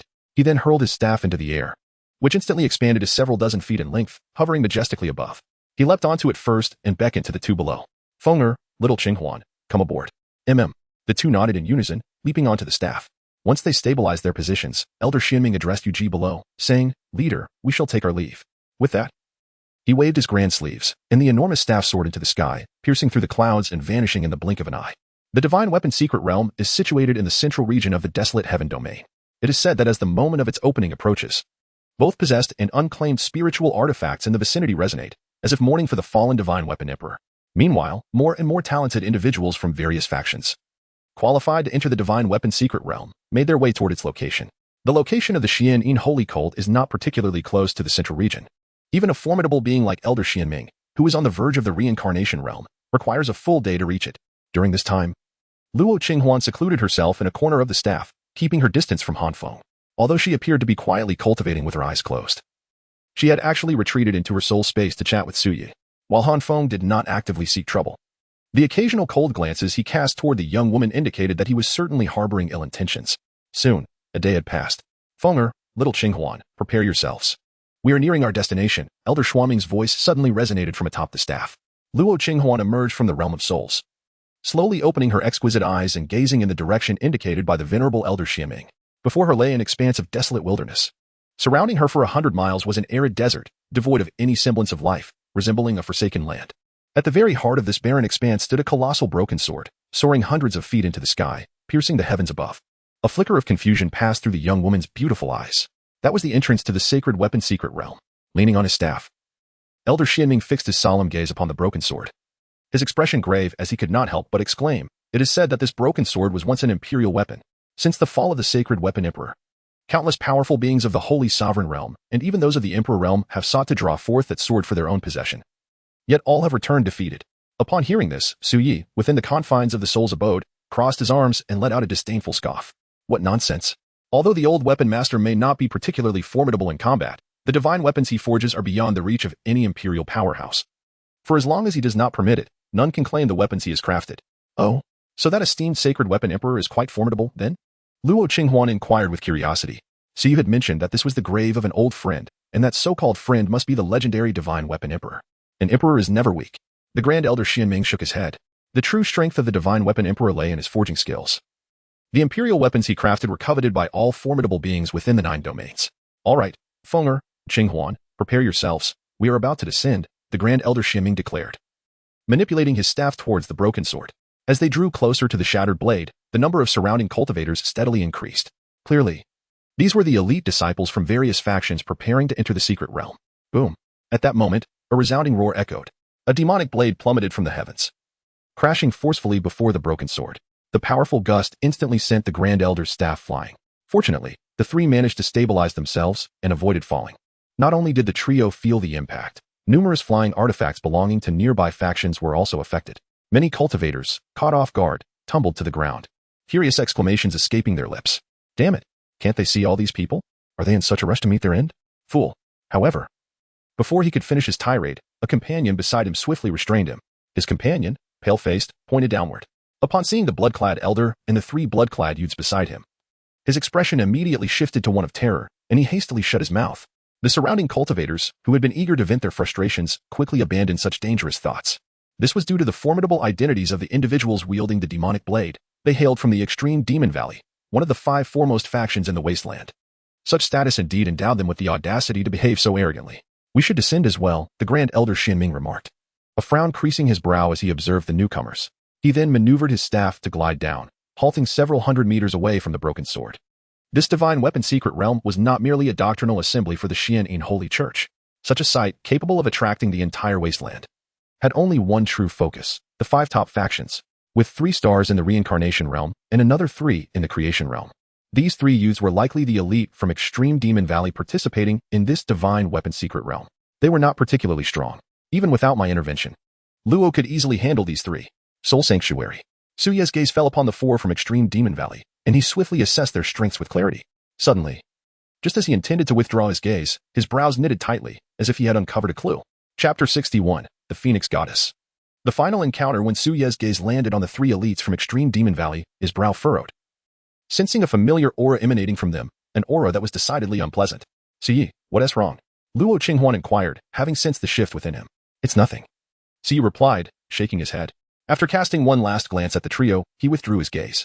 As Su Yi turned away, the 3 elites from extreme Demon Valley suddenly appeared numb, dark energies flashing through their minds. What is happening?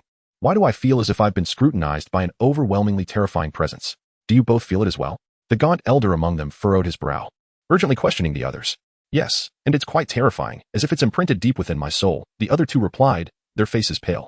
What could this possibly mean? Never mind that. Our immediate priority is to eliminate any loose ends. That old fellow within the divine weapon secret realm must be dealt with today, they agreed, their eyes darkening with malice. As time passed, more powerful factions arrived at the site. When 4 terrifying presences manifested in the sky, the expressions of those present changed immediately, their gazes drawn upward as exclamations filled the air. The Phoenix Goddess of the Supreme Forgetting Palace, Li Qingyang of the Alchemy Alliance, and the 3rd Prince of the Infinite Imperial Dynasty.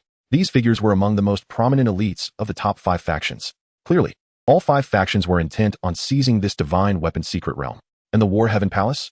Huh, they didn't send the 3rd son, Xuantian? What? Xuantian's body has already gone cold? What? The Xuantian of the War Heaven Palace is dead? The surrounding crowd erupted in astonishment.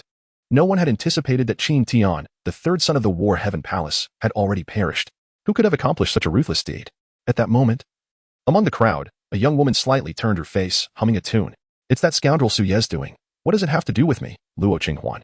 With all 5 top factions now gathered, their task was merely to await the opening of the divine weapon secret realm.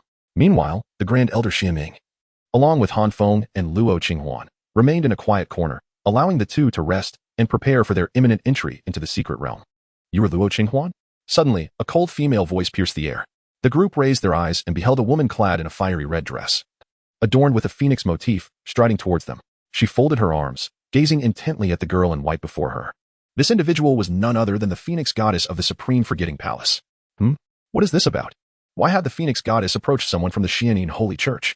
Had they offended her? How dare they? A murmur spread among the onlookers, eager for the unfolding drama. Phoenix Goddess of the Divine Palace? I am Xianming, the Grand Elder of the Xuantian Holy Church. May I inquire why the Phoenix Goddess has sought out the young Lady Qinghuan? The Grand Elder Xianming asked, furrowing his brow. Yet, the Phoenix Goddess paid him no heed. Her gaze fixated solely on the girl in white. Luo Jr.'s sister, did you offend the Phoenix Goddess? Shouldn't you quickly apologize? Han Feng squinted at Luo Qinghuan, hastily admonishing her.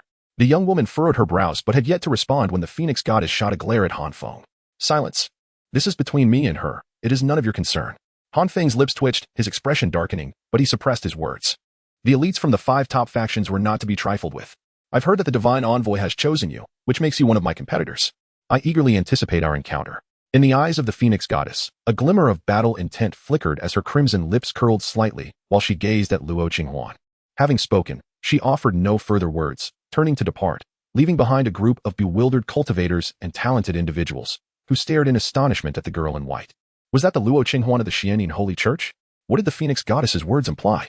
Did she possess the qualifications to stand as the Phoenix Goddess's rival? Surrounding whispers filled the air, all eyes fixated on the maiden. What did she mean by that? The girl furrowed her delicate brows, her beautiful eyes brimming with confusion. She felt no malice emanating from the Phoenix Goddess, only an overwhelming sense of combativeness. Surely this must relate to the so-called Divine Envoy she mentioned, as well as the supreme emotionless technique bestowed by the Moon Princess.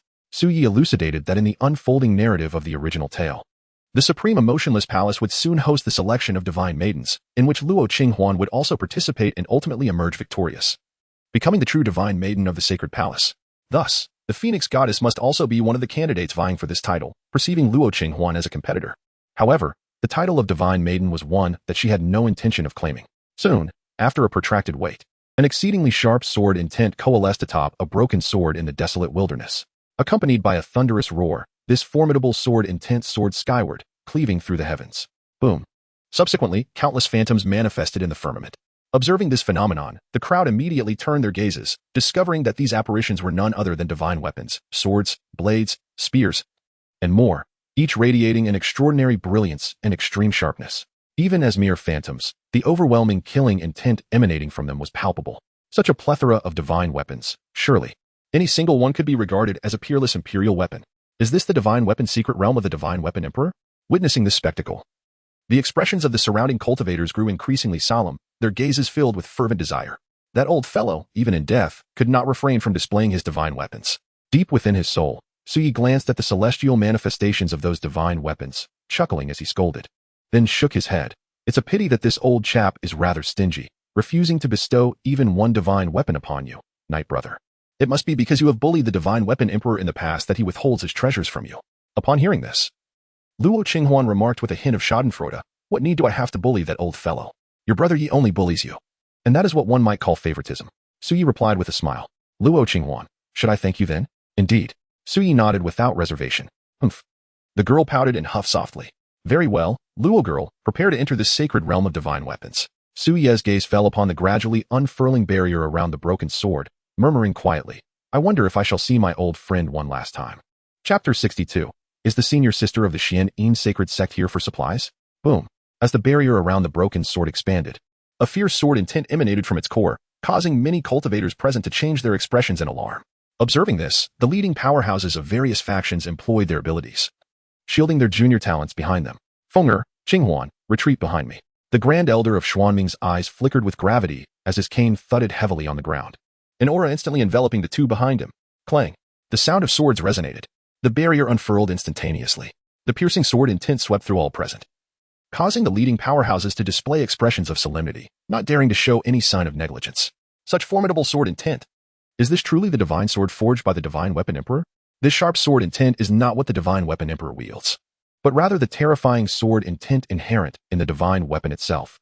One can only imagine the horrifying realm of sword intent that would be unleashed if an emperor specializing in sword intent were to wield this divine sword. The ripples of sword intent flowed through everyone, as if scanning the crowd. Yet, none noticed that when the ripples passed over the girl in the white dress, they inadvertently stirred greater waves. Finally, when the sound of swords ceased and the sword intent dissipated, everyone breathed a sigh of relief. Beneath the broken sword, A spatial portal emerged, leading to the trials of divine weapons. Luo Qinghuan, this sacred realm of divine weapons only permits juniors to enter. So the path ahead must be traversed by the two of you. Remember to look out for one another once inside, the Grand Elder of Xianming advised. Rest assured, Master. I will take good care of junior sister Luo, Han Feng said, his gaze resting warmly upon the girl. Very well. Prepare to set off. The Grand Elder of Xianming nodded. Everyone, since this sacred realm of divine weapons lies within my middle state territory, it is only fitting that I, the third prince of the Wujing divine dynasty, be the first to enter. The third prince of Wujing laughed heartily before leading the other two prodigies of the Wujing divine dynasty toward the broken sword. Following suit were Li Qingyang of the Pill Alliance, Fang Yuan of the Extreme Demon Valley, and the prodigies of the Battle Heaven Hall, all entering the broken sword. Luo Qinghuan, this goddess shall await you inside, so do not perish. The Phoenix goddess cast a final glance at Luo Qinghuan, haughtily huffing before departing. Once the prodigies of the 5 great factions had entered, the other talents from surrounding factions began to make their move. Junior sister Luo, let us proceed as well. Han Feng smiled at the girl beside him. Luo Qinghuan nodded slightly, yet remained silent. At the same time, in the depths of the divine weapon's secret realm, an ancient soul suddenly froze, trembling with excitement. This familiar aura, could it be? Accompanied by a flash of white light, the surrounding space underwent a transformation. This location existed as a realm unto itself. Ethereal silhouettes of divine weapons hung high in the heavens, and everything visible here was transformed from divine armaments. Should one gain their approval, they could take them away and convert them into their own spiritual weapons. Thus, upon entering this space, many prodigies from various factions clung to great trees or knelt on the ground to sense the blades of grass, for all these were manifestations of divine weapons. However, the prodigies from the 5 major factions and top-tier forces chose not to linger here but ventured deeper into the realm, where the aura was much closer to the location of the Emperor of Divine Weapons' demise, making the divine weapons here significantly stronger. Junior sister Luo, this divine weapons secret realm harbors some dangers. It would be prudent for us to join forces, Han Feng suggested with a smile, already plotting how to use Luo Qinghuan as a tool for his own gain, to exhaust her energy before compelling her to surrender her divine weapons, reaping the benefits himself. Yet, as he spoke, he realized that Luo Qinghuan had offered no response. A flicker of displeasure crossed Han Feng's eyes as he turned to reprimand her, only to discover that the girl had vanished without a trace. Witnessing this, the shadow of frustration deepened in his gaze. Meanwhile, in another part of the divine weapon secret realm, Su Yi remarked, "This tree is also a divine weapon?" She gazed at the tree adorned with icy leaves, her small face scrunching up in confusion. "Of course. Do you not trust your elder brother Yi? Soon, you may find yourself in peril," came a teasing voice in her mind. I believe. Upon hearing the mention of danger, the girl instinctively protected her pert backside, nodding vigorously. Under Su Ye's guidance, the girl began to comprehend the divine weapon manifested in the tree. She placed her small hand upon its trunk, gently closing her eyes. In the next moment, with a burst of radiance, the tree transformed into a spiritual sword exuding a hint of icy sword energy. A mystic tool, the frost blade. The girl beheld the spiritual sword before her, extending her hand to grasp it delicately. Observing this scene, many cultivators nearby, who had been embracing the trees, revealed expressions of envy. Just by making contact, she had gained recognition from the divine weapon. Such talent was indeed formidable. Su Yi, this mystic tool, doesn't he appear particularly strong? She remarked. You don't understand, Su Yi replied with a slight smirk. Though this mystic tool may not be powerful, it holds considerable value. Oh, I understand now. The girl instantly comprehended. While these mystic tools may not serve her directly, she could sell them for resources beneficial to her cultivation, thereby rendering the divine weapons useful to her. See, you had always said, never let go of anything that can be obtained for free. Then I shall not be courteous. Thus, she decided to linger here a while longer, gathering resources before delving deeper. This truly exemplified a fierce wife and a cunning husband, taking everything in sight. Wherever they went, nothing remained untouched. For even the grass here was born of divine weapons. As the girl made contact with these myriad forms, the divine weapons immediately recognized her as their master, leaving the surrounding cultivators in a state of bewilderment. What? Other prodigies come to the divine weapon secret realm to meticulously select compatible divine weapons.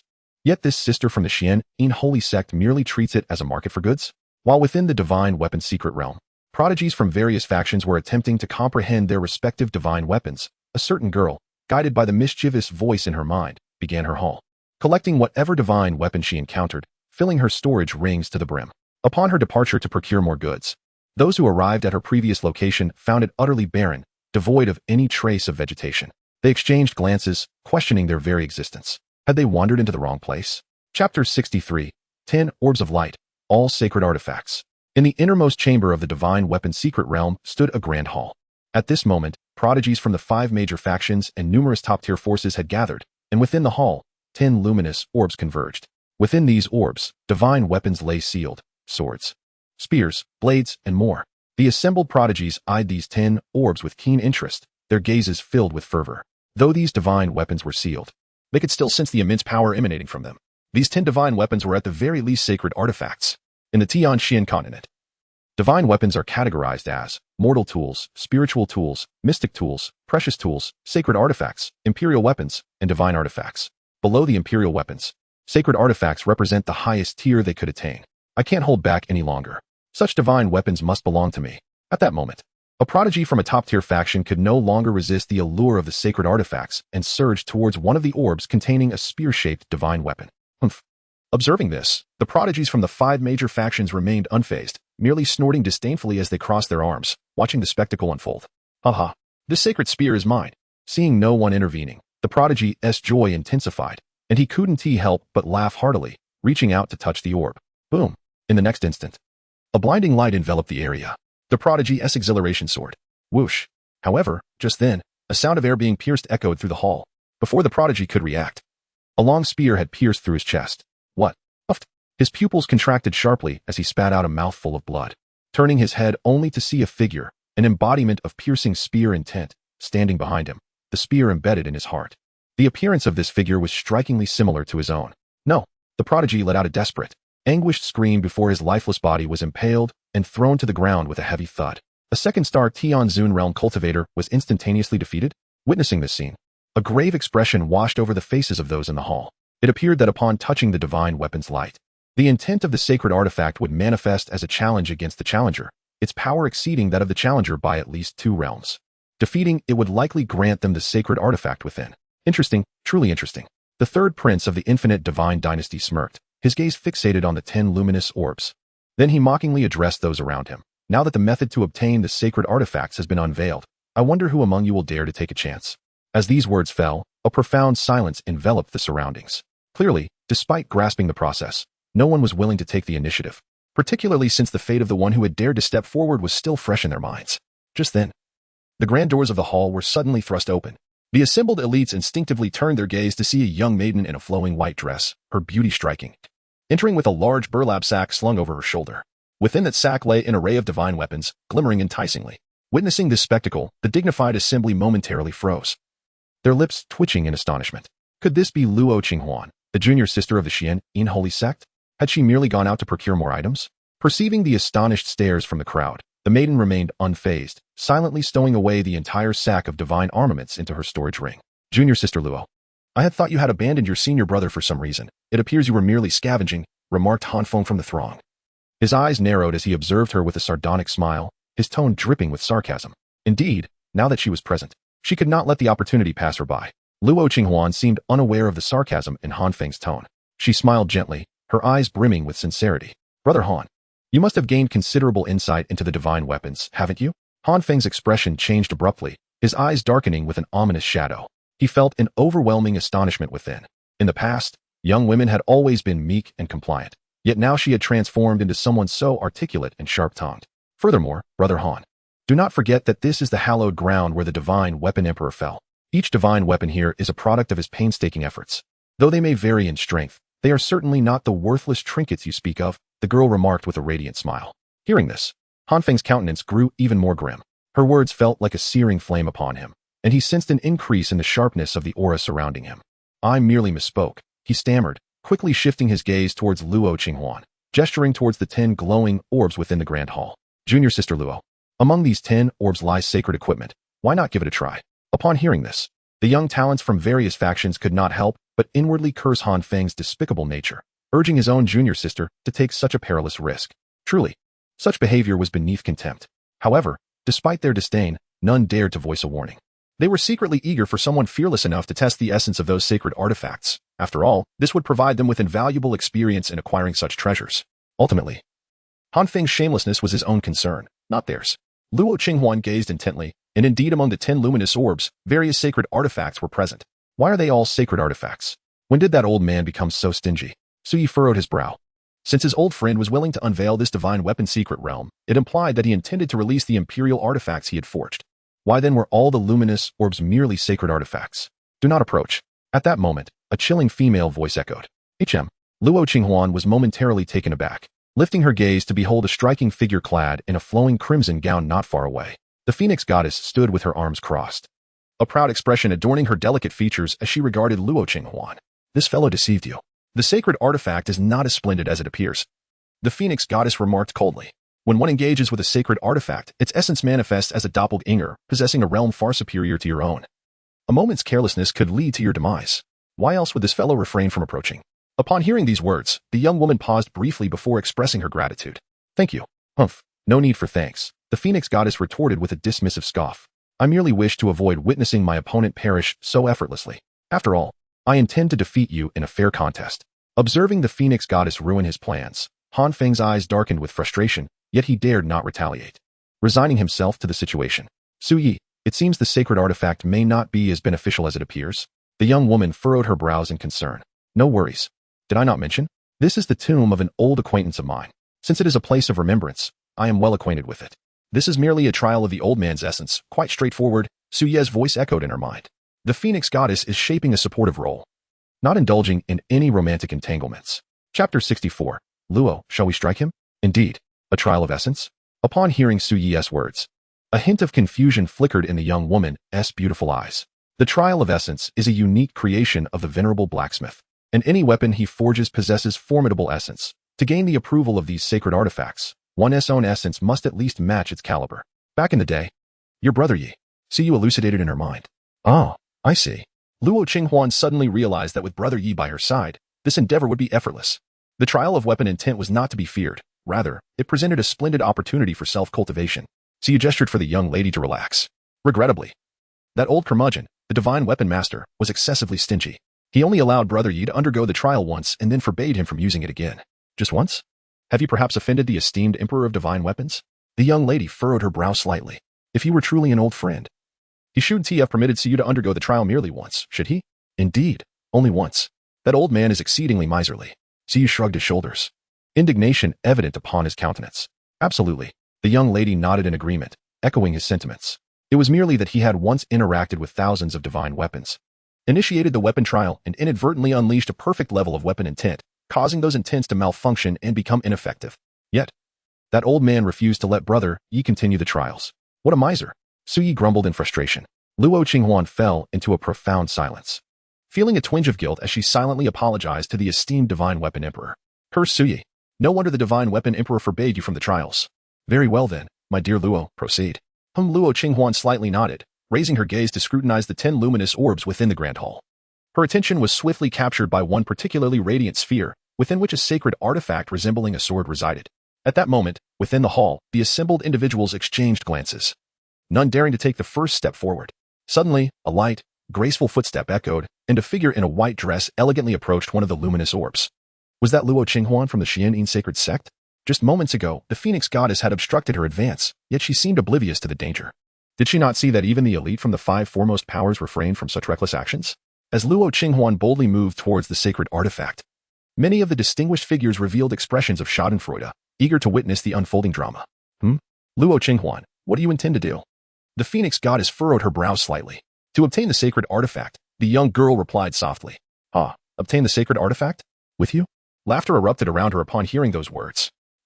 Utterly unaware of your own limitations, Han Feng remarked, arms crossed, observing with a cold smirk. Hearing this, the phoenix goddess frowned but chose not to elaborate further. At this moment, every gaze was fixed upon the young girl. Yet, Luo Qinghuan paid no heed to their stares, instead moving closer to the radiant orb and inquiring in her mind, Su Yi, what should I do next? Quite simple. Touch the sacred artifact to initiate the trial of its essence, Su Yi replied.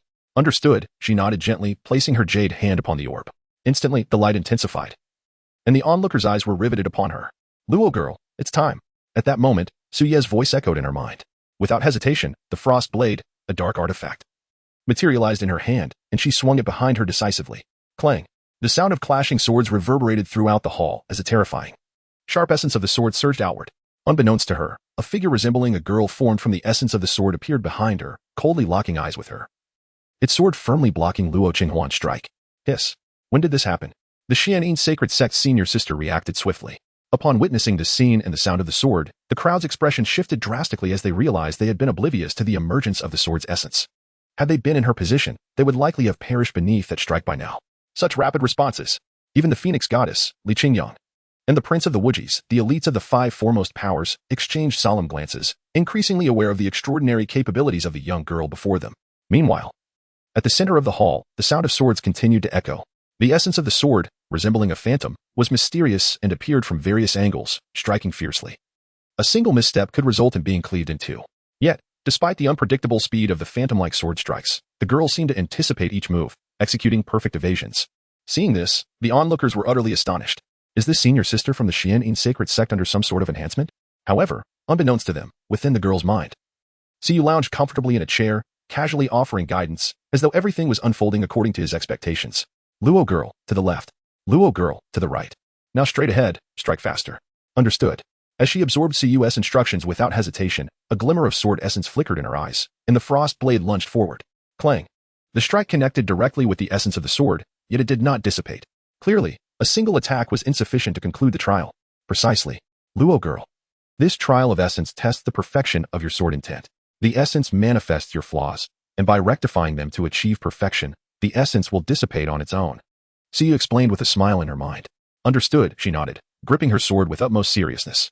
As the trial progressed, the girl gradually identified her shortcomings in sword intent, and eventually, without needing Suyu's guidance, she began to keep pace with the sharp essence, even initiating her own attacks.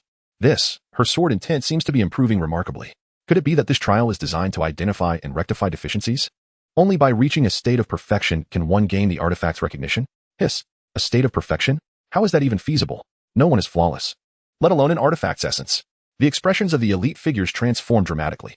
Yet, in the next moment, as the essence gradually dissipated and merged into the orb, a sacred sword floated down into the girl's hands, leaving them utterly petrified. Wait a moment? We were merely shocked for an instant, and you've achieved perfection already? You've unlocked it? Luo sister, congratulations. I never imagined you would pass the trial of the artifact's essence and successfully acquire this sacred weapon. Han Feng was the first to regain his composure, his gaze greedily sweeping over the sacred artifact in the girl's hands.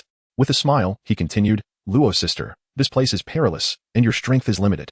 Perhaps it would be prudent to entrust the artifact to your senior brother for safekeeping? Here he goes again with his attempts to seize it. Siyu raised an eyebrow, a gentle smile playing on his lips. Luo girl, shall we take action? The girl pondered for a moment, then, looking at Han Feng's nauseatingly hypocritical smile, she silently nodded. Yes, let us take action. Today, there will only be one update. I apologize for taking a day off. I promise to make it up with 3 updates tomorrow. Junior sister Luo, allow me to temporarily take possession of this sacred artifact, Han Feng stated. Observing that Luo Qinghuan did not resist and stepped back, a gleam of triumph flickered in his eyes as he reached out, intending to seize the sacred artifact from her embrace. However, at that moment, a sharp clang echoed through the air. With a flash of cold brilliance, Han Feng's outstretched hand was severed, blood gushing forth uncontrollably, so swiftly that he barely comprehended what had transpired. After a considerable pause, the excruciating pain jolted Han Feng back to reality. Gazing at his severed hand, he howled in agony, cold sweat streaming down his face. Luo Qinghuan, what is the meaning of this? I merely wished to safeguard the sacred artifact for you. Yet you sever my hand? Even the assembled prodigies were taken aback, staring incredulously at the seemingly innocent girl. They had not anticipated that Luo Qinghuan would resort to such violence. The sacred artifact has recognized me as its master. Anyone approaching with ill intentions shall be automatically defended against. I cannot be blamed for this, the girl said softly, cradling the sword in her arms, her crimson lips parting gently. What? It has recognized you as its master? At her words, Han Feng's expression shifted dramatically, momentarily forgetting the pain of his severed hand. It had only been a brief moment since she had comprehended the sacred artifact, and now it acknowledged her as its master? Indeed. One cannot fault junior sister Luo for this, he mused. Despite the severity of his injury, a smile remained on his face.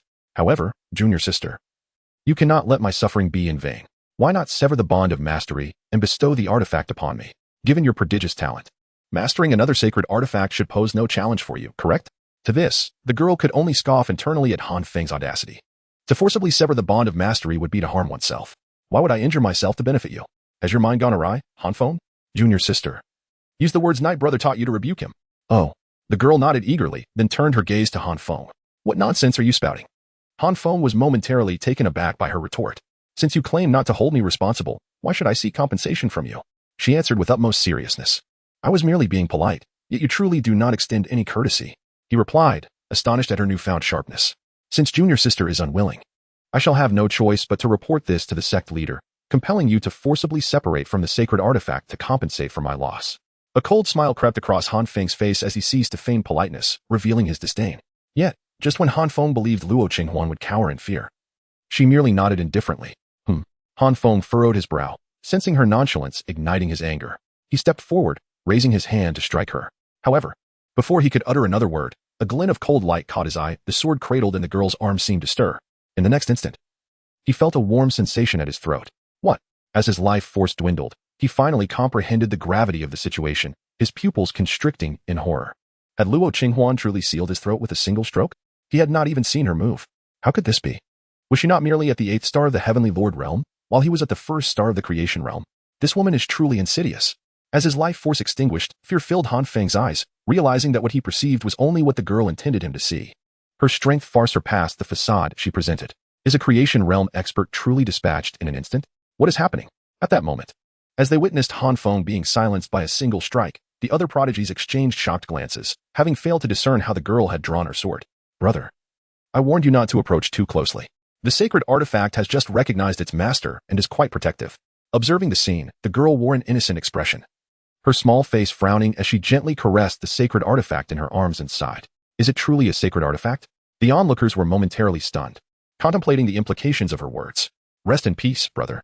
Luo Qinghuan sighed softly, leaning closer to gently close Han Feng's eyes, which were filled with fear and reluctance. Unbeknownst to anyone, however, Han Feng's primal essence and remnants of his soul silently flowed into the young woman's body. After all, when it comes to taking a life, one must ensure it is done thoroughly. For the fierce wife and her bandit husband, this was merely a fundamental skill. Luo Qinghuan has undergone a transformation, rewarded with the perfect level of weapon awareness. Should she invest? The system's voice echoed continuously in her mind. Investment. So you did not hesitate. He had already attained the pinnacle of weapon understanding. What use was this enlightenment to him? Naturally, it was to be bestowed upon the young lady. At that moment, the system's voice resonated in his mind once more. Investment completed. The host's perfect weapon awareness shall undergo a sublime elevation. Oh, the perfect weapon awareness is to be elevated? Hearing this, Su Yi smiled with satisfaction and continued. Luo, my dear sister, I have enhanced your understanding. In addition to this sword, you may also grasp the remaining 9 sacred weapons. Yes. The young girl gazed at the remaining 9 sacred weapons, her beautiful eyes sparkling with excitement. In the past, she might have hesitated and meekly asked, shouldn't we leave some for the other prodigies? But now, she could only assert, of course. We must leave something for these prodigies, a breathtaking silhouette of me conquering all the sacred weapons. Chapter 66. Corpses, Broken Swords, and Divine Weapons of the Emperor? Was she truly intending to seize other sacred weapons? As the young girl suddenly stowed away the sacred weapon she was holding and approached the remaining 9 sacred weapons in the Grand Hall, the prodigies present felt a surge of agitation. These 10 sacred weapons represented different weapon concepts. They understood that, being extraordinary in the sword path, she could comprehend that particular sword weapon. Yet, could she truly grasp all 10 weapon concepts represented by these sacred weapons? This disciple of the Xuantian sacred sect might be overreaching, some thought. Greedy? A first-rate powers prodigy furrowed his brow, casting a glance at Luo Qinghuan. This senior brother is jesting. This is merely the merit of the capable. Besides, I am not preventing you from comprehending the sacred weapons, the young girl replied, shaking her head, and turned away towards a sphere of light.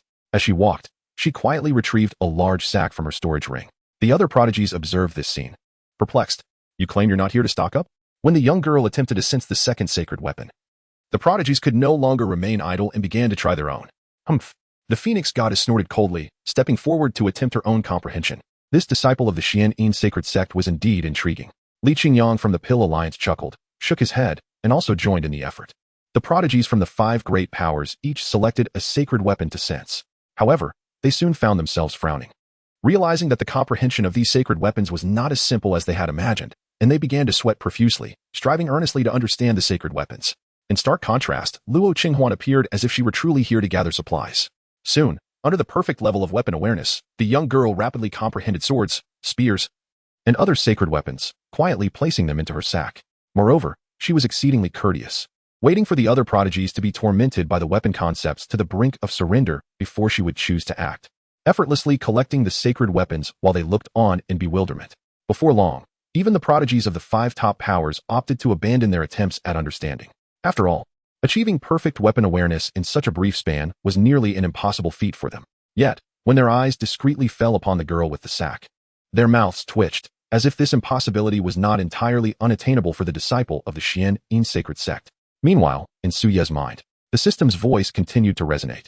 Luo Qinghuan's sword intent has reached perfection, and the host's flawless sword intent has attained a sublime transformation.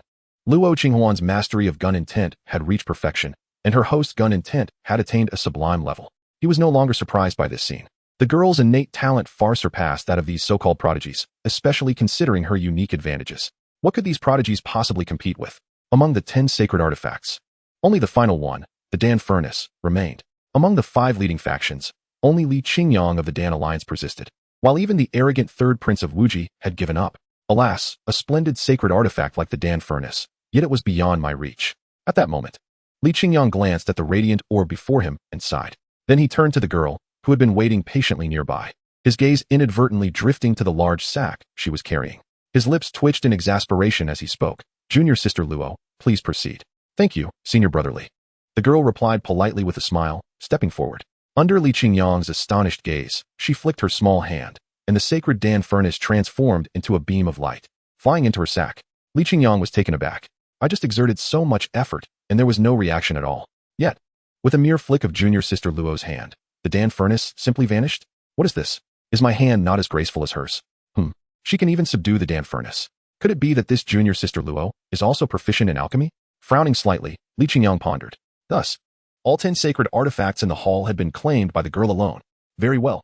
It seems I am fated to be without a sacred artifact. I must settle for second best.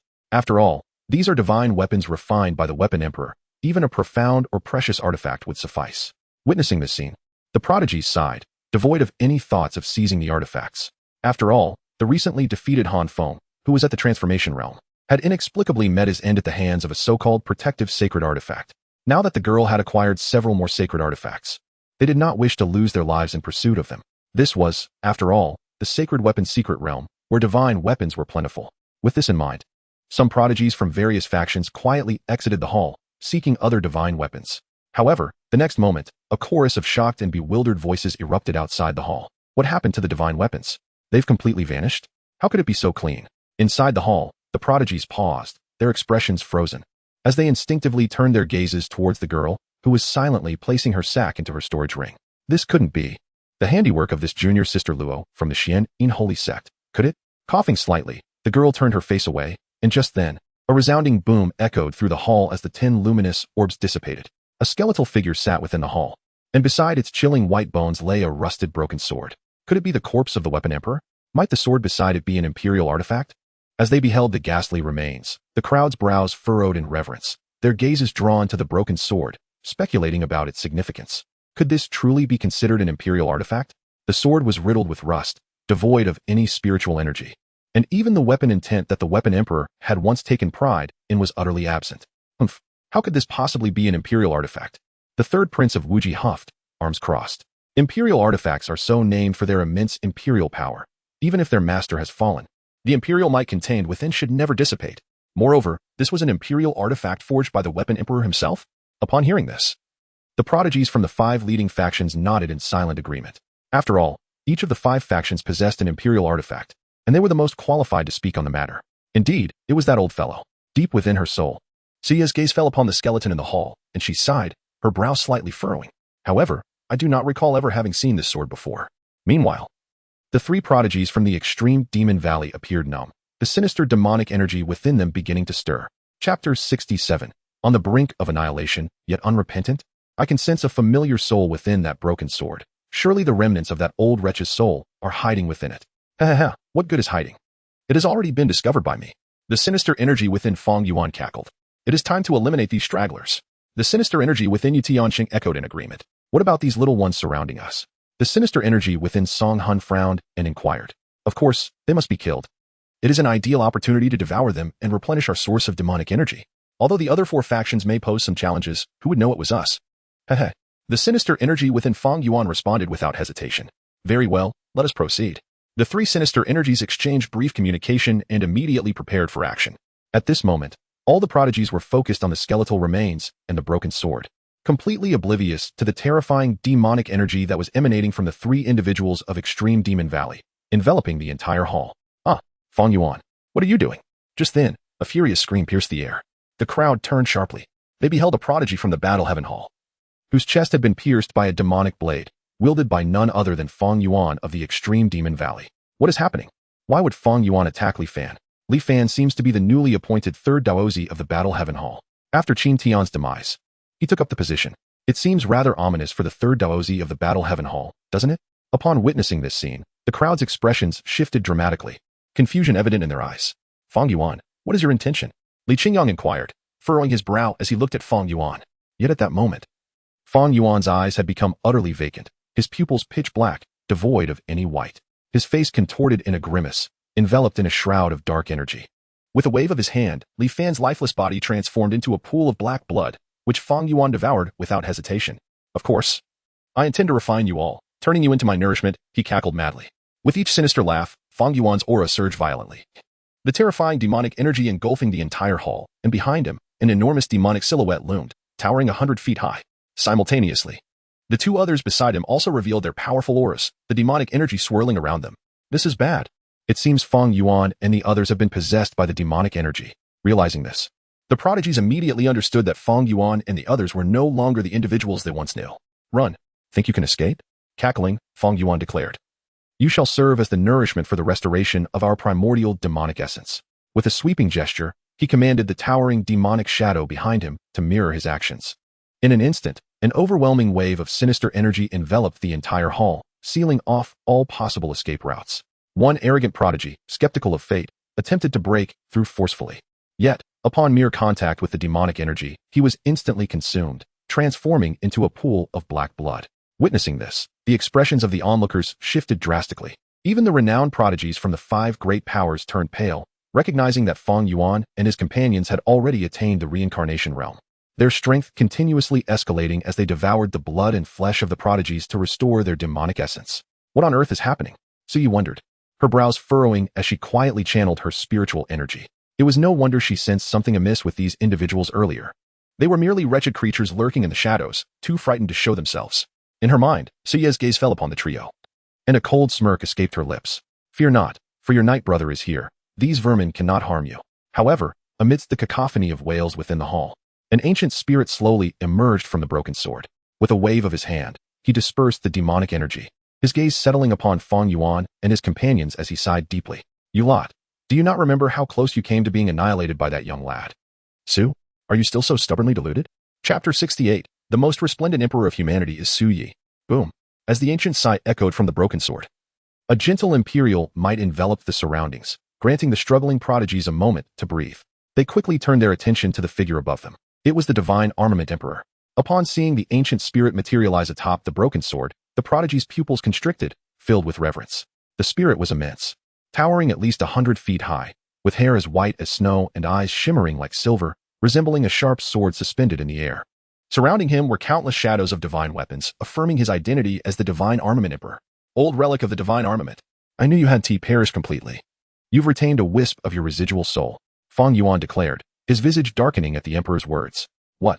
The beings possessing Feng Yuan and the others are from the celestial demon clan? Wherein they eradicated thousands of years ago? Upon hearing this, the third prince of the Wujia divine dynasty paled, his eyes filled with dread.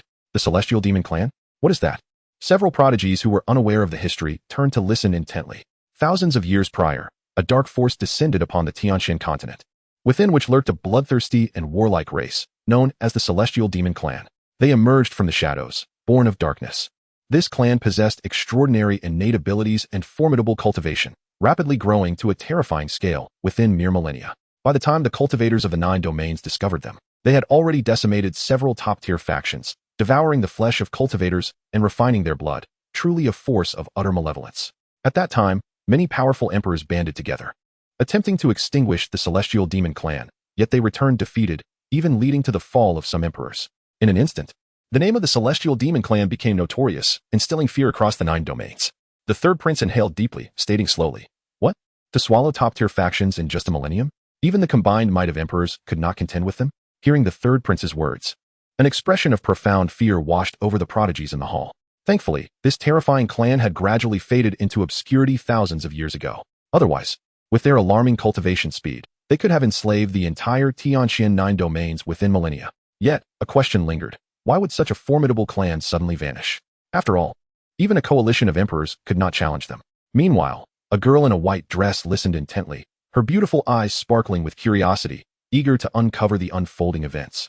She sensed that the disappearance of this powerful demonic clan might be linked to a certain nefarious individual, seemingly aware of the crowd's confusion.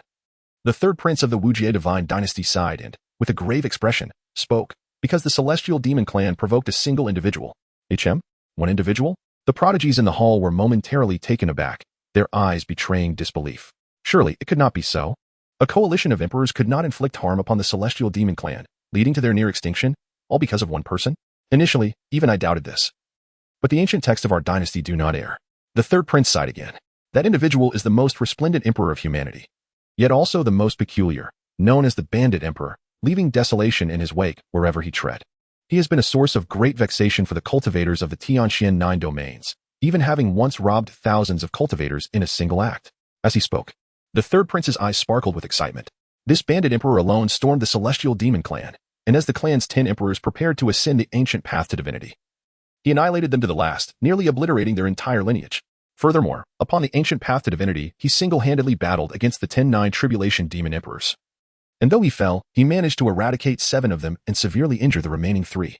At this point, the third prince's eyes gleamed with fervor. 1 against 10? 7 killed, 3 injured? For anyone, this would be a feat to boast of for a lifetime. Gasp.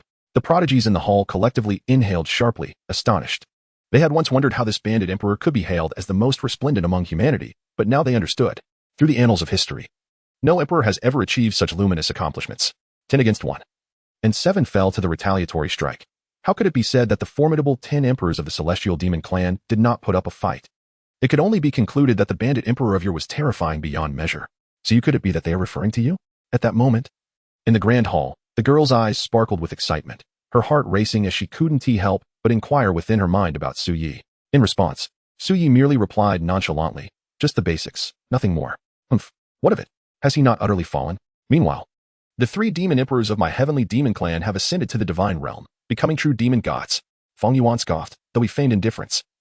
The tremors of fear manifested in his very being as he thought of that human emperor, whose towering figure sent shivers through him. At that time, he was merely a peak sovereign, not the strongest across the 9 domains, yet still formidable enough to command attention.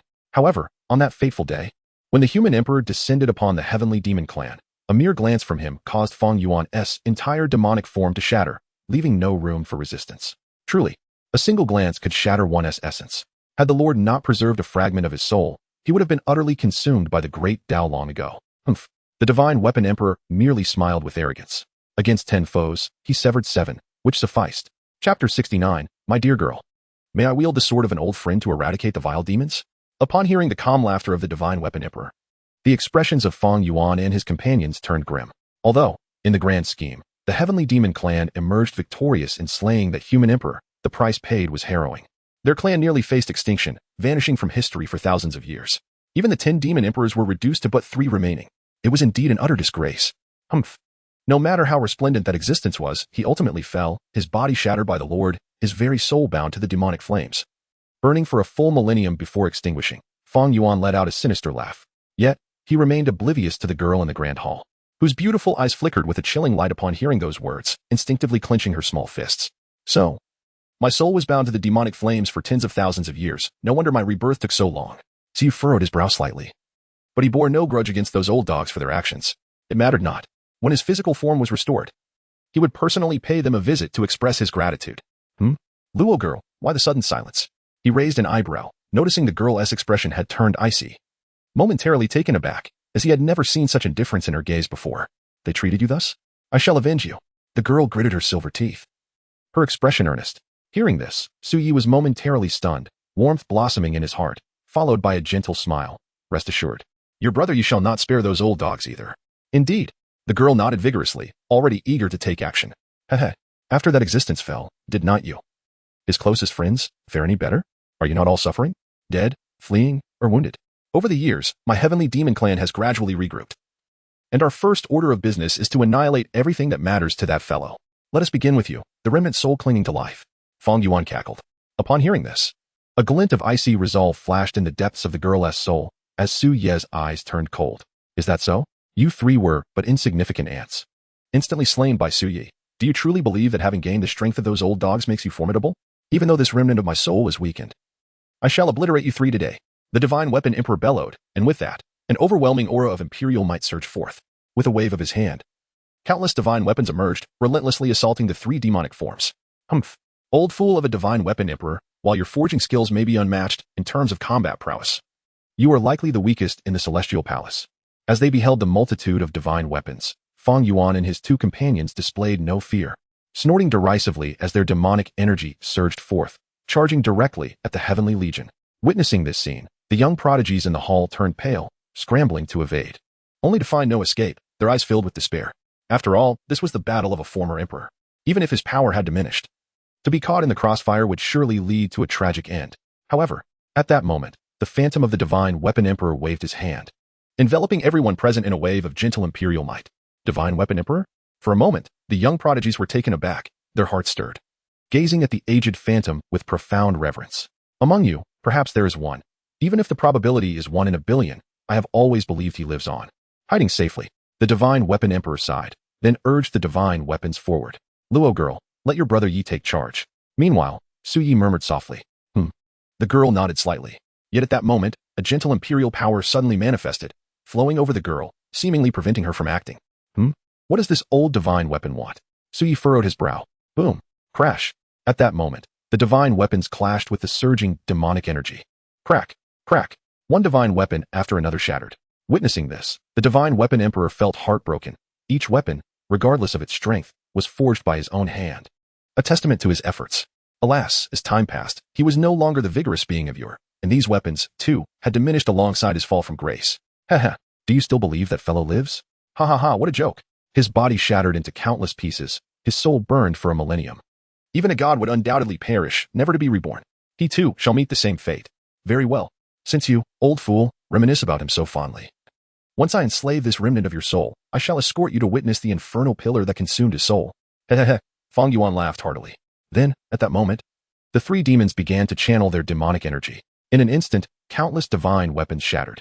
Though the three demons were not as powerful as the divine weapon emperor in the past, they had since evolved, bolstered by the might of their master, the demon god. The divine weapon emperor, now reduced to a flickering remnant of his former self, stood no chance against them. Demonic wheel turn. Xuantian and his companions shouted in unison, their towering demonic forms conjuring swirling blades of energy, launching a fierce assault upon the divine weapon emperor. Divine weapon shield.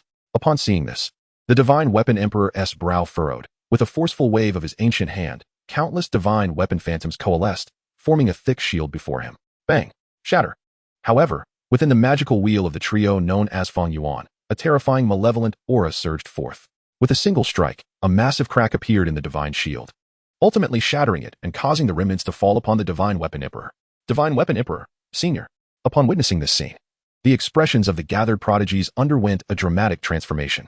Su Yi, seeing this unfold, Luo Qinghuan was also filled with anxiety, her delicate face etched with concern.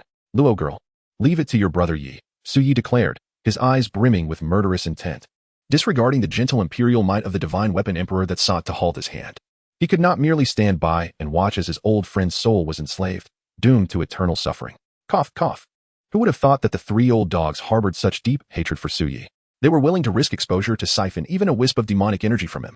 At that moment, the divine weapon emperor wore a bitter expression while seated upon his throne. Ultimately, his gaze slowly fell upon a broken sword. Since it has come to this, I must resort to the last remnants left by Su Yi. He sighed deeply. What? That item belonging to that existence. Upon hearing this, the trio of Xuantian changed countenance, their apprehension palpable, and they dared not act recklessly. The item I left behind. Su Yi was taken aback, his gaze fixing upon the broken sword, unable to recall what he had left. Alas, in my current state, I cannot wield it, but I can lend this power to another, the divine weapon emperor lamented. Senior, choose me. I can do it. With this declaration, the surrounding prodigies' eyes brightened, and they eagerly raised their hands, volunteering. The aged gaze of the divine weapon emperor swept across the crowd, ultimately resting upon a girl in white. Little girl, I perceive an aura akin to that of an old acquaintance within you. Might you wield this sword, which I never had the chance to bestow upon my friend, to vanquish these vile demons? Let me inform everyone that I have made adjustments to the system. Originally intended as a darkening heroin cultivation system, it has now been transformed into a dark investment system. Its function is as follows. Under the influence of the host, every time Luo Qinghuan darkens, she receives a reward, which can be either invested or not. Investing in the heroine yields even greater rewards. This alteration facilitates smoother writing and simplifies naming during the manuscript evaluation process. To avoid adversity, this change was necessary. However, rest assured, the preceding narrative remains unchanged, except for chapters 19, 20, and 21. Initially, Suyi altered his cultivation method. And while Luo Qinghuan still learned, it felt overly constricting, so I revised it to show her refusal to practice. Suyi then displayed his prowess. Those interested can revisit those chapters. It's not crucial to the plot, but these chapters did deter quite a few readers, prompting the need for modification. Chapter 70. The protagonist logs in. Can it not be formidable? When the Divine Weapon Emperor's words resounded and his gentle, aged gaze fell upon the girl in white, the prodigies who had been competing within the grand hall momentarily froze, their attention diverted. Huh? Me? Upon sensing the gazes upon her, the girl visibly froze, a blush creeping onto her lovely face. Why her? Why not leave this chance for us? They wondered.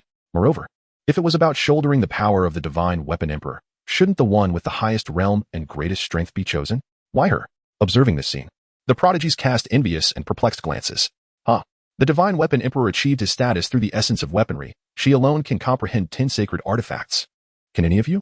The Phoenix goddess crossed her arms and scoffed. The prodigies, with this statement, they were left speechless, let alone 10. They couldn't even claim a single sacred artifact. What should we do, Suyi?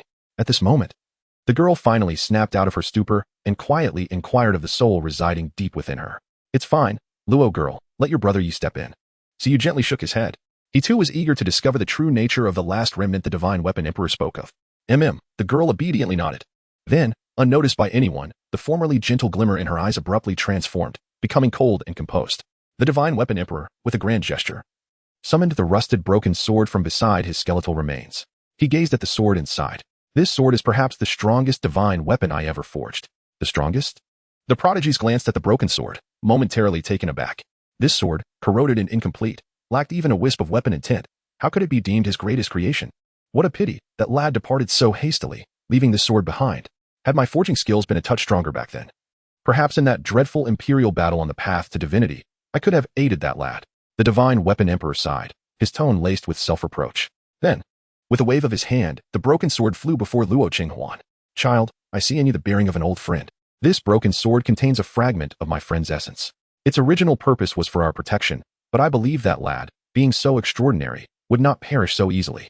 Thus, I preserve this power, never having used it, hoping that one day it might return to its rightful owner.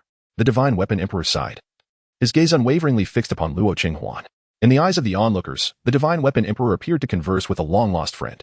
Meanwhile, the trio of Feng Yuan dared not make a move, their expressions filled with trepidation as they listened intently. After all, the fear instilled by that existence was indelible, engraved deeply within their souls. Essence power?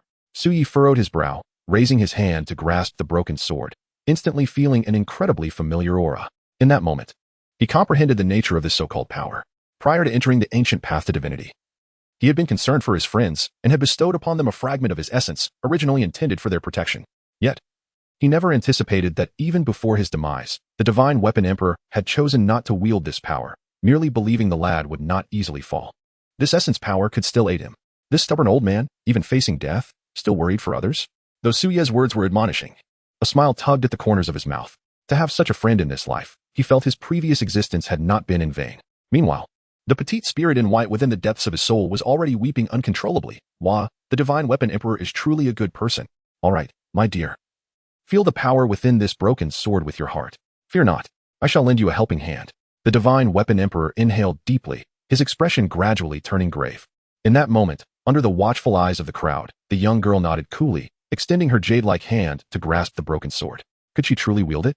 This sword contained the power of the most illustrious emperor of the human race. Witnessing this scene, the talented individuals in the grand hall grew increasingly anxious, for their fates were now in the hands of the girl. If the remnant soul of the Divine Weapon Emperor were to be enslaved, they too would inevitably succumb to the fate of being devoured. Yet, amidst the tense scrutiny of the multitude, Suyi merely lifted the corners of his mouth in a slight smile. Why must one labor to feel what rightfully belonged to them? Was it not simply a matter of thought? Boom. As he grasped the hilt of the broken sword, a dazzling radiance erupted from it, and a terrifying force surged into his body, enveloping the entire hall in a deathly aura. Gasped. Had she merely touched it and already felt the presence of that being's power? Sister Luo was indeed formidable. In that fleeting moment of power's explosion, the previously concerned expressions of the talented individuals transformed into awe. Incredible! The ease with which Sister Luo sensed that being's strength was more effortless than a bodily function. At that moment, the crowd collectively exhaled in relief. If Luo Qinghuan could sense that being's power, then there was still hope for them. Haha, young girl. I knew I had not misjudged you. You truly embody the essence of an old friend. Allow me to assist you. The divine weapon emperor laughed heartily, transforming into a beam of light and rushing into the broken sword. What? What is this aura? Could it truly be that being? The trio of Xuantian turned pale, their eyes filled with terror as they felt a familiar dread awakening deep within their souls. Impossible. Absolutely impossible. That entity had perished thousands of years ago. Even if some power lingered, it could not be formidable, especially not in the hands of a mere girl who could not unleash its might. Do not panic. Xuantian was the first to regain composure, his demonic aura surging as he urged his companions. Indeed, we must fulfill the task assigned by our master today. Songhan and Yi Tianqing exchanged glances and nodded firmly. Is that so? However, upon hearing the words of Xuantian and his companions, the girl's crimson lips curled into a breathtaking smile. Others wielding the power? How ironic. They believed they were speaking of someone else, unaware that the source of that power was none other than herself. Chapter 71. The demon god frightened away at a glance as the girl's cool voice fell. Her exquisite face broke into a mesmerizing smile. In the next instant, boom. The brilliance of the broken sword in her hand intensified, and a colossal, imposing figure suddenly materialized behind her, draped in black, seemingly standing between heaven and earth, though its true visage remained obscured. Could this be the notorious bandit emperor? Upon seeing the magnificent figure behind the girl, the expressions of the talented individuals shifted drastically. Even if it was merely a shadow formed from the essence of power, they felt an overwhelming sense of suffocation. Is this the loathsome Suyi? Deep within her soul, the petite spirit in a white dress gazed at the imposing figure clad in black, her beautiful eyes sparkling like stars. How could this be possible? How could this girl awaken the primordial power of that being? At that moment, Xuantian and his companions could no longer maintain their composure, their faces pale with fear, their very souls trembling. Flee. We must report this to our master. The three demons lacked the courage to confront her, choosing instead to retreat in haste. After all, when they had merely caught the gaze of the notorious bandit emperor from a distance, they had been obliterated instantly. What courage could they possibly muster now? Attempting to escape? The girl merely smiled faintly, raising her hand, and the imposing figure behind her mirrored the action, lifting a palm to strike down upon the three demons. As that hand descended, it felt as if the world itself would be extinguished, silencing all existence. No. Witnessing this, Xuantian and the other two were consumed by dread. Understanding their inability to escape, they resolved to fight to the death, each unleashing their most powerful techniques. Demonic will turn. Blood sacrifice to the demon. Demon bloodblade. Amidst the surging demonic energy, their power was formidable. However, the girl remained utterly calm, devoid of any ripple of emotion, as she pressed her delicate hand down with conviction. Struggling was futile. Boom. With that hand descending, regardless of their overwhelming demonic might or desperate efforts, all was annihilated. The three towering demon forms disintegrated in an instant, leaving behind only three minuscule souls attempting to flee. Yet, they could not escape Suye's watchful gaze. With a mere wave of his hand, he captured them and utilized the indestructible soul technique to devour them entirely. At this moment, the grand hall fell into a deathly silence. The faces of the talented individuals were filled with shock. None could have anticipated that the trio, who had once forced the divine weapon emperor into a near-death state, would be reduced to ashes beneath the girl's palm. Incredible. The talented individuals swallowed hard. Was this the power of the notorious bandit emperor? Even after millennia of demise, a trace of primordial energy remained so formidable. How exhilarating it was during the days of the emperor. At this moment, Suyi could not help but marvel. Back in the days of the emperor, who could he not easily subdue with a single strike? What do you think, Luo girl? Is your brother Yi strong? Suyi glanced at the little white-dressed spirit, who was once again in a state of shock and could not help but smile. MHM, MHM, MHM. The little spirit in the white dress bobbed her head furiously in agreement. Boom. Suddenly, at that moment, a furious roar reverberated through the heavens. An invisible, terrifying force tore through the space of the secret realm, forcefully descending upon this place, and the entire desolate domain echoed with that wrathful cry. Who dares to harm my kin? In an instant, as the roar reverberated, the entire desolate domain erupted like a boiling pot, sending many cultivators into a state of panic. The five foremost powers immediately sensed the terrifying aura that did not belong to the 9 domains. The master of the infinite divine dynasty furrowed his brow and gazed at the heavens. Stationed in Central Continent, the closest to the divine weapon's secret realm, he was the first to perceive this dreadful presence, his expression turning gravely serious. This aura is that of a demon god. How could the aura of an upper realm demon god descend upon our Central Continent? Meanwhile, a beautiful woman in palace attire from the Supreme Forgetting Emotion Palace frowned as she looked to the skies. In the War Heaven Hall, the powerful members of the Pill Alliance watched in trepidation. Within the extreme Demon Valley, upon sensing this presence, the Valley Lord's expression became exceedingly excited. Is this the aura of our master? Could it be that our master is here to retrieve us? However, just as the powerful beings in the desolate domain turned pale with fear and solemnity, a towering figure clad in black suddenly appeared in the realm of Central Continent. Upon his arrival, The leaders of various factions waiting around the divine weapon secret realm were struck with terror, feeling an overwhelming pressure that left them gasping for breath. What is happening? Why are we suddenly drenched in sweat? At the same time, the leaders of the 5 top powers also beheld this formidable figure, their brows furrowing in deep apprehension. This towering presence is beyond their comprehension. Who in this mere 9 domains dares to harm our kind? In the skies, an enraged demonic voice echoed, as if a projection of the demon god was about to descend. Yet at that moment, it caught sight of the imposing figure in central continent, causing its body to tremble. What? How can you still be alive? This is impossible.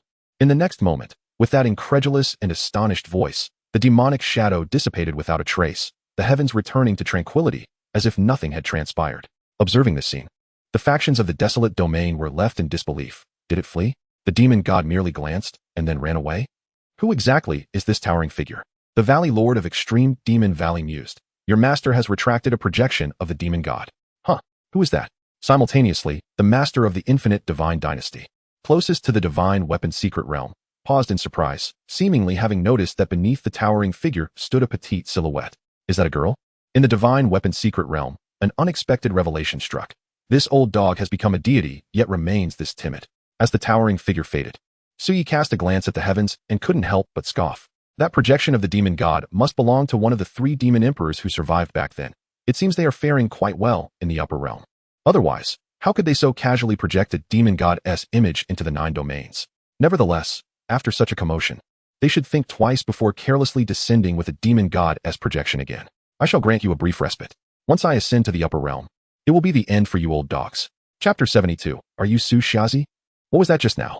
At this moment, within the divine weapon secret realm, a profound silence enveloped the crowd. They had just felt an overwhelming surge of demonic energy, a colossal shadow poised to shatter the space of the divine weapon secret realm, as if it were about to descend at any moment. Yet, just as they were engulfed in fear, that demonic energy suddenly vanished. Could it be because of her? In the hall, the young prodigies were left shaken, glancing towards the girl in the white dress. At this moment, the terrifying aura surrounding her had dissipated, and the colossal shadow behind her gradually faded away. Just now, senior sister Luo skillfully harnessed that power as if it were the very presence of a tyrant emperor. Observing the composed girl and recalling how she had effortlessly slain 3 demons with a single strike, the crowd marveled. Haha, little girl. You truly possess the demeanor of an old friend's descendant. At that moment, the ancient laughter of the divine weapon emperor rang out, and as the brilliance from the broken sword faded, his colossal shadow emerged from within the sword, beaming at the girl in the white dress. Thank you for your kind words, senior. The girl blushed slightly, speaking softly. At this juncture, you had relinquished control, returning autonomy to her. May I inquire, esteemed senior, from which sect do you hail? What is your name? The divine weapon emperor's gaze fell upon the girl. In response, the girl quickly replied, I am Luo Qinghuan, a disciple of the Xuantian Holy Church. Luo Qinghuan, a splendid name. Haha. The divine weapon emperor laughed heartily, then continued. Might I ask if you would care to share a drink with this old man? After waiting for millennia, I have finally found a suitable person. Upon hearing this, the young prodigies were momentarily stunned, their eyes brimming with envy. It was evident that the divine weapon emperor intended to pass on the true legacy of the divine weapon secret realm to senior sister Luo. For thousands of years, no one had satisfied the divine weapon emperor until now. Hearing this, the girl nodded hesitantly, her small face scrunching up. Senior, may I only have one drink? She feared that she would be unable to hold her liquor and embarrass herself in front of Su Yi. Haha, even that is acceptable. The divine weapon emperor laughed heartily, for his intent was never solely to drink. He then addressed the young prodigies. All right, little ones, it is time for you to exit. With that, the divine weapon emperor waved his hand, enveloping the phoenix goddess and the other young prodigies in light, directly sending them out of the divine weapon secret realm.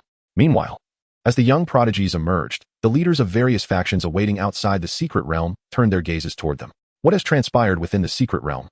Upon seeing the young prodigies appear, the leaders hurriedly inquired. However, before the phoenix goddess and the others could explain, an ancient voice suddenly resounded, as if proclaiming to all, I am the divine weapon emperor, and I have decided to pass on my legacy to Luo Qinghuan of the Xuantian Holy Church. This legacy contains my imperial might. Those who dare to claim it may test the power of my ultimate imperial authority. The divine weapon emperor's declaration undoubtedly served to protect Luo Qinghuan, ensuring she would not become the target of covetous gazes. After all, even without his words, it was clear to all that the legacy of the divine weapon emperor had been claimed by Luo Qinghuan. Only by stating that the legacy contained his ultimate imperial might would he instill fear in others, preventing them from acting recklessly. What? A disciple of the first-rate power Xuantian Holy Church has obtained the legacy of the divine weapon emperor? Even the prodigies of the 5 great powers have met with failure? Who, pray tell, is this Luo Qinghuan? And how is it that so many prodigies have vanished after entering the secret realm? Even the 3 great prodigies of the extreme demon valley have seemingly disappeared without a trace.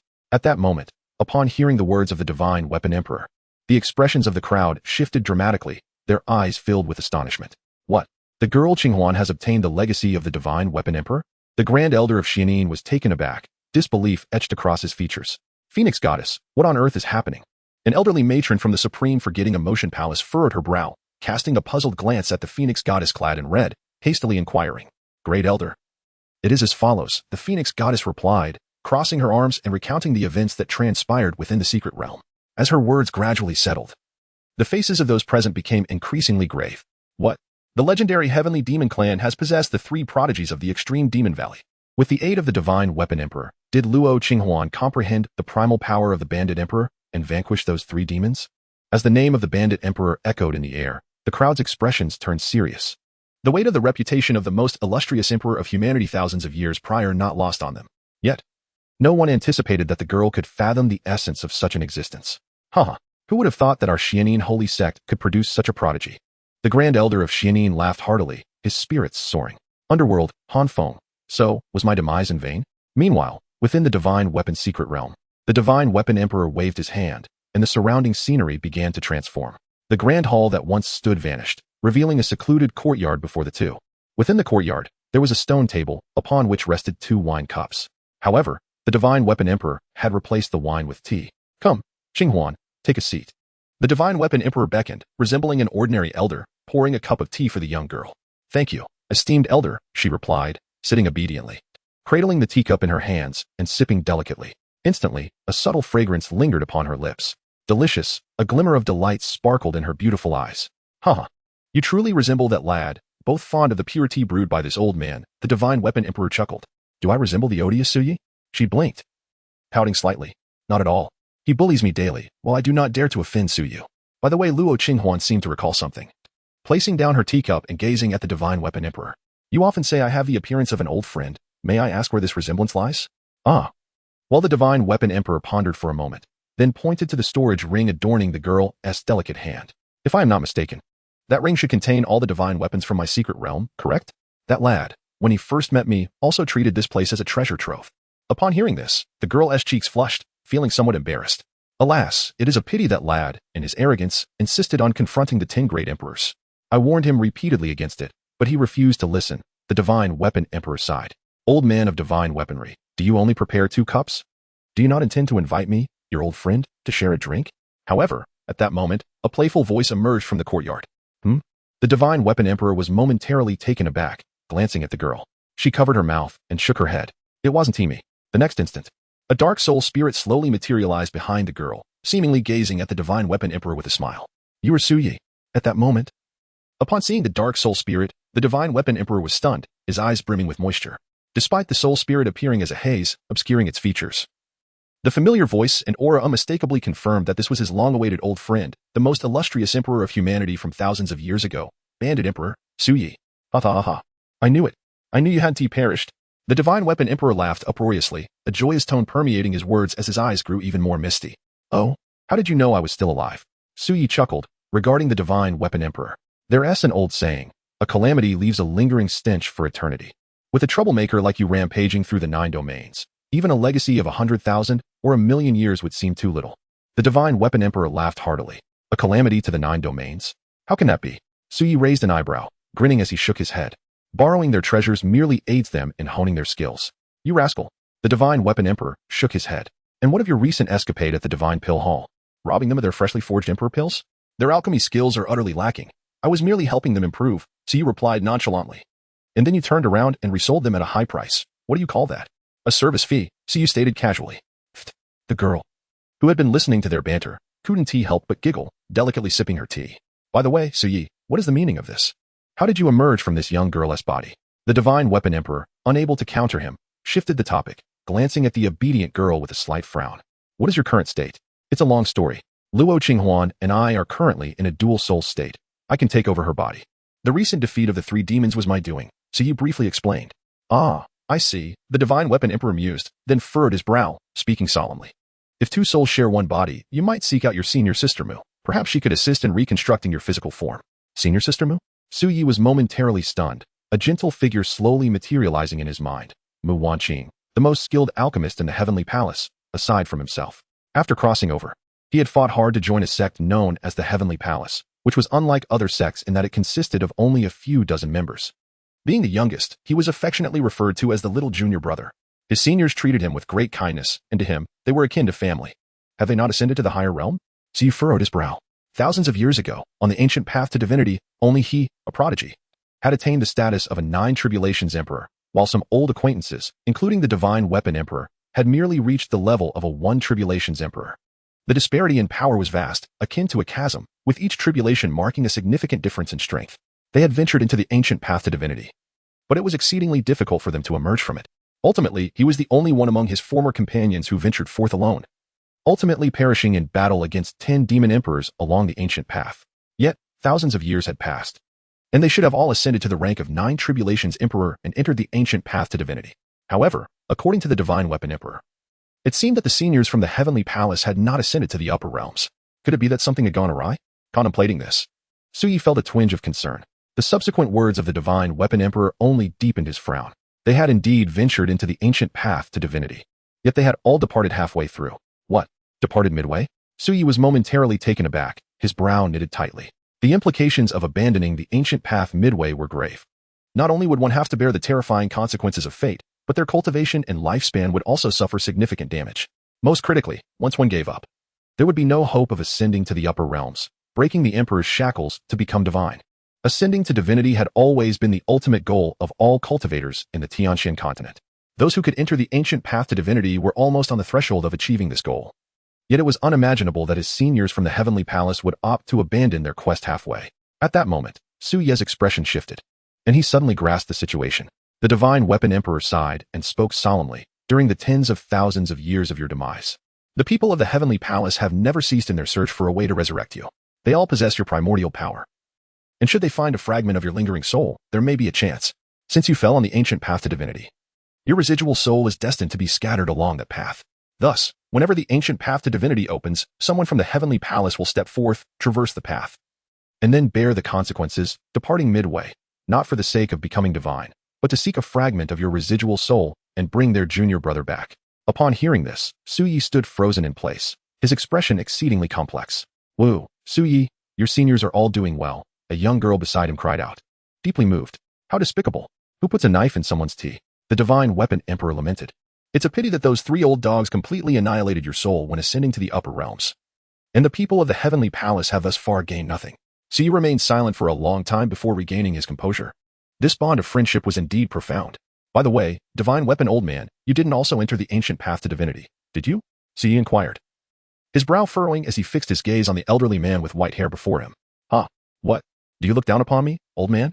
I'm still a 1 Tribulations Emperor. The Divine Weapon Emperor stroked his white beard and laughed heartily. I was already old, while those young ones from the Heavenly Palace were still in their prime. How could I bear to watch them suffer the consequences and lose their lifespans? Therefore, after your fall, I was the first to enter the ancient path to divinity. Su Yi fell into silence once more. Now it all made sense. The Divine Weapon Emperor was indeed a formidable figure with a lifespan that could extend greatly, and due to his forging skills, he had made countless friends. Few would dare to lay a hand on him within the 9 domains. How could he possibly fall? It turned out that this old man had been the first to enter the ancient path, seeking residual souls and bearing the consequences, which had greatly diminished his already limited lifespan, leading to his premature demise. Divine Weapon Old Man, Su said, his brow still furrowed. Haha, why be so sentimental? This is not like you, Su boy. The Divine Weapon Emperor chuckled lightly, then turned his gaze back to Su Yu. I was already on borrowed time.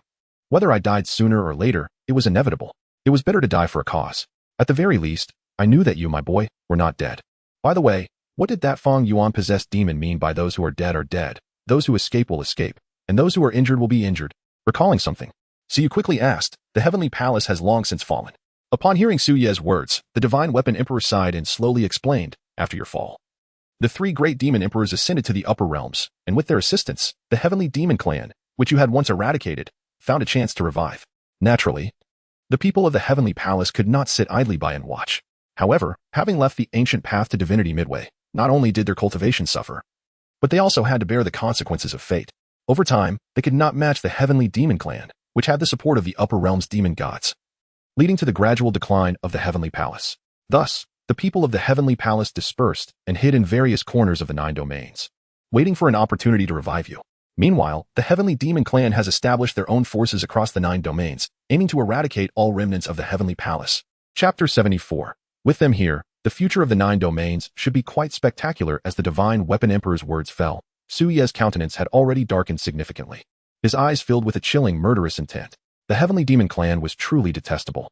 Beside him, Luo Qinghuan furrowed her brows, a frosty expression overtaking her delicate features. It's not detestable. Su Yi shook his head, correcting her. They have already paved their own path to death. The young girl nodded seriously, fiercely waving her small fists. Su Yi, don't worry. I will cultivate diligently to help you, as well as to avenge the divine weapon senior and the seniors of the heavenly palace. They have already paved their path to death. No, it is clearly a path to rebirth. We shall send them to their rebirth. We are the good people. A path to rebirth? The divine weapon emperor, hearing this, appeared somewhat dazed, as if he saw the shadow of the once fierce Su Yi and the innocent and adorable girl before him. The 4 characters flashed through his mind: fierce wife and bandit husband. A faint smile crept upon the divine weapon emperor's lips. Thousands of years ago, a fierce bandit emperor had made the heavenly demon clan suffer greatly. Who would have thought that after so many years, the fierce bandit emperor had not only survived, but had also raised a female bandit? He could almost envision the scene in the future where the 2 of them teamed up, leaving the heavenly demon clan in despair. Unfortunately, he would ultimately be unable to witness it firsthand. So boy, I do not have much time left. Since you have returned, this primordial power and the strongest divine weapon I forged shall be returned to their rightful owner. With a wave of his hand, the broken sword appeared upon the stone table. This fragment of his residual soul had persisted for so long merely to see if among the myriad prodigies there was one who could be the reincarnation of his old friend. Yet, after waiting for thousands of years, he had not encountered a reincarnation of his old friend, but had instead met the friend of his past. Well, thank you, divine weapon old man. Su Ye's tone had never been as grave as it was now. Subsequently, he uttered no more words, simply reclaiming the primordial power from the broken sword. This divine weapon shall be entrusted to Luo girl for the time being. With her mastery, I can still wield it. Besides, my physical form has yet to be restored. Even with the primordial power, finding Sister Mu would not suffice for reconstruction. The system had indicated that only by accumulating sufficient darkening value and filling the small pagoda deep within his soul could his body be remade.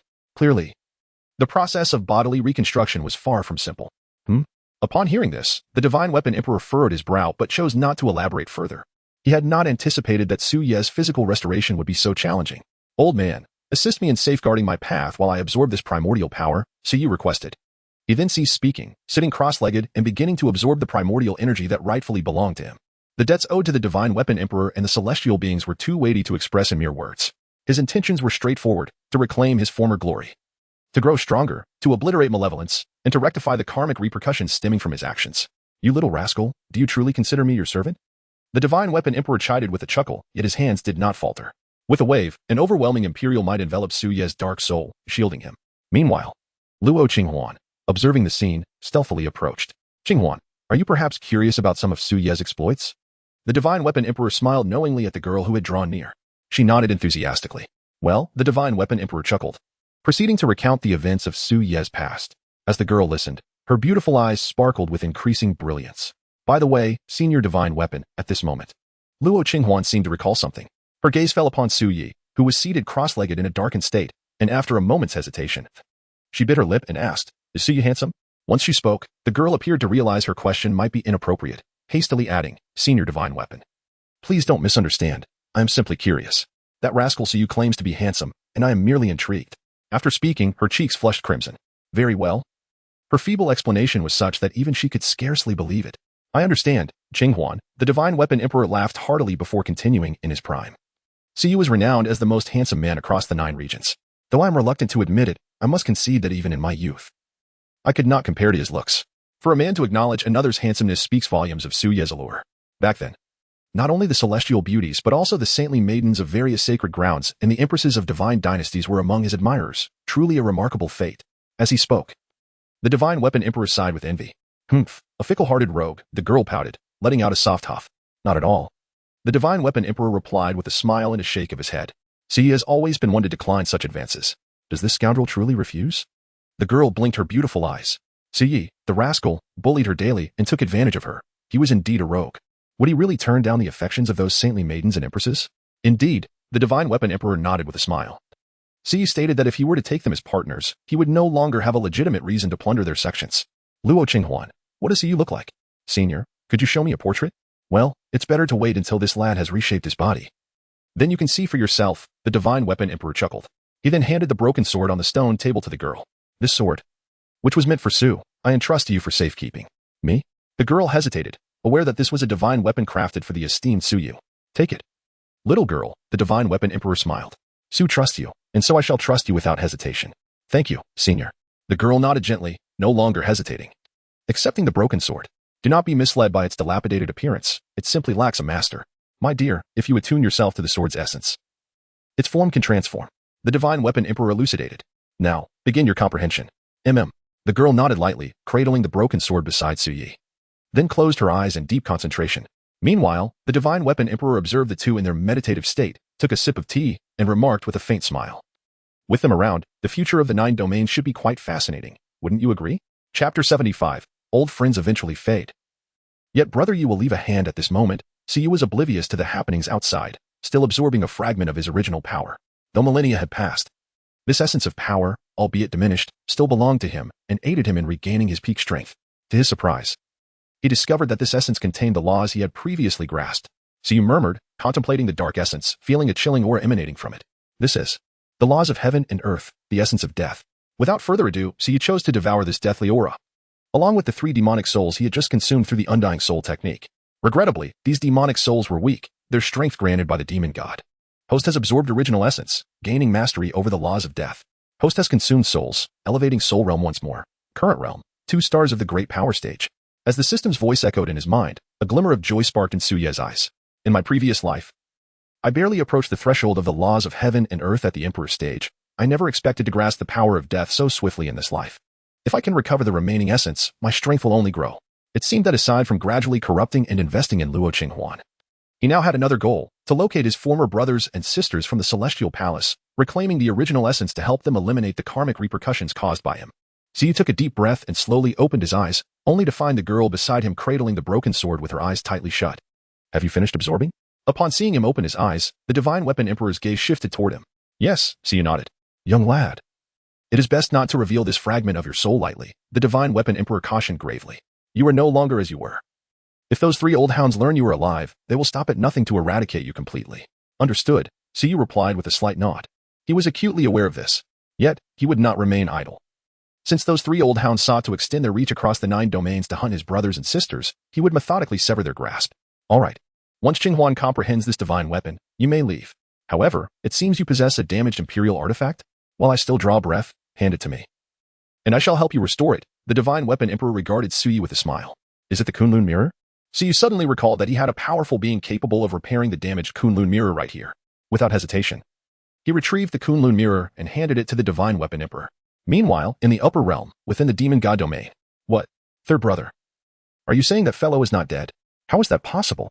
Inside the grand hall, swirling with demonic energy, 3 formidable demon shadows loomed. Upon hearing the words of one demon god, the other 2 furrowed their brows, turning to the demon who had been frightened away by Suye's gaze. I do not know, but I saw a towering figure cloaked in black. The fear that gripped my soul is unforgettable. That figure must be him. The demon god's face darkened as he spoke. As for whether he is dead or not, I cannot say. Upon these words, a heavy silence enveloped the hall.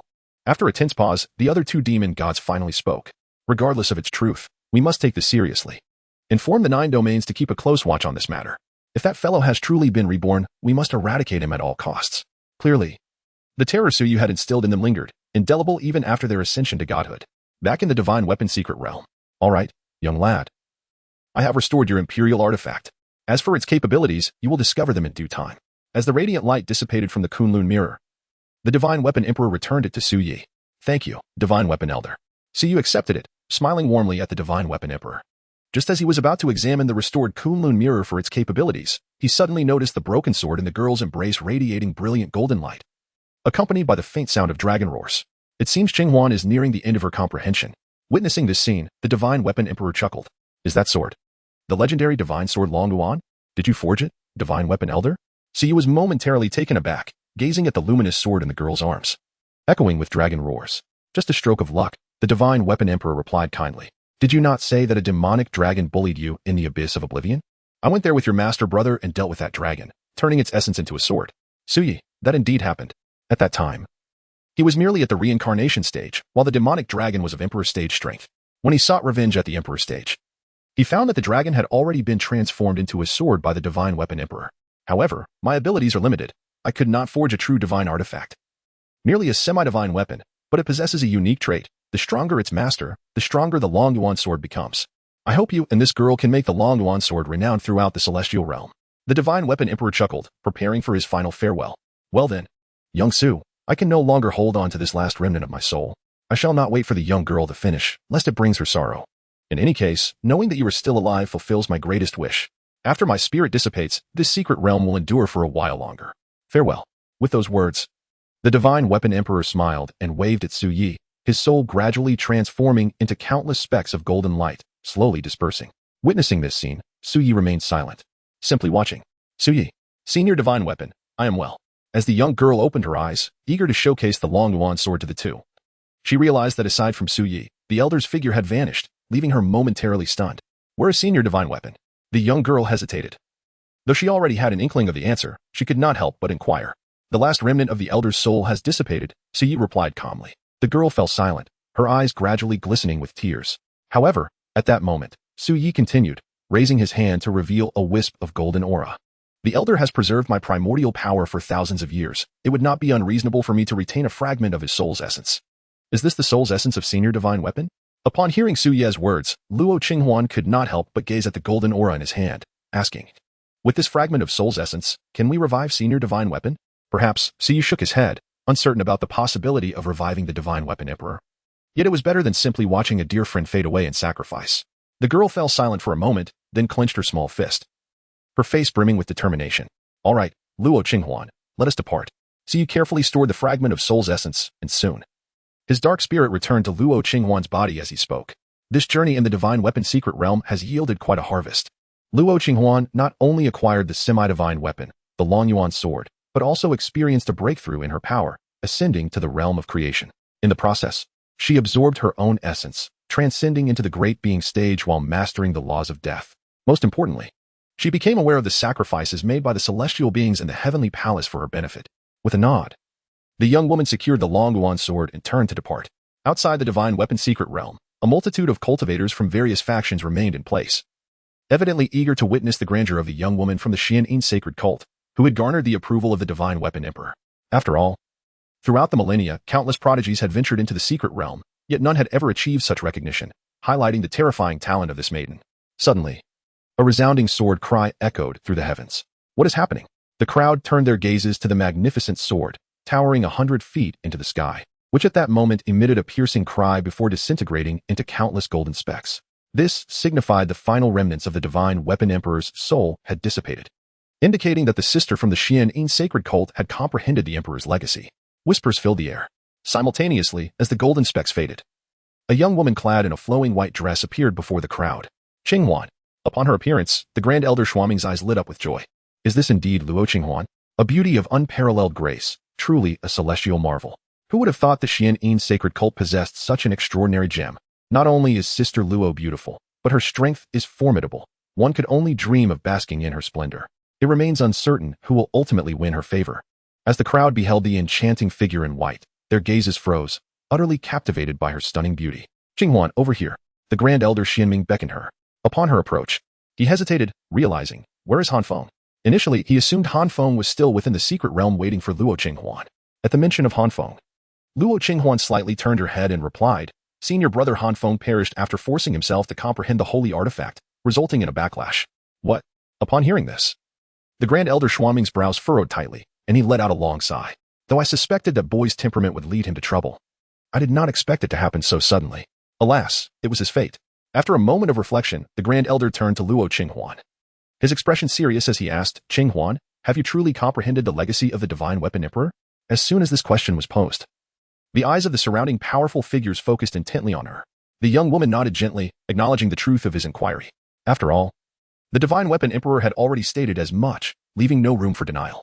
However, aside from the semi-divine Luo Qinghuan sword and its inherent intent, there was no other legacy imparted. His forging techniques were not bestowed upon future generations.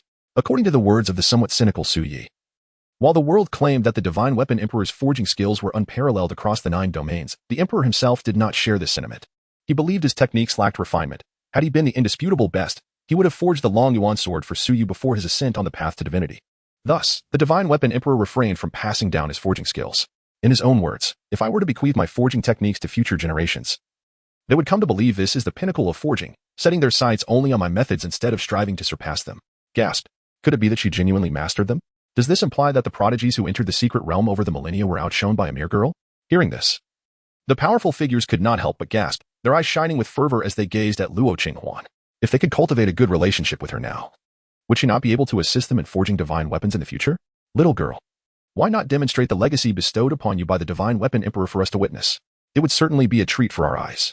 I happen to possess a night vessel. If you truly command the Emperor's forging legacy, perhaps you could forge this vessel into a divine weapon?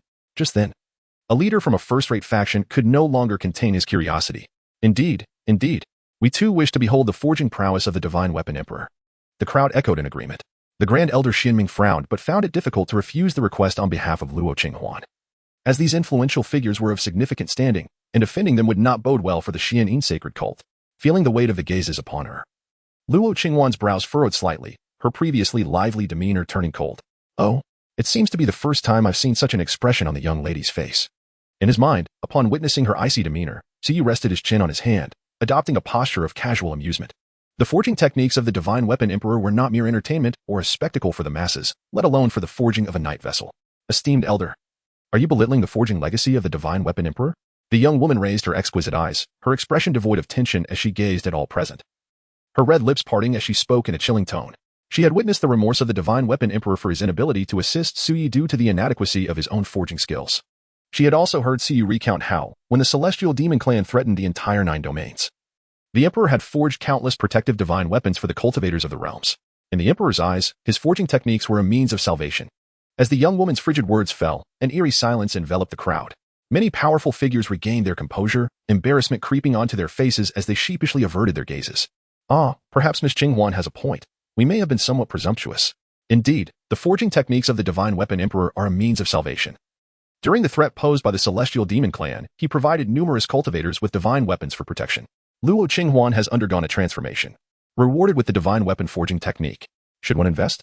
At that moment, the voice of the system suddenly echoed in Xuyu's mind. Chapter 77. Divine Grade Attribute Forging Technique, Infinite Divine Dynasty, Divine Weapon Forging Technique? Upon hearing the words from the system in his mind, Xuyu was momentarily taken aback, but quickly regained his composure and without the slightest hesitation, chose to invest. Investment successful. Luo Qinghuan has mastered the art of divine weapon forging. Congratulations to the host for acquiring the skill of forging divine-level attributes.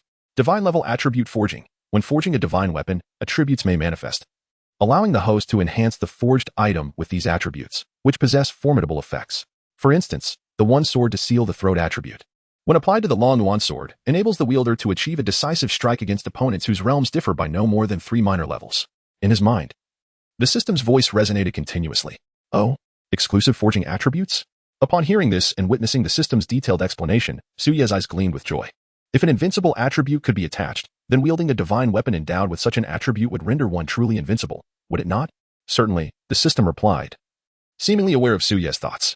However, there is a premise. The invincible attribute must manifest within the divine weapon. Although one cannot actively add attributes, it is still quite commendable. Xuyu contentedly comprehended the divine-level attribute forging technique. Xuyu, why do I feel as though something has entered my mind? At that moment, a voice filled with confusion emerged from Luo Qinghuan. It's nothing. It's just that your brother Yi has helped you comprehend some techniques of divine weapon forging. Xuyu responded with a light chuckle. Divine weapon forging? Could it be the legacy of the divine weapon predecessor? The girl exclaimed in surprise. Indeed, Xuyu replied, a smile gracing his lips. You should train diligently. Your brother Yi is waiting for you to forge that Dragon Abyss sword into a true artifact. Yes, I will. The girl nodded, her resolve brimming. Wait, but why don't you forge it yourself? Because your brother Yi is lazy, she pouted. You treat me like a mere tool, Xuyu. Just as the girl was drawing circles to curse him, a powerful figure from a first-rate faction suddenly wore a grim expression. For her words had turned him into a laughingstock.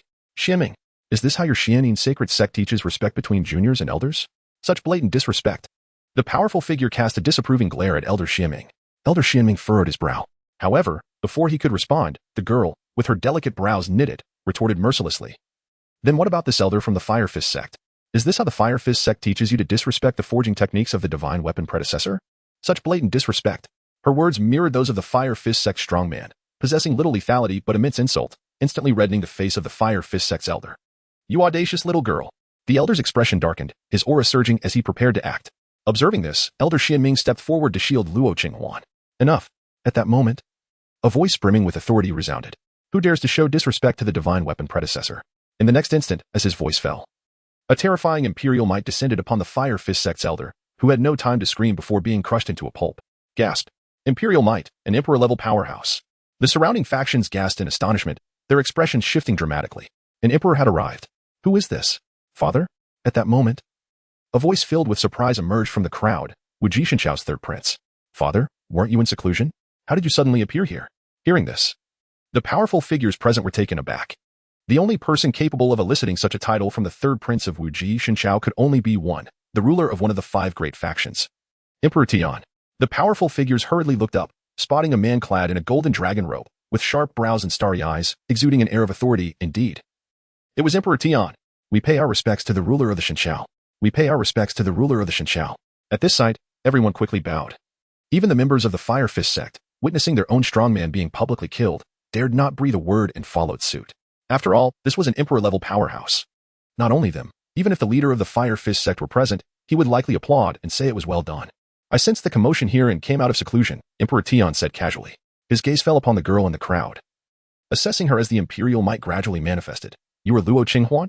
The legacy of the divine weapon predecessor has fallen into your hands? The terrifying imperial pressure seemed to aim to intimidate the girl.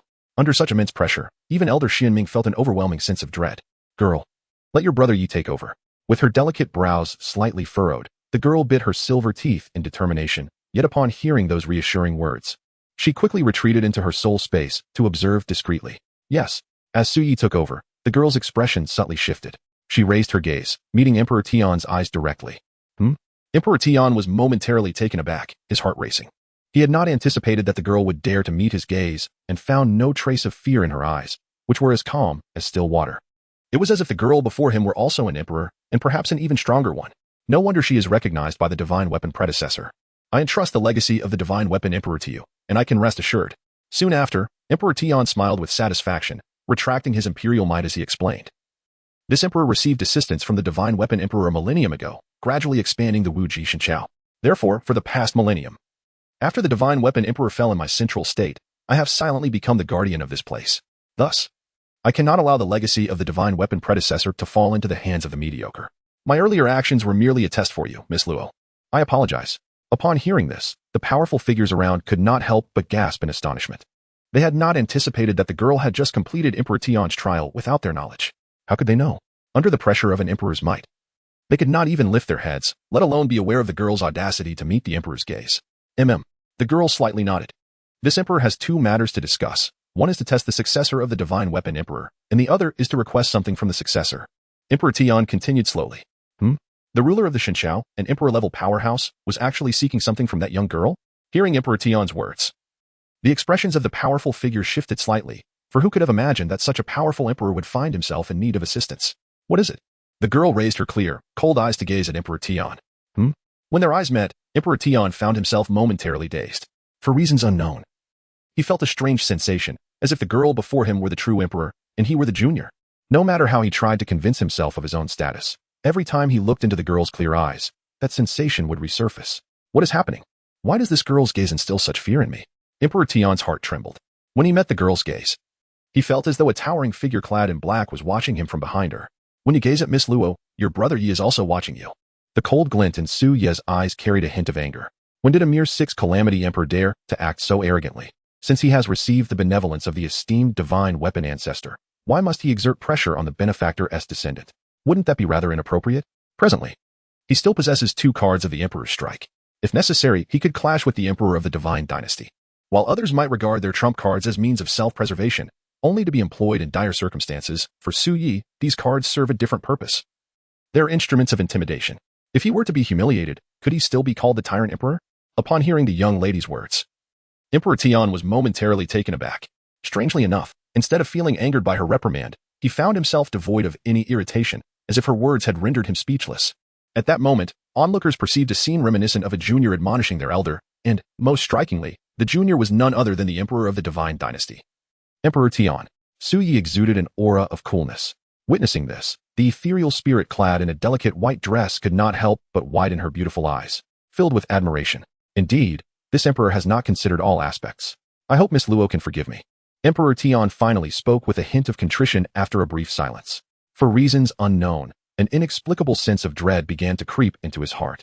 He sensed that failing to adjust his demeanor could lead to that fear materializing.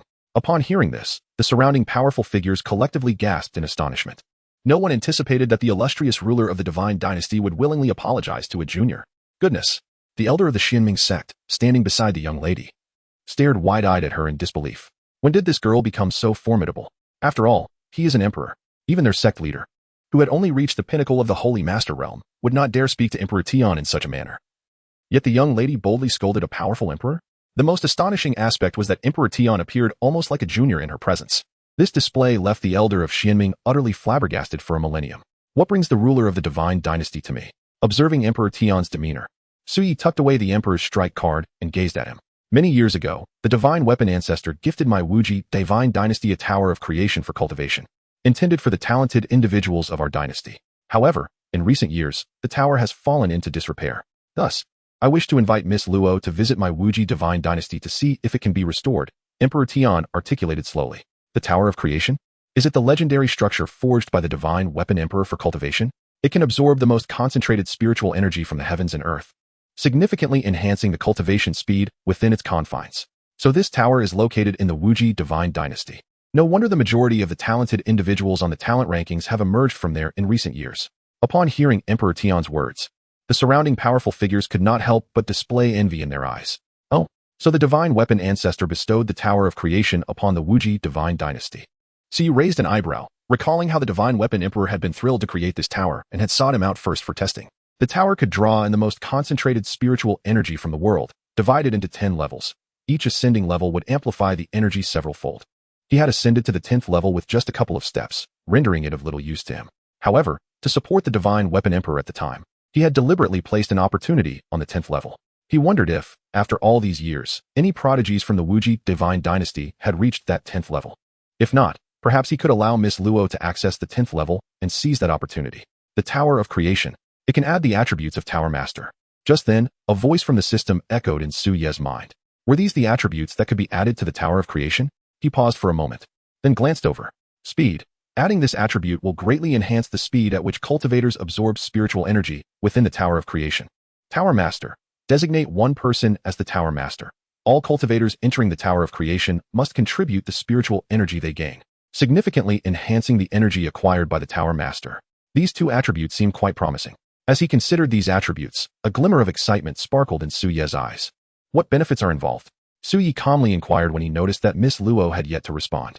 This question left onlookers even more astonished, especially the elder of Xianming, whose eyes widened in disbelief. Isn't the advantage quite evident? If Miss Luo repairs the Tower of Creation, she will earn the favor of an emperor. That is the favor of a powerful emperor. Su Yi, are we not being a bit too brazen? The little spirit in the white dress timidly asked from deep within his soul, concerned that Su Yi might provoke the divine dynasty's ruler. Not at all. Su Yi replied with a smile, communicating with her soul. Miss Luo, our principle is to seize every opportunity. What does it matter if he is an emperor? Emperors possess even more valuable treasures, and we must take advantage of that. Understanding dawned upon the little spirit in the white dress, who quickly took out a small notebook to jot down notes. Even Emperor Tian was momentarily taken aback but felt no anger. Instead, he admired the girl's audacity. In that case, he pondered for a moment before continuing. If Miss Luo can indeed restore the Tower of Creation, I can grant you access to my Wuji Imperial Tomb. Chapter 79. Wuji Imperial Tomb? I don't understand. What is this? What? How can that be permitted? The Wuji Imperial Tomb has long served as the resting place for fallen great beings of our divine dynasty. How could we allow an outsider to enter? As the crowd pondered the significance of the Wuji Imperial Tomb, the third prince of the Wuji divine dynasty, Emperor Yun, suddenly changed his expression and hurriedly advised against it. Yuner, be quiet. Emperor Tian regarded the third prince with a fleeting glance. Though Emperor Yun wished to say more, he ultimately chose silence. The Wuji Imperial Tomb? Upon hearing this, Su Yi raised an eyebrow. What is this Wuji Imperial Tomb? The little spirit in the white dress asked curiously. It is a place filled with treasures from which we can procure goods, Su Yi replied with a smile. Oh, I understand now. The little spirit's eyes sparkled with excitement as she discreetly checked the remaining supplies in her large bag. What are you mumbling about? I can't comprehend. Bag, procure goods. However, The prerequisite is that we must restore the tower of creation forged by the divine weapon ancestor. The young girl furrowed her brows slightly. Although Sui had just imparted the art of forging divine weapons to her, she had yet to grasp its essence. It's all right. You have a connection. Connection? Yigu equals connection? You understand? I understand. Once the girl settled her thoughts, Sui turned his gaze to Emperor Tian and nodded. Then let us proceed as advised by Senior Emperor Tian. After speaking, he addressed the Grand Elder Xianming. Grand Elder Xianming, you may return to the Xuantian holy sect. I will accompany Senior Emperor Tian to the Wuji divine dynasty. Understood. The Grand Elder Xianming, regaining his composure from his astonishment, nodded vigorously. His eyes filled with lingering shock as he glanced at the girl. Whether it was her acquisition of the divine weapon emperor's legacy or her calm demeanor in the presence of an emperor, both were sufficient to demonstrate that the girl before them had surpassed all the prodigies of the Xuantian holy sect throughout its history. All right, Miss Luo, please accompany this emperor, Emperor Tian said in a deep voice.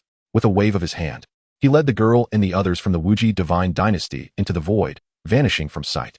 The Xuantian holy sect has produced an extraordinary prodigy. The surrounding forces couldn't help but exclaim as they witnessed the scene, departing one after another. The Wuji divine dynasty is situated in the most prosperous region of the wilderness, known as Central State. Unlike the multitude of sects across the other 4 states, Central State is home to a singular force, the Wuji divine dynasty, with a populace numbering in the hundreds of millions and countless cultivators. Soon, within the royal palace of the Wuji divine dynasty, as the sky above shattered, several figures materialized. The emperor has returned, and the third prince has also returned from the divine weapon secret realm. I wonder what divine weapon he has brought back this time. Upon seeing the figures appear in the sky, the powerful beings of the Wuji divine dynasty immediately rushed out to greet them, their eyes filled with eager anticipation. Meanwhile, in the sky, Emperor Tian ignored the crowd and focused his gaze on Luo Qinghuan, saying, Miss Luo, the Tower of Heavenly Creation has been in a dormant state these past few days. It will likely take some time before it opens. During this interval, you may reside within the royal palace of our divine dynasty. You are free to explore the entire palace and the capital at your leisure.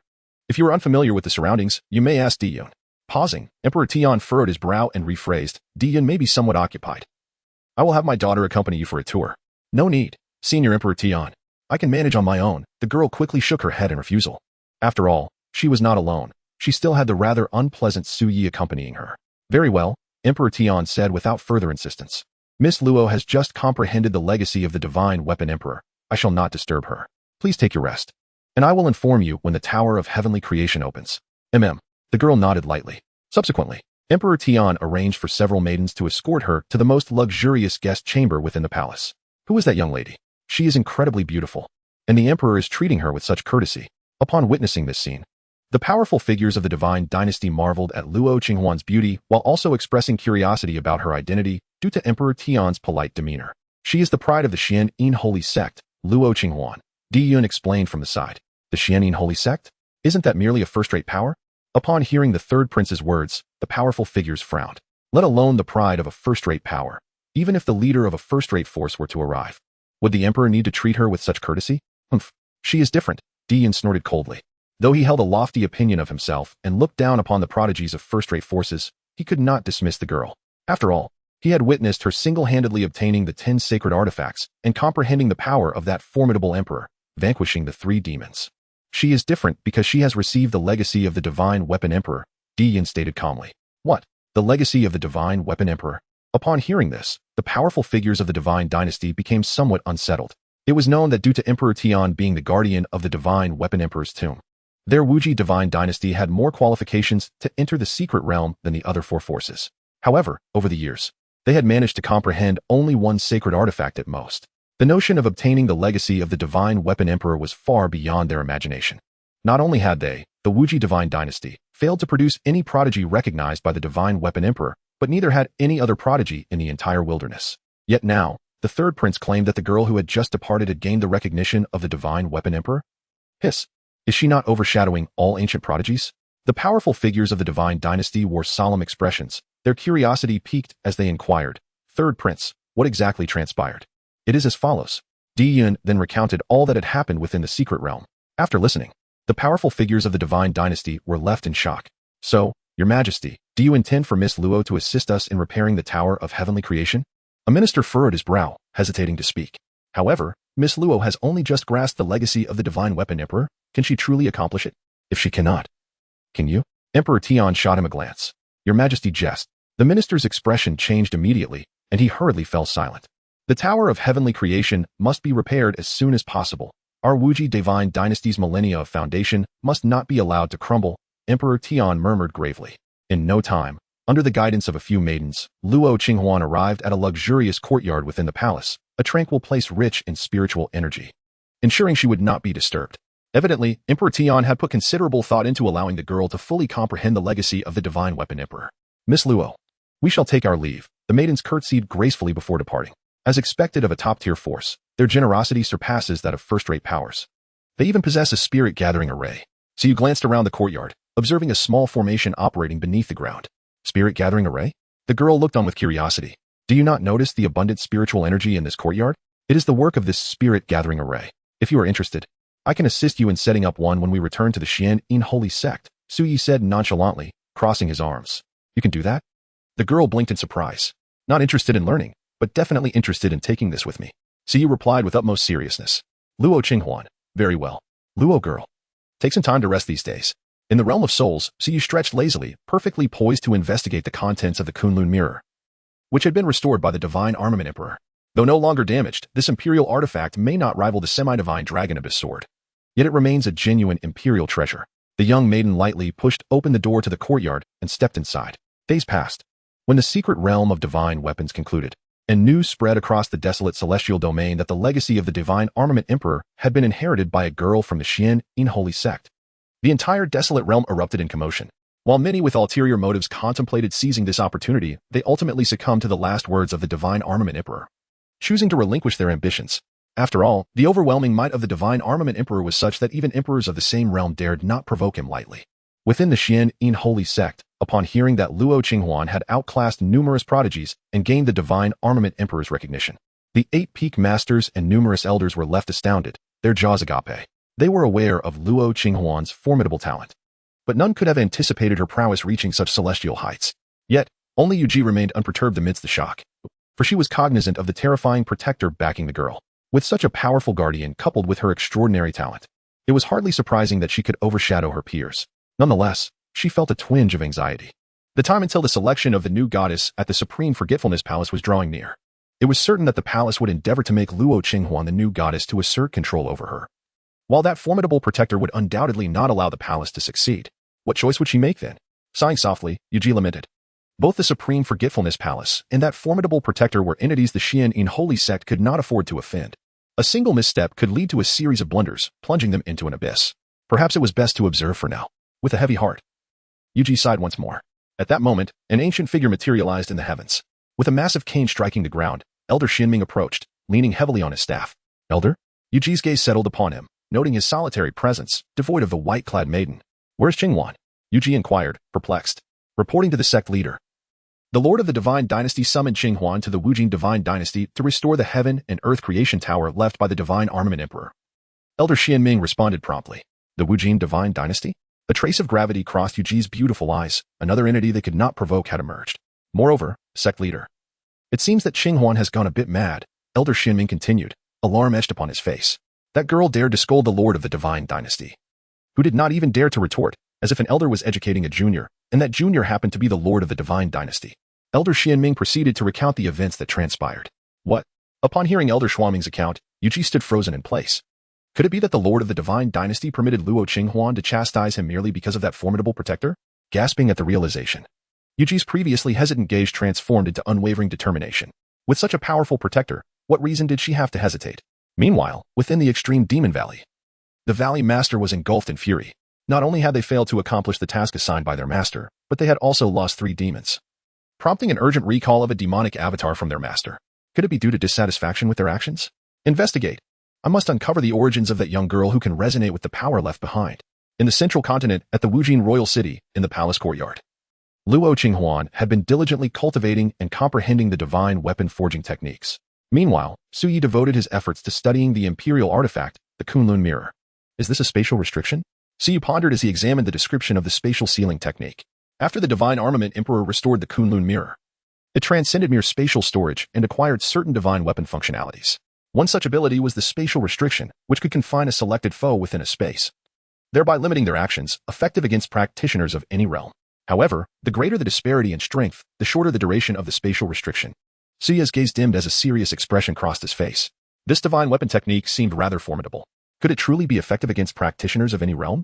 While the duration may shorten with greater strength disparities, even a second of control could be invaluable in life and death battles, potentially altering the tide of conflict. Excellent. Suya nodded in satisfaction and promptly shared the implications of the Kunlun Mirror's spatial sealing technique with Luo Qinghuan. Upon hearing this, the young maiden's eyes widened in astonishment. How impressive. A spatial restriction to limit their movements. Doesn't that mean we can do anything we desire? Precisely. Suya nodded, a smile gracing his face. However, the true application of this spatial sealing technique should be to eliminate them if possible, or at the very least, extract their trump cards during the duration. Luo Qinghuan exclaimed. I've learned something new. At that moment, as she expressed her newfound knowledge, her delicate brows furrowed slightly in contemplation. She murmured. This technique could also be useful for helping other cultivators purify themselves, right? We should prepare several more bags. Suya replied, Indeed, indeed. This girl has truly begun to think critically. He then recalled, by the way, I can utilize the divine grade inscription forging technique to discern what attributes can be enhanced on the Kunlun mirror. With that thought, Suya immediately activated the divine grade inscription forging technique. As his gaze fell upon the Kunlun mirror, an inscription subtly materialized before him. Indeed, there was one. He quickly examined it. 1v1 true man battle. Adding this inscription allows a cultivator trapped within a spatial blockade to have their cultivation level align with Luo Qinghuan's. A mere sentence, yet it instantly caused Suya's eyes to widen in astonishment, drawing in a sharp breath. This is simply outrageous. If a sovereign were to be ensnared, even if only for a second, with this inscription's existence, during that fleeting moment, their cultivation would match that of Luo Qinghuan's. Even if they could not be slain in that brief interval, it would certainly be enough to inflict injury. Is this what it feels like to cheat? This is utterly exhilarating. So you could not help but marvel. Had such a boon existed in his previous life, this realm would not be known as the celestial Xian continent, but rather as Suya's personal domain. Luo girl, your brother Yi has granted you yet another advantage. What kind of advantage? The girl inquired curiously. You will find out in due time, Suya replied with a mysterious smile. Oh, the girl softly responded, unable to contain her excitement. She then continued, Suyi, Senior Emperor Tian mentioned that the Tower of Heavenly Creation will not open for a while. Why don't we explore the royal city? I've heard that the royal city of the Wujie divine dynasty is the most prosperous in the entire wild heaven domain. There must be many sights to see, amusements to enjoy, and delicacies to taste. Her eyes sparkled with anticipation as she spoke. Very well, if you wish to go. Then we shall, Suyu replied with a smile, nodding in agreement. Luo Qinghuan had long resided in the Xuantian sacred sect. And now that she found herself in a thriving place, it was only natural for her youthful heart to be captivated and wish to explore. Upon hearing Suye's words, the brilliance in the girl's eyes intensified, and she gently nodded. Then let us be on our way. The Wujie royal city, indeed, lived up to its reputation as the most prosperous city in the entire wild heaven domain. The streets and alleys were filled with the incessant calls of vendors, while a sea of cultivators bustled about, creating an atmosphere of vibrant liveliness. Amidst the crowd, a girl in a flowing white dress stood out remarkably. She wandered curiously among the various merchants, her every smile and frown instantly captivating many passers-by. Whose daughter is this? She is absolutely stunning. I am enchanted. In that moment, however, the girl paid no heed to the gazes of the crowd, pausing instead before a vendor selling steamed buns. Her curiosity piqued. Miss, our shop has a new product, durian meat buns, 10 spirit coins each. Upon seeing the girl of unparalleled beauty, the vendor's eyes shimmered with astonishment. After a brief moment of dazed admiration, he quickly regained his composure and enthusiastically began to introduce his shop's latest offering. Durian meat buns? Luo Qinghuan raised her delicate brows slightly. How did these words come together? After a moment of hesitation, and with Su Ye's encouragement, she ultimately decided to purchase a portion. Yet, as she gazed at the peculiar durian meat bun in her hand, she found herself engulfed in uncertainty once more. See, perhaps it's best to forget it. Luo Qinghuan's red lips quivered, for she lacked the courage to place it within her mouth. If you refuse to eat it, let your brother Yi have a taste. Su Yi, too, was curious about the flavor of this peculiar item, having never sampled it before his journey across realms. Then you should partake. Ultimately, the young girl relinquished her resolve. Yet, just as the words escaped her lips, she realized her folly. Although she herself would not consume it, if Su Yi did, he would still be using her body to do so. What difference did it make? However, her realization came too late. With a shift in her gaze, Su Yi took a silent bite. Oh dear, it's a tonic. Ugh, ugh. The girl struggled, but it was in vain. A peculiar taste surged onto her palate in the next moment. How is it? Upon witnessing the girl consume it, the vendor turned to her with a beaming smile. The girl, her countenance darkened, replied, "It's delicious, but I shall never eat it again." After Su Yi relinquished control of her body, he observed that the girl seemed to distance herself from the food stalls in the royal city, evidently fearful that he might once again take over and consume something bizarre. As the girl meandered about, a group of young men clad in luxurious garments, wielding folding fans, soon set their sights upon her, approaching with smiles. "My lady." Might you be interested in accompanying us to the Fengwei Tower to compose a poem? While wondering, Luo Qinghuan furrowed her brow slightly, casting a glance at the group before shaking her head. I am not free. Is this a classic trope? Siyi was taken aback. What era is this? Such boldness in daylight, flirting with a young lady?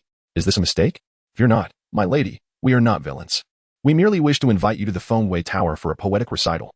The young men waved their fans, extending their invitation once more. Observing this, Luo Qinghuan's delicate brows furrowed slightly. Siyi had mentioned that such persistent nuisances could be dispelled simply by treating them with kindness, leading them to depart of their own accord. Thus, the young maiden prepared to unsheath her long Yuan sword, intending to unleash the formidable aura of a creation realm expert. Just then, a sharp voice pierced the air, exclaiming, "How dare you? What are you doing?" A striking woman clad in a black leather outfit, wielding a long whip and possessing a figure that exuded allure, approached. The fourth princess? Several young men gasped, their expressions shifting dramatically as they hurriedly bowed in respect. The surrounding merchants also followed suit, offering their greetings. Miss Luo, are you unharmed?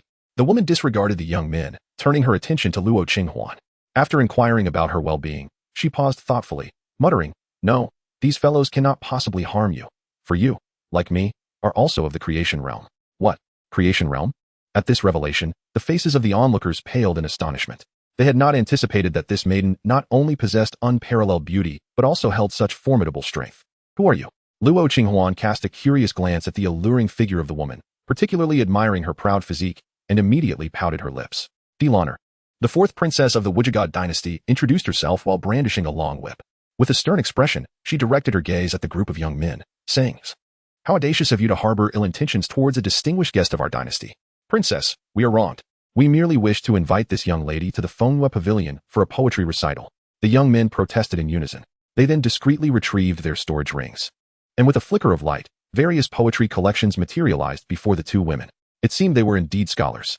As they recounted their intentions, it became clear that the Fengwei Pavilion was hosting a poetry competition themed around the beloved one, which had prompted them to invite the striking Luo Qinghuan. Siyi interjected. What respectable place of learning is called the Fengwei Pavilion? To dispel the misunderstanding, Delhonor instructed the young men to leave promptly. Then, turning her attention back to the young lady, she marveled at her beauty before continuing. I have long heard of Miss Luo's remarkable deeds and have always wished to invite you to visit the imperial city. Unfortunately, my father advised against disturbing your cultivation. Now that we have met in the royal city, may I inquire about your plans? I am just about to visit the Tiansheng Treasure Pavilion. If you have no particular destination in mind, would you care to accompany me? Tiansheng Treasure Pavilion? Upon hearing those four words, Siyi was momentarily taken aback. That name sounded so familiar. Chapter 82. Could it be that my third senior brother owns it? What is the Tiansheng Treasure Pavilion? A flicker of confusion crossed Luo Qinghuan's eyes. The Heavenly Treasure Sacred Pavilion could at best be considered a first-rate force in the Wild Heaven domain. Yet its Heavenly Saint auction was among the largest of its kind. This was due to the Heavenly Treasure Sacred Pavilion's presence throughout the 9 domains. As explained by Delhonor. Oh? Upon hearing Delhonor mention the expansive reach of the Heavenly Treasure Sacred Pavilion across the 9 domains, Siyi raised an eyebrow, his suspicions intensifying. His third senior brother from the Heavenly Palace, known as Heavenly Treasure Daoist, had once aspired to amass the wealth of all cultivators in the 9 domains. Could it be that this Heavenly Treasure Sacred Pavilion was covertly established by his third senior brother? What do you think? Delhonor turned to Luo Qinghuan, smiling as she asked, Miss Luo, shall we take a stroll together? It is said that there are many wonderful items at this Heavenly Saint auction, perhaps something you desire. Suyi? The girl did not respond to her, but secretly inquired within her heart towards Suyi. Let's go have a look. Suyi nodded. Just as Delhonor had mentioned, there were indeed numerous treasures at the Heavenly Saint auction, and if there were useful items for Luo, it would be advantageous. Moreover, it would validate his conjecture regarding the pavilion's owner, to determine if it was indeed his third senior brother from the Heavenly Palace. Though his senior brothers and sisters had diminished in strength due to the laws of heaven and fate, they were still formidable first-rate cultivators. If he could locate them soon and they were to recognize each other, Luo would gain several strong guardians, thereby facilitating his endeavor to reconstruct his physical form. Then let us proceed together. With Suye's affirmation, Luo Qinghuan nodded slightly. Miss Luo, please follow me. Delhonor flicked her whip, her hair cascading behind her. In the royal city, the most prosperous central area housed a magnificent vermilion treasure pavilion, known as the Heavenly Saint Pavilion. At that moment, as one of the largest auctions in the Wild Heaven domain commenced, numerous powerful entities rushed from various parts of the domain, resulting in the Heavenly Saint Pavilion being crowded with cultivators, many of whom lingered at the entrance, awaiting entry. Just then, 2 graceful figures appeared, instantly captivating the attention of numerous cultivators. What stunning women! One was strikingly fiery, while the other radiated pure sweetness, their beauty unparalleled in the mortal realm. Why aren't they waiting in line?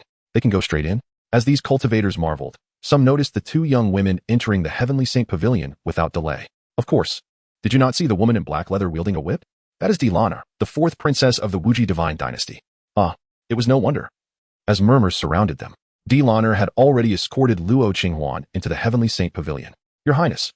Upon their entrance, a pavilion official promptly approached, bowing to Delana, then casting a puzzled glance at the girl in white beside her. Who might this be? This is Miss Luo, a distinguished guest of our Wuji divine dynasty. Accompanying me to the Heavenly Saint auction, Delana introduced. Ah, a guest of the divine dynasty, I have heard of you, Miss Luo. Please, follow me. The pavilion official gestured for the two women to accompany him into a private box.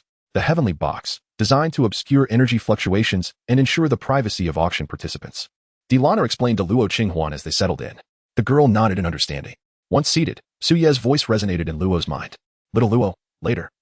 Inquire if she has any knowledge of the owner of the Heavenly Treasure Sacred Pavilion.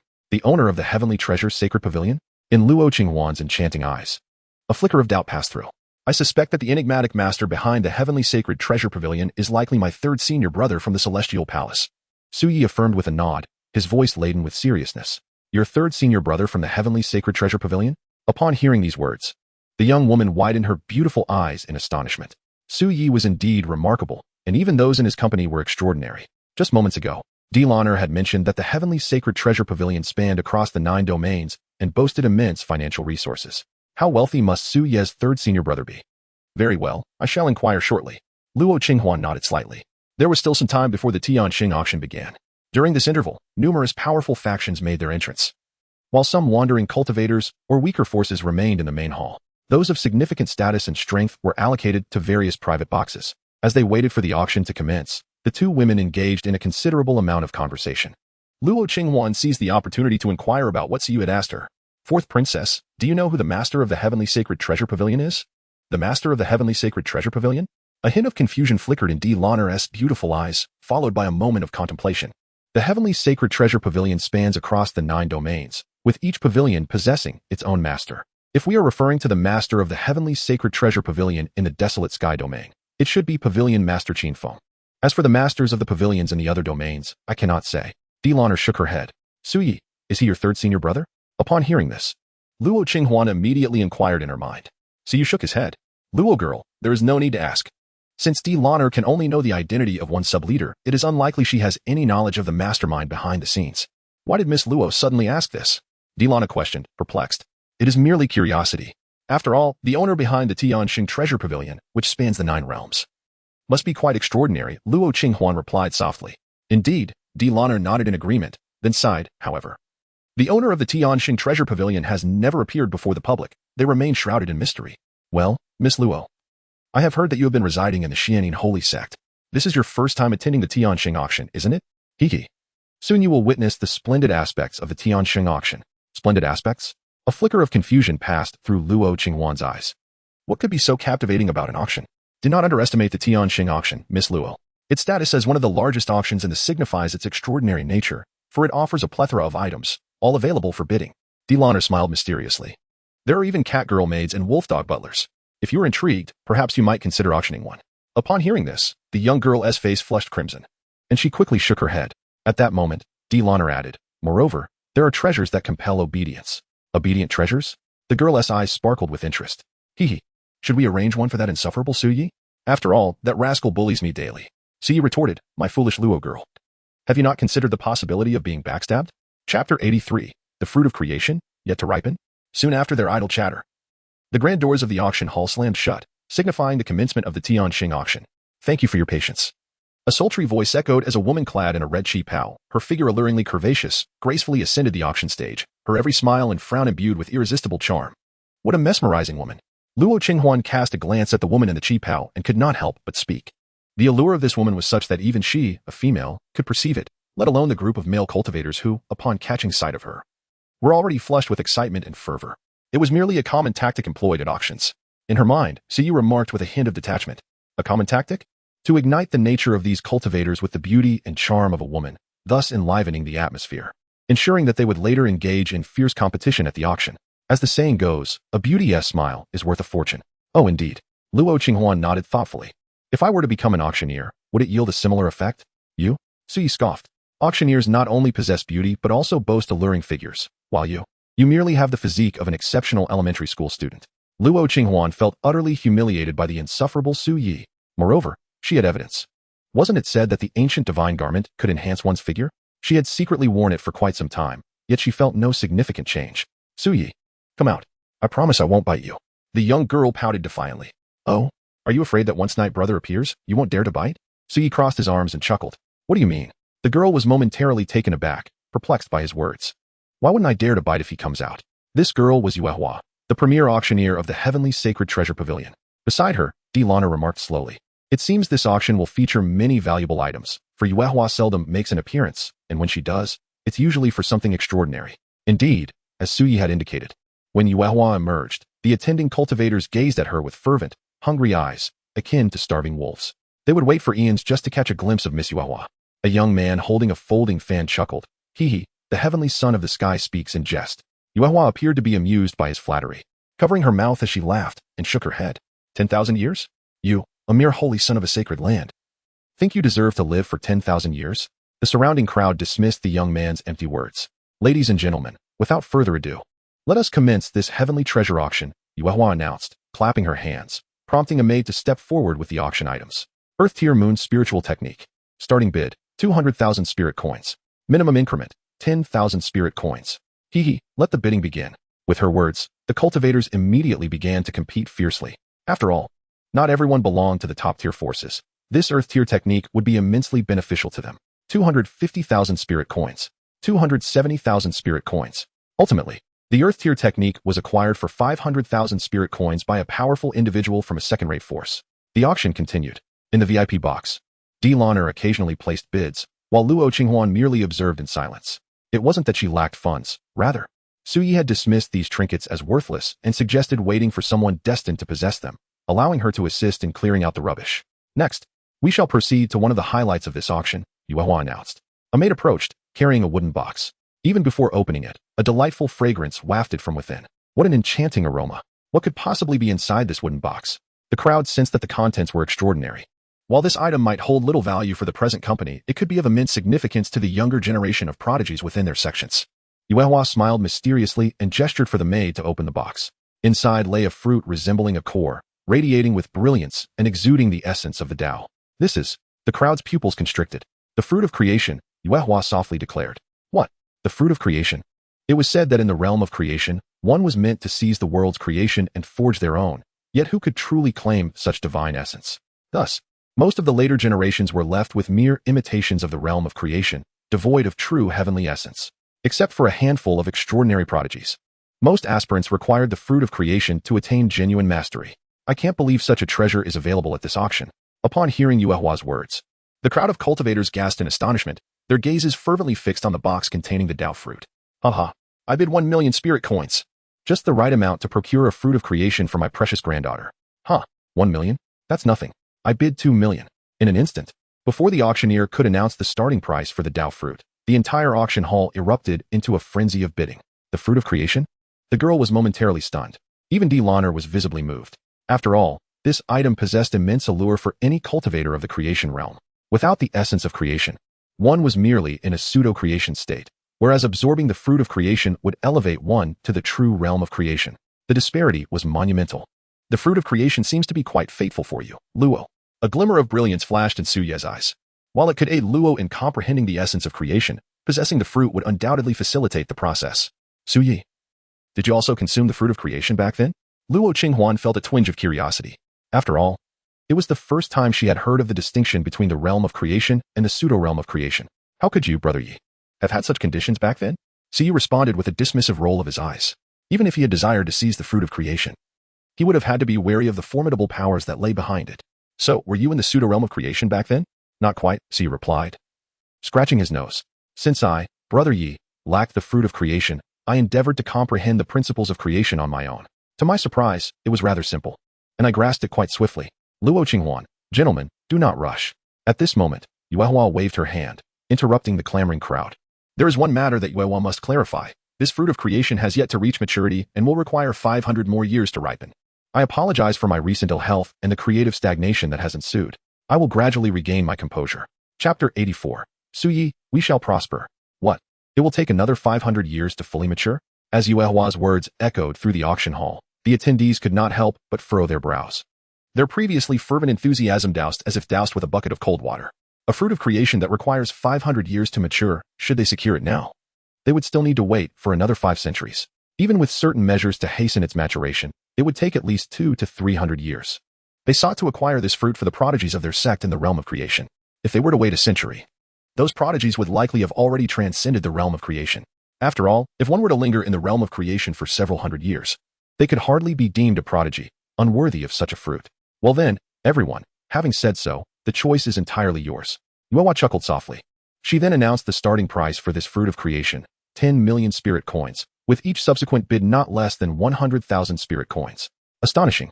The moment the figure was revealed, the formidable beings present collectively gasped in astonishment. The starting price for an immature fruit of creation reached a staggering 10 million spirit coins. How exorbitant would the price be for a mature one? I, the celestial sanctum, bid 10 million spirit coins. Just as the powerful figures hesitated, a youthful voice resonated from a private box marked with the character for heaven. It was none other than the previously seen young master of the celestial sanctum, who carelessly drew back the curtain of his box, revealing his identity without a hint of concern. Aha! The young master of the celestial sanctum proved to be generous, indeed. As Yuehua smiled and frowned, she held the young master in her thrall, igniting a fervent glimmer in his eyes. 10 million spirit coins. Anyone willing to offer more?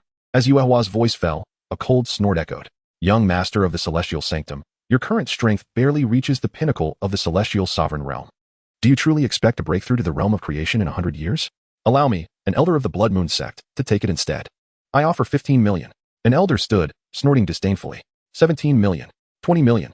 In an instant, aside from the elder of the Blood Moon sect, powerful figures in the hall and various boxes began to raise their bids. Although this fruit of creation was yet to mature, it did not dampen their desire for it. At worst, they could purchase it now and bestow it upon their sect's prodigies in 500 years. In terms of financial might, my celestial sanctum fears no one. The young master of the celestial sanctum sneered. 30 million. Suyi, we are so impoverished. As the price of the fruit of creation soared past 30 million spirit coins in the blink of an eye, the young girl's face fell, and she felt an overwhelming sense of destitution. Although Su Yi had previously acquired 100,000 spirit coins from Yin Yun, in comparison, it seemed woefully inadequate. Impoverished? Su chuckled. He had never held a tangible sense of value regarding spirit coins. Perhaps for the cultivators of the 9 realms of Xuantian, spirit coins were the only universal currency, but for him, the bandit emperor, spirit coins were not the sole medium of exchange. After all, it was more cumbersome to first acquire spirit coins and then use them to purchase fine treasures. It was far more efficient to directly acquire the treasures themselves. However, this fruit of creation must be secured. Was it not stated that it would take 500 years to mature? As Luo Qinghuan uttered those words, she swiftly realized the discrepancy. The fruit of the Tao of creation might take others 500 years to mature, but for her and Su Yi, it was a different matter entirely. The longevity herb field within Kunlun. A glimmer of brilliance flashed in the girl's beautiful eyes. Indeed, Su Yi nodded with a smile. The longevity herb field not only facilitates rapid growth, but also enhances the grade of the spiritual herbs cultivated within it. By planting this immature Tao of creation fruit in the longevity herb field, not only can its maturation be expedited, but its quality can also be elevated. Luo, let us quote 40 million. 40 million? The girl was taken aback. Yi, how can we possibly have that many spirit coins? Your lack does not imply that your brother Yi is equally destitute. Su Yi replied with a mysterious smile. Have you forgotten about the Kunlun mirror? The old man of the divine weapon helped us restore it, and the self-protection barrier has been lifted. The Kunlun mirror is essentially the personal treasury of the Kunlun emperor. Do you think an emperor would be impoverished? Hiki, just how many spirit coins does the Kunlun emperor's treasury hold? The girl giggled, revealing a playful expression reminiscent of a little money grubber. I haven't calculated, but it's likely to be in the tens of billions of spirit coins. So you shook his head. Luo Qinghuan's beautiful eyes widened in astonishment. Over 1 billion. Su Yi, we are about to strike it rich. 38 million spirit coins. I, the Holy Sun, shall see who dares to compete with me for this fruit of creation. At that moment, the celestial sun let out a cold snort and directly raised the price from 33 million spirit coins to 38 million. After speaking, he cast a proud glance at Yuehua, exuding an air reminiscent of one who would spend a fortune merely to elicit a smile from a beauty. This insufferable fellow, initially, a nearly ripe fruit of creation, would hardly exceed 30 million spirit coins. Yet this arrogant holy sun insisted on raising it to 38 million. Observing this scene, the powerful figures within the auction hall could not help but curse inwardly. While the fruit of creation is indeed potent, it merely offers the possibility for cultivators at the creation realm to seize the world's fortune. Whether they can attain this fortune ultimately depends on their innate talent. In the VIP box, D. Lanner hesitated for a moment before ultimately deciding against bidding. This was not due to a lack of funds. As a princess of the Supreme Wuji divine dynasty, she could certainly afford such an amount. Rather, she considered the fact that the fruit of creation was not yet matured. Even if she were to request her father to employ means to shorten its growth cycle, it would still require 200 to 300 years. By that time, she would have likely broken through to the great being realm, rendering the fruit unnecessary. However, just then, a voice from beside her suddenly rang out. 40 million. Upon hearing this, the entire auction hall fell silent, and after a moment of realization, all eyes turned in astonishment toward the VIP box. 40 million. The celestial sun was taken aback, his expression darkening. Is the celestial sun treating everyone as fools? Giggled the auctioneer. We have a bid of 40 million spirit coins from the esteemed guest in the VIP box. Is there anyone willing to bid higher? If not, the fruit of creation shall belong to the guest in the VIP box. Upon hearing the young girl's bid, Yuewa covered her mouth and chuckled, inquiring of the crowd. Humph. 45 million spirit coins. The celestial sun coldly snorted, raising the bid once more. 45,100,000. The girl's voice rang out again. 50 million. 50,100,000. Thereafter, regardless of how much the celestial sun bid, the girl in the VIP box merely added 100,000 spirit coins to his offer. Inside the VIP box, D. Lana gasped, her eyes wide in disbelief as she stared at the girl beside her. Miss Luo is actually quite wealthy. Although Luo Qinghuan was also a prodigy from a first-rate power, she was not like the celestial sun, whose father was the celestial sovereign, effectively making the celestial domain his. It was entirely normal for him to possess great wealth. However, the girl was fundamentally just a prodigy from her sect. Surely, her financial resources could not surpass those of the celestial sun? Yet, it appeared that the girl was not lacking in funds after all. Suyi, isn't it a bit improper for us to merely add 100,000 spirit coins each time? Doesn't it come off as a bit cheap? At this moment, the girl, oblivious to D. Lanner's astonished expression, quietly asked Siyu in her heart. Cheap? No. Siyu smiled and shook his head. This is called frugality. Every coin saved counts. Oh, I see. Luo Qinghuan pondered for a moment and nodded slightly. Soon, as the two participants raised their bids, the price of this precious Dao fruit soared to over 50 million spirit coins. The Holy Sun remarked, if this continues, we will be unable to participate in the subsequent auction. Meanwhile, within the private box of the Heavenly Sun, the elder behind him furrowed his brows, unable to contain his discontent, and quickly offered a reminder. Rest assured, Elder Lu, this Holy Sun is well aware of the situation, replied the Heavenly Sun, narrowing his eyes. He then glanced toward the box marked with the character Tian. Through the sheer veil, he seemed to catch a glimpse of the enchanting figure of a young woman within. And a flicker of fervor ignited in his eyes. My dear lady, though I am unaware of your sect, might I implore you to grant this Holy Sun a favor and allow me to claim this Dao fruit? However, upon hearing these words, the young woman in the Tian box paid no heed and silently raised her bid by another 100,000 spirit coins. The Heavenly Sun's expression darkened further at this audacity. Wretched woman, do not let me discover your identity if you fall into my grasp. I shall ensure you are thoroughly toyed with. He seethed. What if this fellow continues to raise the bids? Luo Qinghuan cast a glance at the celestial sun. Her delicate brows slightly furrowed. Although they had acquired considerable wealth, such extravagance seemed unwarranted. Well, this is rather simple, so he mused for a moment. A gentle smile gracing his lips. Let your brother Yi assist him in cleansing his sins.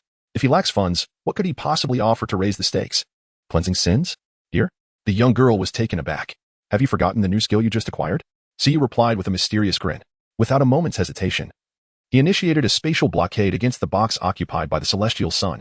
A mere celestial realm being could easily be confined for several hours.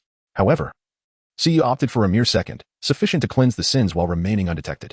The spatial blockade was successfully enacted, targeting the celestial sun. As the system's voice faded away, the celestial sun suddenly felt an otherworldly sensation, as if forcibly transported elsewhere.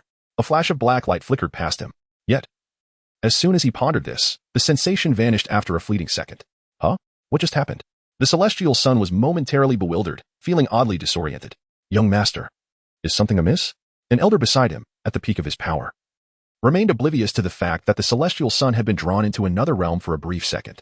Did the young master just venture elsewhere? The elder frowned, then shook his head. No, you have remained in this box the entire time. Is that so?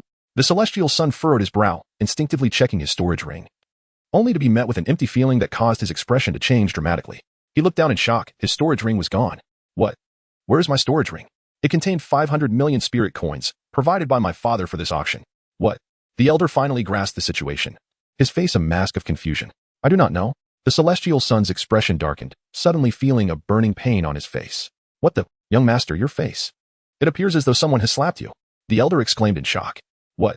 The celestial sun retrieved a bronze mirror, only to see his once handsome visage transformed into that of a swollen pig. What in the world is happening? At that moment, the celestial sun was utterly bewildered. Not only had his storage ring vanished, but he had also been struck. A bid of 53 million spirit coins has been made for this box. Will the celestial sun raise the stakes? The voice of Yuehua rang out just then. Raise the stakes? What nonsense. My storage ring has been stolen. The celestial sun roared, throwing open the curtains, exposing his pig-headed appearance to the onlookers. Upon hearing this, Yuehua paused, her brows knitting together. Celestial sun, do you mean to say that in the eyes of all these powerful cultivators, not only was your storage ring stolen, but you were also struck in the face? She regarded him with a look that suggested he was a fool. Do you think everyone here is blind? Who could possibly enter your box, steal your storage ring, and slap you in front of everyone? Indeed. The celestial sun, still covering his face, nodded earnestly. Haha. The surrounding cultivators burst into laughter, viewing him as a simpleton. Could it be that the celestial sun is merely feigning this scene to save face in front of Yuehua? However, he was indeed a bold individual. Did he truly slap himself? How infuriating. Realizing how absurd he appeared, the celestial sun felt his cheeks flush with embarrassment, his teeth clenched in frustration. Meanwhile, within a certain box, a young girl could no longer contain her laughter upon witnessing this scene. Chapter 86, a half-emperor artifact? That wretched Suyi, you truly are mischievous. You purified his sins, but why give him a slap as well? The girl chuckled, unable to suppress her amusement. While the entire auction hall regarded the celestial sun as a fool, only Luo Qinghuan comprehended the truth behind his predicament. Just moments ago, Suyi had activated a spatial blockade, forcibly pulling the celestial sun into another realm, where he completed the purification of sins and delivered a slap all within 1 second. Your brother Yi helped cleanse his sins, and then purified his ugliness. Just look at his pig-like appearance, how endearing. At least he is not ugly anymore. Suyi remarked with a smile. Uffed. The girl stifled her laughter, realizing how truly cunning Suyi was. Indeed, this fortuitous Dao fruit is essentially a gift from him to us, Suyi concluded, surveying the celestial sun's storage bag, which contained several million spirit coins, nodding in satisfaction. Hee, the celestial sun is truly a generous fellow. Luo Qinghuan chuckled softly. Miss Luo, what is the matter? In the private room. Upon seeing the smile playing on Luo Qinghuan's lips, Delhonor could not help but express her confusion. Why did she faintly sense a hint of a fierce demeanor emanating from Miss Luo? Ahem, it's nothing, the girl replied, shaking her head lightly and clearing her throat. She then turned her serious gaze toward the auctioneer, Yuehua. Miss Yuehua, since the heavenly sun no longer possesses the financial means to bid, should we not announce the rightful owner of this creation fruit? At the girl's prompt, Yuehua regained her composure and surveyed the audience at the auction. Does anyone wish to place a higher bid? If there are no further offers, this creation fruit shall belong to the esteemed guest in the VIP room. As soon as Yuehua's words fell, the powerful figures surrounding hesitated for a moment but ultimately chose to concede. Thus, the creation fruit was sold for a staggering sum of 53 million spirit coins to the guest in the VIP room. Subsequently, Yuehua declared the final results. Curse it. In another private room, the heavenly sun wore a grim expression, covering his face in frustration, his eyes filled with resentment as he glared at Luo Qinghuan's compartment. Even now, he remained baffled by the turn of events. This creation fruit is meant to be mine, he declared. Lu, keep an eye on that woman. Yes, replied the elder beside him with a nod. Once Yuehua announced the outcome, Luo Qinghuan settled back comfortably in her seat. Now, she merely awaited the conclusion of the auction to complete the transaction. Miss Luo, I never imagined you to be so affluent. You are truly wealthier than I, Delhonor exclaimed, astonished, as she gazed at the girl beside her, spending such an immense sum of spirit coins without a hint of regret. Luo Qinghuan coughed softly and slightly turned her face aside. Wealth, after all, is merely an external possession. Upon hearing these words, Delhonor parted her crimson lips slightly, gazing at Luo Qinghuan in astonishment. She had not anticipated that Miss Luo would possess such a nonchalant attitude, truly embodying a sense of clarity rare in this world. Luo Qinghuan remarked, since it's not my money, I feel no sorrow. Meanwhile, Yuehua continued to preside over the auction, which featured numerous valuable items, drawing the attention of many powerful forces vying to bid. During this time, Suyi encouraged Luo Qinghuan to purchase some useful items, which not only astonished Delhonor, but left many formidable figures in disbelief. Who could this wealthy lady in the exclusive box be? All of this was keenly observed by the celestial sun, who, lacking any spirit coins in his storage ring, had already forfeited his bidding eligibility and could only watch helplessly, even searching within the box for his missing storage ring. At that moment, Yuehua clapped her hands, signaling for silence in the auction hall. Esteemed guests, please quiet down. We now arrive at the highlight of this auction, the final item to be sold. Upon hearing this, the hall fell into silence, with all the powerful forces curiously gazing at Yuehua, eager to discover what this last item might be. It had finally arrived. Some in the boxes, who were already privy to certain information, brightened with anticipation. This item is forged from celestial meteoric iron, and is said to be the resting place crafted by an emperor for himself. As Yuehua's words echoed, The atmosphere in the auction hall grew solemn. Celestial meteoric iron? An emperor's final resting place? While its exact nature remained unknown, its connection to an emperor guaranteed its extraordinary value. Bring it forth, Yuehua commanded with a gentle clap of her hand. Several maidens then revealed a pitch-black coffin, enveloping the entire auction hall with a chilling aura.